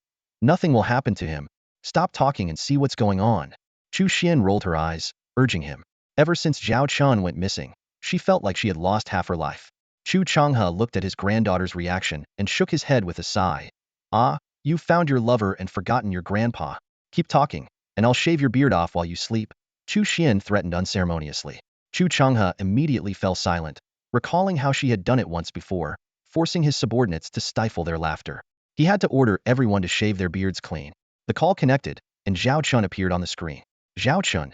Chu Xian exclaimed involuntarily, her ears turning red. Watching the young couple, Chu Changhe thought, "Is that it? Why don't they take the initiative?" He realized that Zhao Chen was a bit dense, while his granddaughter was shy and stubborn. At this rate, he might never get to hold his great-grandchild. He needed to come up with a plan. "Chu Xian is here too? How are the defense lines? Did Qin Shaotian cause any trouble?" Zhao Chen asked. Chu Changhe quickly interjected. "What's going on with you? Suddenly going off the grid and worrying Xian. All of us to death. I heard an unidentified fleet attacked the Xiaolong system. What happened?" Zhao Chen then detailed the events to Chu Changhe and Chu Xian, including the insect fleet and the Leviathan King-class hive ship. He concluded, "It seems this wasn't an action against my sister's Imperial Princess fleet, but a trap. I was the big fish Qin Shaotian wanted to catch, but his fishing rod wasn't sturdy enough. He almost got himself killed instead. The Xiaolong system is stable now with minimal losses." Chu Changhe frowned. Qin Shaotian has the technology to control a hive ship? And a quasi-T5 Leviathan King-class hive ship? No wonder he dared to kill Qin Ming and declare himself emperor. This must be his trump card. Attacking the Imperial capital Star won't be easy. Besides, Qin Shaotian has many unknown assets, like the long-range troop deployment similar to your T4 Huigang-class interstellar jump ship. If we don't figure these out and put all our forces on the front lines, what if he hits us from behind? Even if we use your T4 Huigang-class ship to attack the capital, we don't know how many insect warships he has. You estimated fewer than 200,000, but you killed many, yet there were still over 100,000. What if? What if he has more? And that heavily damaged Leviathan King-class hive ship, a quasi-T5 hive ship if there's a second or third one. Acting rashly might backfire and give the enemy a chance." Zhao Chen nodded in agreement. "I understand your concerns. That's part of my thinking as well. We can't act rashly, but we also can't be passive. My idea is to engage in localized warfare within our controlled areas to probe Qin Shaotian's capabilities. Meanwhile, I can continue expanding the Xiaolong Legion and prepare more combat resources." Chu Changhe nodded approvingly, growing increasingly impressed with Zhao Chen. If he didn't know better, he might have suspected Zhao Chen was his long-lost grandson. "I agree with your plans, but I have one request," Chu Changhe said. "Please, go ahead," Zhao Chen responded. "I want Chu Xian to join your Xiaolong Legion and learn from you," Chu Changhe stated. Crew member Chu Xian stood at attention, reporting to Commander Zhao Chen. She wore the latest black figure-hugging uniform of the Xiaolong Legion, paired with black stockings and leather boots, exuding a commanding presence. The Xiaolong Legion emblem on her chest gleamed, signifying her identity. As the Xiaolong Legion continues to grow, the uniform regulations have become increasingly refined. Currently, there are dozens of different uniform styles, differentiated by rank and job nature. Regular crew members wear primarily white uniforms, department heads wear blue, and bridge officers don black uniforms with gold trim. Additionally, there are unique uniforms for starfighter pilots, mech pilots, and hangar staff. Each type of uniform comes in at least 3 styles: a pencil skirt with stockings, a short skirt with overthinny socks, or pants. This variety not only meets individual preferences, but also makes it easier to identify personnel from different departments. Chu Xian, with her striking figure, looked exceptional in both her previous Chu Family Legion uniform and her current Xiaolong Legion attire. Zhao Chen, looking at the beauty before him, couldn't help but think of Chu Changhe, the old rascal, and smiled wryly. He had initially wanted to reject Chu Changhe's proposal to have Chu Xian join the Xiaolong Legion, feeling that her abilities were overqualified for his team. "What's this? Are you unhappy to see me?" Chu Xian, sensing Zhao Chen's hesitation, asked pointedly. Zhao Chen quickly explained. "What are you saying? You were the deputy commander of the Chu Family Legion. What could you possibly do in my small outfit?" Chu Xian narrowed her eyes and retorted. Small outfit? A place with hundreds of T4 starships, capable of defeating the Seraph Legion, producing thousands of starships monthly, and generating over 50 billion star credits in monthly revenue. Is that what you call a small outfit? A legion that wiped out tens of thousands of enemy ships in the First Stellar War with just a few thousand starships. Is that a small outfit? She then proposed, if you really think this is a small outfit, how about I tell my grandpa to make you the deputy commander of the Chu family legion? I'll be your deputy. How does that sound? Zhao Chen was stunned by Chu Xian's quick wit. This girl even wanted to poach him? He had to change the subject. Ahem, let's get to the point. What position do you want here? Chu Xian stood tall and confidently said, I can be your personal secretary. Lilith, standing nearby, looked startled, her expression a mix of innocence and confusion, as if wondering if this woman was here to take her job. After the Zerg attack, the four-party alliance held a video conference. Participants included Chu Changhe, Governor Zhu Kai of the North Wind, Princess Qin Xiaolei, Zhao Ruyue, Zhao Chen, Lilith, and Chu Xian. When Chu Changhe saw Chu Xian standing behind Zhao Chen in the video, he had a knowing smile on his face. Although Chu Xian had indeed taken on the role of Zhao Chen's personal secretary, this did not mean Lilith was replaced. In fact, Zhao Chen had long planned to establish a new department, and this was the perfect opportunity to confirm the commander's exclusive secretariat. Lilith would serve as the chief secretary, overseeing all Legion fleet secretaries and training future talent. The department already had nearly 100 members and would continue to expand. Chu Xian's role was to assist Lilith. During the meeting, strategic plans were outlined based on Zhao Chen's directives. The immediate plan was to halt the offensive on the Imperial capital Star and establish a localized battlefield in the Azure Starfield to lure Qin Xiaotian into committing more forces, thereby revealing his strategies. Meanwhile, the Xiaolong Legion would seek to open a second front to further pressure Qin Xiaotian. Another crucial task was to sever any secret connections between the Holy Radiance Empire and Qin Xiaotian. The Xiaolong Legion was tasked with devising specific plans for this, as other legions were too preoccupied. Finally, Zhao Chen, ever the businessman, added, by the way, if you have any interstellar procurement needs in the future, you can contact me directly. I'll arrange for North Yin Group to provide priority supplies at the best prices. Even if you don't have immediate funds, we can work out alternative payment methods. For Zhao Chen, nothing was more important than making money. The tranquil atmosphere of the Starshine Empire was abruptly shattered by unexpected warfare. The fierce battle that erupted in the blue crystal system of the Azure Starfield caught everyone off guard, especially with Qin Xiaotian unveiling his trump card during the conflict, which sent shockwaves through the upper echelons of the Starshine Empire. After the battle, the mechanical insect fleet did not conceal its movements. Instead, it boldly navigated through the Azure Starfield, an area under Qin Xiaotian's control. The sight of nearly 50,000 insect motherships accompanied by their swarms created a spectacular scene. Whether prompted by orders or acting on their own, some interstellar media ventured close to capture footage of these insect fleets, which quickly spread throughout the Starshine Empire. Eventually, the insect fleets stationed themselves on several strategic planets.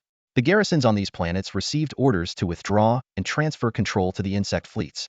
Throughout the process, the insect fleets behaved obediently, like Qin Xiaotian's backyard pets, without attacking any planets or interstellar ships.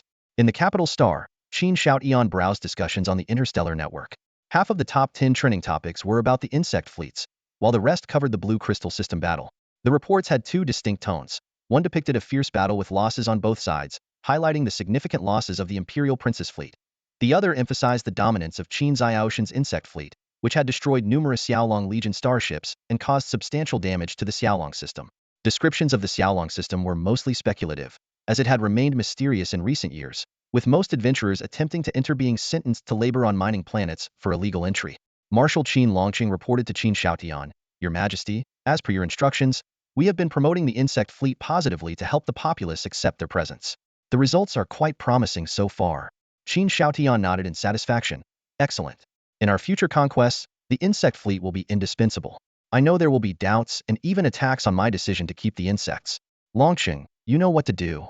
After Qin Longqing left, a video window popped up in front of Qin Xiaotian. He asked the doctor with concern, Is Insect Emperor 1 severely damaged? The doctor's mechanical voice replied, Insect Emperor 1 has sustained significant injuries. As a corpse, its self-repair abilities are practically non-existent, making it difficult to recover on its own.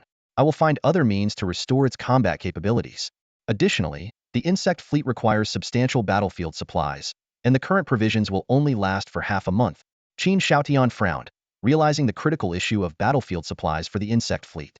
He promised to find a way to allocate more supplies within a week, but emphasized the need to keep this situation concealed to avoid damaging the fleet's image.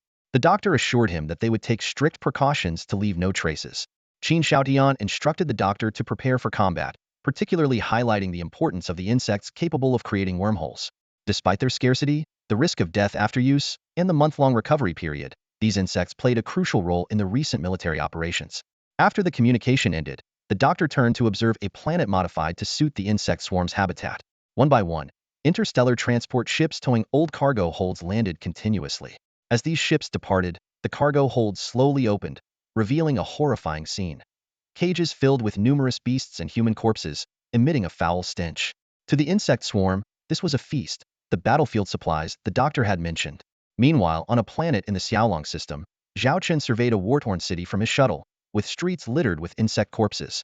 Governor Jiang Hong reported the defensive battle's losses. Over 700 combat personnel and more than 30,000 civilians on this planet alone, along with the destruction of 300 T2 Black Knights. Across the entire Xiaolong system, nearly 10,000 combat personnel and 1.5 million civilians had perished, with 6,000 T2 Black Knights lost. Faced with these numbers, Zhao Chen's eyes burned with hidden rage. Jiang Hong hastily explained that the losses were relatively small, considering the Xiaolong system's population of over 2 billion and the assault by 30,000 insect motherships. Most civilian casualties occurred because they hadn't evacuated to shelters in time. Zhao Chen calmly issued instructions: distribute compensation according to regulations, commend outstanding personnel, and promptly arrange housing for residents of damaged properties. Then, with a sharp gaze, he declared, "Our home was attacked. Even if only a few windows were broken, it shows our weakness. This must never happen again.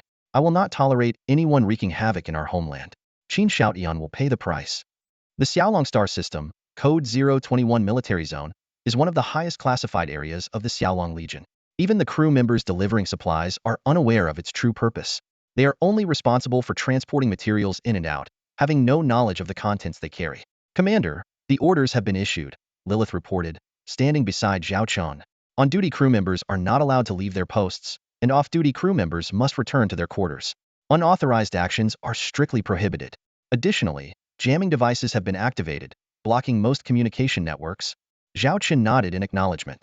This was standard procedure for entering the area, and even his flagship was no exception, let alone ordinary interstellar transport ships. A special team would board these transport ships before they entered the restricted zone. During the voyage, the ship's crew was forbidden from communicating with the outside world. Only the special team's equipment could do so. When transferring cargo, the transport ship's crew was confined, and areas like the cargo hold were fully secured. The destination staff handled all operations. Even the captain had to remain on the bridge, waiting for the return order before leaving with the unknown cargo. "What exactly is this place? Why is it so mysterious?"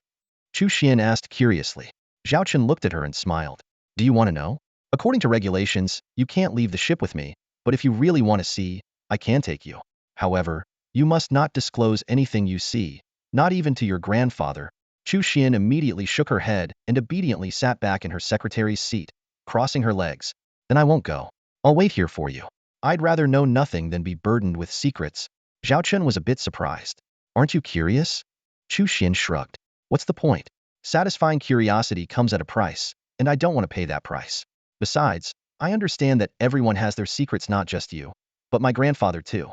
Even though we are close allies now, you can't expect complete transparency. Like how we only recently found out that the Bayan Group is your enterprise." Zhao Chen was surprised to see how much Chu Xian had matured. She was no longer the carefree girl who loved interstellar adventures. "One day, you'll know this secret. It's just a matter of time." He looked at her gently before following Lilith out of the bridge.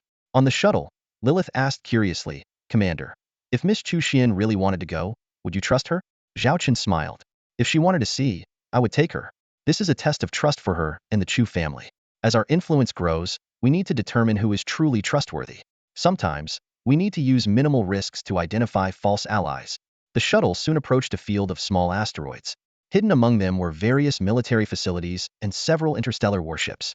The most striking was the T4 Rebirth-class clone starship, which Zhao Chen had only seen a few times. Lilith introduced the area. "We've modified this region, building temporary living quarters on some asteroids and retrofitting interstellar medical ships. These provide a good living environment for the crew." Suddenly, a video window appeared in front of Zhao Chen. On the screen was a woman in a white military uniform, with prominent white rabbit ears that required a specially designed hat. "CSC Special Zone Head Ayun, reporting to the commander. It's an honor to have you inspect our work." The rabbit-eared woman stood straight, clearly nervous. Zhao Chen nodded slightly. Lilith added, "The commander doesn't care for formalities. Please proceed with the schedule." "Yes, everything is ready." Ayun quickly detailed the planned itinerary, her voice filled with tension. After the communication ended, Zhao Chen asked Lilith, "Do I seem that intimidating?" Lilith laughed. "It's because the rabbit folk are naturally timid. They aren't suited for combat or stressful jobs, but excel as medics and in support roles. They mainly work on interstellar medical ships, Silver Eden-class starships, and in the CSC Special Zone. Their emotional comfortabilities are second only to us succubi." Lilith continued, "Ayun has a twin sister, Anna, whom you've also met. Anna is now the head of the Eden Grain Trade Group, working with people like Liyaki. Compared to her sister, Anna is braver, especially after working closely with Liyaki and others. She's now handling many significant trade tasks." Zhao Chen nodded. He vaguely remembered these details but wasn't fully aware. Most of the time, he delegated tasks, even personnel appointments, to Lilith. Given the vast scale of their operations, he couldn't oversee everything personally. He only needed to ensure loyalty, leaving Lilith to handle competence. Next, Zhao Chen once again boarded the T4 Rebirth-class clone starship. Zhao Chen stood in the incubation chamber area, where the numerous chambers operated in an orderly manner, resembling a beehive. He recalled his last visit when only a few chambers were running, but now, every single one was in full operation. Bodies of female crew members were being produced, with their original consciousness being injected into them. As he observed these female crew members, a heavy feeling settled in his heart. All of this was a consequence of the recent brutal battle. The three Jiaolong legions had lost nearly 500,000 female crew members in the fight. To resurrect these fallen heroes, the T4 Reborn-class cloning starship worked tirelessly day and night. The sheer scale of this operation was unprecedented. "How are things progressing?"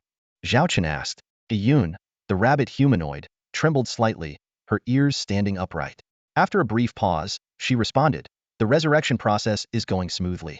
We expect to revive all those who fell in the battle within half a day. Under normal circumstances, a Reborn-class cloning starship could complete this in a day. However, the biggest issue is the accommodation of these individuals. Half of the female soldiers revived from the first internal conflict half a month ago are still in recovery. Combining the two batches complicates the accommodation issue. Hence, we had to deliberately slow down the resurrection process." Thankfully, Secretary Lilith brought 30 T3 Andromeda-class interstellar medical ships, allowing all the chambers to operate at full capacity. "Have the numbers of the resurrected been tallied?" Zhao Chen inquired further. Ayun promptly pulled up a data file that detailed the records and current status of all the resurrected female crew members. These records were categorized into several groups. The first group consisted of those who had been resurrected and resumed work. They would join the Jiaolong Legion under new identities and were strictly prohibited from contacting their past friends and relatives. The second group included those who, despite having been resurrected, were in a poor mental state but still wished to return to combat roles. They would remain under observation for recovery. The third group comprised those deemed permanently unfit for combat roles. They could choose to retire and live on any planet within the Jiaolong star system with substantial wealth, or take up second or third-line positions within the Jiaolong Legion. The fourth group was those currently recovering after resurrection. The fifth group was the ones awaiting resurrection. Looking at the total numbers, Zhao Chen murmured, "Over 1,000,000. The Jiaolong Legion had seen over 1,000,000 female soldiers sacrifice their lives on the battlefield. Without the Reborn-class cloning starship, these young lives would have been lost forever." Zhao Chen's gaze fixed on the most critical line of data. Nearly 500,000 crew members were either in recovery or awaiting resurrection. This was an astonishing figure. "Make sure these resurrected soldiers are well taken care of." Zhao Chen sternly instructed the rabbit woman, Ayun. "Whatever their needs are, we will meet them. They are heroes who sacrificed for the development of the Jiaolong Legion, and we must not let them down." The rehabilitation training and psychological counseling for these soldiers always required substantial resources, often costing more than maintaining a healthy soldier. But Zhao Chen never hesitated in this regard, always approving the necessary expenditures without a second thought. "Rest assured, Commander, I will complete the task." Ayun's eyes glistened with tears as she spoke, clearly moved. Ayun then led Zhao Chen on a tour of some recovery areas. Zhao Chen personally visited the resurrected female crew members, comforting those who were emotionally distressed. His shoulders bore the weight of many who leaned on him for support. After comforting one female crew member, Zhao Chen noticed a figure curled up under a blanket in the adjacent bed, deliberately turning away from him with her head buried in the covers. Zhao Chen knew her identity and had one of his purposes for coming here to see her. Bending down, Zhao Chen softly asked into the exposed ear, "Wu Chun'er, did I do something to make you dislike me so much that you don't want to see me?" The breath and words near her ear made Wu Chun'er shiver. She sat up abruptly, her eyes slightly red as she looked at the commander. "No, it's not that. I, I just feel ashamed to face you, Commander. At that moment, her ears were flushed red. Zhao Chen squinted and asked, ashamed? Why? IMIT-4 Paladin-class heavy interstellar missile frigate was destroyed, causing significant losses to our Legion. Wu Chun'er lowered her head in shame. Losses? Who said that? Zhao Chen asked, feigning anger. I know. The Paladin-class heavy interstellar missile frigate is very important. I? Wu Chun'er's voice trembled. Zhao Chen gently patted Wu Chun'er's bowed head. The Paladin-class heavy interstellar missile frigate is indeed important. Even now, our Jiaolong Legion only has about 100 of them. This made Wu Chun'er lower her head even further. But Zhao Chen's tone then softened. But you are more important to me, and to the Jiaolong Legion. In that situation, if you hadn't used your ship as a shield, our losses would have been much greater. You have nothing to be ashamed of. You should be proud because you are a hero of the Jiaolong Legion. As he spoke, Zhao Chen glanced at Lilith behind him. Lilith understood and retrieved a small box, opening it to reveal a dragon-patterned petal medal. Raise your head. As the commander of the Jiaolong Legion, even in a hospital bed, you should maintain the demeanor of a soldier. Zhao Chen's tone became serious. Wu Chun'er instinctively straightened up, her chest out and head held high. If her legs weren't still weak, she might have stood up. Zhao Chen pinned the dragon-patterned petal medal on Wu Chun'er's chest. This is a special medal of our Jiaolong Legion. Every resurrected soldier receives one. It has no name, just like you will lose your real name for a while. This medal cannot be openly displayed on your chest. There will be no celebration, no public commendation, and even your family and friends are still in mourning. But rest assured, you will soon regain your identity. Then, you can proudly wear this medal and receive the admiration of all Jiaolong crew members. You are heroes. Tears streamed down Wu Chun'er's face as she looked at the medal. In the future, this medal became known as the Resurrection Medal. It became one of the most prestigious medals in the Jiaolong Legion and a source of pride for many Jiaolong crew members. In the galactic year 3034, early March, over a month had passed since the Battle of Blue Crystal Starport in the Azure Starfield. The two major interstellar factions led by Qin Shoutian and Zhao Chen had fallen into an eerie silence once again. Although minor skirmishes erupted, they were limited to engagements involving only a few thousand starships. From a broader perspective, Chu Changhe and his allies held the upper hand, controlling 2/3 of the Azure Starfield. Qin Shoutian's fleet adopted a defensive strategy, while beneath this surface calm, all parties were actively preparing for the next major confrontation. In the Xiaolong star system, within the leisure area of AT-3 Silver Eden-class starship, Zhao Chen was seated comfortably, enjoying the beautiful surroundings. A bunyard girl stood beside him, holding a peeled fruit. Commander, this is the sweetest fruit we have here, she said with a smile, offering the fruit to Zhao Chen. Zhao Chen took a bite. Thank you. He was surprised to find that this fruit was larger, juicier, and more flavorful than those served in the starship's dining hall. Just then, Lilith, unnoticed until now, appeared beside Zhao Chen's chair, also holding a peeled fruit. Commander, try this one, she said, pushing the fruit into Zhao Chen's mouth, her fingers brushing against his tongue. Zhao Chen hadn't even finished chewing the first fruit when Lilith pushed another piece into his mouth. He mumbled, I haven't finished the first one. Lilith shot a triumphant glance at the bunyard girl, who remained unfazed and gently offered a new variety of fruit. Zhao Chen chewed a few times, his eyes lighting up. It's really sweet. But soon he encountered seeds in the fruit and looked around for a place to spit them out.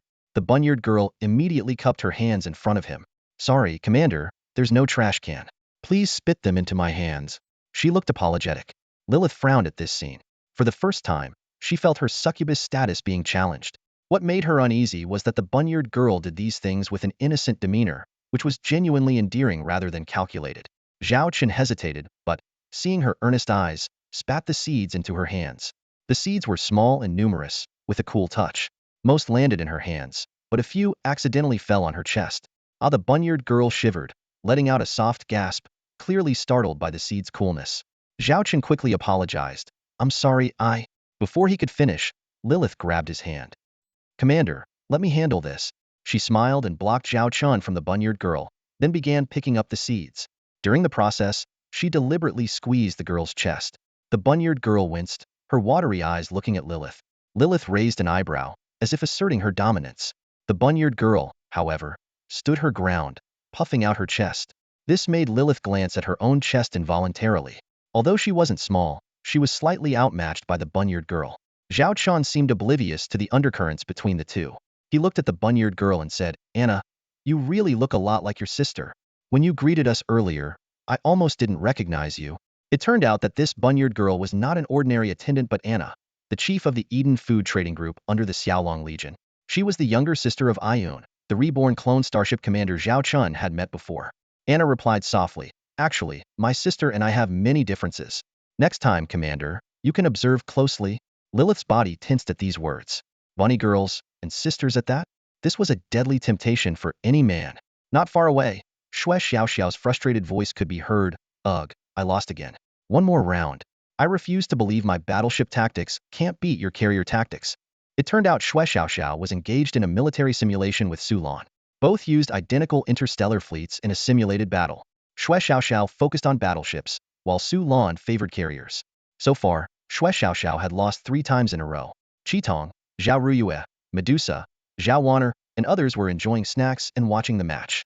At this moment, Zhao Chen noticed a suspicious figure in the distance. He stood up and walked over. Anna wanted to follow, but Lilith stopped her. Lilith squinted at Anna.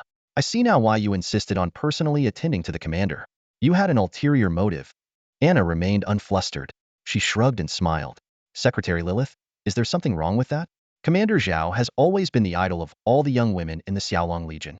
Is there anything wrong with me liking and admiring him?" Lilith was momentarily speechless, not expecting Anna to be so direct. Her personality was entirely different from her sister Iyun. Anna suddenly became serious. "And haven't you noticed a potential crisis within the Xiaolong Legion?" "What?" Lilith asked. "The successor of the Xiaolong Legion. The continuation of the commander's bloodline." Anna said solemnly. "The Xiaolong Legion has been around for nearly 4 years. While we may not yet be the strongest interstellar force in the Star Empire, we are certainly formidable. In this situation, not only does the commander lack an heir, but he doesn't even have a woman by his side. This is the biggest crisis for the Xiaolong Legion."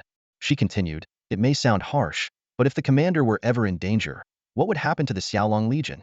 I guarantee it would collapse instantly because, unlike older forces, we have no foundation. Everything is held together by the commander. He is the soul of the Xiaolong Legion." Hearing this, Lilith's eyes grew complex. She had considered this issue but had never brought it up, seeing how carefree the commander was. Anna leaned in and whispered in Lilith's ear, "The commander's life is destined to involve more than one woman. A man like him won't belong to any single woman. So, if you have any intentions, I'll step aside. But if you don't, please prioritize the Legion's interests and give the opportunity to others. 1 serving of premium beef brisket. 1 serving of premium beef shank. 1 serving of premium beef belly. Premium beef tendon." A small figure hurriedly darted past the table laden with barbecue ingredients, stuffing the food into a massive backpack. Suddenly, a hand reached out, offering a piece of premium food. Annie instinctively took it and shoved it into her backpack. But in the next moment, she froze. Looking up, she saw Commander Zhao Chen crouching beside her, a chilling smile on his face.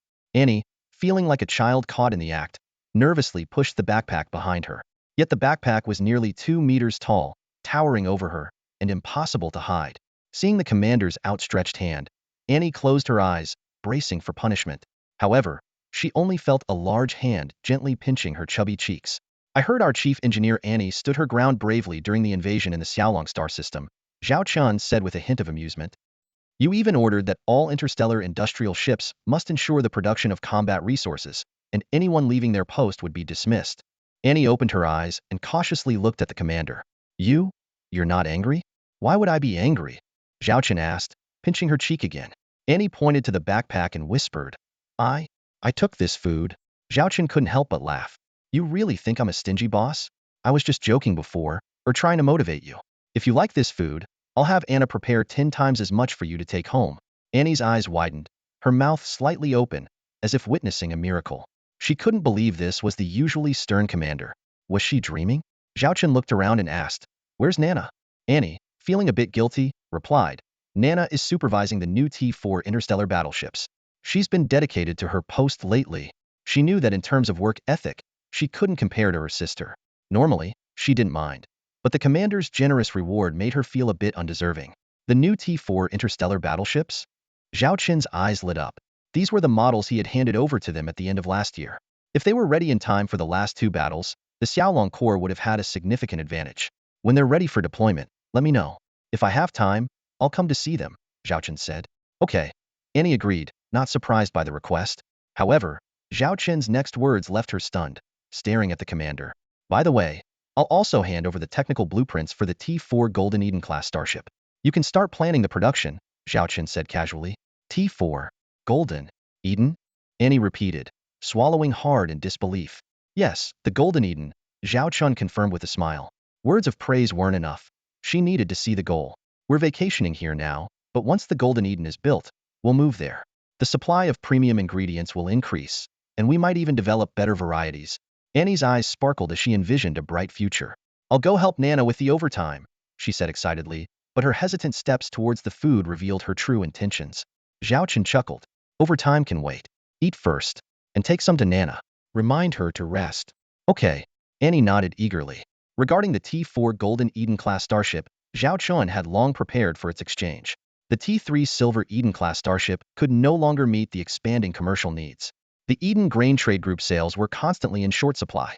Besides the Starshine Empire, there was the Holy Radiance Empire and the Warhammer United Interstellar Nations.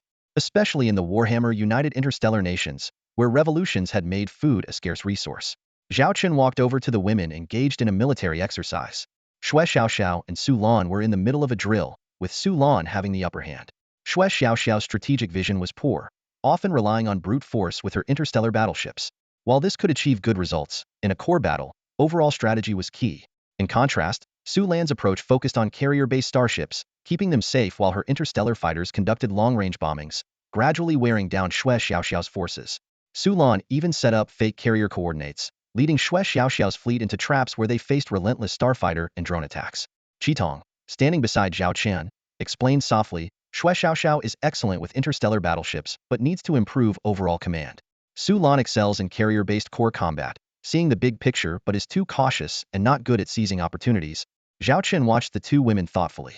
Qitong briefed him on the performances of others in the 2nd and 3rd Xiaolong Corps during recent battles, noting significant improvements. Qitong, with Charlotte absent, you're in charge of military affairs. I need you to quickly train them to become capable corps commanders, Zhao Chen said seriously. Qitong sensed the commander's intent and asked, Commander, are you planning to expand the army again? Our interstellar industrial ship production is up. Expansion is a natural step, Zhao Chen explained. We've established 3 Xiaolong Corps. Next is setting up new core fleets. Starships and personnel aren't major issues. The main challenge is finding suitable corps commanders. Qitong hesitated and said, I'll find a way to train suitable commanders. How much are you planning to expand? Zhao Chen held up one finger. 1 core fleet.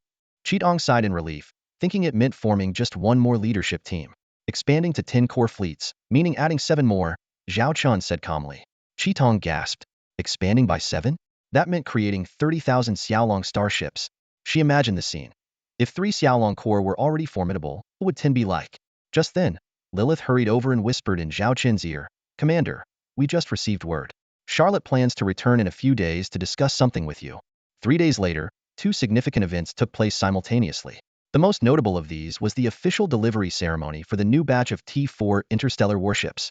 Zhao Chen attended the event in person, standing in the spacious observation room. His gaze swept over the neatly arranged T4 interstellar warships in the distance. Surrounding him were other Dragon General leaders, each displaying expressions of excitement and anticipation. Xue Xiaoxiao pressed her face against the glass of the observation room, her eyes fixed on a warship bristling with heavy cannons. Wow! Is that the legendary T4 Medusa-class heavy interstellar assault ship? She exclaimed excitedly.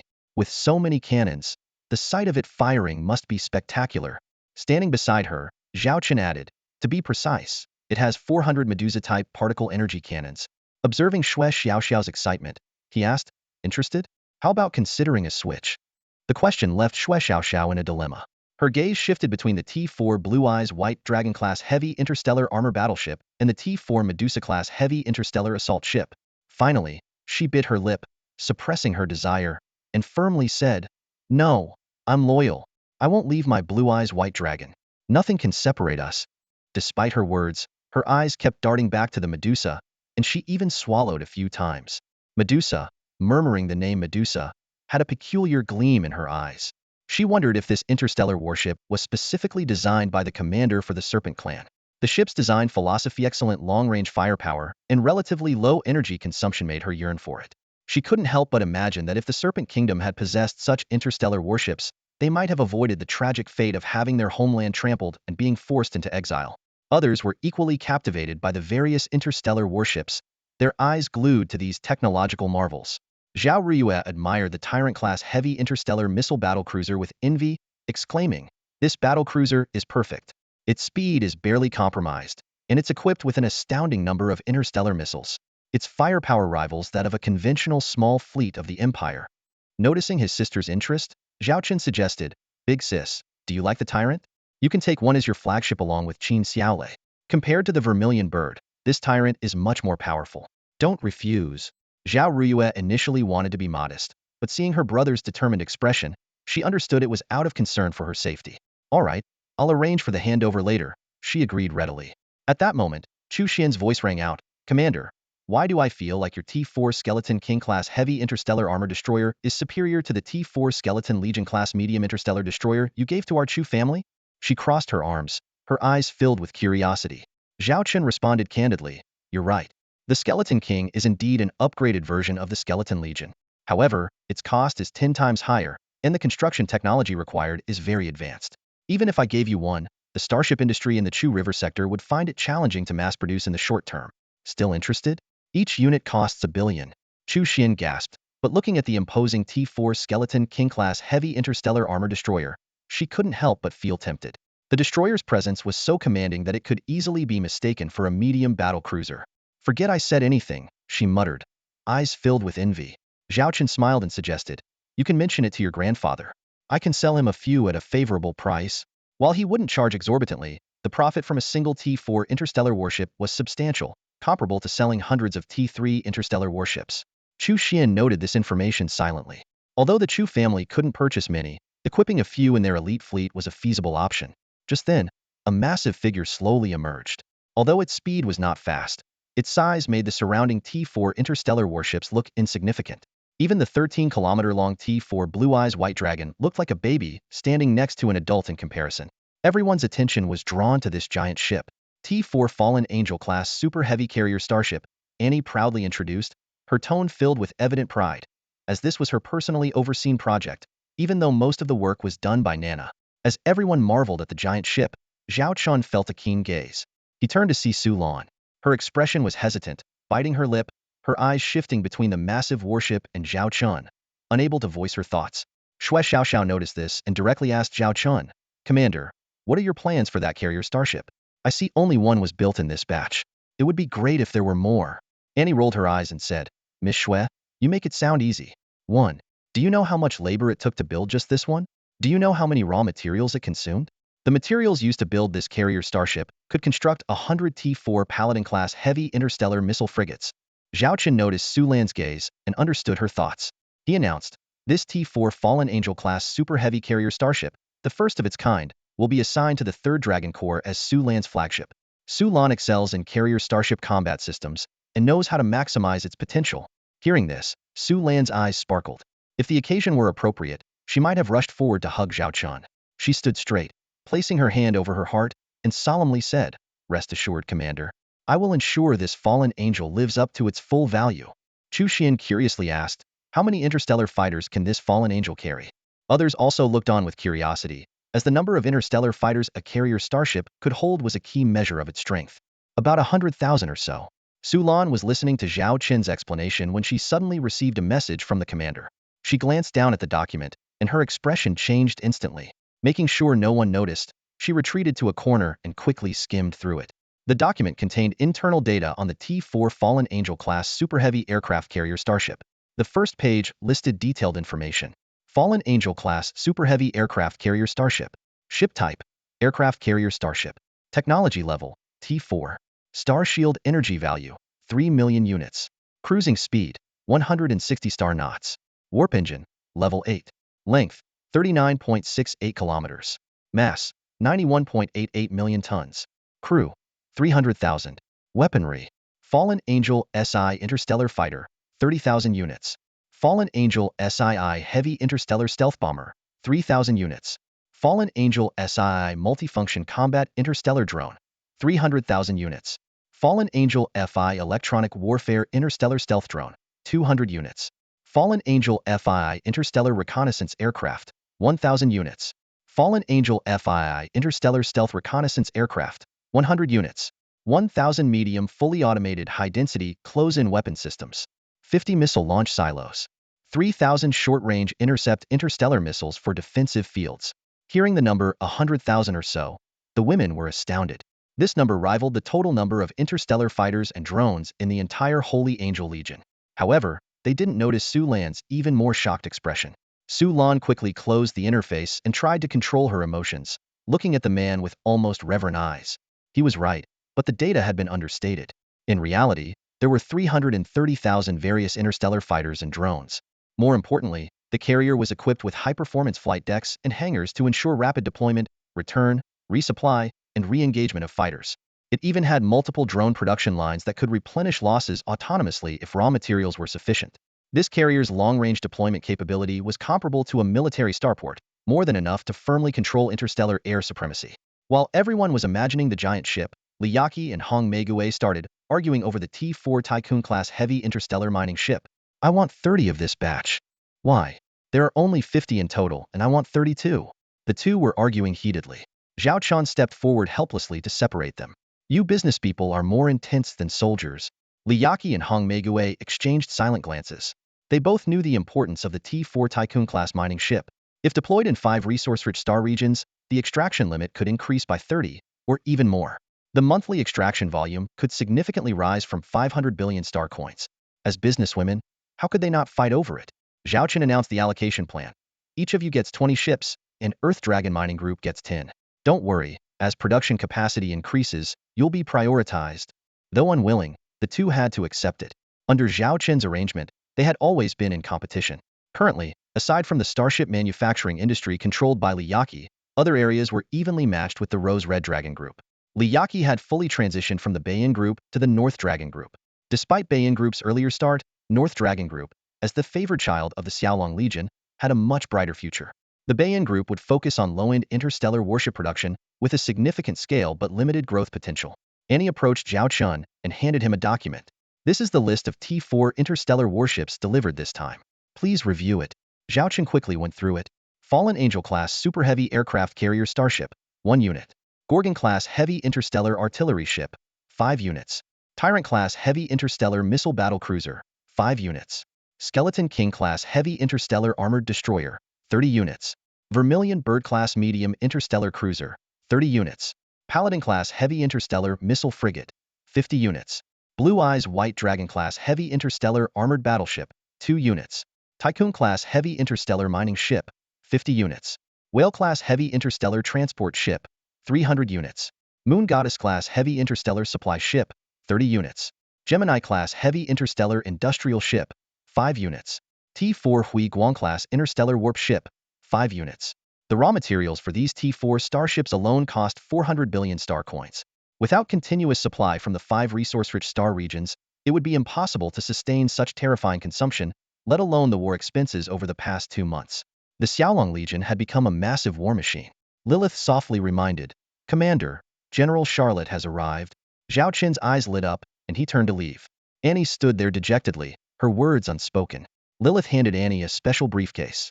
The commander asked me to give this to you. Swallowing hard, Annie touched the button, and a holographic projection of an interstellar warship appeared. T4 Golden Eden-class starship. At the entrance of the Starship restaurant, Zhao Chen hadn't even stepped inside when he heard a familiar voice. He saw a figure excitedly pointing at the menu, their white tail wagging continuously, and the animal ears under their military caps standing upright. These, and these. Give me one of everything with fish, the voice said excitedly, their finger pointing at dish after dish. Zhao Chen quietly approached and grabbed those furry ears. Why is it that the first thing you do when you get back isn't to see me, but to find food? Is your commander less important than these fish? He said, feigning anger. Charlotte turned around and pouted when she saw Zhao Chen. I just missed the food from our restaurant, she explained, looking pitiful. Didn't we arrange for some interstellar transport ships to send food over? Zhao Chen raised an eyebrow. Charlotte sighed. Yes, but there are so many revolutionaries. I couldn't bear to see them eat only nutrient packs, so I shared the food. Besides, it wasn't very fresh, and the taste doesn't compare to our restaurant. Look, I've even lost weight. Without another word, Zhao Chen lifted Charlotte by the waist, causing her to blush deeply. The female crew members around them giggled and looked on enviously. You have lost a few pounds, Zhao Chen said seriously before setting her down. Put me down. Charlotte stammered, her feet flailing. Once on the ground, she bit her lip and looked at the commander with a mix of embarrassment and reproach. Zhao Chen turned to the head chef behind the counter. We have special ingredients these days, right? Prepare them all. And get the A3 private room ready. Got it, Commander. Don't worry. We'll make sure you and General Charlotte are satisfied. The A3 room has the best view in the restaurant, the head chef replied cheerfully. The two walked into the meticulously arranged A3 private room, with a holographic projection of the cosmos on one side, making it seem as if they were floating in the vast starry sky. Why did you come back so suddenly? Is everything going smoothly with the Warhammer situation? Zhao Chen asked directly, suspecting that Charlotte had important news. Charlotte's expression turned serious. There are some matters to report to you, Commander. I need your directive. She began to detail the changes in the Warhammer Interstellar Federation situation over the past 6 months. With Zhao Chen's continuous support of interstellar warships, the Revolutionary Army had grown significantly stronger, reaching its peak strength in history. They had occupied territories equivalent to an entire star region, though mostly in the periphery, with little actual value. The Black Wolf and Black Tiger tribes had suffered significant losses, with the former losing a third of their territory, leaving their position among the 20 major tribes precarious. Zhao Chen frowned. Something doesn't seem right. You guys are making quite a commotion. Aren't the 20 major tribes just going to watch you cause trouble? They're doing it intentionally, Charlotte explained. She displayed a boundary map of the Warhammer Interstellar Federation, clearly marking the actual control areas of various factions. The 20 major tribes have their internal conflicts and are currently divided into 3 factions. Charlotte detailed the Dragon faction, led by the Dragon tribe, the emerging faction, centered around the 4 giants, and the neutral faction, which stayed out of the fray. The Revolutionary Army had carefully avoided the neutral territories, focusing on the Dragon faction and the 4 giants. So, aside from expanding your territory, you must have gained something else recently, Zhao Chen mused. Charlotte nodded, revealing that they had secretly contacted multiple tribal forces, including marginalized and oppressed tribes within the Dragon tribe. She mentioned plans for a larger-scale revolutionary action, with some even proposing the establishment of a new Warhammer empire. Zhao Chen asked, how many of the 20 major tribes have you managed to win over? Charlotte admitted they had established connections with the Harpy tribe and the Spider Queen tribe and were working on the Centaur tribe, the Minotaur tribe, and others, including some declining old major tribes. But if you really declare independence and form a new nation, the Dragon tribe won't let you off easily, Zhao Chen said bluntly. Charlotte agreed and indicated they needed Zhao Chen's approval and more support. She hesitated, as if wanting to propose something. Zhao Chen guessed her thoughts and said, I'm not going to take on a role like king or emperor. That's too much trouble. Being a commander is much more carefree.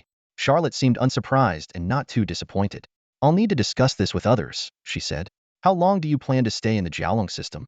About a week. Things are relatively calm in Warhammer right now, nothing major, Zhao Chen replied. As they spoke, a robot arrived with a variety of delicious dishes, mostly fish and seafood. Charlotte's mouth watered at the sight, and she suddenly remembered something, looking expectantly at Zhao Chen, as if reminding him of a past promise. Charlotte had left the Xiaolong galaxy months ago, but she found herself already accustomed to life there, especially to being around that man. Unbeknownst to her, the Xiaolong galaxy had become her new home, and a certain feeling for the commander had quietly taken root in her heart. What's wrong? Not eating. Zhao Chen pointed at the array of fish dishes on the table, seemingly unaware of Charlotte's change in mood. Charlotte's heart sank as she looked at the table full of fish, losing her appetite. Has he forgotten? She wondered to herself. After all, he's the commander, with so many people around him. How could he possibly remember the little promise he made to me? Why aren't you eating? Zhao Chen noticed Charlotte's unusual behavior and asked again. Of course, I'm eating. Charlotte quickly grabbed various fish with both hands and started devouring them, as if in a battle with the food. Zhao Chen almost burst out laughing. This little one could never hide her thoughts. Her emotions were written all over her face. The fish over there looks good. Let me try it, he said, picking up his chopsticks and pretending to reach for the fish in front of Charlotte. With a small dried fish still in her mouth, Charlotte didn't notice the commander's actions. Suddenly, a familiar pair of eyes was less than an inch away from her, and she felt a warm touch on her lips. The commander bit me. Her heart raced, and she almost choked. Then, a force pulled the fish from her mouth. She shuddered, her tail stiffening, and her white fur standing on end. By the time Charlotte regained her composure, the fish was gone. Zhao Chen returned to his seat nonchalantly, wiping the corner of his mouth and looking at her with a faint smile. You, why did you steal my dried fish? Charlotte blurted out, sounding like an innocent white cat whose snack had been taken away. Why don't you try and steal mine? Zhao Chen put another piece of dried fish in his mouth, indicating that Charlotte could come and take it. Charlotte considered retaliation, but remembered the sensation from earlier and obediently sat back down. She continued to eat the food in front of her. Zhao Chen smiled without saying a word. Of course, he hadn't forgotten the promise he made to Charlotte. This was his unique way of fulfilling it. For the next few minutes, They ate in a peculiar silence, the awkwardness gradually fading. Eventually, they began discussing the development of the Xiaolong Legion. Charlotte proposed a brilliant idea, which Zhao Chen fully endorsed. She suggested forming specialized fleets to maximize the strengths of certain ship types and commanders. For instance, creating a long-range fire support fleet centered around interstellar missile ships, or an assassination raid fleet composed of thousands of interstellar stealth bombers. Zhao Chen found the idea highly feasible, allowing for clear divisions of labor on the battlefield and maximizing the combat effectiveness of each ship type. Discuss this with Lilith after this. It's best to draft a detailed plan before you leave. If needed, you can have Annie assist with production. Charlotte nodded in agreement. Although she had been away from the Xiaolong galaxy for a while, Lilith had been regularly updating her on the Legion's intel, which she studied diligently each time. After all, the Xiaolong Legion was ultimately her home. After the meal, Charlotte leaned back in her chair, patting her stomach contentedly and letting out a burp. Get some rest first. We can talk about work once you're well rested, Zhao Chen advised. Charlotte nodded, got up, and prepared to leave. Before she stepped out, she playfully turned back to the commander and said, "This time doesn't count. I've seen it. Others aren't like this. They use their tongues. Next time, you have to teach me that." She then quickly fled the room. Tongues? Zhao Chen was left stunned, wondering where this white cat had picked up such ideas. Meanwhile, at the Longhu Legion base of the Revolutionary Army in the Hammer Interstellar Federation, Midair sneezed. She looked at the mountain of work before her and complained, "When is sister coming back? It's only been a few days, and I already miss her. I used to think this work was easy, but now I realize it's not something a tiger can handle." As she grumbled, Midair watched her downloaded collection of romance dramas. Besides military life, this was her favorite pastime. She had recommended several dramas to Sister Charlotte, especially those featuring strong female leads paired with powerful male protagonists. I wonder if Sister Charlotte has learned anything from all those good shows. With her emotional intelligence, who knows how long it'll take her to win over her commander, Midair mused, folding her arms like a strategist deep in thought. Yes, all the quirky knowledge Charlotte had acquired came from Midair's recommendations. In Midair's eyes, it was clear that Sister Charlotte liked the Xiaolong commander, often sneaking glances at his photos and videos, praising his wisdom and valor at every chance, nearly deifying him. But Midair knew that with Sister Charlotte's personality, this affection would likely remain stagnant unless the other party took the initiative. For the future of the White Tiger clan, I, Midair, must find a way to get the Xiaolong commander into Sister Charlotte's bed. Midair clenched her fist with determination. This was not just for Sister Charlotte, but also for the future of the White Tiger clan. The Xiaolong Legion was powerful, and the Revolutionary Army owed its current strength to the support of the Xiaolong Legion. But this support was like a floating reed, always at risk of disappearing. The only solution was to establish a stable connection, and the relationship between Sister Charlotte and the Xiaolong commander was undoubtedly the most reliable bond. With this in mind, Midair began searching for a series of 18 films about women pursuing men and women taking the lead, occasionally letting out an ant-like chuckle.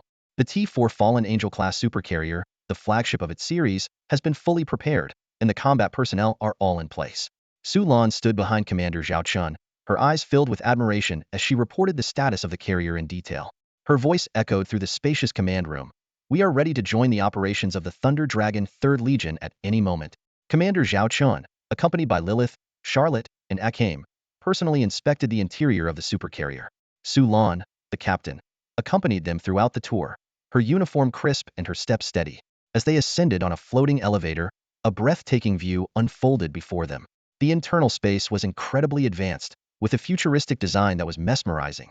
Transparent hangar walls allowed a clear view of the neatly parked T-4 Fallen Angel starships, layer upon layer. Charlotte exclaimed, "It's so huge." Her eyes swept across the hangar, seemingly endless. Su Lan added, "There are dozens of such hangars throughout the Fallen Angel, strategically placed for quick deployment.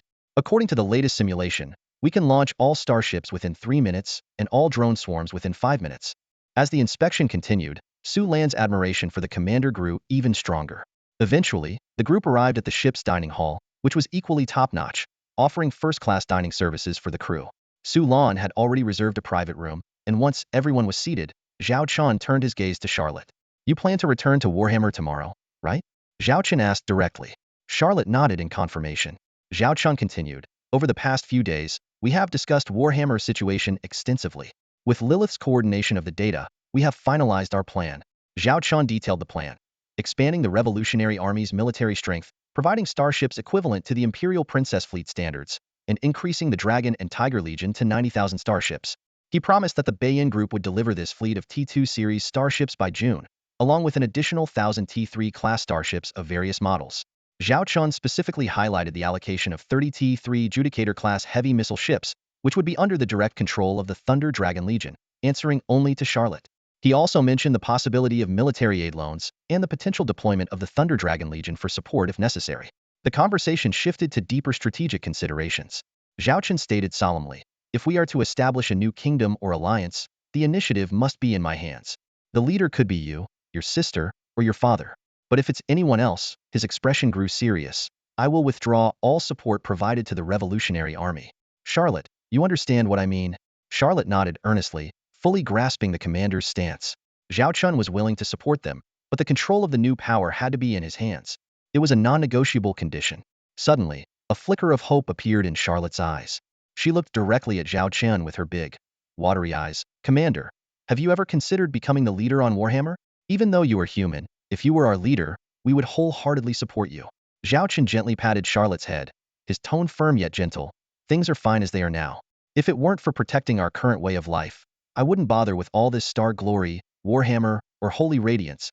Charlotte sighed deeply, disappointed but understanding the commander's decision. The meeting concluded in a complex atmosphere, with everyone left contemplating and anticipating the future. Charlotte left for the second time, returning to the United Federation of Warhammer Stars, bringing back Zhao Chen's intentions. The chess game of the United Federation of Warhammer Stars was about to enter its second phase. Meanwhile, Zhao Chen received a crucial piece of information.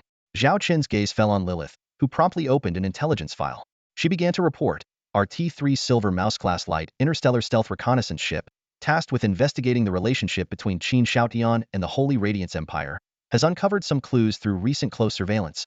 Lilith's voice was clear and concise. "A new starship manufacturing group has been established in the Shuyan Star region, named Guangyan Group. It handles the majority of the Imperial Army's procurement orders, and also accepts starship orders from interstellar forces closely associated with Qin Shaotian.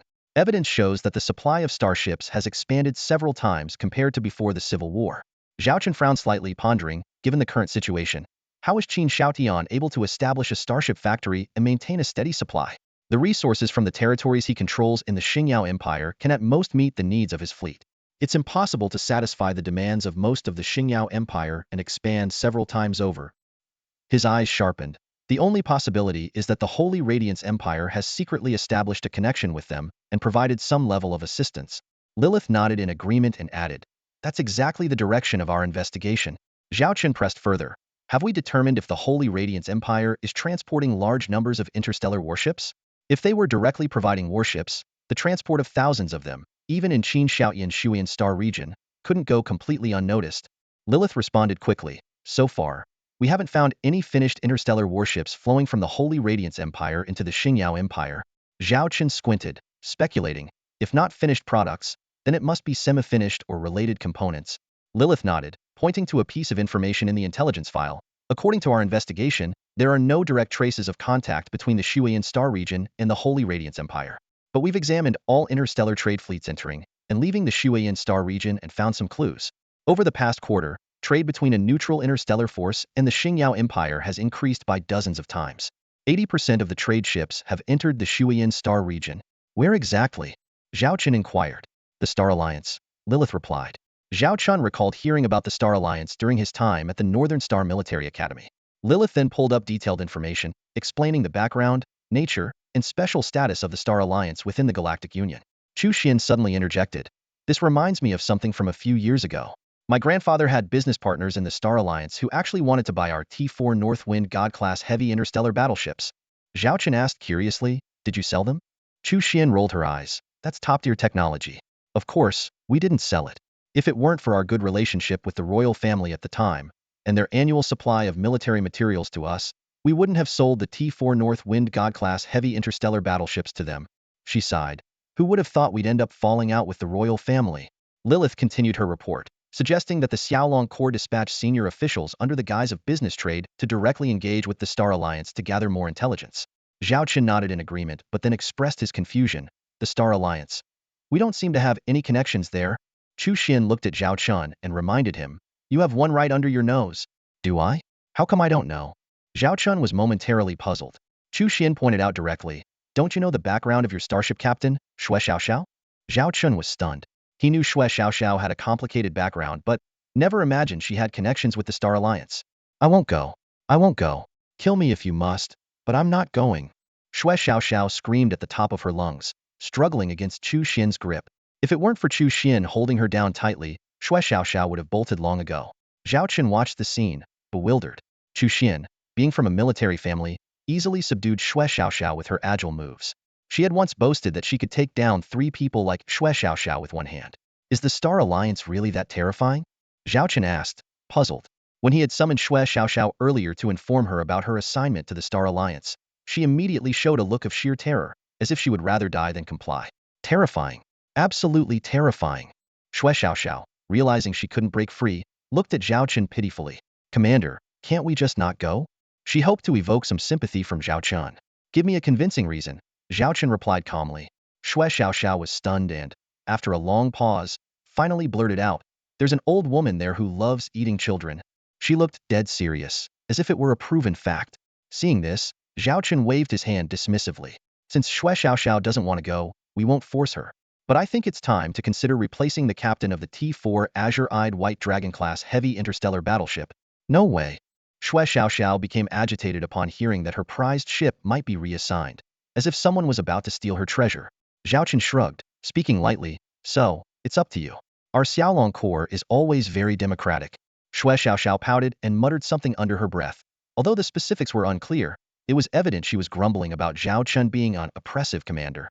The task you assigned is to investigate the trade relations between the Holy Radiance Empire and the current Starlight Empire under Qin Shoutian within the Star Alliance. So, as long as I complete this investigation, that's all that matters, right? Xue Xiaoxiao asked, seeking confirmation from Zhao Chen. Zhao Chen nodded. All right, I'll do it. Xue Xiaoxiao reluctantly agreed to the mission.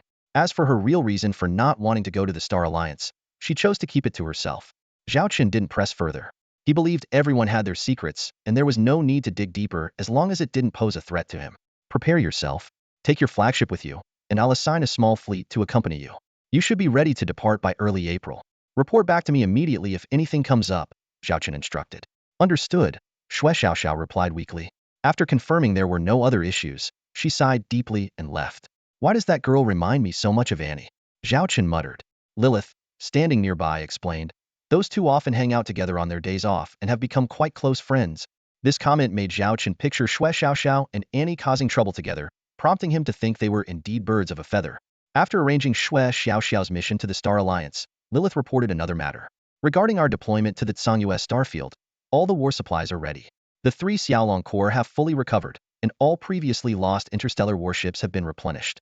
We need you to decide who will lead this battle. Chu Xian's eyes lit up at the mention of a battle. Although she was familiar with combat, this would be her first real engagement since joining the Xiaolong Corps, offering her a chance to better understand and experience the power of their interstellar warships. Zhao Chen reviewed the relevant data, thought for half an hour, and then discussed it briefly with Lilith and Chu Xian before making a decision. Based on the current intelligence, the Tsangyu starfield is primarily controlled by the Zhou family, who have a fleet of 30,000 interstellar warships. Most were acquired in the last 6 months through purchases and the annexation of other lords' fleets. Their combined combat power is equivalent to a secondary imperial army. Given their strength, any one of our 3 Xiaolong Corps could handle them. The issue is whether Qin Shoutian will intervene, especially with his mechanical insect fleet. Their technology, similar to our Huigang-class interstellar jump ships, is a significant threat, Zhao Chen analyzed, rubbing his chin. Chu Xian added. But this is also an opportunity. Qin Shoutian has been quiet lately, ignoring our actions in the blue starfield. My grandfather is looking for a way to provoke Qin Shoutian into making a move. Our Xiaolong Corps attacking the Tsangyu starfield could be the bait. Zhao Chen nodded in agreement.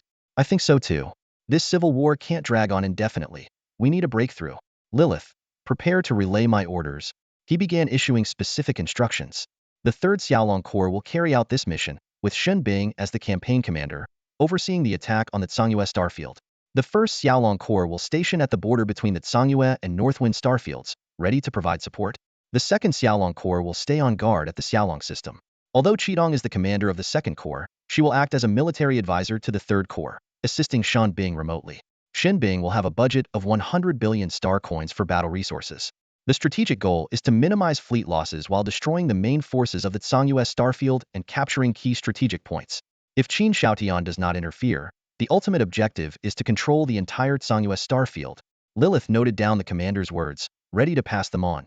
With this matter temporarily settled, Zhao Chen found himself with some free time. He opened his system interface to review various data. Host, Zhao Chen. Occupation, top-tier starship engineer. Special attributes, fleet luck boost, eye of insight. System points, 3.9 million. Monthly fleet income, 1.69 million points. Mission points, 850. Number of starships, 25,678. Mission, annual mission not completed. Inventory, T5 Hades-class interstellar dreadnought blueprint. Hades Matrix module, T5 Creator-class starship blueprint. Golden Eden-class starship blueprint. Previously, Zhao Chen had spent some mission points and system credits to redeem the T4 Golden Eden-class starship blueprint. However, due to the massive number of interstellar warships under his command, his passive income remained substantial. It's time to redeem the interstellar missile ship, Zhao Chen contemplated, rubbing his chin. The interstellar missile ship was the most crucial piece of the T4 series starships puzzle. It had always been the soul and mainstay of the Xiaolong Corps. Zhao Chen had his eye on a particular model for a while now. Zhao Chen was still basking in the joy of acquiring his new T4 Star missile cruiser when a sudden system notification amplified his excitement. Your T4 series ship collection rate has reached 90. T5 series store unlocked. Zhao Chen's eyes widened in disbelief as he stared at the virtual interface in front of him. The T5 series store? This was the upgrade he had always dreamed of. He had thought the system store maxed out at T4, but it turned out the key to unlocking it was amassing enough T4 ships. Eagerly, he clicked to view the T5 series store. Bold text appeared. To access the T5 series store, please complete the specified task. Accept the task? Without hesitation, Zhao Chen accepted. The system immediately provided the task details. Congratulations on accepting the task. Follow the task prompts to make your choices. Your progress will increase as you complete each part. Once your progress reaches 100, the T5 series store will be unlocked. Zhao Chen frowned slightly. This task seemed unusual. The system then presented 3 options. Option 1. Travel to the Holy Radiance Empire and kidnap the Saintess. Progress, 30. Option 2. Travel to the Warhammer Interstellar Federation and kidnap the Dragon Clan chief's daughter. Progress, 30. Option 3. Travel to the Star Alliance and kidnap the fiancé of the Qian family's young master. Progress, 20. Seeing these options, Zhao Chen couldn't help but shake his head and laugh bitterly. Kidnapping women? Whether it was the Saintess of the Holy Radiance Empire or the Dragon Clan princess from the Warhammer Interstellar Federation, neither would be easy targets. It was like poking a hornet's nest. After some thought, Zhao Chen decided on the third option. Although it offered the least progress, it seemed to be the least difficult. I guess I'll have to offend the young master of the Qin family, Zhao Chen muttered to himself. Worst case, I'll just return his fiancée after cleaning her up. Having made his decision, Zhao Chen turned to Chu Xian, who was still working nearby, and asked, Chu Xian, can you help me investigate if there's a Qian family in the Star Alliance? Chu Xian looked up in surprise. The Qian family in the Star Alliance? Why are you suddenly interested in them? From what I know, they have a pretty bad reputation. You know about the Qian family? Zhao Chen was a bit taken aback. Are they well known in the Star Alliance? I've heard my grandfather mention them, Chu Xian said, beginning to pull up data. Hold on. I should be able to find some information. While Chu Xian was searching, Zhao Chen turned his attention to the newly acquired schematics for the Hell Angel-class heavy interstellar missile cruiser. The ship's specifications were astounding. Class: Interstellar Missile Cruiser. Technology level: T4. Star shield energy: 200,000 units. Cruise speed: 200 star knots. Warp engine: level 8 warp engine. Length: 3.9 kilometers. Mass: 4.9 million tons. Crew complement: 2,000. The weapon configuration was even more jaw-dropping. 300,000 Hell Angel I standard interstellar missiles. 50,000 Hell Angel II mid-range heavy interstellar missiles. 20,000 Hell Angel III long-range medium interstellar missiles. 5,000 Hell Angel IV mid to long-range cluster missiles. 1,000 Hell Angel V mid-range dark matter high-explosive interstellar missiles. 100 Hell Angel VI mid-range simulated black hole interstellar missiles. The staggering payload was enough to leave anyone in awe. A single ship like this could obliterate all habitable planets in an entire star system. The nearly 360,000 interstellar missiles were several times more than the previous T3 Judge-class heavy interstellar missile cruiser, and all were T4 level, making them even more powerful. The Hell Angel V and 6 missiles were particularly fearsome, reaching quasi-T5 technology levels. The 1000 type dark matter high-explosive missiles utilized advanced dark matter technology, boasting immense power and blast radius, earning the nickname Star Bombs. Most terrifying were the 100 VA-type mid-range simulated black hole missiles. These missiles could create a small black hole in the target area, causing devastating damage to nearby enemy starships. Although this attack was indiscriminate and could harm allies, the small black hole was temporary and would disappear after a period. At the end of the technical schematics, Zhao Chen noticed a line of text he had never seen before, seemingly the motto for the T-4 Hell Angel-class heavy interstellar missile cruiser. Where angels spread their wings, the cosmos becomes a purgatory, and silence means destruction. Zhao Chen's eyes scanned the text on the screen, and a terrifying image instantly formed in his mind. A single T-4 Hell Angel-class heavy interstellar missile ship could carry over 360,000 interstellar missiles. If 10, 30, or even more of these ships fired simultaneously, the scene would be akin to the apocalypse. However, this excitement was quickly doused by reality. Zhao Chen rubbed his temples, forced to face the harsh truth. Each T-4 Hell Angel-class heavy interstellar missile ship cost a staggering 50 billion star coins, comparable to the T-4 Fallen Angel-class super heavy aircraft carrier Starship. Even more shocking, the construction cost of just the 360,000 plus interstellar missiles alone was 25 billion star coins. 25 billion star coins. Zhao Chen muttered to himself, that's 100 times more expensive than a single T-3 Judicator class heavy interstellar missile ship. The firepower of one is equivalent to the entire first month's consumption of the Chu Changha Civil War. He shook his head with a bitter smile. I thought opening up 5 resource star regions with a monthly output of 500 billion star coins was extravagant. But it turns out it's not even enough to cover the cost of a single volley from a squad of 30 T-4 Hell Angel-class heavy interstellar missile ships. Commander, Chu Xian's voice brought Zhao Chen back to reality. She looked at him with a puzzled expression and handed over a document. This is the information we've gathered about the Qian family. Zhao Chen quickly composed himself and took the document. Chu Xian continued, the Qian family is a trade giant in the Star Alliance, but they have a terrible reputation. They primarily deal in slave trade, selling and operating them themselves. They have established the most notorious den of vice in the Star Alliance, offering all sorts of unimaginable services. They also own factories and mines, all operated by slaves with extremely high mortality rates. Worse still, their interstellar fleet often disguises as pirates to raid planets and capture residents as slaves. Zhao Chen frowned as he browsed through the detailed information and video records, feeling a wave of disgust. Although he didn't consider himself a good person, the actions of the Qian family were still revolting to him. In that case, we won't hold back, Zhao Chen said coldly. The Qian family can blame the system for issuing the mission. Chu Xian, we need to change our plans, Zhao Chen suddenly announced. Inform Xue Xiaoxiao that will accompany her to the Star Alliance this time. The battle in the Tsangyue Star region will be left to Shunbing, and the Xiaolong Star system will be handled by Qitong. Chu Xian was taken aback. Commander, your departure has significant implications. The Star Alliance is far from us, and if Qin Xiaotian discovers your whereabouts. Zhao Chen interrupted her. Don't forget we have the T-4 Huagang-class interstellar jump ship. We can escape any time and summon reinforcements. Seeing that Chu Xian still wanted to object, he continued to explain his dual-purpose plan. This trip to the Star Alliance is partly to handle my personal affairs and partly for the situation in the Xingyao Empire. As you mentioned, attacking the Tsangyue Star region is to give Qin Xiaotian an opportunity. But if he continues to hide, we'll give him a strong dose, letting him know Zhao Qian is not in the Xiaolong Star system but in the Star Alliance. I don't believe he can resist. Chu Xian was stunned.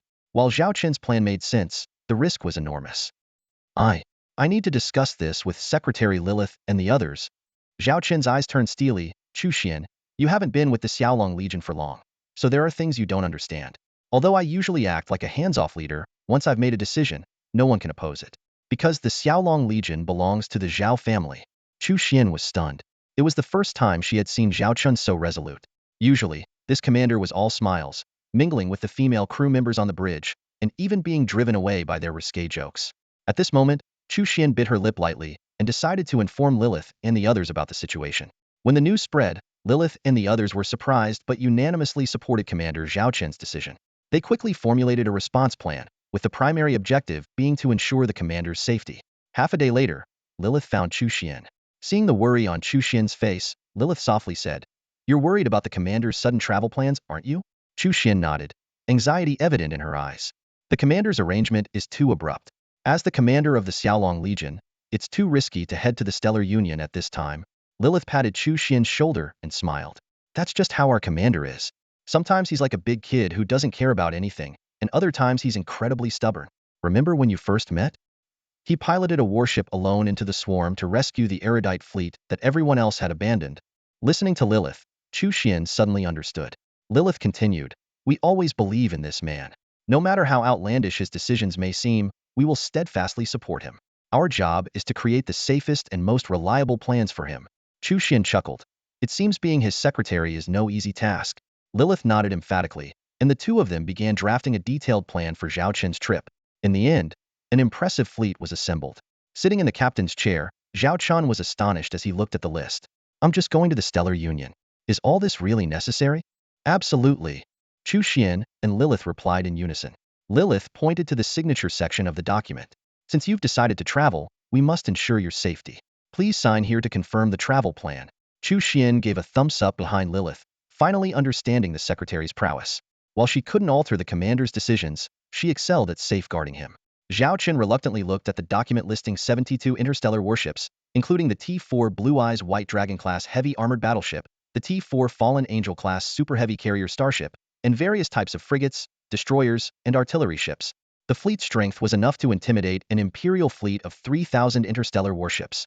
Eventually, Zhao Chen signed his name, officially confirming the travel plan, which was moved up to the end of March. By the end of March in galactic year 3034, the development of 5 resource star regions was progressing smoothly, and various battles were advancing steadily. Before departing, Zhao Chen gave Lilith final instructions, including military arrangements and starship production plans.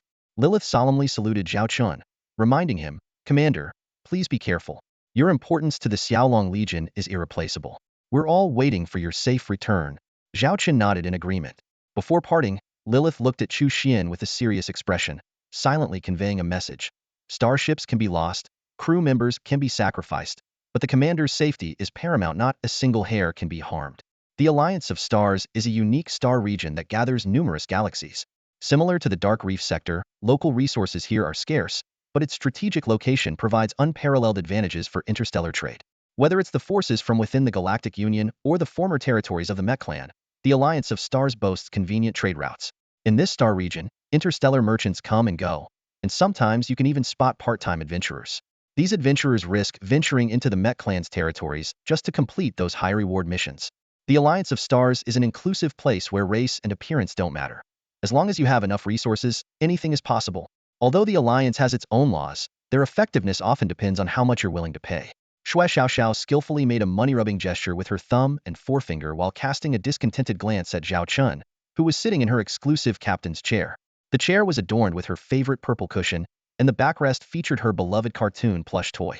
Seeing her spot taken, Shui Xiaoxiao felt a twinge of displeasure but held her tongue due to Zhao Chen's status. So, what's the currency here? Zhao Chen inquired. Anything of value can be used, Shui Xiaoxiao explained. But the most common currency is star ore. It's the most prevalent mineral and has wide applications. Half of the materials used to build interstellar warships depend on it. Star ore is also the raw material and benchmark for the Galactic Union's official currency, star credits. Due to its large production and stable price, it's widely used in interstellar trade. Chu Xian asked seriously, how powerful is the Alliance of Stars? Is there anything that could threaten our fleet? Shui Xiaoxiao rolled her eyes. With our fleet's configuration, threatening us? As long as we don't go looking for trouble, we'll be fine. These 72 interstellar warships can easily dominate the Alliance of Stars. But the real strength of the Alliance lies in its network. Although there are frequent internal disputes and even small-scale wars, everyone understands the significance of the Alliance. If an external force attacks an Alliance faction without reason, they might not confront you directly, but they'll retaliate in their own way, by blacklisting you. Shui Xiaoxiao elaborated on the consequences of being blacklisted. You would be unable to use the Alliance's trade channels, and your related trades would be mercilessly suppressed. They excel at trade wars. No one has ever won against them. The Alliance's network spans the entire Galactic Union. Even our Xiaolong Legion has numerous dealings with the Alliance. Zhao Chen nodded, recalling the reminder from his secretary, Lilith. He asked, where can we gather intelligence? Chu Xian answered quickly. According to the data collected by our T3 Silver Mouse-class light stealth reconnaissance ship, there's a neutral zone called Star City within the Alliance of Stars. It's a hub for all interstellar trade, and we should be able to find the information we need there. Shui Xiaoxiao added. That's right, in Star City, as long as you're willing to spend, you can find out most information. Then let's head to Star City first, Zhao Chen decided. At this time, Zhao Chen's small fleet, having arrived within the Alliance of Stars through the T4 Huigang-class interstellar jump ship, was heading towards Star City. To conceal their identity, the Xiaolong Legion insignia had been replaced with a nondescript emblem. Zhao Chen had also deployed T3 Silver Mouse-class light stealth reconnaissance ships around the fleet to avoid potential encounters with other fleets. Zhao Chen opened the Alliance of Stars star map and pointed to a marked area, asking, This is where the Qian family is located, right? Shui Xiaoxiao confirmed, yes, this area belongs to the Qian family. They are one of the largest interstellar traders in the Alliance, owning 13 star systems. She looked at Zhao Chen curiously. Why are you suddenly so interested in the Qian family? Zhao Chen deflected, just asking. Shui Xiaoxiao knew Zhao Chen well enough to understand he didn't ask irrelevant questions. If he was focused on the Qian family, it likely meant trouble. But for now, she was more concerned about her own situation, reassuring herself, it should be fine, just keep a low profile. The alliance of stars is vast. What are the chances of running into them? Complete the mission and leave quietly. Thinking this, a smile crept onto her face. Zhao Chen also fell into deep thought, clearly plotting something. Chu Xian, observing the two, felt that this journey to the alliance of stars was far from simple and sensed that something significant was about to unfold. Is this Star City? Chu Xian stared in awe at the colossal structure before her, while Zhao Chen couldn't help but gaze in amazement through the porthole. It was a massive steel construction, larger than a planet, but utterly devoid of beauty. It looked like a patchwork of mismatched parts, with architectural styles and materials clashing European and Chinese elements jumbled together in a chaotic manner. Shui Xiaoxiao explained that Star City started as a small spaceport and, with the increase in interstellar trade, underwent countless expansions, resulting in its unique cultural blend. Zhao Chun continued to observe Star City. Countless interstellar ships were docked around it, ranging from the ant-like T1 class to the rare T3 class, but no T4s were in sight. About 70% were transport or auxiliary ships, with combat ships being few and far between. Suddenly, a voice came over the communication channel. This is Star City Administrator JK991. We have received and approved your docking request for the Little Skull. Please follow the designated route to dock. Zhao Chen glanced at Chu Xian, who had submitted the docking request earlier. They were traveling on AT-4 Skull King-class heavy interstellar armored destroyer, designed with a rugged, Warhammer-like appearance to avoid drawing too much attention. Chu Xian added that their other interstellar ships were hidden in the outer asteroid belt, ready to provide support within 5 minutes if needed. Let's not be so tense. Zhao Chen waved his hand. We're here for business, so let's be friendly. After the Little Skull docked in its berth, Zhao Qian and his group boarded a shuttle to enter the inner lanes of Star City. Shui Xiaoxiao enthusiastically described the surroundings. The dark circular lanes were lined with small passages, with shuttles zipping back and forth, resembling an intricate highway network. Where are we headed?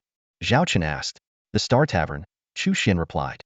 It's a landmark area controlled by the largest intelligence organization in the Star Alliance. Shui Xiaoxiao added. You can get any information there, as long as you can afford it. Chu Xian assured. Don't worry about the funds. Our Eden Food Trading Group has 10 billion star coins worth of goods in the Star Alliance account. After about 10 minutes, the shuttle arrived at the docking area. A group of people dressed in black leather armor and wearing black masks exited the cabin. The reception staff were unfazed, as they were used to seeing all sorts of strange creatures here. Chu Xian produced a badge with a barrel emblem and, using a voice altered by a mask, said, We're heading to the tavern. We have a reservation? The reception staff respectfully replied, Ah, tavern guests. This way, please. We've prepared a special vehicle for you. Have a pleasant visit to the tavern. Zhao Chun and his team boarded the special vehicle, passing through several districts with varying styles, until they finally arrived at the Star Tavern. The tavern was situated on an island in an artificial sea, with a projection of an artificial sun overhead, creating a picturesque scene. As Zhao Chen got out of the vehicle, he caught a glimpse of another car stopping nearby. A figure caught his attention. Golden eyes, white feathered clothing, skin as white as snow with faint light spots, and a face as cold and pure as an ice sculpture unforgettable. The other party noticed Zhao Chen's gaze. The ice-cold beauty's glance swept indifferently over Zhao Chen and his group. Zhao Chen discreetly paused, waiting for the neighboring group to enter the Star Tavern first, and then followed them inside. Shui Xiaoxiao's giggle came through the earpiece. Who would have thought we'd run into Saint Kana of the Holy Angel Legion here? We had quite a battle with them before, dismantling several of their interstellar warships. If that woman knew her archenemy, the commander of the Xiaolong Legion, was here, I wonder if she'd still keep that icy expression. The staff leading them remained oblivious, thanks to the masks Zhao Chen and his group were wearing. These masks had a voice shielding function, allowing for private communication through the earpieces. Chu Xian was surprised. She's the commander of the Holy Angel Legion, Saint Kana? I knew the Xiaolong Legion defeated them in the Holy War duel, but I never imagined I'd see her here. Zhao Chen analyzed. Since Saint Kana of the Holy Angel Legion is here, it seems likely that there are clues about Qin Shaotian and the Divine Glorious Empire's dealings here. Soon, the staff led Zhao Chen's group into a massive building. Inside, it resembled a colossal atrium, with a height of at least 100 floors, the top almost out of sight. Hundreds of elevators lined the sides, leading to various levels. The staff enthusiastically introduced. Is this your first time at the Star Tavern? We primarily offer intelligence services here, but we also provide accommodations and other services. However, you must book a room before using our services. The higher the floor, the more expensive and better the service. He then listed various room types and prices, asking, what kind of room would you like? Zhao Chen was slightly surprised, not expecting to have to book a room just to inquire about intelligence. But he had to admit, the tavern's business strategy was clever, charging for both the information and the room. He quickly scanned the price list, ranging from a few thousand star coins per night to tens of thousands, with the most expensive room costing as much as a T1 interstellar warship. Considering the large number of people in his group, Zhao Chen chose a large suite. We'll take this one. Besides Zhao Chen, Chu Xian, and Xue Xiaoxiao, there were over a dozen personal guards, making single rooms impractical. The staff's eyes lit up at this choice. A room costing tens of thousands of star coins per night meant a substantial commission. He quickly completed the check-in procedure and led the group to a higher floor via the elevator. Please come in. This is your suite, the staff introduced. All services can be enjoyed in the suite, and it's equipped with intelligent robots to assist you. Additionally, our suites have the highest level of privacy protection, ensuring none of your secrets will be leaked. Please feel at ease. At that moment, Zhao Chen noticed something and turned to look. Just a few meters away at the neighboring suite's door, he saw that familiar fair skin, the faint light spots on it, and that ice-gold, lotus-like face. What a coincidence to have them as neighbors. Changing rooms now would be too conspicuous, and it might even be an opportunity to investigate the divine glorious empire.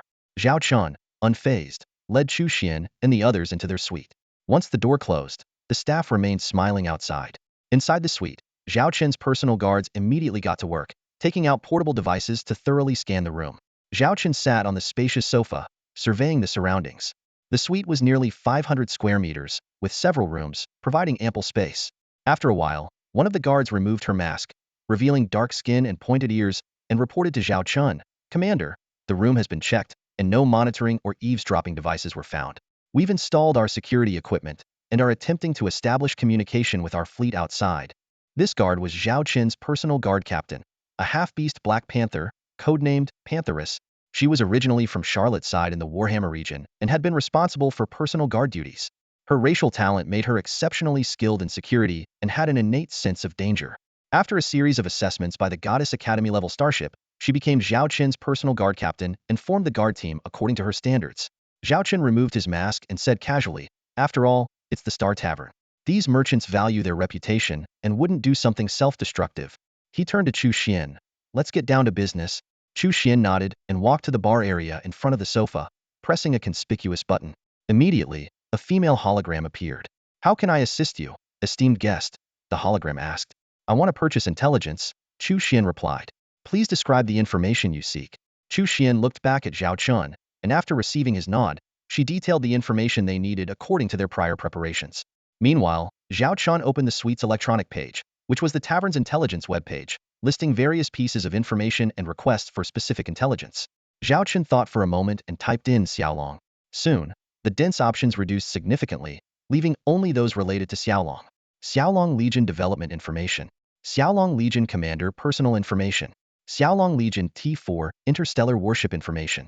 Detailed information on the Xiaolong Legion versus Holy Angel Legion Holy War Duel.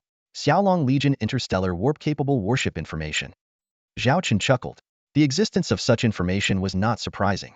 Given the Xiaolong Legion's current prominence, it was natural for people to probe into their details. Everything was within his expectations. At that moment, the AI system of the Star Tavern provided feedback. The information Zhao Chen needed required further searching. The system would calculate the necessary funds and verify the account. A confirmation window popped up on the screen, and Zhao Chen nodded in agreement. Chu Xian quickly clicked Agree and entered the pre-prepared account information. Once the funds were verified, the system indicated that the relevant information would be sent to the room's mailbox within 3 days, costing anywhere from 10 million to 100 million star coins. Not bad efficiency, but this intel is really expensive, Zhao Chen thought, though he understood the price. After all, the information he sought involved the Holy Radiance Empire and was quite extensive, so naturally, it wouldn't come cheap. All right, let's just rest here for the next 3 days, Zhao Chen said, stretching as he turned and walked towards his room. Just as he stepped through the doorway, he turned back to see the leopard woman following closely behind and frowned. Why are you following me? The leopard woman responded seriously. According to security protocol, I must stay by the commander's side at all times in any area outside the Xylong-class starships. So, you're saying you have to follow me to the bathroom and shower too? Zhao Chen raised an eyebrow. Yes, the leopard woman answered without hesitation. The next second, the door slammed shut with a bang. The leopard woman stood there, stunned and unsure of what to do. Her eyes shifted between the closed door and the sofa where Xue Xiaoxiao and Chu Xian were sitting. Xue Xiaoxiao suppressed a laugh, placing a hand on Chu Xian's shoulder and teasing, "Leopard sister, the commander's fiancée is right here, and she didn't even go in. Are you planning to take her place?" Chu Xian rolled her eyes and brushed Xue Xiaoxiao's hand away. She looked at the embarrassed leopard woman and said, "We're all in the same suite, and you've done thorough checks. There shouldn't be any danger." Hearing the secretary's words, the leopard woman reluctantly gave up the idea of entering the commander's room. However, she still found a cushion and sat by the door, keeping her hand ready to draw her laser gun quickly. The other guards also took their positions, prepared to handle any sudden situations. Inside the room, Zhao Chen was oblivious to what was happening outside. Safety? He believed he could protect himself just fine.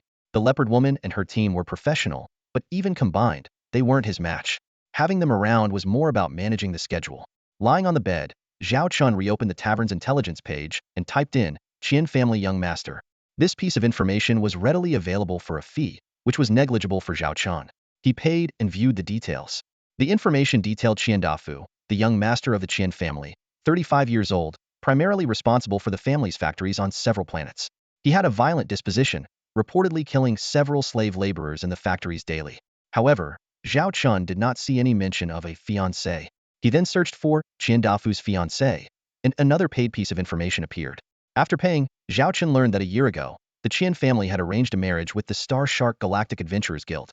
Qian Dafu was set to marry the guild leader's daughter, Gu Xiaoxiao, in half a month. The intel included photos of the couple. Qian Dafu grinned, revealing a mouthful of gold teeth, and even his hair was dyed gold.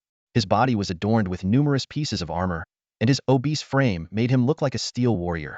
Gu Xiaoxiao, on the other hand, was a striking young woman, around 20 years old, with a beauty rating of 8 out of 10. "I'll wait until we have clear information on the Holy Radiance Empire and Qin Shaotian before dealing with Gu Xiaoxiao," Zhao Chen muttered to himself. He still didn't understand why the system targeted the Qin family and what made Gu Xiaoxiao so special that he had to snatch someone else's fiancée. After all, to outsiders, Chu Xian was considered his fiancée, while insiders knew it might just be a facade. If Chu Xian and Xue Xiaoxiao found out he was planning to take another fiancée to steal someone else's fiancée, the situation would be quite comical. Whatever, it's the system's task. Blame the system, not me, Zhao Chen shrugged off the thought. Now, he just had to wait for the information, hoping the Star Tavern wouldn't disappoint him. Meanwhile, in the adjacent room, Shankana was also looking for the information she needed. She, too, received a 3-day waiting period. Exhausted, Shankana sat on the sofa, rubbing her temples. "Ma'am, you've been overworking yourself. You need to rest," her subordinate advised. Shankana's eyes were indeed filled with fatigue, a stark contrast to her formidable presence during the sacred battle duel. "Ever since losing the sacred battle duel, those people have been finding reasons to criticize me. I've even been to the Holy Radiance Empire's military court several times." Shankana sighed. "Luckily, my family supports me, and my status protects me from serious consequences. But the funding for the Holy Angel Corps has been drastically cut, and it's hard to replace our lost starships in the short term. It's tough to sustain the Corps' procurement with just family funds." Thinking about these troubles made Shankana even more frustrated. In her frustration, she couldn't help but think of the man from the Xiaolong Corps who was behind all this. "It's all because of that damn Xiaolong Corps. If it weren't for them, our Holy Angel Corps wouldn't be in this mess," her subordinate said angrily. Shankana waved her hand and calmly said, "The sacred battle duel was a fair fight. They won because they were stronger. We lost because we were too weak. Let's not dwell on that." She changed the subject. "This time, we're here to investigate what other private dealings the new emperor of the Xingyao Empire has beyond our interstellar trade. From the data I've reviewed, some people within our Holy Radiance Empire are doing more than just providing military aid to the Xingyao Empire." Shankana's expression turned serious. "The latest intel indicates that the new emperor possesses black technology capable of controlling the Zerg mothership. I have a feeling that if we don't thoroughly investigate this, it could threaten our Holy Radiance Empire. Some people are willing to risk everything to strengthen their own power. Dear guest, the intelligence you requested is ready. However, some of the details remain unverified. Given the sensitive nature of this information, we require you to come to the top floor of the tavern for a face-to-face transaction with our personnel." Zhao Chen and Shankana emerged from their respective rooms almost simultaneously. Zhao Chen, wearing a mask, glanced surprisedly at Shankana next door. For the past 3 days, Zhao Chen had been secretly monitoring Shankana, and according to reports from the leopard woman's subordinates, she had not left her room either. receiving all her meals through a dedicated mechanical channel. Shankana frowned as she scrutinized Zhao Chen and his group. 3 coincidental encounters, especially this simultaneous exit, seemed too fortuitous. She began to suspect Zhao Chen's identity, her instincts telling her that the masked man seemed familiar. This time, Zhao Chen did not avoid her and walked directly towards the elevator. Under the watchful eyes of Shankana and her team, they took the elevator upwards. "Madam," one of her subordinates asked, noticing Shankana lost in thought. "Investigate the identities of the people in the room next to ours," Shankana instructed. "I have a feeling they are somehow connected to us." Following this, Shankana's group also took the elevator up. Half a minute later, they arrived at the top floor of the tavern. It was a dome-shaped space, with a holographic projection of a blue sky above and lifelike birds, flowers, and insects. Scattered under the dome were several small wooden cabins.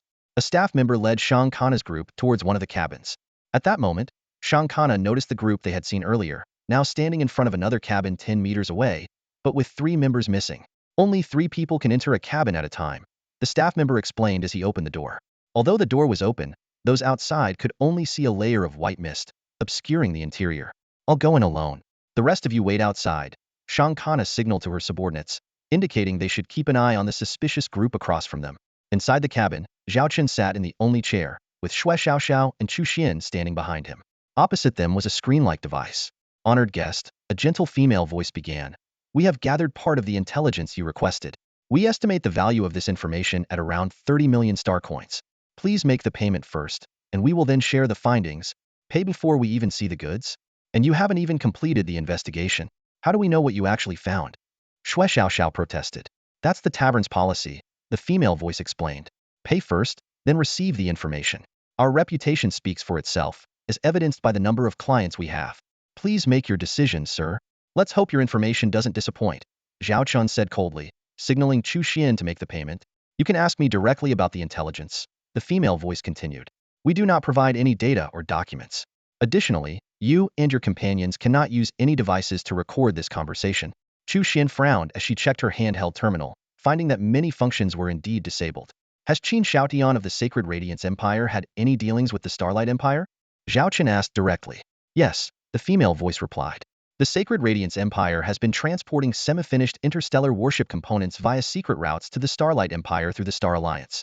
These parts are then assembled into complete warships by the Guangyan Group located in the Shuiyan Star region. Additionally, Qin Shaotian has some secret cooperation with the nobles of the Sacred Radiance Empire, but we were unable to uncover the specifics. If you require, I can detail the information about those semi-finished components." Zhao Chen nodded to himself. This aligned with his suspicions. Transporting semi-finished components, rather than entire warships, was more efficient. After the North Yin Group's T2 Mastiff-class medium interstellar destroyer incident, Qin Shaotian was unlikely to trust another starship technology easily. Procuring parts and semi-finished components for assembly in his own factories might increase costs, but would significantly enhance construction efficiency.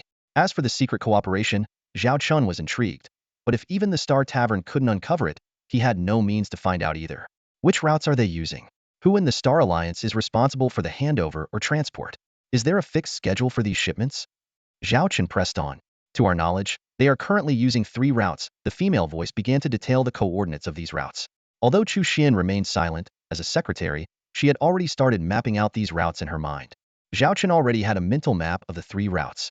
The staff at the Star Tavern had completed this task in just 3 days, showcasing their expertise in this area. Following this, Zhao Chen inquired about other intelligence he had previously commissioned. Although some questions remained unanswered, such as the source of Qin Shaotian's technology to control the Zerg, he obtained most of the essential information he needed.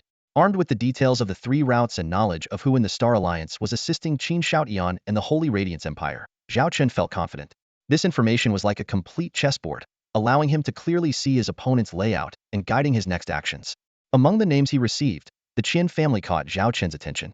The intel showed that the Qian family had close ties with the Holy Radiance Empire and had recently increased trade with the Shuiyan Star region within the Xingyao Empire. This warranted further investigation. After the intel exchange, Zhao Chen and his team left the wooden cabin. Shui Xiaoxiao muttered, "Spending 30 million star coins for this info feels like a rip-off." Chu Xian rationalized, "Though it was costly, we saved a lot of time. If we had investigated ourselves, it would have taken at least 6 months. For the current Xiaolong Legion, time is money." Zhao Chen nodded in agreement. To him, a few million star coins were just the profit from one interstellar warship. The leopard woman cautioned, "Commander, Those people across the way have been watching us. They might have targeted us already. For your safety, please return to the starship immediately after we finish our business." She quickly directed the guards to surround Zhao Chen, blocking the view of the group outside the wooden cabin. Zhao Chen glanced at the door of the opposite cabin. Though curious about Saint Kana's purpose here, he knew that the priority was to complete his task and return to the Xiaolong system. Hands in his pockets, he walked towards the elevator. The group took the elevator to the first floor, checked out, and boarded a special vehicle to return to the hangar where their shuttle was docked. On the way, Chu Xian asked Zhao Chen about his next steps. After a moment of thought, Zhao Chen replied, "Going it alone is risky. As the saying goes, strike the snake at its 7 inches. Once we make a move, we need to completely destroy all channels, transfer stations, and interstellar transport ships between Qin Shoutian and the Holy Radiance Empire, as well as any interstellar forces assisting them. Our 70 interstellar warships are not enough." He turned to Chu Xian, "Contact the Xiaolong system and inform my sister, Zhao Wanner, that no matter the preparation, she must arrive at the Star Alliance within 10 days to join us." Chu Xian nodded and began drafting the communication. At that moment, Xue Xiaoxiao noticed a large advertisement window outside, featuring images of a man and a woman with a line of text. Her face changed dramatically. Zhao Chen followed her gaze and saw a hovercar paralleling them, with Saint Kana clearly visible inside the transparent cabin. Their eyes met, and Zhao Chen marveled at the coincidence of this encounter. The leopard woman immediately ordered, "Maintain level 1 combat readiness." She quickly deployed her team, preparing for any possible action Saint Kana might take against them. Just as Zhao Chen was about to say that their identities hadn't been exposed and Saint Kana wouldn't act rashly, he suddenly frowned. A new task was triggered by the system. Protect Saint Kana's safety to receive the T4 Shadow Demon Class Light Interstellar Stealth Bomber's blueprints. Almost simultaneously, Zhao Chen noticed a figure in black at the checkpoint ahead, holding a weapon resembling a shoulder-launched rocket launcher aimed in their direction. "There's danger. Protect the commander. Activate the defense field," the leopard woman shouted. Four guards quickly surrounded Zhao Chen, activating buttons on their arms to instantly envelop them in an energy shield. At the same moment, the man in black fired a missile, trailing flames toward them. The leopard woman and her team assumed the target was them, but Zhao Chen knew from the system task that the real target was the adjacent vehicle carrying Saint Kana. He noticed that Saint Kana's guards also initiated defensive measures, and combined with the vehicle's own protection system, the missile shouldn't pose a significant threat to her. However, if this was an assassination attempt, the attack wouldn't be so simple. Sure enough, as the missile neared its target, the warhead split into several smaller projectiles. "It's a cluster bomb," Zhao Chen thought in shock. With a deafening explosion, although the primary target was Saint Kana's vehicle, the wide area of effect from the cluster bomb also hit Zhao Chen's vehicle. Both vehicles' energy shields shattered in an instant, and the vehicles themselves took the brunt of the blast. Losing its hover capability, Zhao Chen's vehicle began to plummet. System has detected multiple program failures in the vehicle, initiating emergency landing procedure. "Passengers, please remain calm. The nearest rescue team is en route," a gentle female voice announced inside the vehicle, soon drowned out by the loud crash as they hit the ground, raising a cloud of dust. Fortunately, the vehicles weren't far from the ground, and no injuries occurred on Zhao Chen's side. "Stay alert and watch for enemy attacks," the leopard woman ordered as she took a case handed to her by a subordinate. In an instant, she was clad in a lightweight exoskeleton combat suit, wielding a multi-barrel Gatling gun. The other guards also geared up, ready to defend the commander at all costs. Boom, boom, boom. Suddenly, the sound of fierce fighting erupted from the position of the Saint Kana convoy next door. Zhao Chen looked over warily, only to see dozens of black-clad figures wielding laser guns, fiercely attacking the Saint Kana stronghold. Saint Kana's subordinates used their convoy as cover, forming a solid defense line with energy shields. The firefight seemed to be at a stalemate, but suddenly, 3 deafening explosions shattered the balance. 3 massive containers crashed precisely around the Saint Kana stronghold and were immediately torn apart from within. From them emerged 3 colossal figures. Zhao Chen instantly recognized them as T3 class hunter combat mechs. These 3 hunters were clearly the main assault force. They immediately launched a ferocious attack on the Saint Kana position. The leopard woman and her team breathed a sigh of relief, realizing that their commander was not the target. However, at that moment, a shadow darted out like lightning. "Stay here and protect Chu Xian and Xue Xiaoxiao," Zhao Chen ordered, leaving only his mask lying on the ground. The 3 hunter mechs formed a pincer formation around the Saint Kana group. 2 of them activated their cannons, firing relentlessly at the damaged convoy's defensive position. Despite the valiant efforts of Saint Kana's guards, their individual weapons were no match for the firepower of the T3 class mechs. Fortunately, the energy shields held, or else Saint Kana would have been dead by now. "Watch out. One of the hunters is closing in on us, preparing for a direct attack." Our energy shields can't withstand such physical force. A guard shouted in terror as one of the hunters advanced, ready to crush them to dust. St. Kana's brow furrowed. The situation was dire. The enemy was clearly well prepared, with two mechs providing cover fire while one advanced directly. They were trapped, unable to stay and fight or retreat. She hadn't expected the enemy to be so desperate as to resort to assassination. "My lady, we'll cover your retreat." A subordinate gritted his teeth and said. "Retreat? To where?" St. Kana gripped her weapon calmly. "We have to fight to the end and hold out until the rescue team arrives." Her eyes showed no fear, only concern for their unfinished mission. At this critical moment, a mechanical voice suddenly rang out. St. Kana looked up to see the advancing hunter mech's right hand extend a massive iron hammer, ready to smash their cover. "Attack! Attack!" St. Kana ordered sharply. She and her subordinates fired simultaneously, launching several small rockets. Boom, boom, boom. The rockets hit their target, raising a cloud of dust. However, as the smoke cleared, a massive shadow still loomed. The iron hammer was unscathed. St. Kana closed her eyes in despair, silently apologizing to the holy light. Yet, the expected pain did not come. She opened her eyes in confusion, her pupils contracting sharply. A figure in black, full-body portable armor stood before her, having caught the hunter mech's iron hammer with his bare fist. Even more astonishing, the black-armored warrior's hand armor was shattered, but his fist remained intact.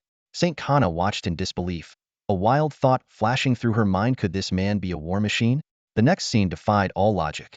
The massive iron hammer visibly cracked, fragments falling away until most of it disintegrated. Before St. Kana could recover from her shock, the black-armored man shot towards the hunter mech's chest like an arrow. The pilot, still in stunned disbelief, had no time to react before the cockpit was forcibly torn open, and a hand gripped his head. The pilot felt excruciating pain as his skull was crushed, realizing in horror that this man was a monster. Before he could respond, the hand's owner began dragging him out of the cockpit. With a blood-curdling scream, the pilot, now a mangled mess of flesh, was thrown to the ground, his limbs broken and twisted from the forceful extraction, his skin almost entirely flayed. The hunter mech collapsed to its knees without its pilot. St. Kana stared in shock at the black-armored man standing atop the mech. His right arm's armor was in tatters, covered in blood, clearly that of the unfortunate pilot. This sight sent a chill down her spine. This was no man. It was a monster capable of tearing apart a mech with his bare hands. The black-armored warrior calmly cracked his neck, his gaze shifting to the remaining two hunter mechs. Two left, his voice chillingly calm, as if the previous earth-shattering scene was just another day for him. Two hunter mechs locked onto the sudden threat with heightened alertness. In mere seconds, the mysterious black-armored warrior had destroyed one of their mechs, showcasing a terrifying strength that compelled them to aim their weapons at this unknown enemy. The black-armored warrior stood expressionless, an energy shield shimmering around him. A barrage of machine gun fire rained down, yet the shield absorbed every hit. The system's warning blared. "Shield under attack. Estimated failure in 30 seconds. "More than enough," the black-armored warrior muttered, disappearing from the kneeling mech in an instant. His speed was almost imperceptible to the naked eye. Only a few with specialized visual equipment could barely track his movements. The pilot of the left hunter mech watched the rapidly approaching life signal on his radar, heart pounding. Recalling his comrade's fate, he swiftly raised his round shield to protect the cockpit. Boom! The black-armored warrior's foot slammed into the shield, causing a deep dent and spiderweb-like cracks to spread across its surface. He then leaped, appearing above the mech's head. In midair, the warrior raised his right leg high and brought it down like an axe on the mech's head. Another deafening crash echoed. The hunter mech collapsed to its knees, its head completely obliterated, torso severely dented, and electrical sparks flying, rendering it useless. The black-armored warrior's gaze fixed on the last remaining mech. The pilot, trembling with fear, stammered, "No, don't come any closer." He activated all his weapons, launching several small missiles. However, the black-armored warrior was too fast. The missiles couldn't lock onto him. Explosions erupted one after another, smoke and debris clouding the radar signals. The pilot clung to a sliver of hope. Maybe he's dead. Suddenly, a heavy thud sounded from outside. The impacts grew more frequent and closer. Alarms screamed. "Warning! Shield weapon severely damaged. Frontal armor under attack." The panicked pilot switched to external cameras, seeing the black-armored warrior relentlessly attacking the shield. The shield was nearly shattered, and the mech's armor was taking a beating. "Retreat! Retreat immediately!" The pilot frantically tried to operate the controls but found the mech unresponsive. Errors flashed across the system. Circuit malfunction, transmission failure, control system offline. The cockpit began to deform, the space compressing. The pilot felt excruciating pain in his chest, his ribs breaking. But the twisted cockpit left him no room to even look down.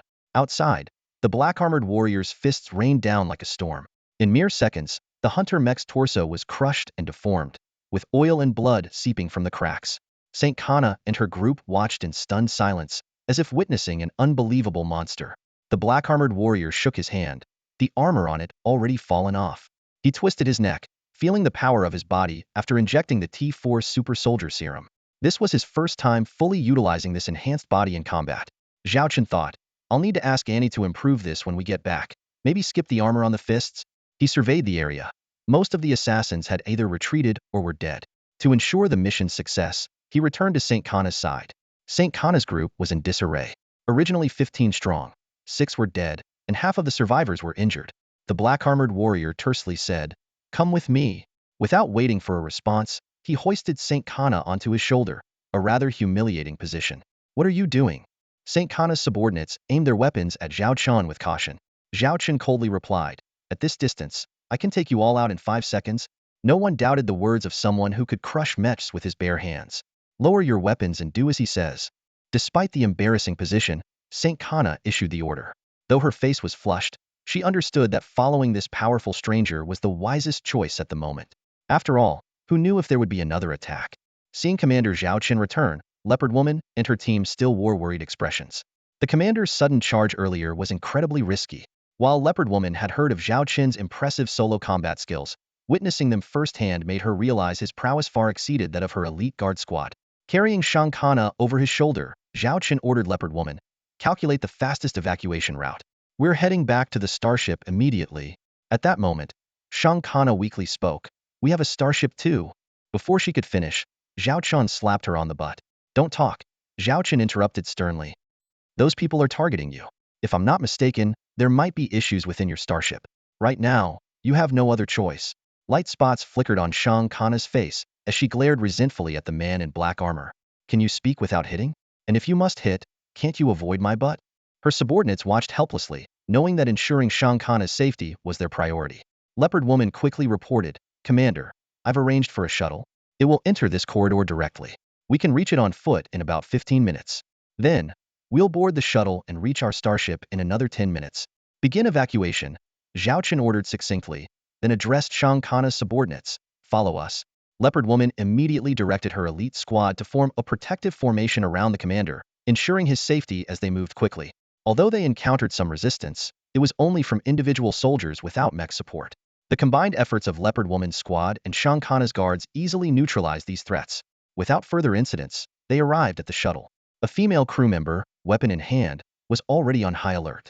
The shuttle's weapon systems continued to scan the surroundings, and a defensive perimeter was set up to ensure a safe boarding process. "Retreat," Zhao Chen ordered curtly, boarding the shuttle with Shang Kana in tow. Her guards followed reluctantly, making the previously spacious shuttle feel cramped. "Hey, can you put me down now?" Shang Kana asked as all eyes turned to Zhao Chen and the woman on his shoulder. Without a word, Zhao Chen dropped Shang Kana to the floor. She winced in pain, glaring at the strange man in black armor. She couldn't understand why he had saved her yet treated her with such disrespect. "Who are you? And why did you save us?" Shang Kana demanded, frowning. "Don't you recognize me, Shang Kana? We fought each other not too long ago," Zhao Chen replied mockingly. "Fought?" Shang Kana was even more confused. At that moment, Zhao Chen pressed a button on his neck, causing his helmet to retract and reveal his face. Shang Kana stared at the familiar man with a faint smile. She had only seen him once, but his face was etched in her memory. She had even dreamed of him multiple times since their encounter the commander of the Xiaolong Corps, Zhao Chen, who had defeated her in the sacred battle duel. Instinctively, Shang Kana reached for her weapon, and her guards did the same upon recognizing Zhao Chen's face. "Don't move." In the blink of an eye, Leopard Woman and her team disarmed and subdued Shang Kana's guards. Zhao Chen personally handled Shang Kana, pinning her upper body against the shuttle window and securing her weapon-wielding hand. "Quite the elasticity," Xue Xiaoxiao remarked, noticing certain compressed areas, her mouth forming an O shape. "Let go of me," Shang Kana shouted in humiliation and anger. Despite previously blaming her defeat in the sacred battle on her own lack of skill, facing Zhao Chen now made her lose control. "Is this how you treat your savior?" Zhao Chen smiled. "I didn't ask for your help," Shang Kana retorted stubbornly. "I didn't want to save you either, but you're worth a T4 interstellar stealth bomber." Zhao Chen pointed to Shang Kana's subdued guards. You can die if you want, but do you want them to die with you? Shang Kana's expression changed as she bit her lip. Zhao Chen's words hit her weak spot. She could disregard her own life, but not her subordinates. What do you want? Shang Kana asked, staring at Zhao Chen. I don't want anything. Remember, I am your savior. Is this how the Holy Brilliance Empire treats its saviors? Never mind. I don't expect gratitude or anything like that. Just stay put here. Zhao Chen released her. This time Shang Kana didn't resist but watched Zhao Chen warily. Leopard woman, secure them. Just ensure they're no threat to us, Zhao Chen instructed. Yes, sir. Leopard woman quickly restrained Shang Kana and her subordinates with handcuff-like devices and scanned them for weapons before assigning guards to watch over them. Minutes later, the shuttle exited the city's corridor, revealing the vast expanse of space and their waiting starship. Is that AT-4 starship? I've never seen this model before, Shang Kana exclaimed, recognizing the rugged design but unfamiliar with the specific type. You should be grateful. If I had this during our sacred battle, your defeat would have been even worse, Zhao Chen said nonchalantly. And this is just one of the new T-4 series starships, T-4 Skull King-class heavy interstellar destroyer bridge.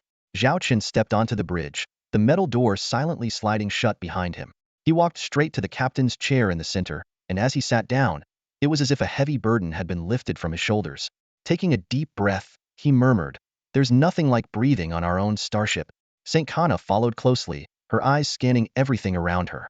From the moment she set foot on this interstellar warship, she had been capturing every detail, trying to gather information about this mysterious vessel. However, the more she observed, the more astonished she became. By the time she reached the bridge, her sense of awe had peaked. The scale and advanced technology of this destroyer far exceeded her expectations. Although the Holy Radiance Empire also possessed T-4 Apostle-class medium interstellar destroyers, the difference was staggering. St. Kana tried to reassure herself. Perhaps this destroyer was prohibitively expensive and limited in number.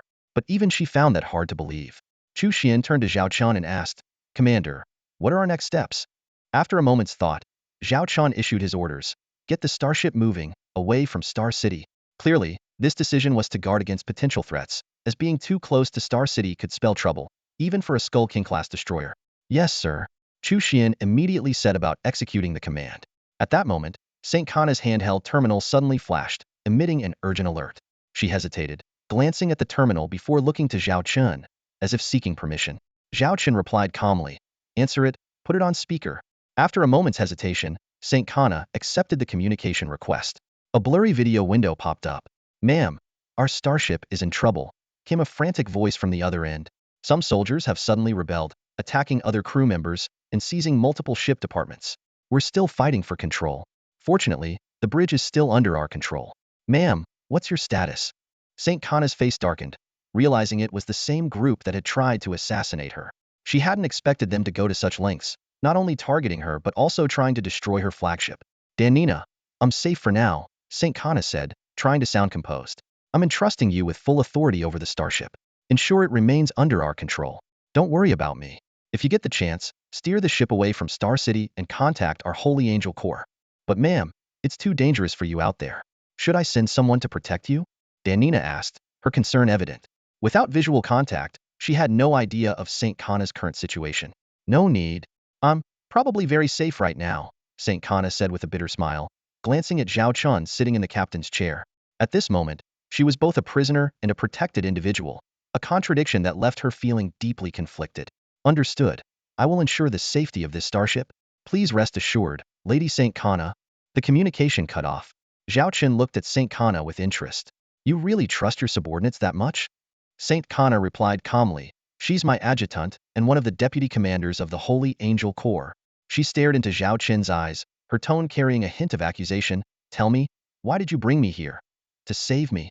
What's your real purpose?" "Purpose? Obviously, for the mission rewards," Zhao Chen answered nonchalantly, though he was puzzled. The system hadn't shown the mission as complete, leaving him unsure of how to handle this woman.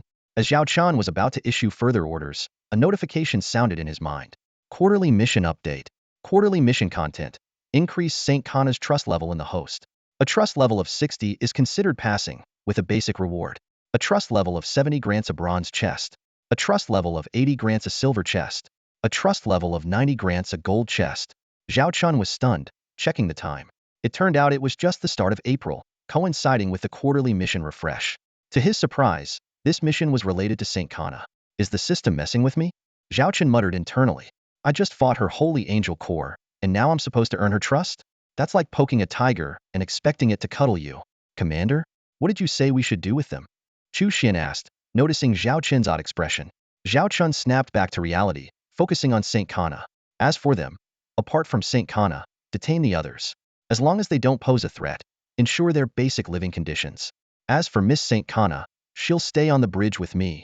At this moment, a prompt box showing Saint Kana's trust level appeared before Zhao Chen. To his surprise, it was in the negative. And this is after I saved her. It must have been -70 or 80 before, Zhao Chen thought to himself. Well, take it slow. There's no punishment for this quarterly mission, so I'll do what I can. Besides, I have 3 months. Understood, Chu Xian replied, puzzled as to why Zhao Chen wanted to keep Saint Kana on the bridge, but she followed his orders. As Saint Kana's subordinates were escorted out of the bridge, they began shouting, "Let go of me! What are you planning to do to Lady Saint Kana? Lady Saint Kana! Lady Saint Kana! I warn you, if you harm Lady Saint Kana, the Holy Radiance Empire will not let you off." With the subordinates taken away, the bridge finally returned to calm. Zhao Chen instructed, "Get a seat for our Miss Saint Kana. Don't make her stand all the time. And unlock her cuffs." A chair was quickly placed not far from Zhao Chen's captain's chair. The cuffs on Saint Kana's wrists were also removed. However, a leopard woman stood within a meter of Saint Kana, her eyes sharp, ready to subdue her at any moment. Saint Kana gently rubbed her wrists and sat down, her eyes full of doubt. She stared at this mysterious man, filled with confusion and vigilance. What exactly did he want? The commander stood on the bridge of the little skeleton, his gaze sweeping over the receding outline of Star City. Just then, Xue Xiaoxiao approached Zhao Chen with a complicated expression, seemingly wanting to say something but hesitating. Sensing her unease, Zhao Chen turned to her and asked, "What's wrong? Is there something you need?" Xue Xiaoxiao bit her lip, still hesitant. Zhao Chen recalled how everyone was too busy to notice anything else during the attack on Star City. Now that they had safely returned to the starship, Xue Xiaoxiao's unusual behavior was even more evident. "If there's something on your mind, just say it," Zhao Chen said seriously. "You're a member of the Xiaolong Legion now. If you need help, we'll support you fully." Taking a deep breath, Xue Xiaoxiao finally spoke. "I would like to request some leave." Zhao Chen raised an eyebrow in surprise. "Leave? At a time like this?" "I have some personal matters to attend to," Xue Xiaoxiao explained. "I'll return as soon as they're resolved." Zhao Chen looked her in the eye. "I can approve your leave, but as your commander, I hope you'll tell me the reason." Xue Xiaoxiao's expression grew more conflicted, as if she was debating whether to reveal the truth. Zhao Chen remembered the moment her demeanor changed was when she saw the special vehicle of Shankana. His gaze then fell on a nearby giant billboard that read, "The young master of the Qian family to marry the daughter of the Star Shark Interstellar Adventurers Guild president. Is it because of the Qian family and Star Shark marriage?" Zhao Chen asked tentatively. Xue Xiaoxiao's eyes flickered, clearly flustered. Zhao Chen pressed on. "Is the young master of the Qian family your first love? Are you planning to crash the wedding? That pervert from the Qian family? No way." Xue Xiaoxiao retorted in disgust. "If he were my first love, I'd rather get hit by a starship." "Then what's the reason?" Zhao Chen asked again. Chu Xian, standing nearby, tried to calm her. "Xiaoxiao, you haven't been with the Xiaolong Legion for long, but you're Zhao Chen's classmate from the Northern Star Military Academy. You know his character. If it's a personal matter, he won't pry. But if you're in trouble, he won't ignore it either. The Xiaolong Legion has a saying. Once you join, this place becomes your home." Taking a deep breath, Xue Xiaoxiao finally made up her mind. "Actually, I'm the daughter of the president of the Star Shark Interstellar Adventurers Guild." Both Zhao Chen and Chu Xian were shocked. Chu Xian quickly pulled up the image from the billboard. "But the woman in the photo is named Gu Xiaoxiao, and she looks nothing like you." "Xiaoxiao is my childhood friend," Xue Xiaoxiao explained. "I don't know why she's marrying into the Qin family under my name, but I am indeed the daughter of the Star Shark Guild president. Seeing my mother will prove it." Chu Xian quickly checked the records. "Commander, all information about Gu Xiaoxiao only appeared a year ago. Before that, there were only rumors, no actual data, not even high-resolution photos. It seems like someone was deliberately creating her identity." Zhao Chen pondered for a moment. "If your identity is true, there's only one possibility. Your mother must marry into the Qin family for some reason, but doesn't want you to marry their young master. Taking advantage of your undisclosed identity, she let Gu Xiaoxiao take your place." Xue Xiaoxiao suddenly realized, yes, that must be it. My mother would never let Xiaoxiao marry that jerk. She urgently grabbed Zhao Chen's hand. "Commander, I must go back to see my mother. The Star Shark Guild must be in big trouble. I can't let Xiaoxiao suffer in my place."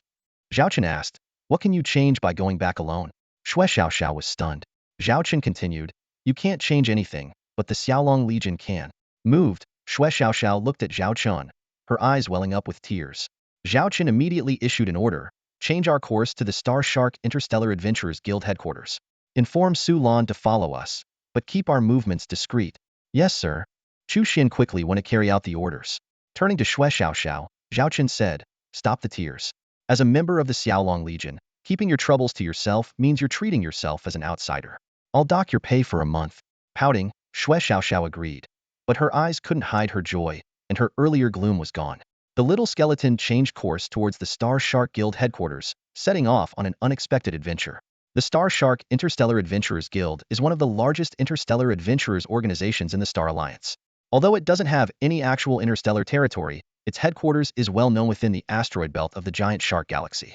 This asteroid belt is not only the largest and most complex terrain in the Star Alliance, but also a natural maze due to its unstable magnetic fields that render starship radars useless.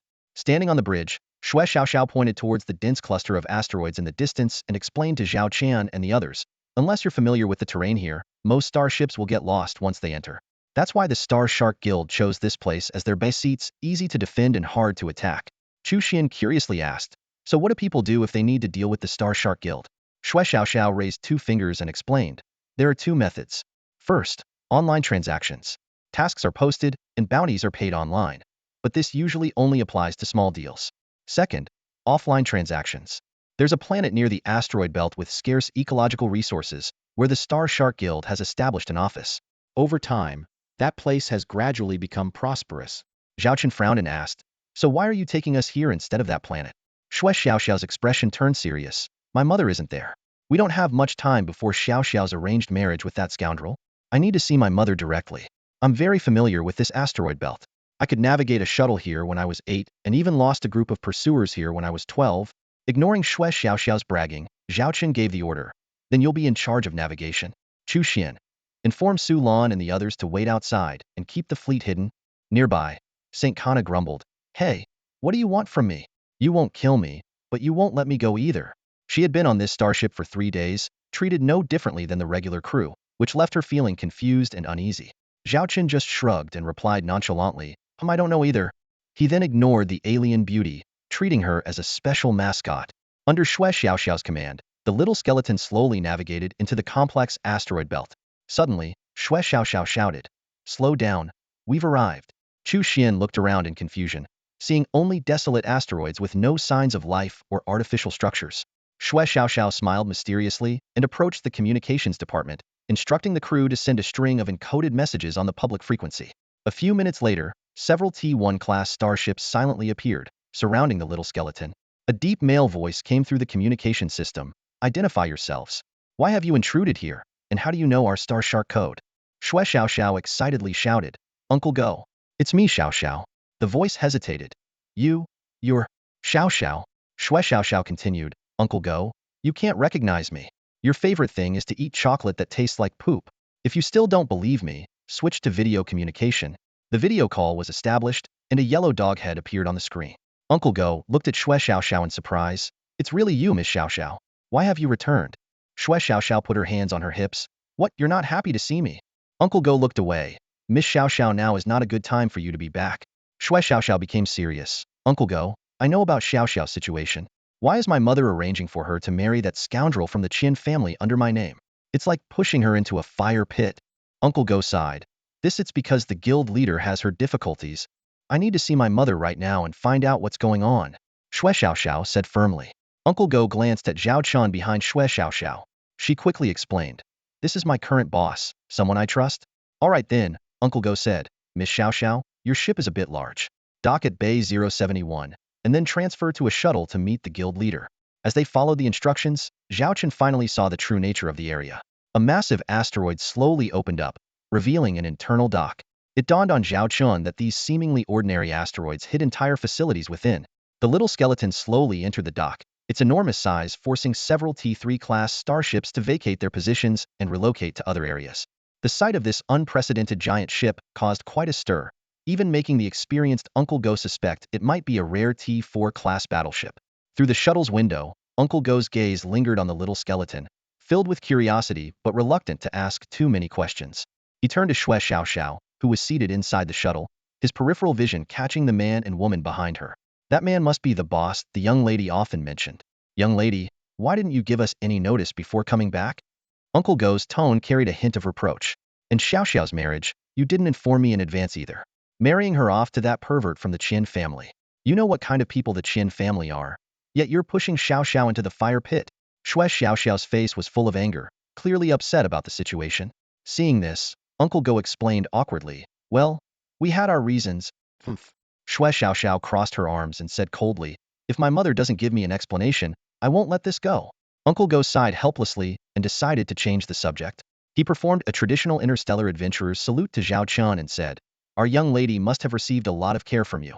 On behalf of Starshark, I thank you. May I ask which faction you are from? Zhao Chen returned a standard military salute and calmly replied, the Starshine Empire, just a minor lord, nothing worth mentioning. Xiao's lips twitched slightly at his words, but didn't expose Zhao Chen's lie. She thought, here he goes pretending to be humble again. Starshine Empire. Uncle Go nodded thoughtfully. He had heard that the young lady went to the Starshine Empire, but her exact whereabouts were kept secret, probably known only to the president. The shuttle gradually came to a stop, and the door opened. Uncle Go made a pleased gesture, signaling Zhao Chen and the others to disembark. They stepped out and found themselves in a simple and old hangar. Not far away, a group of people stood waiting quietly, led by a tall, elegant woman. Xiao's body visibly tensed upon seeing the woman. Her previous assertiveness inside the shuttle vanished. The woman walked gracefully towards Zhao Chen and his group, her height close to 1.8 meters. If not for Zhao Chen's enhanced physique, he might have been shorter than this woman. She wore a black and red cheongsam with golden threads, the high slit revealing black garter stockings. Her every movement exuded a complex charm, sometimes seductive like a temptress, sometimes shy like a maiden. Her delicate eyebrows and snow-white skin made her a woman of timeless allure. The woman walked straight up to Zhao Chen, ignoring the frozen Xiao. She smiled slightly, extending a hand clad in black lace gloves, her voice soft and alluring, Lord of Xiaolong. My apologies for the lack of welcome. Allow me to introduce myself. I am Gu Ji, president of the Starshark Interstellar Adventurers Guild of the Star Alliance. Zhao Chen maintained his composure and shook her hand. The touch was so soft that he could hardly believe such a delicate-looking woman was the president of the largest interstellar adventurers guild in the Star Alliance and Xiao's mother. If someone said she was Xiao's sister, no one would doubt it. I've heard much about you, Sister Guiji, Zhao Chen responded politely. Sister? Xiao looked astonished. What are you doing? Calling my mother sister? What should I call you then? You're taking advantage of me. Ignoring her daughter's protest, Guiji continued speaking to Zhao Chen. Xiao has been well taken care of by you, Lord. I am immensely grateful. Zhao Chen replied courteously. We are classmates. Her coming to help me is something I should be thankful for. We came to the Star Alliance for some business and thought we'd visit. As for me, you don't need to worry too much. You and your daughter haven't seen each other for a long time. You should talk. Guiji then turned her gaze to her long-lost daughter, her eyes cold but with hidden complex emotions. You still know how to come back. Her tone was completely different from when she spoke to Zhao Chen. Mother. Xiao nervously clutched her clothes, looking like a child who had done something wrong, far from the commanding captain of AT-4 starship. Guiji said coldly, if it were before, I would have locked you in a dark room for a year. But this time, for the sake of Lord Xiaolong, I won't punish you. Since you like staying outside, I'll fulfill your wish. From now on, you are no longer part of the Starshark Interstellar Adventurers Guild. You can go back to the Xiaolong Legion and be your captain. Uncle Go, see them out. With that, she turned to leave. Xiao was clearly unprepared for her mother's decisiveness. She had imagined various scenarios, but never expected her mother to sever her ties with the guild so abruptly. At that moment, she felt her world collapse, doubting whether her decision to leave was a colossal mistake. She wavered, almost unable to stand. Just then, a warm hand pressed against her back. Zhao Chen's voice whispered in her ear, if you don't understand something, find out for yourself. Even if you made a mistake, don't let it be a confused one. Remember, you are now the captain of the Xiaolong Legion. No matter what mistakes you make, the Xiaolong Legion will back you up. If there's a punishment, it's the Xiaolong Legion's right to deal with you. So, show the spirit of the Xiaolong Legion now. These words were like a wake-up call, reigniting Xiao's courage. She rushed forward, blocking Guiji's path, spreading her arms wide, and said righteously, Mother, I know the Star Shark Guild must be facing some issues. Otherwise, you would never marry Xiao to that scumbag from the Qin family. You can hide it from me now, you can drive me away, but you know my temper. I will find the answers myself, and no one can stop me. In the president's office of the Star Shark Interstellar Adventurers Guild, an attendant quietly approached, placing exquisite refreshments in front of Zhao Chen, Chu Xian, and Xue Xiaoxiao. President Giji's sharp eyes swept over the well-trained guards behind Zhao Chen. Zhao Chen got the hint and turned to the leopard woman, ordering, "Wait outside." The leopard woman hesitated for a moment, but, recalling the commander's strength, respectfully said, "We'll be right outside. If you need anything, just call us." With that, she led her subordinates out of the room in an orderly fashion. The attendant then closed the heavy door, leaving only President Giji, Zhao Chen, and the other three inside. As silence began to spread, Xue Xiaoxiao couldn't hold back any longer. "Mother, why are you making Xiao Xiao marry that scoundrel from the Qin family?" President Giji responded sternly, "Everything must be for the greater good. I don't recall a time when our Star Shark Guild needed to trade a woman for the so-called greater good." Xue Xiaoxiao retorted, unyielding. President Giji gave her daughter a deep look, thinking to herself, "She has truly grown during her time away, likely due to the courage given by this man before us." She hesitated, wanting to speak but unable to find the words. Zhao Chen intervened at the right moment. "Xiao Xiao, you're misunderstanding President Giji." Both Giji and Xue Xiaoxiao turned their eyes to him. Zhao Chen calmly analyzed, "Originally, the Star Shark Guild was doing well, but about 2 years ago, when the Met clan retreated, it directly caused a significant drop in the guild's revenue. If I'm not mistaken, the current income is less than 1/3 of what it was at its peak. The guild has many people to support. According to your guild's rules, any registered adventurer injured during a mission will be taken care of by the guild based on certain standards. This increases cohesion but also incurs considerable expenses. Previously, the guild could sustain this, but now, it's on the brink of collapse." "Why?" Xue Xiaoxiao still hadn't fully grasped the connection. Chu Xian took over, explaining in detail, "Based on our collected intelligence, the rise of the Star Alliance was significantly influenced by the Galactic Union and the Met clan. Now, with the Galactic Union being a mere shell and the Met clan having retreated for various reasons, the industries of the Star Alliance have been rapidly declining over the past 2 years. The Star Shark Guild is a prime example. Previously, half of the guild's missions were related to the Met clan. The star regions now being developed by the 3 major empires were once controlled by the Met clan. These regions sometimes contain materials or remnants needed by the empires. Sending large-scale imperial forces isn't feasible, so organizations like the Star Shark Guild step in. The empires pay, and the guild completes the tasks, forming a supply chain. Now that the chain is broken, the guild is at a critical juncture." Chu Xian continued, "If I'm correct, the Star Shark Guild has 2 options. First, cut unnecessary expenses, such as the care for injured members or those too weak to carry out missions. Second, find new sources of income. The Chen family might be the guild's new opportunity." Xue Xiaoxiao was stunned, looking at her mother in disbelief. "So, Xiao Xiao is just a bargaining chip?" President Giji, seeing no point in hiding the truth, admitted, "It's as Lord Zhao and Miss Chu said. The Chen family promised resources to help our guild through this crisis but had conditions, one of which was to marry my daughter. To protect Xiao Xiao, I've always kept her existence a secret. No one knows what she looks like or her age. They don't know she secretly went to the Starshine Empire years ago to study at the Northern Star Starship Military Academy." President Giji sighed and continued, "It might be fate. When I was struggling with this decision, Gu Xiaoxiao, the girl to be married, who I adopted and raised as my own, volunteered to pretend to be Xiao Xiao. She said she was also my daughter and would honor the agreement with the Qian family." Xue Xiaoxiao, filled with guilt, murmured, "Xiao Xiao took my place." Zhao Chen spoke up, "Xiao Xiao, there's still a chance to fix this." Xue Xiaoxiao urgently asked, "Where is Xiao Xiao now?" President Giji replied, "She should be nearing the Qian family's main planet. She left 2 days ago. The wedding is set for 5 days from now, so the Qian family wanted the bride to arrive early for preparations." Xue Xiaoxiao wavered and bit her lip, making up her mind. "No matter what, I will bring Xiao Xiao back. I can't let her fall into this trap. I'll find a way to solve the guild's crisis. If worst comes to worst, I'll marry." President Giji sighed deeply, sitting wearily in her chair and rubbing her temples. Her sudden vulnerability triggered the protective instincts of the men present. Zhao Chen cleared his throat and stood between Xue Xiaoxiao and President Giji. He spread his hands and smiled at them. "Ladies, aren't you overlooking something? Solving the Star Shark Guild's crisis isn't something only the Qian family can do. Why look far when help is right here?" Zhao Chen's hint was clear. "Want a strong backer? There's one right here, ready and capable. Whatever the Qian family can offer, the Xiaolong Legion can match.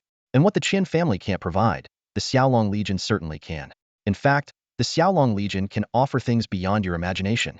President Giji and Xue Xiaoxiao both turned their gazes to Zhao Chen, and the atmosphere in the room instantly grew tense. Zhao Chen had a thorough understanding of the strength of the Xiaolong Legion.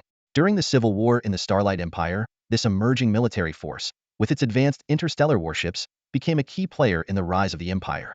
Guild leader Gigi first praised Zhao Chen's Xiaolong Legion, then shifted her tone. However, this is the Star Alliance. Military strength alone is not enough to change the current situation. Zhao Chen sensed the implication in Giji's words, suggesting that the Xiaolong Legion was an outsider, not as influential as local forces. He smirked confidently and retorted, "Who says the Xiaolong Legion can't influence the Star Alliance? The situation here may be different from the three major empires, but it's just a matter of money." Gigi shook her head lightly, believing the Lord was oversimplifying things. She explained, "If it were just about money, the three major empires would have controlled the Star Alliance long ago. There are unique rules at play here, my lord." "You're oversimplifying." Zhao Chen shrugged indifferently. "Don't be so quick to judge, guild leader. Let's see what cards I have up my sleeve." With that, he gestured to Chu Xian beside him. Chu Xian raised her hand, and 5 video windows appeared in the air, each showing a different figure: 3 men and 2 women. Giji's eyes changed visibly upon seeing them. Zhao Chen smiled and asked, "I believe guild leader Giji recognizes these 5 individuals?" Giji certainly knew who they were. They were prominent figures in the Star Alliance: 3 grain traders, 1 raw materials purchaser, and 1 starship dealer. Especially the 3 grain traders, who were highly sought after within the alliance. Wherever they went, they received numerous invitations daily. Grain trade involved massive profits and could drive an entire industry chain. The 5 greeted Zhao Chen in unison. "Greetings, Lord." Zhao Chen continued, "What if I told you that all their interstellar trade operations, including cargo escort, agency, and sales, could be handed over to your Star Shark Guild? How does that compare to what the Qian family offers you?" Gigi trembled slightly at his words, a flicker of excitement flashing in her eyes, but she quickly composed herself, turning her gaze back to the 5 video windows. The 5 responded in unison, "We follow the Lord's orders." Gigi looked at Zhao Chen in disbelief, astonished that these influential figures in the Star Alliance were so submissive to the Lord before her. Zhao Chen remained silent, thinking to himself, Li Jiaqi and Red Rose's trade group, as well as Anna from the Eden Grain trade group, were all collaborating with the Star Alliance. To protect the Xiaolong Legion's identity, they had arranged dozens of people disguised as traders to conduct business within the alliance. The 5 before Gigi were merely a third of his forces within the Star Alliance. Gigi realized she needed to reassess the strength of the Lord before her. She said, "Lord Xiaolong, it seems I need to reevaluate your power." Zhao Chen smiled in response. "If we establish a partnership, you'll have a clearer understanding of my strength." As their conversation ended, the room fell into a brief silence. Zhao Chen waited for Giji's decision, while she weighed her options, knowing that this choice could determine the future of the Star Shark Guild. At that moment, the straightforward Xue Xiaoxiao rushed to Giji, excitedly saying, "Mother, the commander is truly formidable. He's done so many incredible things. If you visit the Xiaolong star system, you'll see its power. Collaborating with the Xiaolong Legion far surpasses working with the Qian family. The commander also mentioned that you'll gain more by partnering with the Xiaolong Legion. We don't have time to hesitate. Xiao Xiao might be in danger any moment, and we must rescue her quickly." Seeing her daughter's eagerness, Giji sighed deeply and turned her beautiful eyes to Zhao Chen. "Since Xiao Xiao trusts you so much, I'll take a gamble this time. I'm willing to abandon our cooperation with the Qian family and partner with the Xiaolong Legion. But there's one condition. The resources held by these 5 must be shared with the Star Shark Guild. Of course, within the Star Alliance, the Star Shark Guild will assist the Xiaolong Legion." Zhao Chen understood that this partnership would benefit the Star Shark Guild more than the Xiaolong Legion. However, once the Star Shark Guild was integrated into his system, he would have ample time to gradually assimilate it. By then, would the Star Shark Guild still be the same? "All right, we'll do as guild leader Giji says." Zhao Chen agreed without hesitation. Giji then added, "There's one more small request. Regarding the Qian family, the Star Shark Guild cannot openly break ties with them for now. I know this may seem unprincipled, but the Qian family has significant influence within the Star Alliance. We need time to stabilize and can't confront them directly. So, the matter of Xiao Xiao must be handled by the Xiaolong Legion. This way, the Qian family won't blame the Star Shark Guild." Zhao Chen understood Giji's concerns. He never intended for the Star Shark Guild to openly support him immediately. He needed to build them into a formidable force within the Star Alliance first. Only then would he have them hunt down his targets. "Then I'll leave Xiao Xiao in your capable hands," Giji said sincerely, bowing to Zhao Chen. After a brief conversation with guild leader Gue Ji, Zhao Chen returned to the Skull Starship with the anxious Xue Xiaoxiao. Standing on the bridge, Zhao Chen furrowed his brow, pondering the recent discussion. "Gue Ji doesn't fully trust us," Chu Xian whispered to Zhao Chen. "She's cunning. By letting us deal with Gu Xiaoxiao, she's testing our strength within the Star Alliance. After all, this isn't the Xiaolong Galaxy or the Xingyao Empire." Zhao Chen nodded slightly, his gaze sweeping over the busy bridge. Xue Xiaoxiao was at the front, plotting a course. She was most familiar with the Star Alliance and knew the fastest route to the Qian family's main planet. No matter, Zhao Chen said calmly. Someone like Gu Eiji wouldn't fully commit to a partnership based on a few words. Her concerns are valid. This is the Star Alliance, not the Xingyao Empire. A year ago, we might have been powerless here, but now? A confident smile played on Zhao Chen's lips. The Star Alliance is just a marketplace for intermediaries in the face of the Xiaolong Legion. The three major empires can't control this place, but the cards we hold are enough to make a significant impact within the Star Alliance's rules. Chu Xian understood. The rules of the Star Alliance revolved around interstellar trade and money. The Xiaolong Legion's current strength was supported not only by powerful starships, but also by a robust economic foundation. Beiyin Group, Beilong Group, Rose Red Dragon Group, and Dilong Mining Group, these giants were enough to drive the locals of the Star Alliance wild. For Zhao Chen, any problem solvable with money was no problem at all. At this moment, he was the biggest moneymaker in the galaxy. Using the Qian family as a stepping stone, we can demonstrate our strength to the Star Shark Guild, prompting them to genuinely cooperate with us, Zhao Chen said with a smile. He had used such tactics skillfully in both the Xingyao Empire and the Reef Starfield. He didn't need others to be loyal, just to see his value. Interests were always the strongest bond. Commander, the route is set. We can reach the Qian family's main planet within a day. Shui Xiaoxiao reported urgently, stepping up to Zhao Chen. Let's head out then, Zhao Chen ordered. Also, inform Su Lan to keep following us from a distance and avoid exposure. Chu Xian immediately went to carry out the order. The energy contained within Zhao Chen's elite fleet was astonishing. Revealing this trump card would surely shock the entire Star Alliance. The longer they could delay its reveal, the better. On the Qian family's main planet, a grand wedding was being prepared.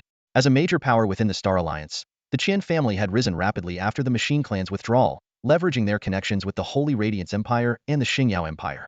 At this rate, the Qian family could become the strongest interstellar force in the Star Alliance within a few years.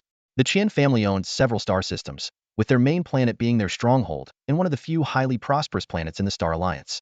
Outside the main planet stood a magnificent palace called Sky City, modeled after Star City. It served as the Qian family's business hub, guest house, and venue for important ceremonies. Today, Sky City was preparing for an important event, the wedding of the Qian family's young master. This marriage symbolized the cooperation between the Qian family and the Star Shark Guild. An area of Sky City had been meticulously decorated a week in advance for the occasion. In a luxurious room, Gu Xiaoxiao was trying on her wedding dress. Standing in front of a holographic mirror, she had to admit she looked beautiful. While not a stunning beauty, she was considered one of the prettiest girls at the Northern Star Starship Military Academy. After being carefully groomed, she looked like a blooming flower. However, her eyes conveyed a sense of despair. Miss Xiaoxiao, you will definitely be the most beautiful bride tomorrow, the makeup artist praised. Absolutely, and your groom is the young master of the Qian family, the most eligible bachelor in the Star Alliance. A maid chimed in. You're so lucky. If it's so lucky, why don't you marry him? Gu Xiaoxiao retorted coldly. The maid's expression stiffened, her face conflicted. She knew the unsavory rumors about the Qian family's young master, but she also understood the family's powerful background, leaving her torn. At that moment, the door was flung open.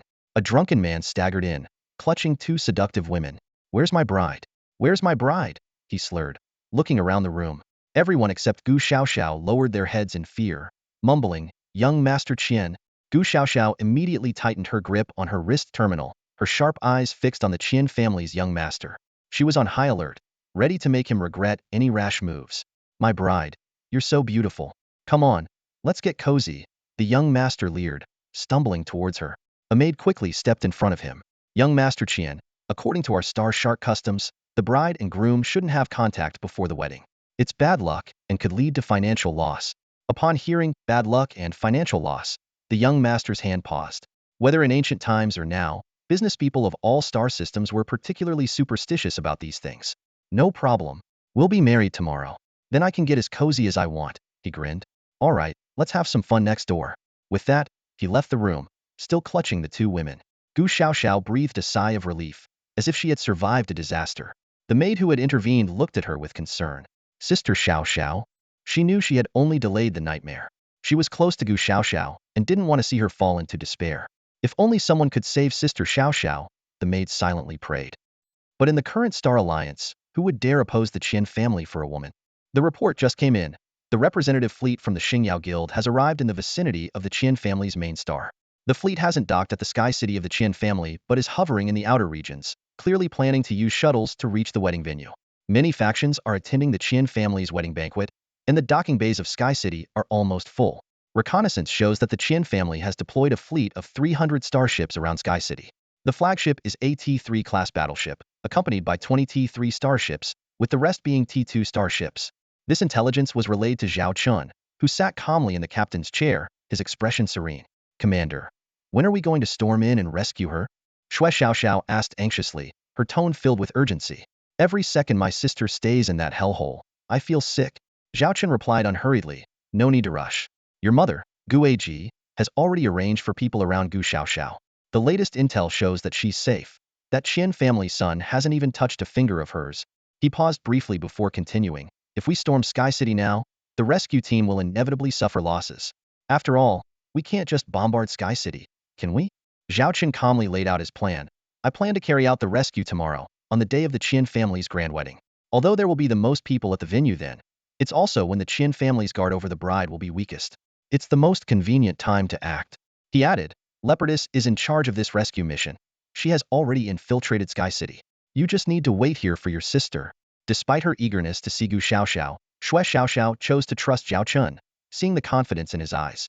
All right, I'll leave it to you, Commander, she said, standing straight and expressing her gratitude to Zhao Chen. At this moment, Chu Xin's voice came from the side. Don't you feel like you're getting more and more experienced at rescuing bridestobe? Zhao Chen was taken aback and instinctively replied, it seems like it, but he quickly realized something was off and looked at Chu Xin, who was glaring at him. Well, I'm just doing what I have to. I can't just watch girls jump into the fire pit, right? Zhao Chen explained. Chu Xin teased, oh yes, you're the savior, a great hero. So impressive. Last time, you rescued Su Lan in the Zissou sector. This time, you're rescuing Gu Xiaoxiao in the Star Alliance. Who's next on your list, Commander? Zhao Chen was momentarily speechless and could only defend himself. It's a coincidence. Really, just a coincidence. The next day, Sky City of the Qian family was brilliantly decorated, filled with a festive atmosphere. To publicize this marriage alliance, the Qian family not only lavishly decorated Sky City but also bought a large number of advertisement slots in Star City. Although the Star Shark Guild had been on a downturn recently, their influence in the Star Alliance was still considerable, especially in the realm of interstellar adventurers. For the interstellar merchants of the Star Alliance, connections were crucial, and having enough connections could create immense wealth. The Qian family had risen rapidly in a short time, relying on their two powerful backers. Gu Xiaoxiao, already dressed in her wedding gown, stood quietly in her room, waiting. A woman from the Qian family reminded her, Miss Gu, it's almost time. We need to head to the wedding venue. Gu Xiaoxiao looked at her beautiful reflection in the mirror, but there was no joy in her eyes. Her expression was lifeless as she silently walked towards the door. The Qian family woman, seeing this, whispered, our eldest young master may not have the best character, but once you marry into the Qian family, you'll surely have a bright future. Today is your big day. You should be happy. Gu Xiaoxiao showed no reaction to these words. In her heart, from today on, Gu Xiaoxiao was already dead. Seeing that her words had no effect, the Qian family woman fell silent. The door was pushed open, revealing a guard of honor already waiting outside. They escorted Gu Xiaoxiao and her maids toward the wedding venue. The Qian family's eldest son and the guests were already waiting there. Soon, the group arrived at the entrance of the banquet hall. The attendants opened the doors, revealing a lavishly decorated wedding scene inside. At the head table sat the Qian family patriarch, Qian Feng, and his son, Qian Dafu. Below them were several invited guests from the Star Shark Guild, including Gu Eiji, the president. Qian Feng laughed heartily. Ha ha ha, Gu Eiji president's daughter is truly as beautiful as a flower, just like Gu Eiji president herself. I wish we could have double the joy today. His gaze unabashedly roamed over Gu Eiji. In the Star Alliance, there were many beautiful women, but none more charming than the Star Shark Guild's president, Gu Eiji. Many men had long coveted her. In the past, Qian Feng wouldn't have dared to be so rude. But now that the Qian family had risen in power, he naturally felt emboldened, even harboring thoughts of taking both mother and daughter into his fold. If that happened, wouldn't the Star Shark Guild become the Qian family's puppet? Even the groom, Qian Dafu, was eyeing Gu Eiji. Compared to Gu Eiji, Gu Xiaoxiao seemed a bit lacking. He thought to himself, if I could enjoy both mother and daughter, it would be worth living 10 years less. With that thought, a wicked desire surged within him. He believed that as long as the Qian family continued to rise, he would eventually have the chance to fulfill this wish. For now, he would settle for Gu Xiaoxiao as an appetizer. Faced with the Qian family's rudeness, the Star Shark Guild members suppressed their anger. Gu Eiji remained composed, her eyes showing a hint of apology as she looked at Gu Xiaoxiao, who was slowly approaching. Gu Ji felt guilty for arranging Gu Xiaoxiao's marriage to the Qian family. Fortunately, there was now a chance to change everything. She wondered how that person planned to act. Gu Ji had thought he would make a move in the days leading up to the wedding, but he hadn't. The only possibility left was to act on the wedding day itself, a move that would undoubtedly be the most humiliating for the Qian family. Gu Ji pondered, wondering what expressions the Qian family would have once the upcoming events unfolded. At this moment, under the gaze of many guests, Gu Xiaoxiao walked forward in a daze. Suddenly, a maid arranged by the Qian family silently approached her and whispered, "Miss Gu, Captain Shui Xiaoxiao has sent us to take you away. Please cooperate with us. We will ensure your safety." Upon hearing this, Gu Xiaoxiao's expression changed dramatically. She glanced at the maid out of the corner of her eye, her heart pounding with shock. "Shui Xiaoxiao is back? And wants to save me?" But the crisis of the Star Shark Guild hasn't been resolved, and the Qian family is currently at its peak. Such an action is akin to digging one's own grave. Just as Gu Xiaoxiao was about to dissuade the maid from proceeding, a Qian family matron noticed something amiss. She frowned at the maid, who was close to Gu Xiaoxiao, and scolded in a low voice, "What's wrong with you? Don't you have any manners? And what are you whispering to the bride about?" The maid, flustered, bowed her head repeatedly in apology and stumbled, even bumping into Gu Xiaoxiao. The Qian family matron, enraged, rushed forward with a raised hand, ready to strike. However, in that instant, the maid swiftly grabbed the matron's arm, and a short blade shot out from her sleeve, pressing against the matron's neck. "Nobody move!" the maid shouted sternly. "One move and she dies." This sudden turn of events shocked the entire wedding venue. The nearby ceremonial guards froze, weapons in hand, but dared not act rashly due to the hostage situation, their eyes turning toward the distant Master Qian Feng. Master Qian Feng's face darkened as he strode forward, shouting angrily, "Who are you to dare ruin my family's wedding? Do you have a death wish?" The maid replied coldly, "I will leave here alive, and I'll be taking this beautiful bride with me." My master said, "How could such a lovely woman be ruined by the Qian family's scum? My master loves to play the hero, so today, we are taking Miss Gu Xiaoxiao with us."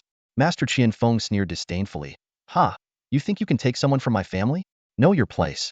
Guards, seize this intruder." At his command, more guards appeared, their laser guns aimed at the maid. The maid pressed the blade against the matron's neck, threatening, "Do you not care about her life?" The matron, terrified, pleaded, "Master, save me, save me."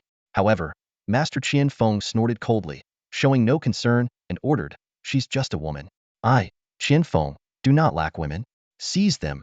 Just when everyone thought the maid would be shot down, an unexpected scene unfolded. Several figures burst out from among the guests, swiftly taking down the guards.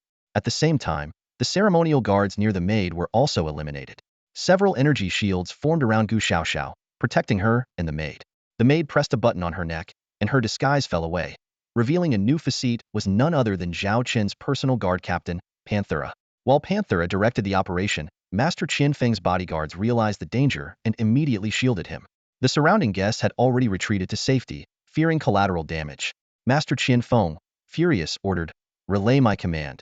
Get the nearest armed units here immediately. Take all these intruders down." The order was quickly relayed, and the nearest armed units began to move. Master Qian Feng glared at Panthera and coldly said, "My armed units will be here in under a minute. By then, you won't escape, no matter how skilled you are. I'll give you one chance now. Surrender and tell me who sent you. I might spare you for what you've done." Panthera sneered, "Do you think we're children to believe such lies?" Master Qian Feng threatened ominously, "Then prepare to die. Or worse, pray you die quickly. If you fall into my hands, you'll wish for death." Gu Xiaoxiao, anxious, asked, "You're insane. What do we do now?" Panthera whispered, "Wait.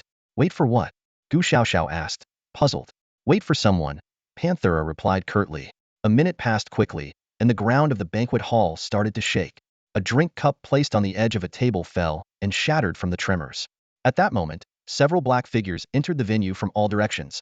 3T3 Hunter-class light combat mechs, 18 T2 Raven medium combat mechs, and nearly 100 armed guards. Panthera scanned the area, quickly assessing the enemy's scale, which matched the intelligence she had gathered and her contingency plans.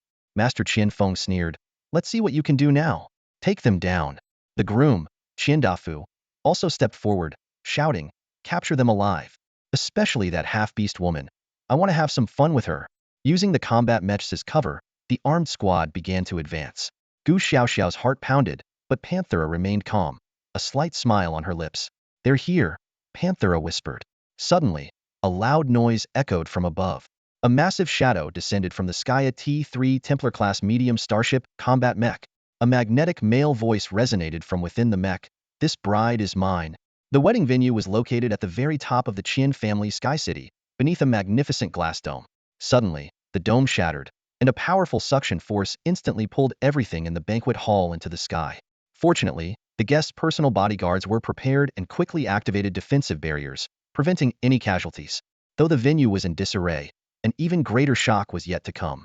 With a deafening roar, a massive pure white mech descended from the sky, landing heavily in the center of the banquet hall. This colossal machine stood 20 meters tall, towering even in the spacious venue. Its identity was unmistakable: T-3 Paladin-class medium interstellar combat mech. Red warning messages flashed overhead. "Warning, warning, warning. Barrier breach detected. Initiating emergency measures in this area." Immediately, an energy membrane covered the dome's breach, and the raging wind ceased. Leopardess, Zhao Chen's personal guard captain, instantly recognized the mech pilot's voice. She inquired over the internal communication channel, "Commander, why are you here in person?" According to the original plan, another mech pilot was supposed to be piloting the T-3 Paladin. Zhao Chen briefly responded, "I have my reasons. Now is not the time to explain. Continue with your combat plan." In reality, Zhao Chen considered the system mission and took over personally as a precaution. Of course, it wasn't just to indulge in piloting the combat mech. Master Qian Feng, hiding behind his bodyguards, roared, "Attack! Destroy that piece of junk!" The surrounding armed forces and combat mechs immediately aimed their weapons at the massive white mech.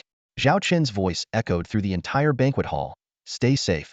This was both a reminder to Leopardess and her team and a warning to the guests. The guests' bodyguards, upon hearing this, quickly employed their skills to protect their masters. Guild leader Ghost Princess stood at a distance, placed within an energy defense field by her subordinates. She frowned as she observed the situation, thinking that the Lord's rescue plan was too risky, with no clear escape route and at a disadvantage. After all, this was the Qian family's main star, not the Starshine Empire's territory. The surrounding guests speculated about the origins of these audacious invaders. Meanwhile, the Qian family's T-3 Hunter-class and T-2 Raven-class combat mechs launched a fierce attack. Machine guns, laser cannons, and even small missiles were fired, confident that their numerical advantage would easily subdue a single T-3 mech. However, they were gravely mistaken. Zhao Chen's T-3 Paladin deployed 452-barrel Gatling-style mini-beam cannons. By the time everyone saw this terrifying weapon, it was already too late. "Open fire," Zhao Chen ordered, and the 4 cannons began spinning rapidly, unleashing a torrent of dense blue beams.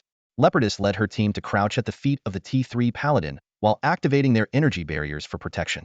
She personally shielded Gu Xiaoxiao with her body. Despite being from the Starshine Guild, Gu Xiaoxiao couldn't help but be awed by the spectacular scene before her. The white mech stood like a war god, fearlessly absorbing the enemy's firepower.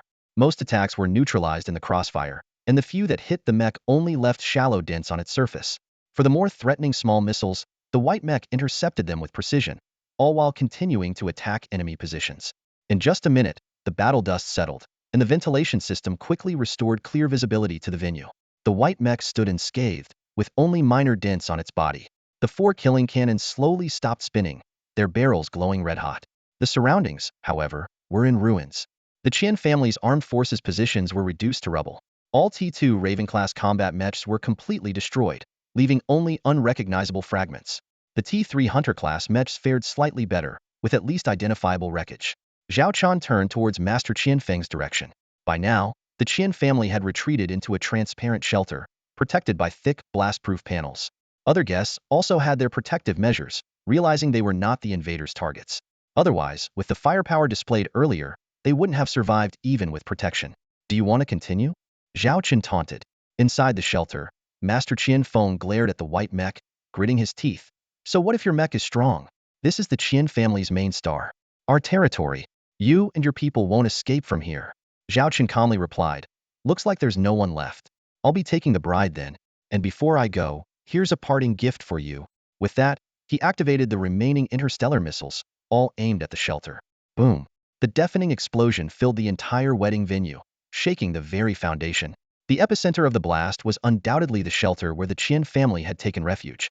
As the smoke gradually cleared, the faces of those inside the shelter were etched with terror. Those closest to the nearly half-meter-thick, transparent blast-proof barrier could see the spiderweb-like cracks spreading across it. This was the best material the Qian family could find, The power of the combat mech on the other side was truly overwhelming. A chilling thought crept into everyone's mind. What if the enemy had launched all their mini-missiles at once? Where are they? Where did they go?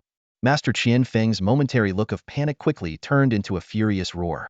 They seem to have broken through over there, someone shouted, pointing to the spot where the white mech had breached earlier. During the interstellar missile attack on the shelter, the white mech had once again broken through that gap. Although the gap was protected by an energy shield, it was only meant to counteract the effects of the outer space environment, not as a defensive shield. After the white mech broke through, the energy shield reappeared. At this moment, people looked up at that spot and saw a small white dot with a fiery tail heading towards a distant, unfamiliar interstellar battleship. The battleship's hangar door was wide open, clearly the accomplices of those who had snatched the bride. Just then, Guild Leader Giji stepped forward, glaring at Master Qian Feng. Master Qian Feng, I demand an explanation. My daughter, your family's fiancée, was brazenly taken from your Sky City. Are your people all useless? The surrounding guests looked at the Qian family with a mix of anger and schadenfreude. They were furious at almost being caught in danger, yet secretly delighted to see the usually proud Qian family suffer such a blow. Guild Leader Giji. Let me explain. I didn't expect. Master Qian Feng tried to explain, but Guild Leader Giji cut him off with a cold snort. If your family can't even protect a woman, then this marriage is off. The Star Shark Guild will rescue my daughter ourselves. With that, Guild Leader Giji led her people through the wreckage of the wedding venue and left. As she departed, Guild Leader Giji noticed the only survivor in the center of the venue, Master Qian Feng's concubine. She was huddled on the ground, eyes filled with terror, and a wet patch beneath her. Guild Leader Giji gave her a fleeting glance before striding away. In the floating elevator leading to the shuttle hangar, Guild Leader Giji gazed at the little skull interstellar battleship in the distance. She pondered, that man caused such a commotion. But relying on a single interstellar battleship, they wouldn't escape easily. The Qian family wouldn't let them go without a fight. If he's so confident, his Xiaolong fleet must be lurking outside. This is a chance to see just how powerful the legendary Xiaolong interstellar battleships really are. The departure of the Star Shark Guild was like salt in the wound for the Qian family. Normally, Master Qian Feng would retaliate, but he knew this time the blame lay with them. The guests whispered among themselves, their words filled with mockery and disdain for the Qian family. Father, we can't let them go. My bride is still with that guy. How will I face anyone if they know my bride was snatched in front of everyone? How will our family face anyone? Qin Dafu suddenly shouted at his father. Shut up and get out of my sight. Master Qian Feng glared at his son. Though Qin Dafu shrank back, he still muttered defiantly under his breath. Master Qian Feng raised his hand, and an electronic screen appeared before him. He issued an order without hesitation. Issue my command. Gather all available interstellar battleships around our main star, and surround that damned battleship. Attack and bring it down. But father, my bride is still on board, Qin Dafu hastily reminded. Master Qian Feng kicked him. You're still thinking about your bride. This is about our family's honor. There will be plenty of women in the future. We don't need just this one. Qin Dafu shrank back, regretting that he hadn't yet experienced Gu Xiaoxiao. Rest assured, master. We will annihilate that interstellar battleship, the fleet commander replied resolutely. Meanwhile, Zhao Chen piloted the T-3 Templar into the hangar of the little skull. The two disposable rocket boosters on its legs detached and fell to the ground. These devices had allowed the T-3 Templar to maneuver in space for short distances. Zhao Chen carefully placed a birdcage-like device on the ground, containing Leopard Girl and the rescued Gu Xiaoxiao. Commander, the Qian family's fleet is attempting to surround us.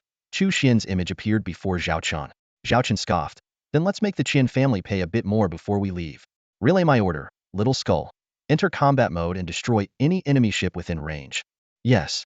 Prepare for battle. Chu Xian responded firmly. The systems of the Little Skull began to operate intensely, gearing up for the imminent fierce battle. In the hangar, Gu Xiaoxiao stood in a lavish gown, her expression dazed. Suddenly, a figure darted out like an arrow and tightly embraced her. Xiaoxiao. The familiar voice and iconic ponytail instantly revived Gu Xiaoxiao's memories. Xiaoxiao, she exclaimed, hugging her long-lost best friend tightly. After they parted, Xue Xiaoxiao looked Gu Xiaoxiao up and down, her eyes filled with concern. Xiaoxiao, are you all right? That creep from the Qin family didn't do anything to you, did he? If he bullied you, just tell me. He'll make sure he pays. Hearing these familiar words of concern, the barriers in Gu Xiaoxiao's heart melted away.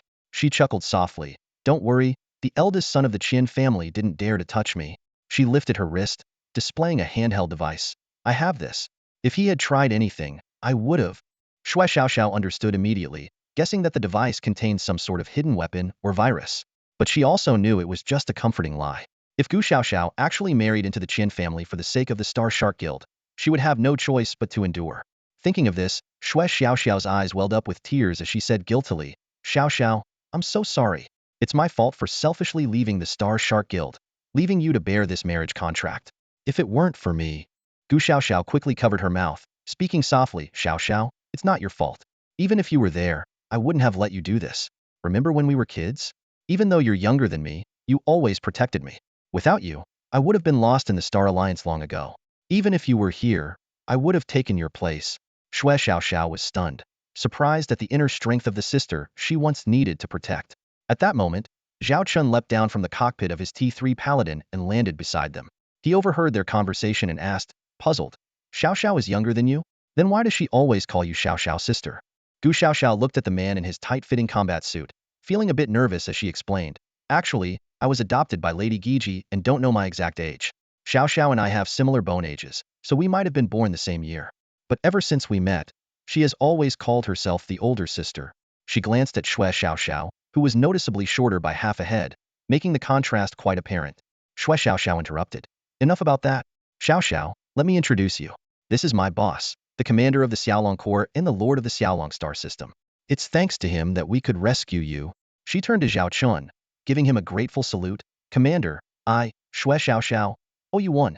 Zhao Chen thought to himself that what he cared about was the access to the T5 level interstellar mall. Even without it, he might have helped, but he wouldn't have been so proactive.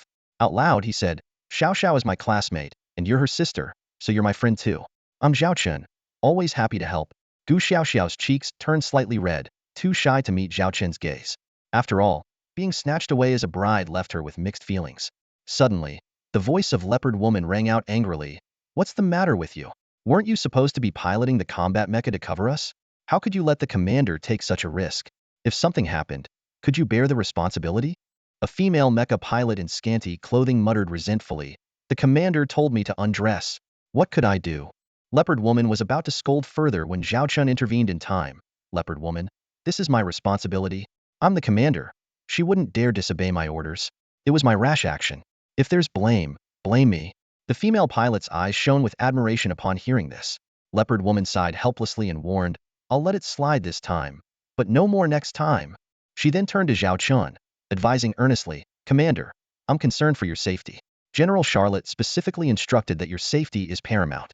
Next time you have such ideas, please notify me. Otherwise, I really can't answer to General Charlotte. Zhao Chen nodded like an obedient student, promising repeatedly. Whether he would remember it in the future, though, was another matter. He handed his discarded combat suit to the female pilot. Sorry for getting you scolded. Here's a special discount voucher for the Starship restaurant as compensation. With that, he turned and walked away. The female pilot clutched the combat suit, took a deep breath when no one was looking, and showed a look of intoxication. Just then, Gu Xiaoxiao saw through the hangar window the approaching fleet of the Qian family, and she panicked. That's the Qian family's interstellar fleet. We're doomed if we don't retreat now. Shui Xiaoxiao, however, placed a reassuring hand on her shoulder and smiled mysteriously. Don't worry. Let me show you the power of our Xiaolong Corps' little skull. Little skull? Gu Xiaoxiao was stunned upon hearing the name. She quickly turned to Zhao Chen, her voice filled with concern. Commander, the Qian family's fleet is incredibly powerful. They boasted to me earlier that they have several T3 class interstellar battleships and 300 T2 class warships around the main star. We only have one ship. We can't possibly hold them off. You should retreat immediately before it's too late. At that moment, the Qian family's fleet had already surrounded the little skull. However, Zhao Chen remained unusually calm, arms crossed as he admired the view outside the window. Don't worry, everything will be fine, he said nonchalantly. Seeing the commander so composed only made Gu Xiaoxiao more anxious. Just then, Zhao Chen suddenly asked, anyone have any beef jerky or duck neck?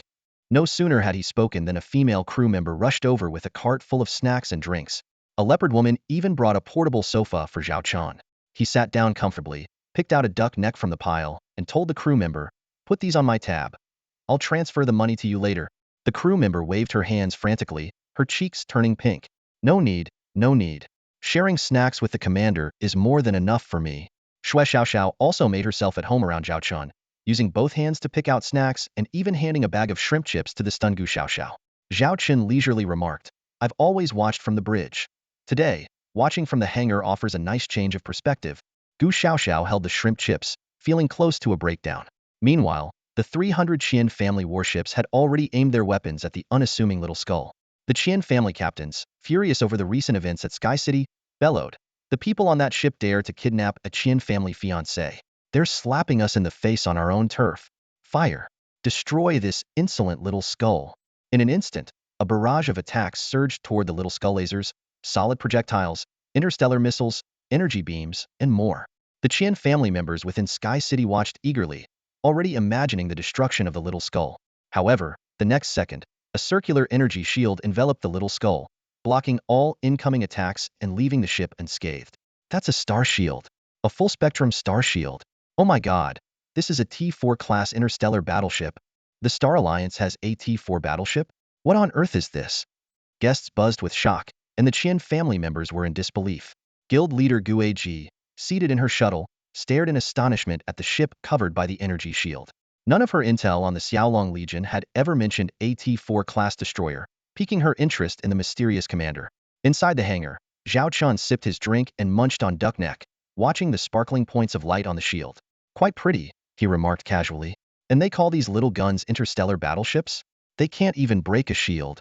Shui Xiao, her mouth greasy and devoid of any ladle-like demeanor, demanded, "Pass me that chicken claw and pig trotter." Gu Xiao finally snapped out of her shock and asked, This is a T4 interstellar destroyer?" Zhao Chen nodded in confirmation. Gu Xiao questioned further, "Then why is it called Little Skull?" implying that the name seemed unworthy of a T4 battleship. Zhao Chen explained, "Its model is the T4 Skull King class heavy interstellar armored destroyer. As for the name, I just thought it sounded nice. It's time to fight back." Shui Xiao exclaimed excitedly. "Let's show these Qian family guys what the Little Skull is capable of."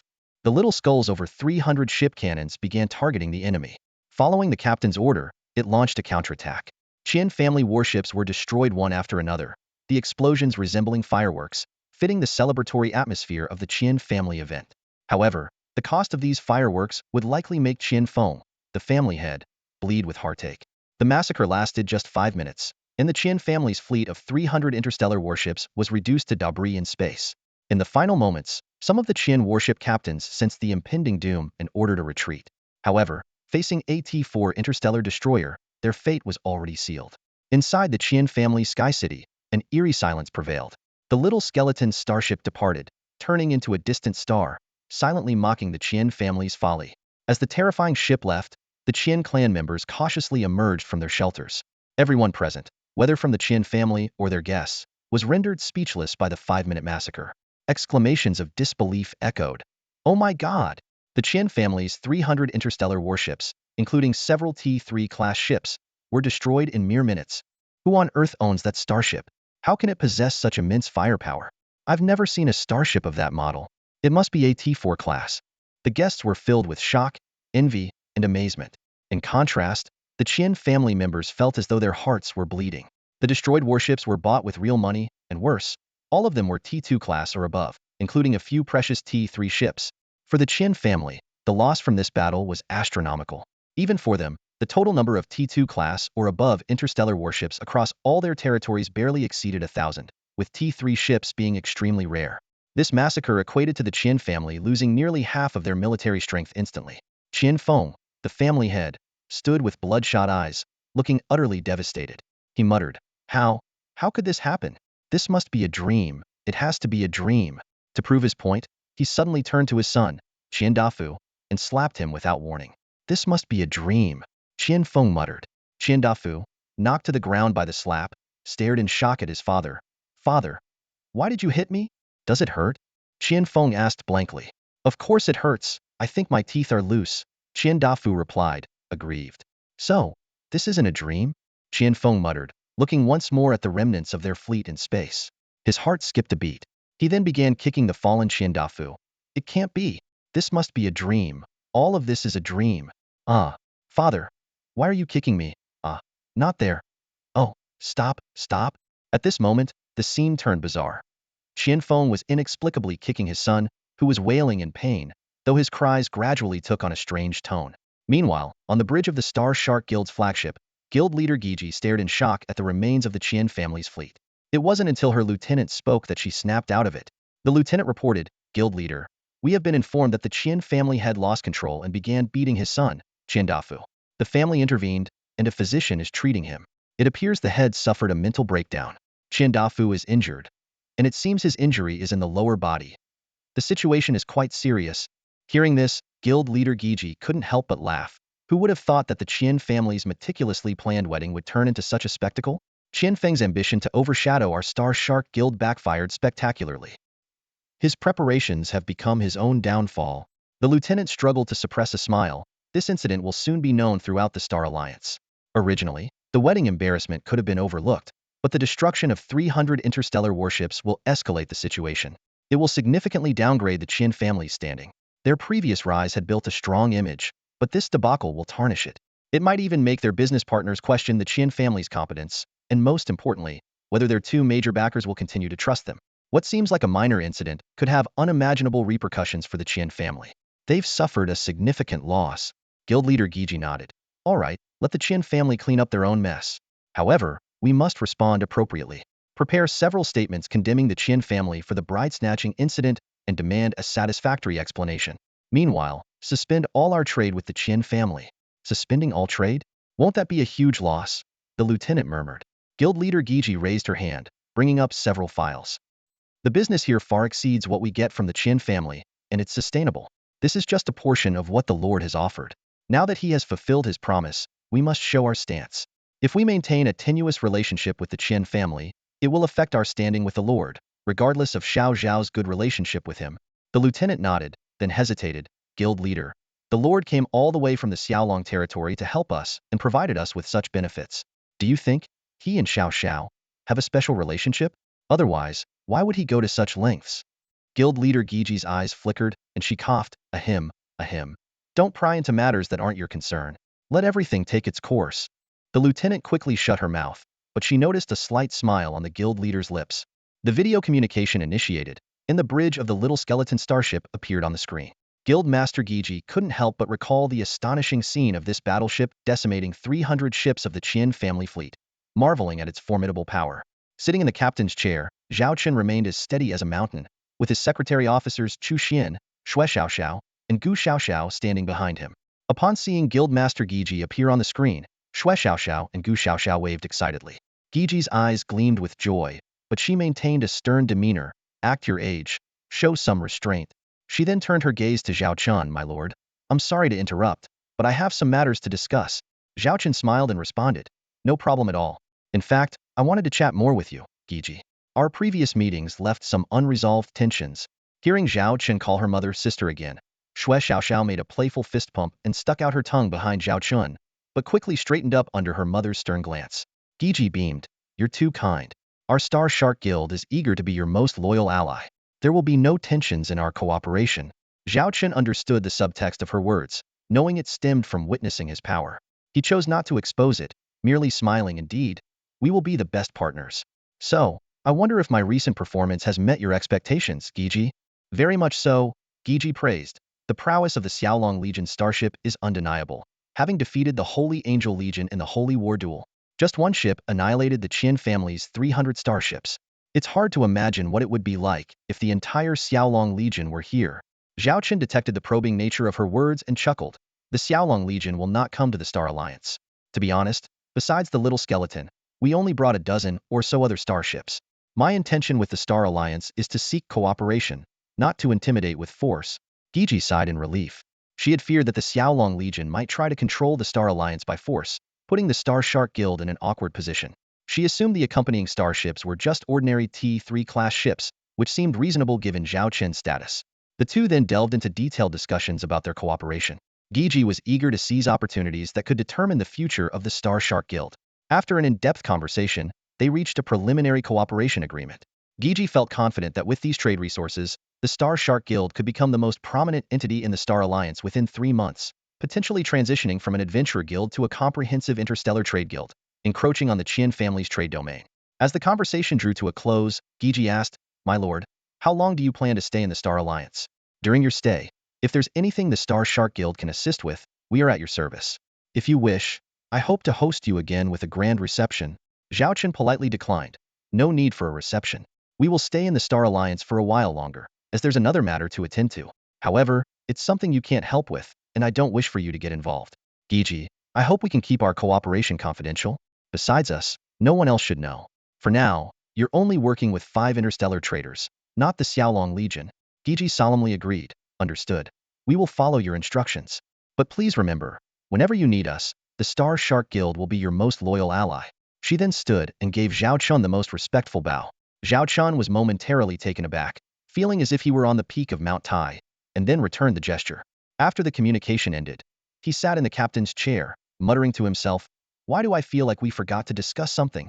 As he pondered, his gaze fell on Gu Xiaoxiao, and he suddenly realized he had forgotten to talk about his newly acquired fiancée.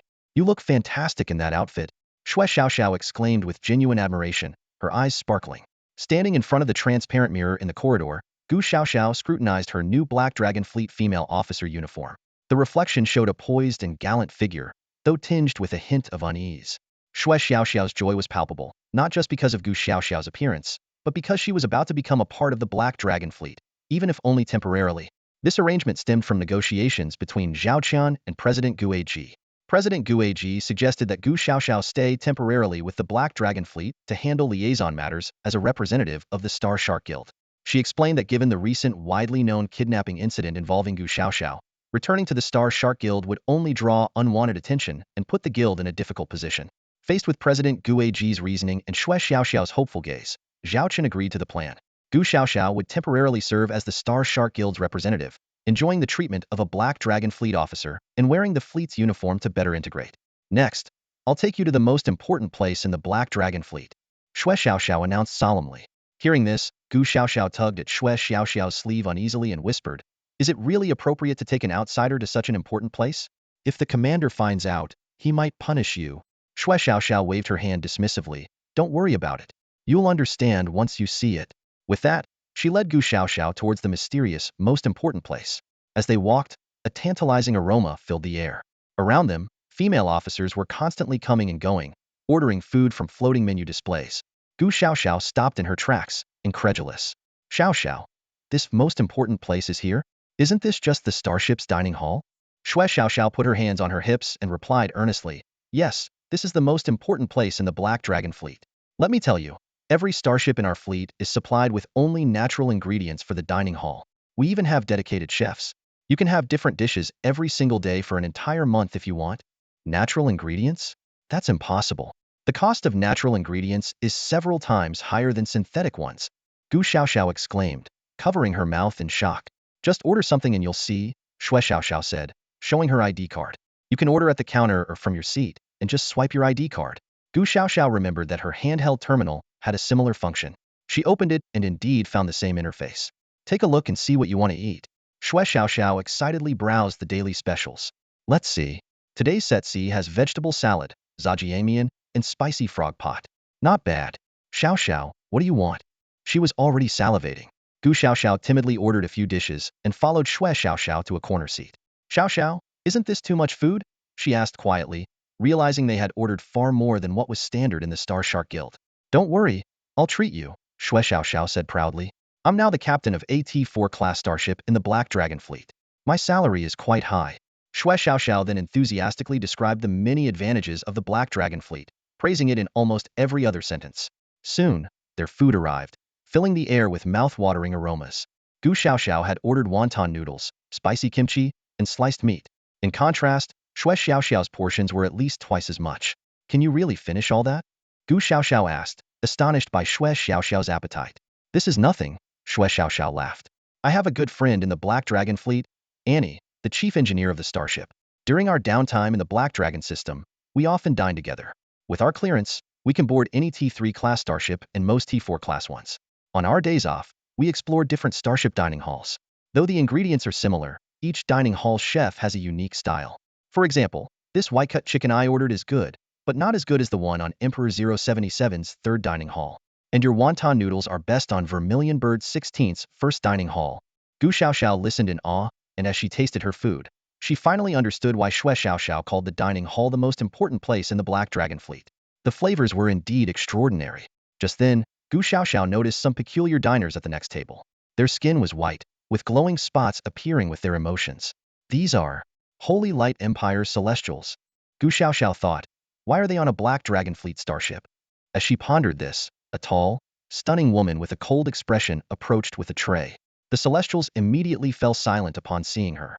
Hey, Saint Kana, want to join us? Xue Xiaoxiao called out, waving. The woman glanced coolly at Xue Xiaoxiao but said nothing, heading straight to her companions. Saint Kana.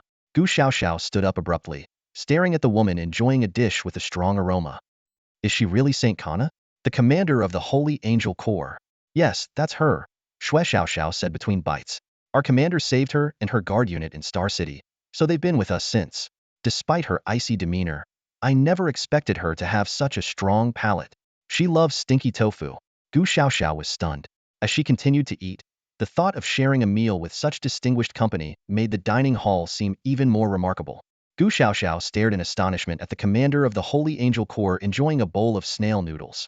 This ice-cold beauty, named Shenkana, had a surprising fondness for such a pungent dish. Her subordinates from the Holy Spirit Corps also glanced cautiously at their commander, recalling the scene when they first arrived at the starship's dining hall. That day, Commander Xiaolong had recommended and even dared Shenkana to try the snail noodles. To everyone's surprise, she couldn't get enough of it. Recently, half of her meals consisted of snail noodles. If she didn't shower and change her clothes after every meal, she would probably reek of snail noodles by now. Snail noodles, huh? A familiar male voice broke the silence. On the Xiaolong starship, the only man present was Zhao Chen. He looked around and spotted Xue Xiaoxiao and Gu Xiaoxiao at a nearby table. There's a free seat here. If you don't mind, I'll join you, he said, sitting down next to them, diagonally across from Shenkana. Shenkana paid no attention to Zhao Chen's arrival, focusing solely on her meal. However, her subordinates were soon captivated by the spread on Zhao Chen's tablia feast of crayfish in various flavors, amounting to at least 10 pounds. Several Holy Spirit members couldn't help but swallow their saliva, reminiscing about the delicious crayfish they had tasted before.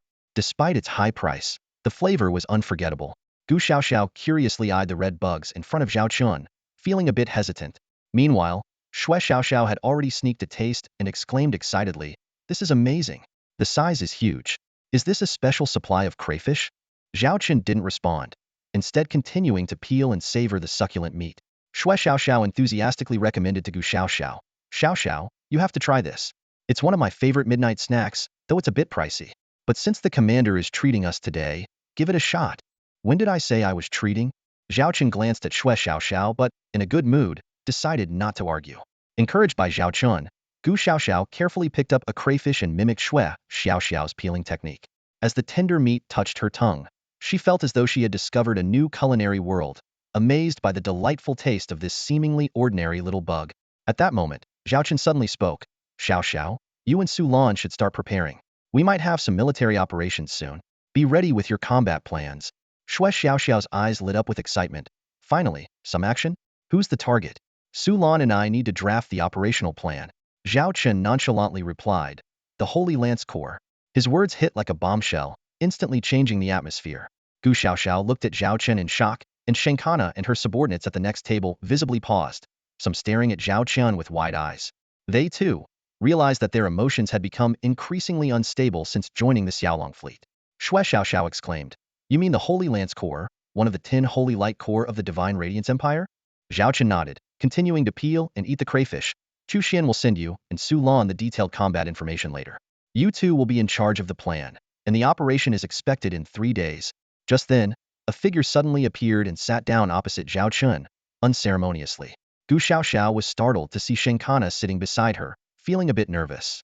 This legendary commander now sat next to her, emanating an indescribable aura. Shenkana glared at Zhao Chen and demanded, "What are you up to?"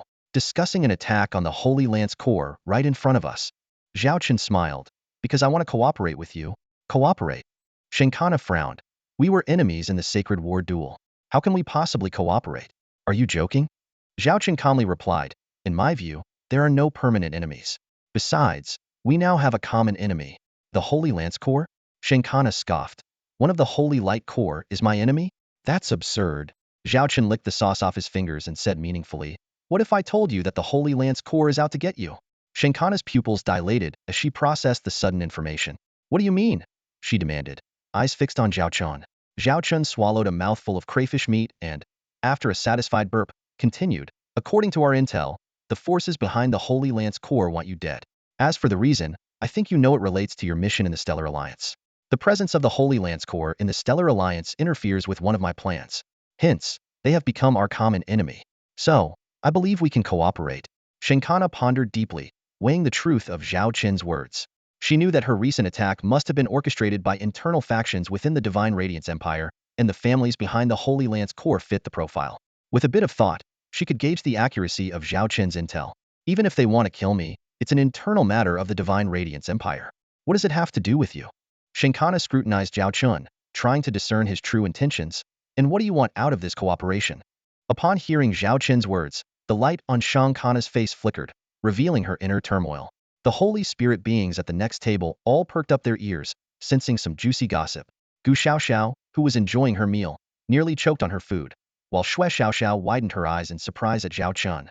However, she quickly showed a look of sudden realization, her eyes gleaming with curiosity. Zhao Chen had been talking while eating, and a piece of shrimp got stuck in his throat. He coughed a few times, trying to ease the discomfort. Shinkana glared at him with a mix of anger and embarrassment, her voice filled with obvious displeasure. Do you think this is funny? Trust? Why should I trust you? Her anger seemed to stem not just from Zhao Chen's words, but also from the implied meaning behind them.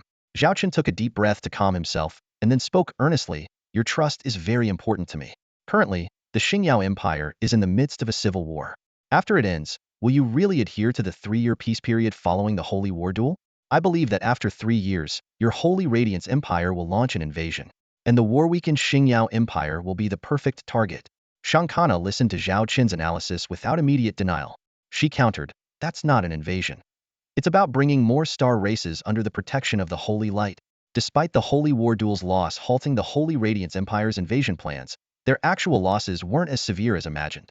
Zhao Chen shrugged, avoiding a debate on beliefs, and got straight to the point. But what if something bad happens within the Holy Radiance Empire during these 3 years? For example, what if the Xingyao Empire's internal strife happens in your empire? Shinkana, you are here in Star City because you fear this. You worry that your internal collaboration with Qin Xiaotian is not as simple as it appears. Moreover, Qin Xiaotian now has technology to control the Zerg from who knows where. Zhao Chen squinted at Shinkana, his tone serious. This is a ticking time bomb for both of us. Shinkana fell into deep thought, processing Zhao Chen's words. Seeing this, Zhao Chen continued, our cooperation doesn't require you to betray the Holy Radiance Empire's interests. On the contrary, it benefits you by helping to eliminate the parasites under your great holy light. First, I can tell you my plan. My primary goal this time is to disrupt your cooperation with Qin Xiaotian. Xue Xiaoxiao looked at the commander in surprise, not understanding why he would openly reveal his strategic intentions. But Shinkana had already guessed why Zhao Chen and his team were here. Zhao Chen elaborated on his plan. During this process, I will investigate what kind of cooperation Qin Xiaotian has with some of your Holy Radiance Empire's nobles. If I uncover the truth, I will provide this information to you for free. Then you can use this intelligence to expose and eliminate the corrupt elements within your empire. After finishing, Zhao Chen let out a satisfied burp, clearly pleased with the meal. Shinkana stared at Zhao Chen and bluntly pointed out, you want to incite internal chaos within the Holy Radiance Empire. Zhao Chen admitted frankly, you could say that. Shinkana's face darkened, but she didn't outright reject Zhao Chen's proposal. It was an open plot, but she couldn't find a reason to refuse because she was someone who wouldn't tolerate any actions against the holy light within her empire. Zhao Chen pushed another serving of crayfish towards Shinkana and said, finish these crayfish, and once you've made your decision, come find me on the bridge. With that, he got up and left the starship's dining hall. Xue Xiaoxiao pouted, clearly unhappy with the commander's favoritism. Shinkana looked at the delicious food in front of her, her emotions conflicted. At this moment, the Holy Spirit beings at the next table looked at her with hopeful eyes. Shinkana sighed and said, let's share it. Everyone thanked her joyfully and quickly divided the crayfish. On the bridge, Zhao Chen leaned back in the captain's chair and let out another burp. Chu Xian, standing nearby, smelled the lingering scent of crayfish in the air and asked, did she agree? Zhao Chen, brimming with confidence, replied, she will soon.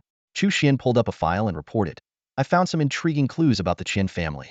It might be related to what we're investigating. Zhao Chen carefully reviewed the file, his brows furrowed. After a moment of silence, he said, there's still some time before the next transaction between the Holy Radiance Empire and Qin Xiaotian. We can use this time to check out the place mentioned here. Chu Xian immediately responded, understood. I'll arrange the course. Zhao Chen leaned back in the captain's chair and closed his eyes.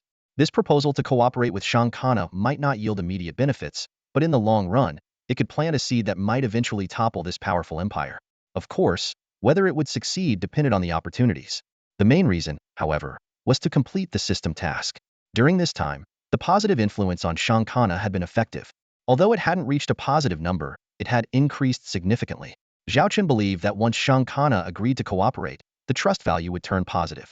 Zhao Chen took a moment to check another task status. The T5 system store had reached a 20 activation completion. A new task was being updated. Zhao Chen had taken Gu Xiaoxiao, the Qian family's fiancée, which completed part of the system store task. However, the next stage of the task hadn't been refreshed yet. It seemed he would need to wait a bit longer. The Qian family holds a special position within the Star Alliance, commanding multiple territorial star systems. Unlike other interstellar powers, the Qian family has established basic industries on these barren planets, using cheap slave labor to drive production. At this moment, a stealthy T3 silver mouse-class light interstellar reconnaissance ship is quietly lurking above one of the Qian family's barren planets, recording ground footage. In a spacious command room, Chu Xian stands before a large screen, with Shui Xiaoxiao, Gu Xiaoxiao, and Shankana behind her. The screen displays real-time images transmitted by the reconnaissance ship. Chu Xian points to the screen and explains, "These are the latest data sent back by our reconnaissance ship." Shankana's presence confirms that Zhao Chen's earlier proposal for cooperation has been accepted, although she insisted on retaining the right to terminate the partnership at any time. Zhao Chen is confident, believing that once Shankana joins, she won't easily withdraw. Suddenly, Shui Xiaoxiao points to an image on the screen in surprise, asking, "What are they doing? Why are they herding the elderly, women, and children onto the interstellar transport ships?" Zhao Chen remains silent, his expression grim. Chu Xian pulls out a highly classified intelligence report and begins to explain, "Our reconnaissance ship has discovered that the Qian family has been frequently transporting slaves onto these interstellar transport ships recently. These ships are bound for the Shuiyan star region of the Starshine Empire. It is estimated that at least hundreds of billions of people have been transported. However, we haven't found such a large population in the Shuiyan star region." Shui Xiaoxiao exclaims, "Hundreds of billions? It's impossible for that many people to just disappear." Zhao Chen coldly replies, "Who says it's impossible? Doesn't that Prince Yin have such partners? They can devour all life on a planet in just a few days." Shui Xiaoxiao immediately realizes, the interstellar insect race. She mutters in disbelief, This can't be true. Qin Xiaotian, how could he do such a thing?" Zhao Chen calmly analyzes, "Some people will do anything to achieve their goals. He has to feed that massive insect swarm somehow. Where else would all that meat come from?" Shang Kana comments with disdain, "Humph, this is the filth of your Starshine Empire, devoid of humanity. That's why it needs the cleansing light of the holy radiance." Chu Xian adds, "We also discovered that since last month, the Qian family has started shipping some goods to the Holy Radiance Empire." Upon hearing this, Shang Kana's expression shifts from shock to anger, and finally to silence. She wants to refute it, but is at a loss for words, knowing deep down that it could very well be true. Just then, Chu Xian suddenly exclaims, staring at a video image. She immediately orders the reconnaissance ship to zoom in. The image shows a group of slaves, just disembarked from the interstellar transport ship. Chu Xian points to several figures in the image, her voice trembling. These people are wearing clothes from the border regions of the Chu River Star region. Some have tattoos of the Chu family legion on their arms, a mark of retired soldiers. Zhao Chen instantly understands the reason for Chu Xian's agitation. The Qian family has extended its claws into the Chu River Star region to capture slaves. Chu Xian's eyes are bloodshot, about to speak, when Zhao Chen waves his hand and says, "The command of the little skeleton is now yours. Do whatever you need to do." Chu Xian gives Zhao Chen a grateful look, then steps onto the command platform and issues an order, "Little skeleton, enter combat mode. Head to the target planet and destroy any Qian family interstellar warships within attack range. Remember, only Qian family interstellar warships, excluding the transport ships. Destroy them all." With Chu Xian's furious command, the T4 Skull King-class heavy interstellar armored destroyer, carrying her overwhelming anger, begins its descent onto the planet. Although lowering a T4 interstellar warship to the planet's surface will greatly deplete the engine's energy, Zhao Chen doesn't care. He thinks, "Messing with my secretary? Not a chance." On this planet, the environment is extremely harsh, with nothing but desert as far as the eye can see. The yellow sand fills the air, obscuring the sky that should have been a clear blue. Yet, amidst this hostile landscape, industrial zones have sprung up. This is the slave industrial planet owned by the Qian family, providing only the bare minimum for biological survival. A slave transport ship slowly descended, and as the hatch opened, it revealed a dense crowd of people inside. The crew, wearing breathing masks, handed over the new batch of slaves to the local supervisor. The slaves, chained and without any such protection, were forced to march down the gangway in a long line. Overseers wielding electric batons mercilessly shocked those who lagged behind. These are the new slaves we captured, the crew member said. Lately, the higher-ups have been demanding more, so we had to go all the way to the Chu River system in the Xingyao Empire to get these. We almost got caught by the Chu family's fleet. The local factory supervisor sighed deeply.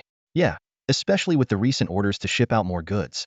We don't even have enough slaves for our own jobs. Before, they only wanted the deceased, the severely ill, the disabled, and the old, weak, and women. Now, they've broadened the criteria to include anyone under 15, over 50, or anyone with a poor attitude, or who doesn't meet their work quotas. The factory supervisor hesitated before quietly asking, I just can't figure out where they're sending all these slaves. Just at my factory alone, the number of dead and living slaves shipped out has exceeded 1 billion. Slaves used to work here for about 30 years on average. Now, it's hard for anyone to last even 20 years. The transport ship crew member shot him a glare. Remember the rules. Don't ask questions you shouldn't, especially about this. My bad, my bad. The factory supervisor quickly apologized and discreetly handed over a small box. This batch is quite decent, should give you a real high. The crew member glanced at the box and smiled with satisfaction. What you wanted is in container 077. They secretly exchanged contraband, such as psychoactive substances, to cope with the long and monotonous life on the spaceship. Lowering his voice, the crew member continued, We don't know either. During transport, all external networks are shut down, and even the internal network is off limits. For half a month, I'm confined to my own little corner. Even during unloading, we have to stay in our quarters. But I've heard some strange noises, definitely not human. The crew member shivered at the thought. At that moment, a ragged girl stumbled and fell, causing the line of slaves to halt. An overseer rushed over with his electric baton. A boy shielded the girl with his body, but he was also shocked, trembling violently. Please, don't shock my brother. I can walk, the girl cried, pleading. The overseer kicked the boy. Quit playing dead. Get up and keep moving. He then noticed something sticking out of the boy's pocket and greedily reached for it. You little brat, hiding stuff, are you? The boy struggled to retrieve it, but was pinned under the overseer's foot. The overseer examined the small tag, which read, Chu Family 9th Fleet, Song Da Shu. Give it back, that's my father's, the boy shouted angrily. My father is a star warrior of the Chu family. When the Chu family finds out you attacked our planet and enslaved us, they won't let you get away with it. The Chu fleet will come and destroy you. The overseer laughed. The Chu family? Ha ha ha. Kid, you have no idea. This is the Star Alliance, far from the Chu River system. The Chu family won't come all the way here for you lowly civilians. So just work until you die, squeezing every bit of value out of you. He leered at the girl. Still a bit young now, but when you grow up, we'll have some real fun. Hopefully you live that long. The girl shivered in fear. Suddenly, a strong wind picked up outside. What's going on? The weather report didn't mention a sandstorm today, the overseer said, frowning at the slaves being blown around. Damn! What is that? The transport ship crew member exclaimed, pointing at the sky in terror. Everyone looked up to see a colossal object descending through the sandstorm. Though still some distance from the ground, its massive form resembled a floating fortress. A starship? That's a starship, the overseers cried out. Could it be the Qian family's starship? But it doesn't look like a T3 class starship. Despite the obscured view, the ship's immense size, stretching for kilometers, was imposing. Look, it seems to be deploying drones, someone noticed, as numerous drones were released from the ship's belly, spreading in all directions. At that moment, the factory's alarm blared. Why's the alarm going off? Someone asked in surprise. It only sounded during emergencies. A drone hovered above them, and a woman's voice came through. I am Chu Xin, granddaughter of Marshal Chu Changhe, governor of the Chu River system. I am here to bring the people of the Chu River system home. Such announcements echoed throughout various factory bases on the planet. Some people looked up in confusion at the drones, having never heard of the Chu He Star domain or the Chu family. However, others already had expressions of disbelief on their faces. A middle-aged man, busy with his work, froze upon hearing the names Chu family, Marshal Chu Changhe, and the promise of being taken home. His knees buckled, and he fell to the ground, covering his face with his hands and sobbing. The Marshal is here to save us. The Marshal is here to save us, he choked out, Father. If only you could hold on a bit longer. It would be fine. Chu Xian. It's Miss Chu, someone shouted excitedly. I saw her in the newspapers before. She's Marshal Chu's granddaughter. The people around began to weep. This is wonderful. We're saved. I knew Marshal Chu wouldn't forget us. The people from the Chu He Star domain on this planet erupted with intense emotions. Some even began attacking the overseers, sparking a rebellion. Meanwhile, on the bridge of the T4 Skull King-class heavy space destroyer, Zhao Chen watched as Chu Xian delivered her speech. He had allowed her to speak on behalf of the Chu family, considering it the best course of action. Not only would it elevate the Chu family's prestige, but it was also a free gift to the old man of the Chu family. Suddenly, Zhao Chen noticed flashes of light in the footage surrounding the ship. Were we just attacked? He asked, although he hadn't felt any vibrations. Reporting, Commander, the ship's defense officer quickly responded. 6 ground-based anti-aircraft guns targeted us and hit the ship, but they caused no significant damage. The radar operator then reported, Commander, we've detected multiple T-1 class space battleships approaching. Ground forces, including mech units, tactical squads, and both manned and unmanned aerial vehicles, have also appeared. Energy readings indicate that most are T-1, with a few T-2 class weapons. The guns that attacked us are also T-2 standard. Shui Xiaoxiao chuckled disdainfully. T-2 level weaponry? That's like toothpicks to us. Not even enough to scratch an itch. No need to activate the star shield. This is a T-4 class heavy space destroyer. At most, those attacks will just scratch the paint. Zhao Chen said calmly, don't waste time. Finish this quickly. Although using the Skull King against such opponents was overkill, he agreed to it to appease his secretary's anger. Besides, Zhao Chen felt a bit annoyed himself. Despite being a transmigrant, he had developed some feelings for the Starshine Empire over time. After all, it was his starting point in this new world, equivalent to his territory. Stealing people from his territory was like courting death. Yes, sir. Chu Xian received the order and immediately began planning the battle. She first targeted all armed units and defensive facilities on the planet. The earlier deployed drones had not only announced her arrival but also scouted for intelligence. Now, this information was displayed before her, with red crosses marking the targets on the planetary map. Following Chu Xian's command, the steel behemoth launched its attacks on those audacious enough to strike it. Boom after boom, massive explosions erupted across the planet. In the sky, beams of laser light descended like divine retribution. The Qian family's T-1 space battleships, responsible for the planet, were all destroyed. Some exploded midair, while others plummeted to the ground. On the ground, the slaves looked up at the sky, witnessing the nearby explosions. Initially, they felt fear, worried about being caught in the crossfire. But soon they realized that as long as they stayed put, they were safe. At that moment, tears streamed down their faces, and they began to vent their long-suppressed rage. Some shouted, some laughed, and others cursed the fallen Qian family ships, requesting reinforcements. The planet's panicked administrator, rudely awakened from sleep, rushed to the control room and stared in terror at the massive space battleship. Immediately call for reinforcements from the Qian family. Deploy all our armed forces to attack that enemy ship. Reporting, our ground forces are being wiped out. A trembling subordinate reported, that space battleship is too powerful, and there are thousands of drones. They can even precisely target and kill our ground troops. We have no means of resistance. Reporting, we have requested reinforcements from the Qian family, but it will take several hours for them to arrive. Another subordinate added. Several hours? While that might not seem long, everyone present knew that given the current situation, they would be annihilated in mere minutes. Retreat. Prepare the shuttle for immediate evacuation. The administrator made a swift decision. Since the planet couldn't be defended, the priority was his own safety. But in the next second, the corridor behind him was suddenly severed. Dust and sand blew into his face. Struggling to open his eyes, the administrator saw a massive white mech. 4 cannons were aimed directly at their position. Inside the mech's cockpit, the pilot was scanning the identities of the people before him. Earlier, the T-3 Silver Mouse-class light space stealth reconnaissance ship had infiltrated the planet's internal network, gathering information on the Qian family's personnel stationed here and distributing it to all combat units. Identity confirmed. Target is the planet's administrator. A mechanical voice announced in the pilot's ear. The next second, the pilot pressed the fire button.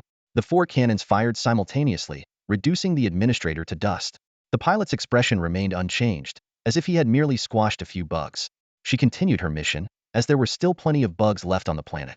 10 minutes later, Zhao Chen received a report. Reporting, with the assistance of the T-4 Fallen Angel-class super heavy carrier ships drones, we have neutralized all armed forces on the planet. The planet is now under our control, the subordinate reported. Zhao Chen nodded in satisfaction and asked, what are our losses? No personnel casualties, no drone losses, no mech losses, the subordinate replied, then hesitated for a moment. Commander, does a bit of scratched paint count? In a slave settlement square, Chu Xian stood on a floating disc, hovering above the crowd. This unique position allowed the hundreds of thousands gathered below to see her clearly. This was the most densely populated slave settlement in the Chu River Star region, with nearly 80% of the crowd below forcibly taken from there. Chu Xian's gaze swept over the people of the Chu River Star region, and her heart ached. The sight before her was heartbreaking. Emaciated figures, dirty and ragged, some even bearing obvious marks of torture. I'm sorry I came late. Chu Xian bit her lip and bowed deeply to everyone. These simple words acted like a fuse, instantly igniting the emotions of the entire square. Men, women, young, and old alike broke down in tears. Holding back her own tears, Chu Xian raised her voice. Please rest assured, I, Chu Xian, am here to bring you all home today. I've arranged for interstellar transport ships that will arrive shortly. Once they do, you can board and return to the Chu River Star region. Back to your homeland? This announcement brought joy to many, but some faces remained filled with sorrow. Suddenly, a man cried out in agony. What home do we have left? Those beasts attacked our towns and burned our homes to the ground. Anyone who resisted was slaughtered. We have no home to return to. Clenching her fists, Chu Xian replied with determination. As long as we are alive and the Chu family stands, we can rebuild our destroyed homes. We will provide for all your needs. Moreover, the Chu family fleet vows to avenge those who set foot on our homeland. We will settle this score, no matter what. Chu Xian's promise calmed the people from the Chu River Star region. However, those not from the Chu River Star region began to worry. Many knelt and pleaded, My lord, please take us with you. We can't survive here. Those beasts don't even see us as human. We'll do anything if you take us away from this hell. Turning to these non-Chu River Star region people, Chu Xian reassured them, Rest assured, we will take everyone from this planet. However, your destination will not be the Chu River Star region but the Xiaolong star system. There, a lord will take care of and resettle you. As long as you follow his arrangements, I believe you will live comfortably. This lord has also promised that if you wish to leave later, he will not stop you. Hearing this, those people were relieved and waited patiently for their relocation. Chu Xian tirelessly visited several more slave settlements in the Chu River Star region. Each sight of the suffering Chu River Star region citizens fueled her anger towards the Qian family. If the Chu family fleet were here, she would have immediately sought vengeance. Unfortunately, this was the Star Alliance, not the Star Shining Empire, so she had to restrain her fury. After completing her visits, Chu Xian returned to the bridge of the T-4 Skull King-class heavy interstellar armored destroyer. She approached the captain's chair and reported to Commander Zhao Chen, Our statistics are complete. There are 300 billion slaves on this planet. Of these, 50 billion are from the Chu River Star region, mostly from small border planets. These places are remote, with little contact with the core of the Chu River Star region, allowing those bastards to secretly capture the residents for slavery. 300 billion? Zhao Chen was shocked. He hadn't expected such a small, barren planet to house such a massive population. Initially, he estimated that the planet could support 10 billion people at most, given its poor living conditions. But upon reflection, he understood why. The Qian family had placed these people here, not to let them live comfortably, but to make them work. The living conditions were atrocious, with everyone crammed into overcrowded settlements. Slaves died in large numbers daily, but with 300 billion people, the Qian family didn't worry about losses. They simply replaced the dead with new slaves. Chu Xian continued, Additionally, we obtained crucial information from several slave interstellar transport ships. These ships are responsible for transporting the corpses of some slaves, or those unfit for labor to a designated location. Each transport mission is highly secretive, and all navigation data is deleted after completion. However, we were lucky. One slave transport ship had just begun its mission, inputting the coordinates but not yet deleting them. A navigation map appeared before them. Chu Xian glanced at the nearby Saint Kana, who was stunned and then quickly approached to examine the map. Saint Kana's expression turned from disbelief to horror. Zhao Chen asked calmly, Is this the territory of the family behind the Saint Spear Corps? Chu Xian replied, That seems to be the case. Otherwise the Saint Spear Corps wouldn't have joined the Star Alliance at this time. No. Saint Kana whispered. Zhao Chen's eyes widened in surprise. Not the territory of the family behind the Saint Spear Corps? Then where is this place? Saint Kana remained silent, seemingly unwilling to believe the evidence. Chu Xian began investigating the coordinates and soon found the answer. These coordinates point to a military-restricted area within the territory of the Saint family. Chu Xian also looked shocked. The Saint family? That name sounds familiar. Zhao Chen pondered. Saint Kana explained, The Saint family is the most powerful family in the Holy Radiance Empire. 2 of the current 5 imperial governors are from the Saint family. Additionally, 1 governor's mentor is from the Saint family. Over half of the seats in the Imperial Senate are influenced by the Saint family. The Saint Spear Corps, though bearing the family name, is actually a hunting dog raised by the Saint family, known to the high echelons of our Holy Radiance Empire. Zhao Chen keenly noticed that the matters involving the Shangtu family had a profound impact on Shang Kana's inner world. After all, she always referred to them as the most powerful family within the Sacred Radiance Empire. Are you scared? Zhao Chen asked, looking directly at the dazed Shang Kana. Shankana instinctively wanted to retort, but found herself unable to speak. She had to admit she was indeed afraid. Despite her Shengxianqi family's considerable power, including an entire angelic legion, they paled in comparison to the Shengtu family.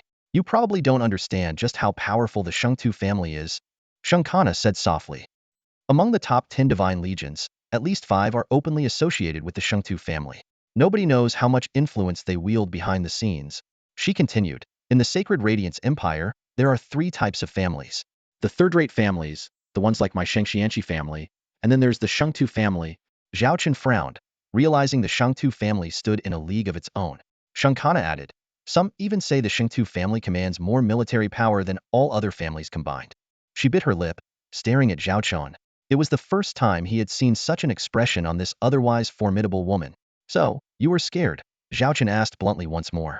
Shankana felt a surge of irritation, thinking this man didn't understand her point. Did you even listen to what I said? The Shengtu family. So, you were scared, Zhao Chen repeated, this time with a firm tone. He continued, earlier, you were adamant that there should be no corruption within the Sacred Radiance Empire. Now, you find out the most powerful family, the Shengtu family, is involved, and you're scared, you're backing down. If this is the extent of your conviction, then I must say, you are not fit to cooperate with me. You and your people can leave now. Zhao Chen made a pleased gesture. Chu Xian stepped aside, coldly watching Shankana. Shankana looked at the open bridge door, then back at Zhao Chen, who sat with his back to her. She had been desperate to leave earlier, but now that this man was offering her an out, she hesitated. Clenching her fists, she struggled internally. Zhao Chen casually reviewed the data in front of him, contemplating how to mobilize enough interstellar transport ships to carry the slaves from this planet. His move to dismiss Shankana was a calculated risk, meant to provoke her fighting spirit. Over the past few days, Zhao Chen had been studying Shankana, the commander of the Angelic Legion. He discovered she was a person of extreme conviction, almost to the point of obsession. Knowing about the Shengtu family's hidden dangers within the Sacred Radiance Empire, she couldn't possibly ignore it. Her personality and pride wouldn't allow her to back down. Zhao Chen presented Shankana with an apparent choice, but in reality, she had only one path. If she returned to her family and proposed investigating the Shengtu family, her elders would think she had lost her mind. Losing a sacred duel could be forgiven, but challenging the Shengtu family would be risking the entire Shengxianqi family's fate. Alone, she could never uncover the truth within the Sacred Radiance Empire, as evidenced by her near assassination. In this scenario, Zhao Chen became her only option. He had a fleet, the capability to gather intelligence, and most importantly, he had once defeated Shankana. Besides her faith, Shankana deeply respected strength. Suddenly, Shankana rushed to Zhao Chen, her eyes resolute. You can't send us away. We had an agreement. We are partners now. You can't go back on your word. Zhao Chen looked at her mockingly. But you must realize, continuing this investigation will touch the Shengtu family. If, and I mean if, the Shengtu family is indeed involved in something that crosses the Sacred Radiance Empire's boundaries, what will you do? Or rather, what can your mere Shengxianqi family do? Shankana clenched her fists and answered firmly, if I uncover that the Shengtu family has violated the sacred faith, I will expose their actions and ensure they face the Empire's judgment, even if it costs me my life. Zhao Chen glanced at the system task showing Shankana's trust level, 10. Finally, a positive number. Raising her trust level further would be simpler now, especially with the quarterly task deadline at the end of June. He had ample time to guide this Angelic Legion commander. Since you've decided, let's continue our partnership, Zhao Chen shrugged nonchalantly. Shankana stepped back, silent but troubled. She felt like the man beside her was a devil, baring his fangs, tempting her down a path of no return. But she had no choice. For the sacred light, for her faith. Chu Xian looked at Zhao Chen with concern. Commander, on other Qian family slave planets, there might be many Chuha Star region citizens? Zhao Chen replied, we have time. If we are to deal with the Qian family, we must be thorough. They thrive on the slave trade. I want to see how they'll manage without slaves. Besides, you said it yourself, the Qian family's actions demand retribution. No mercy. Our Jiaolong Legion stands for integrity. We mean what we say. This time, the Qian family must perish. Zhao Chen smirked. The head of the Qian family, Qian Feng, sat in the main seat with a face as dark as thunder, his eyes like daggers sweeping over the subordinates before him, who stood with their heads bowed and faces pale. In the spacious command hall, a large holographic star map flickered with glaring red alerts, each marking an area the Qian family had lost control over. Report, a subordinate's voice trembled. 3 more planetary industrial bases have been attacked and communications have been lost. Report, another one quickly followed. The planetary industrial base responsible for building the starship energy blocks has lost contact. The losses are severe, critically impacting our order deliveries. Report. A third subordinate, sweating profusely, added. The fleet of 30 interstellar battleships sent to investigate has all gone missing. Before the words had even settled, yet another subordinate rushed into the hall, panting heavily.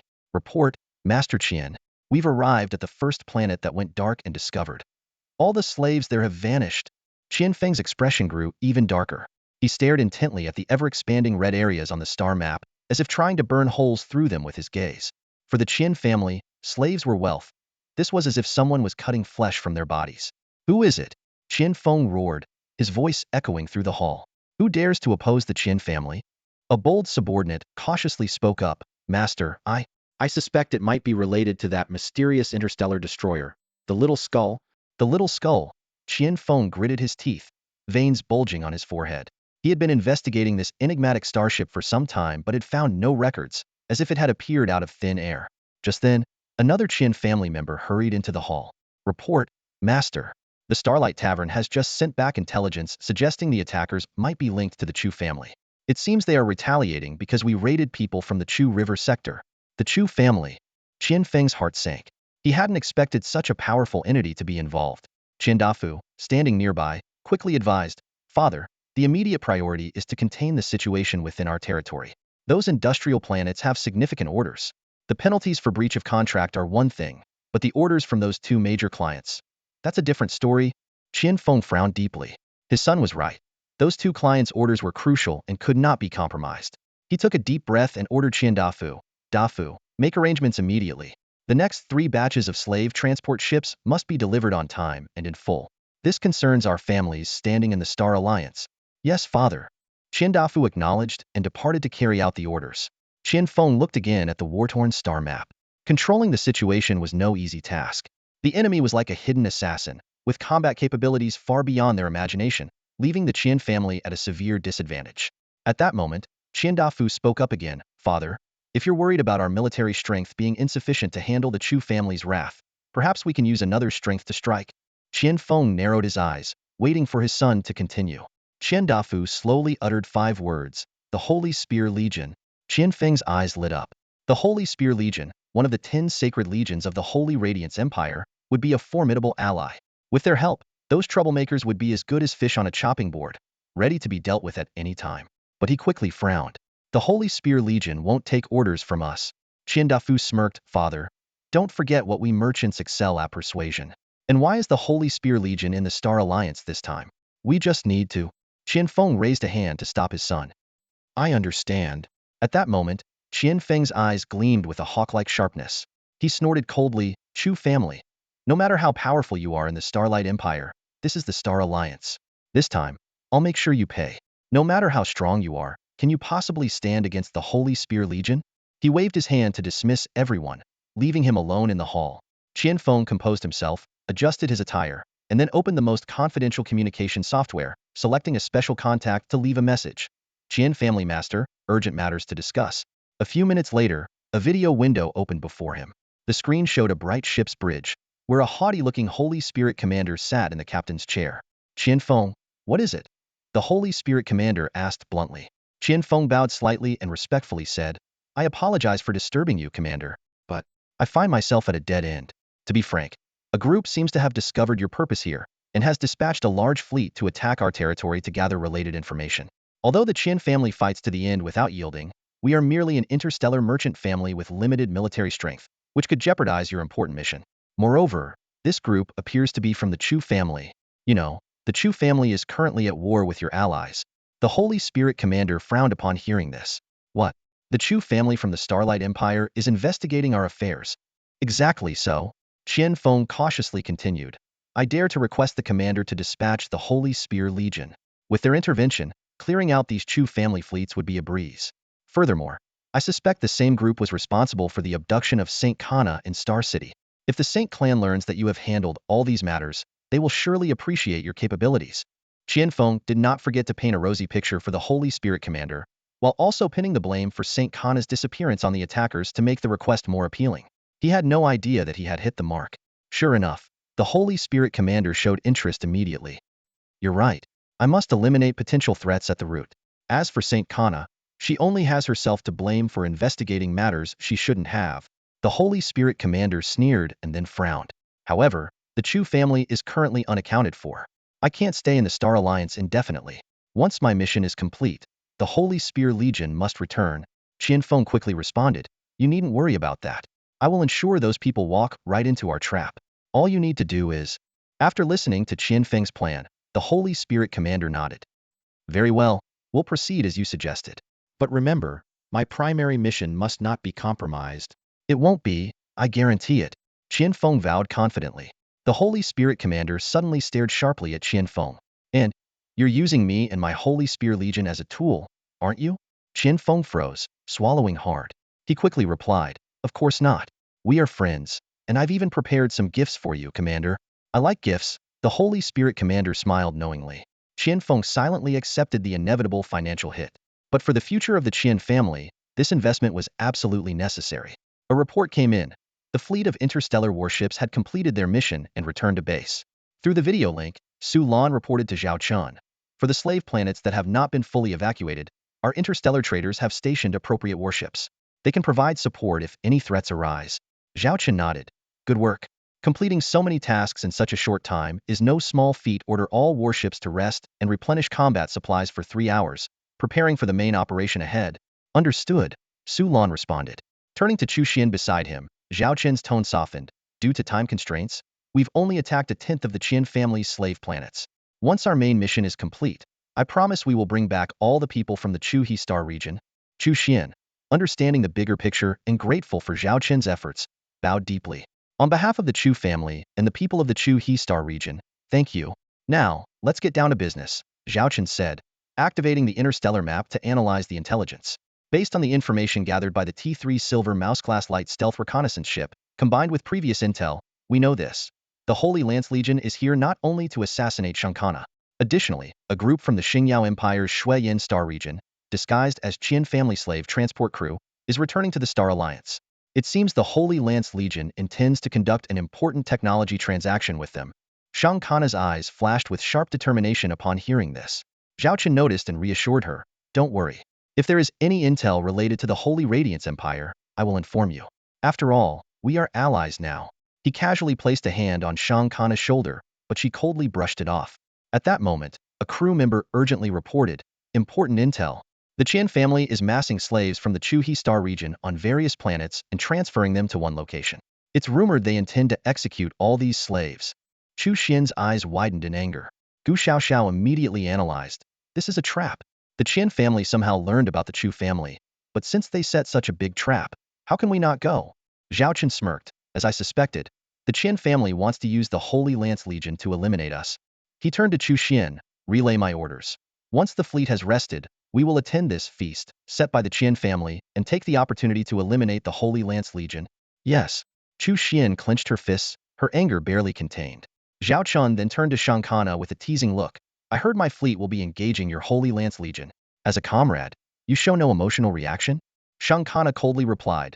The Holy Lance Legion, though one of the top 10 Holy Light Legions, is the weakest and often relies on the Holy Family. If they act improperly, it might be divine retribution.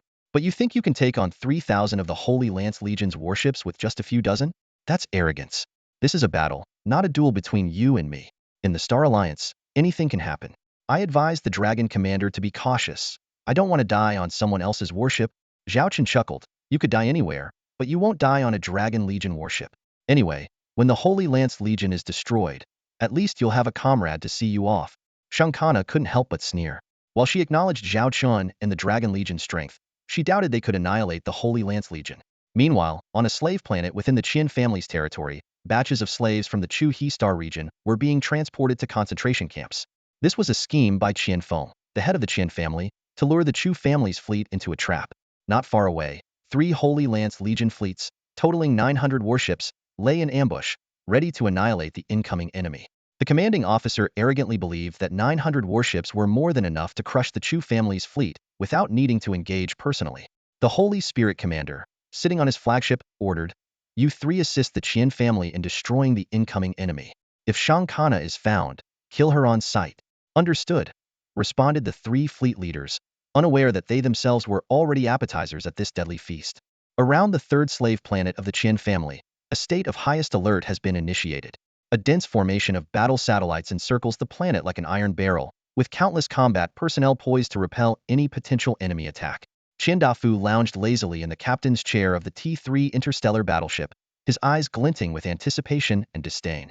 He surveyed his surroundings. This warship, one of the few T-3 class vessels owned by the Chen family, was now the command center for this operation. Will the Chu family really come? Chen Dafu murmured to himself, a cold smile playing on his lips. Standing beside him, the deputy commander responded gravely, anyone with half a brain can see this is a trap. But the Chu family has a stubborn streak that, to us businessmen, seems downright foolish. Chen Dafu nodded in agreement. Indeed, why would they come all this way to save the lowly inhabitants of these remote planets? We've only taken a few 100 billion people, an insignificant fraction of the total population of the Chu River Star region. Besides, these people aren't even skilled workers. Why go to such lengths? The deputy commander sneered. It shows that the Chu family has qualities we can't comprehend. They might know it's a trap, yet they'll still come. Fools. Chen Dafu spat in contempt, his eyes turning icy. But if that damn little skeleton is really connected to the Chu family, today I'll make them pay for humiliating me. How dare they make me a laughingstock of the Star Alliance? Thinking about the recent events, Chen Dafu's anger flared. He didn't even dare to look at the mocking comments about him on the Alliance's internal network. The deputy commander confidently reported, "Rest assured, young master. We have 300 interstellar battleships prepared, along with corresponding defense installations. Combined with the Holy Spear Legion's 900 battleships, if the Chu family dares to come, they'll be marching to their doom." As Chen Dafu was reveling in the anticipation of his impending revenge, the radar operator suddenly shouted, detected a possible sighting of the little skeleton interstellar destroyer at coordinates. Chen Dafu instantly sat up, his eyes fixed on the radar image. At the edge of the scan, a red energy signal flickered, astonishingly similar to the energy signature previously captured from the little skeleton. Switch to deep space telescope images. I need to confirm if it's that damn little skeleton, Chen Dafu ordered urgently. A blurry image soon appeared on the screen. Despite its lack of clarity, the familiar silhouette unmistakably belonged to the culprit that had previously wreaked havoc on Qian's Sky City. It's definitely it. Chen Dafu clenched his fists, his eyes glaring at the ship that had brought him shame and destroyed 300 of the Qian family's battleships.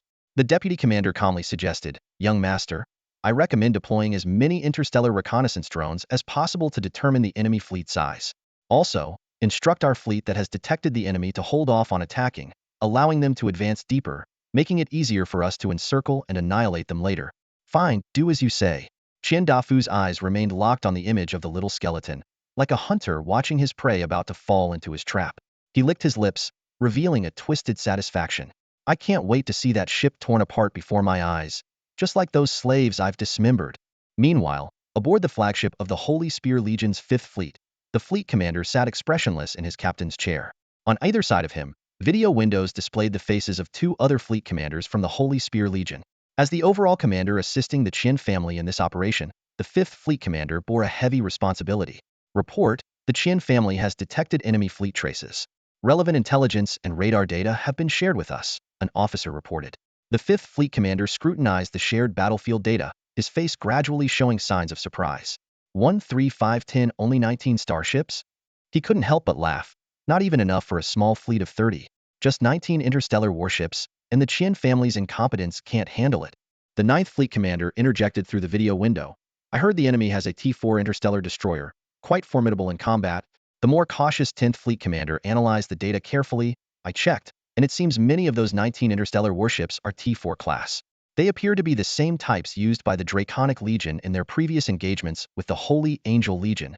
He shared his findings with the other 2 commanders.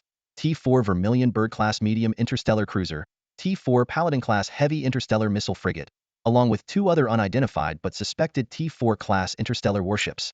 The 9th Fleet commander frowned. "So, at least 17 of those 19 warships are T-4 class?" The 10th Fleet commander added, "I suspect the remaining 2 unidentified ships are also T-4 class. Judging by their shapes, one could be an interstellar battlecruiser, and the other a probable interstellar gunship. We should report this to our superior."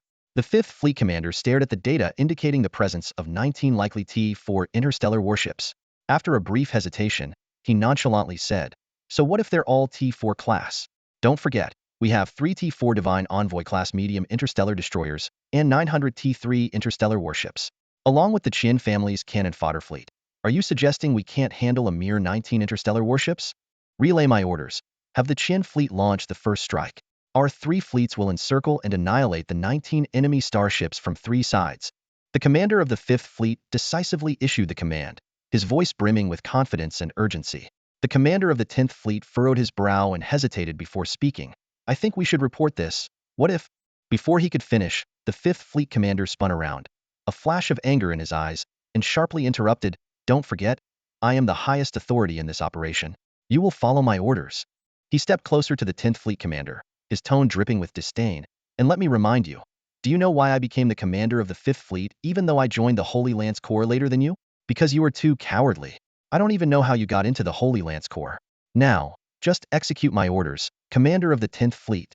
Faced with such a harsh rebuke, the 10th Fleet commander, though still filled with apprehension, had no choice but to comply. His gaze was drawn involuntarily to the radar, where 19 blips flickered ominously, filling him with an indescribable sense of foreboding, as if something terrible was about to happen. Meanwhile, on the bridge of the T-4 Tyrant-class heavy interstellar missile battlecruiser, Chu Xian was intently analyzing the strength of both sides. The data from the T-3 Silver Rat-class light interstellar stealth reconnaissance ship clearly showed the disparity. The Qian fleet had 300 starships, only 3 of which were T-3 class, with the rest being T-2 class. Whereas the Holy Lance Corps had 900 starships, including 3 T-4 Divine Envoy class medium destroyers, with the rest being T-3 class. Despite the numerical disadvantage, Chu Xian's fleet had 6 times as many T-4 starships as the opposing side. As she pondered their strategy, a communication window from Commander Zhao Chen suddenly popped up.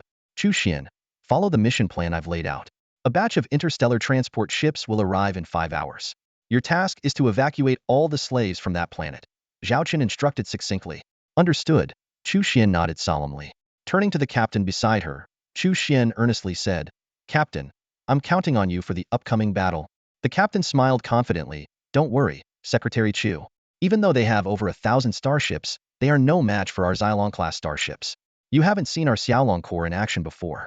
Today, just sit back and enjoy the show. Once we've wiped out the enemy fleet, you can safely go and rescue the people trapped in the Chu River Star region." Despite the captain's confidence, Chu Xian couldn't help but feel a bit uneasy about the overwhelming numerical disparity. On the other side, Zhao Chen had just ended his communication with Chu Xian when Shang Kana confronted him with shock. "You seriously sent just a dozen starships to face the Holy Lance Corps' 900 starships?" She stared at Zhao Chen in disbelief, clearly not expecting such a bold move. Zhao Chen chuckled and turned his gaze to a nearby display screen, which was showing real-time footage from the T-3 Silver Rat-class light interstellar stealth reconnaissance ship.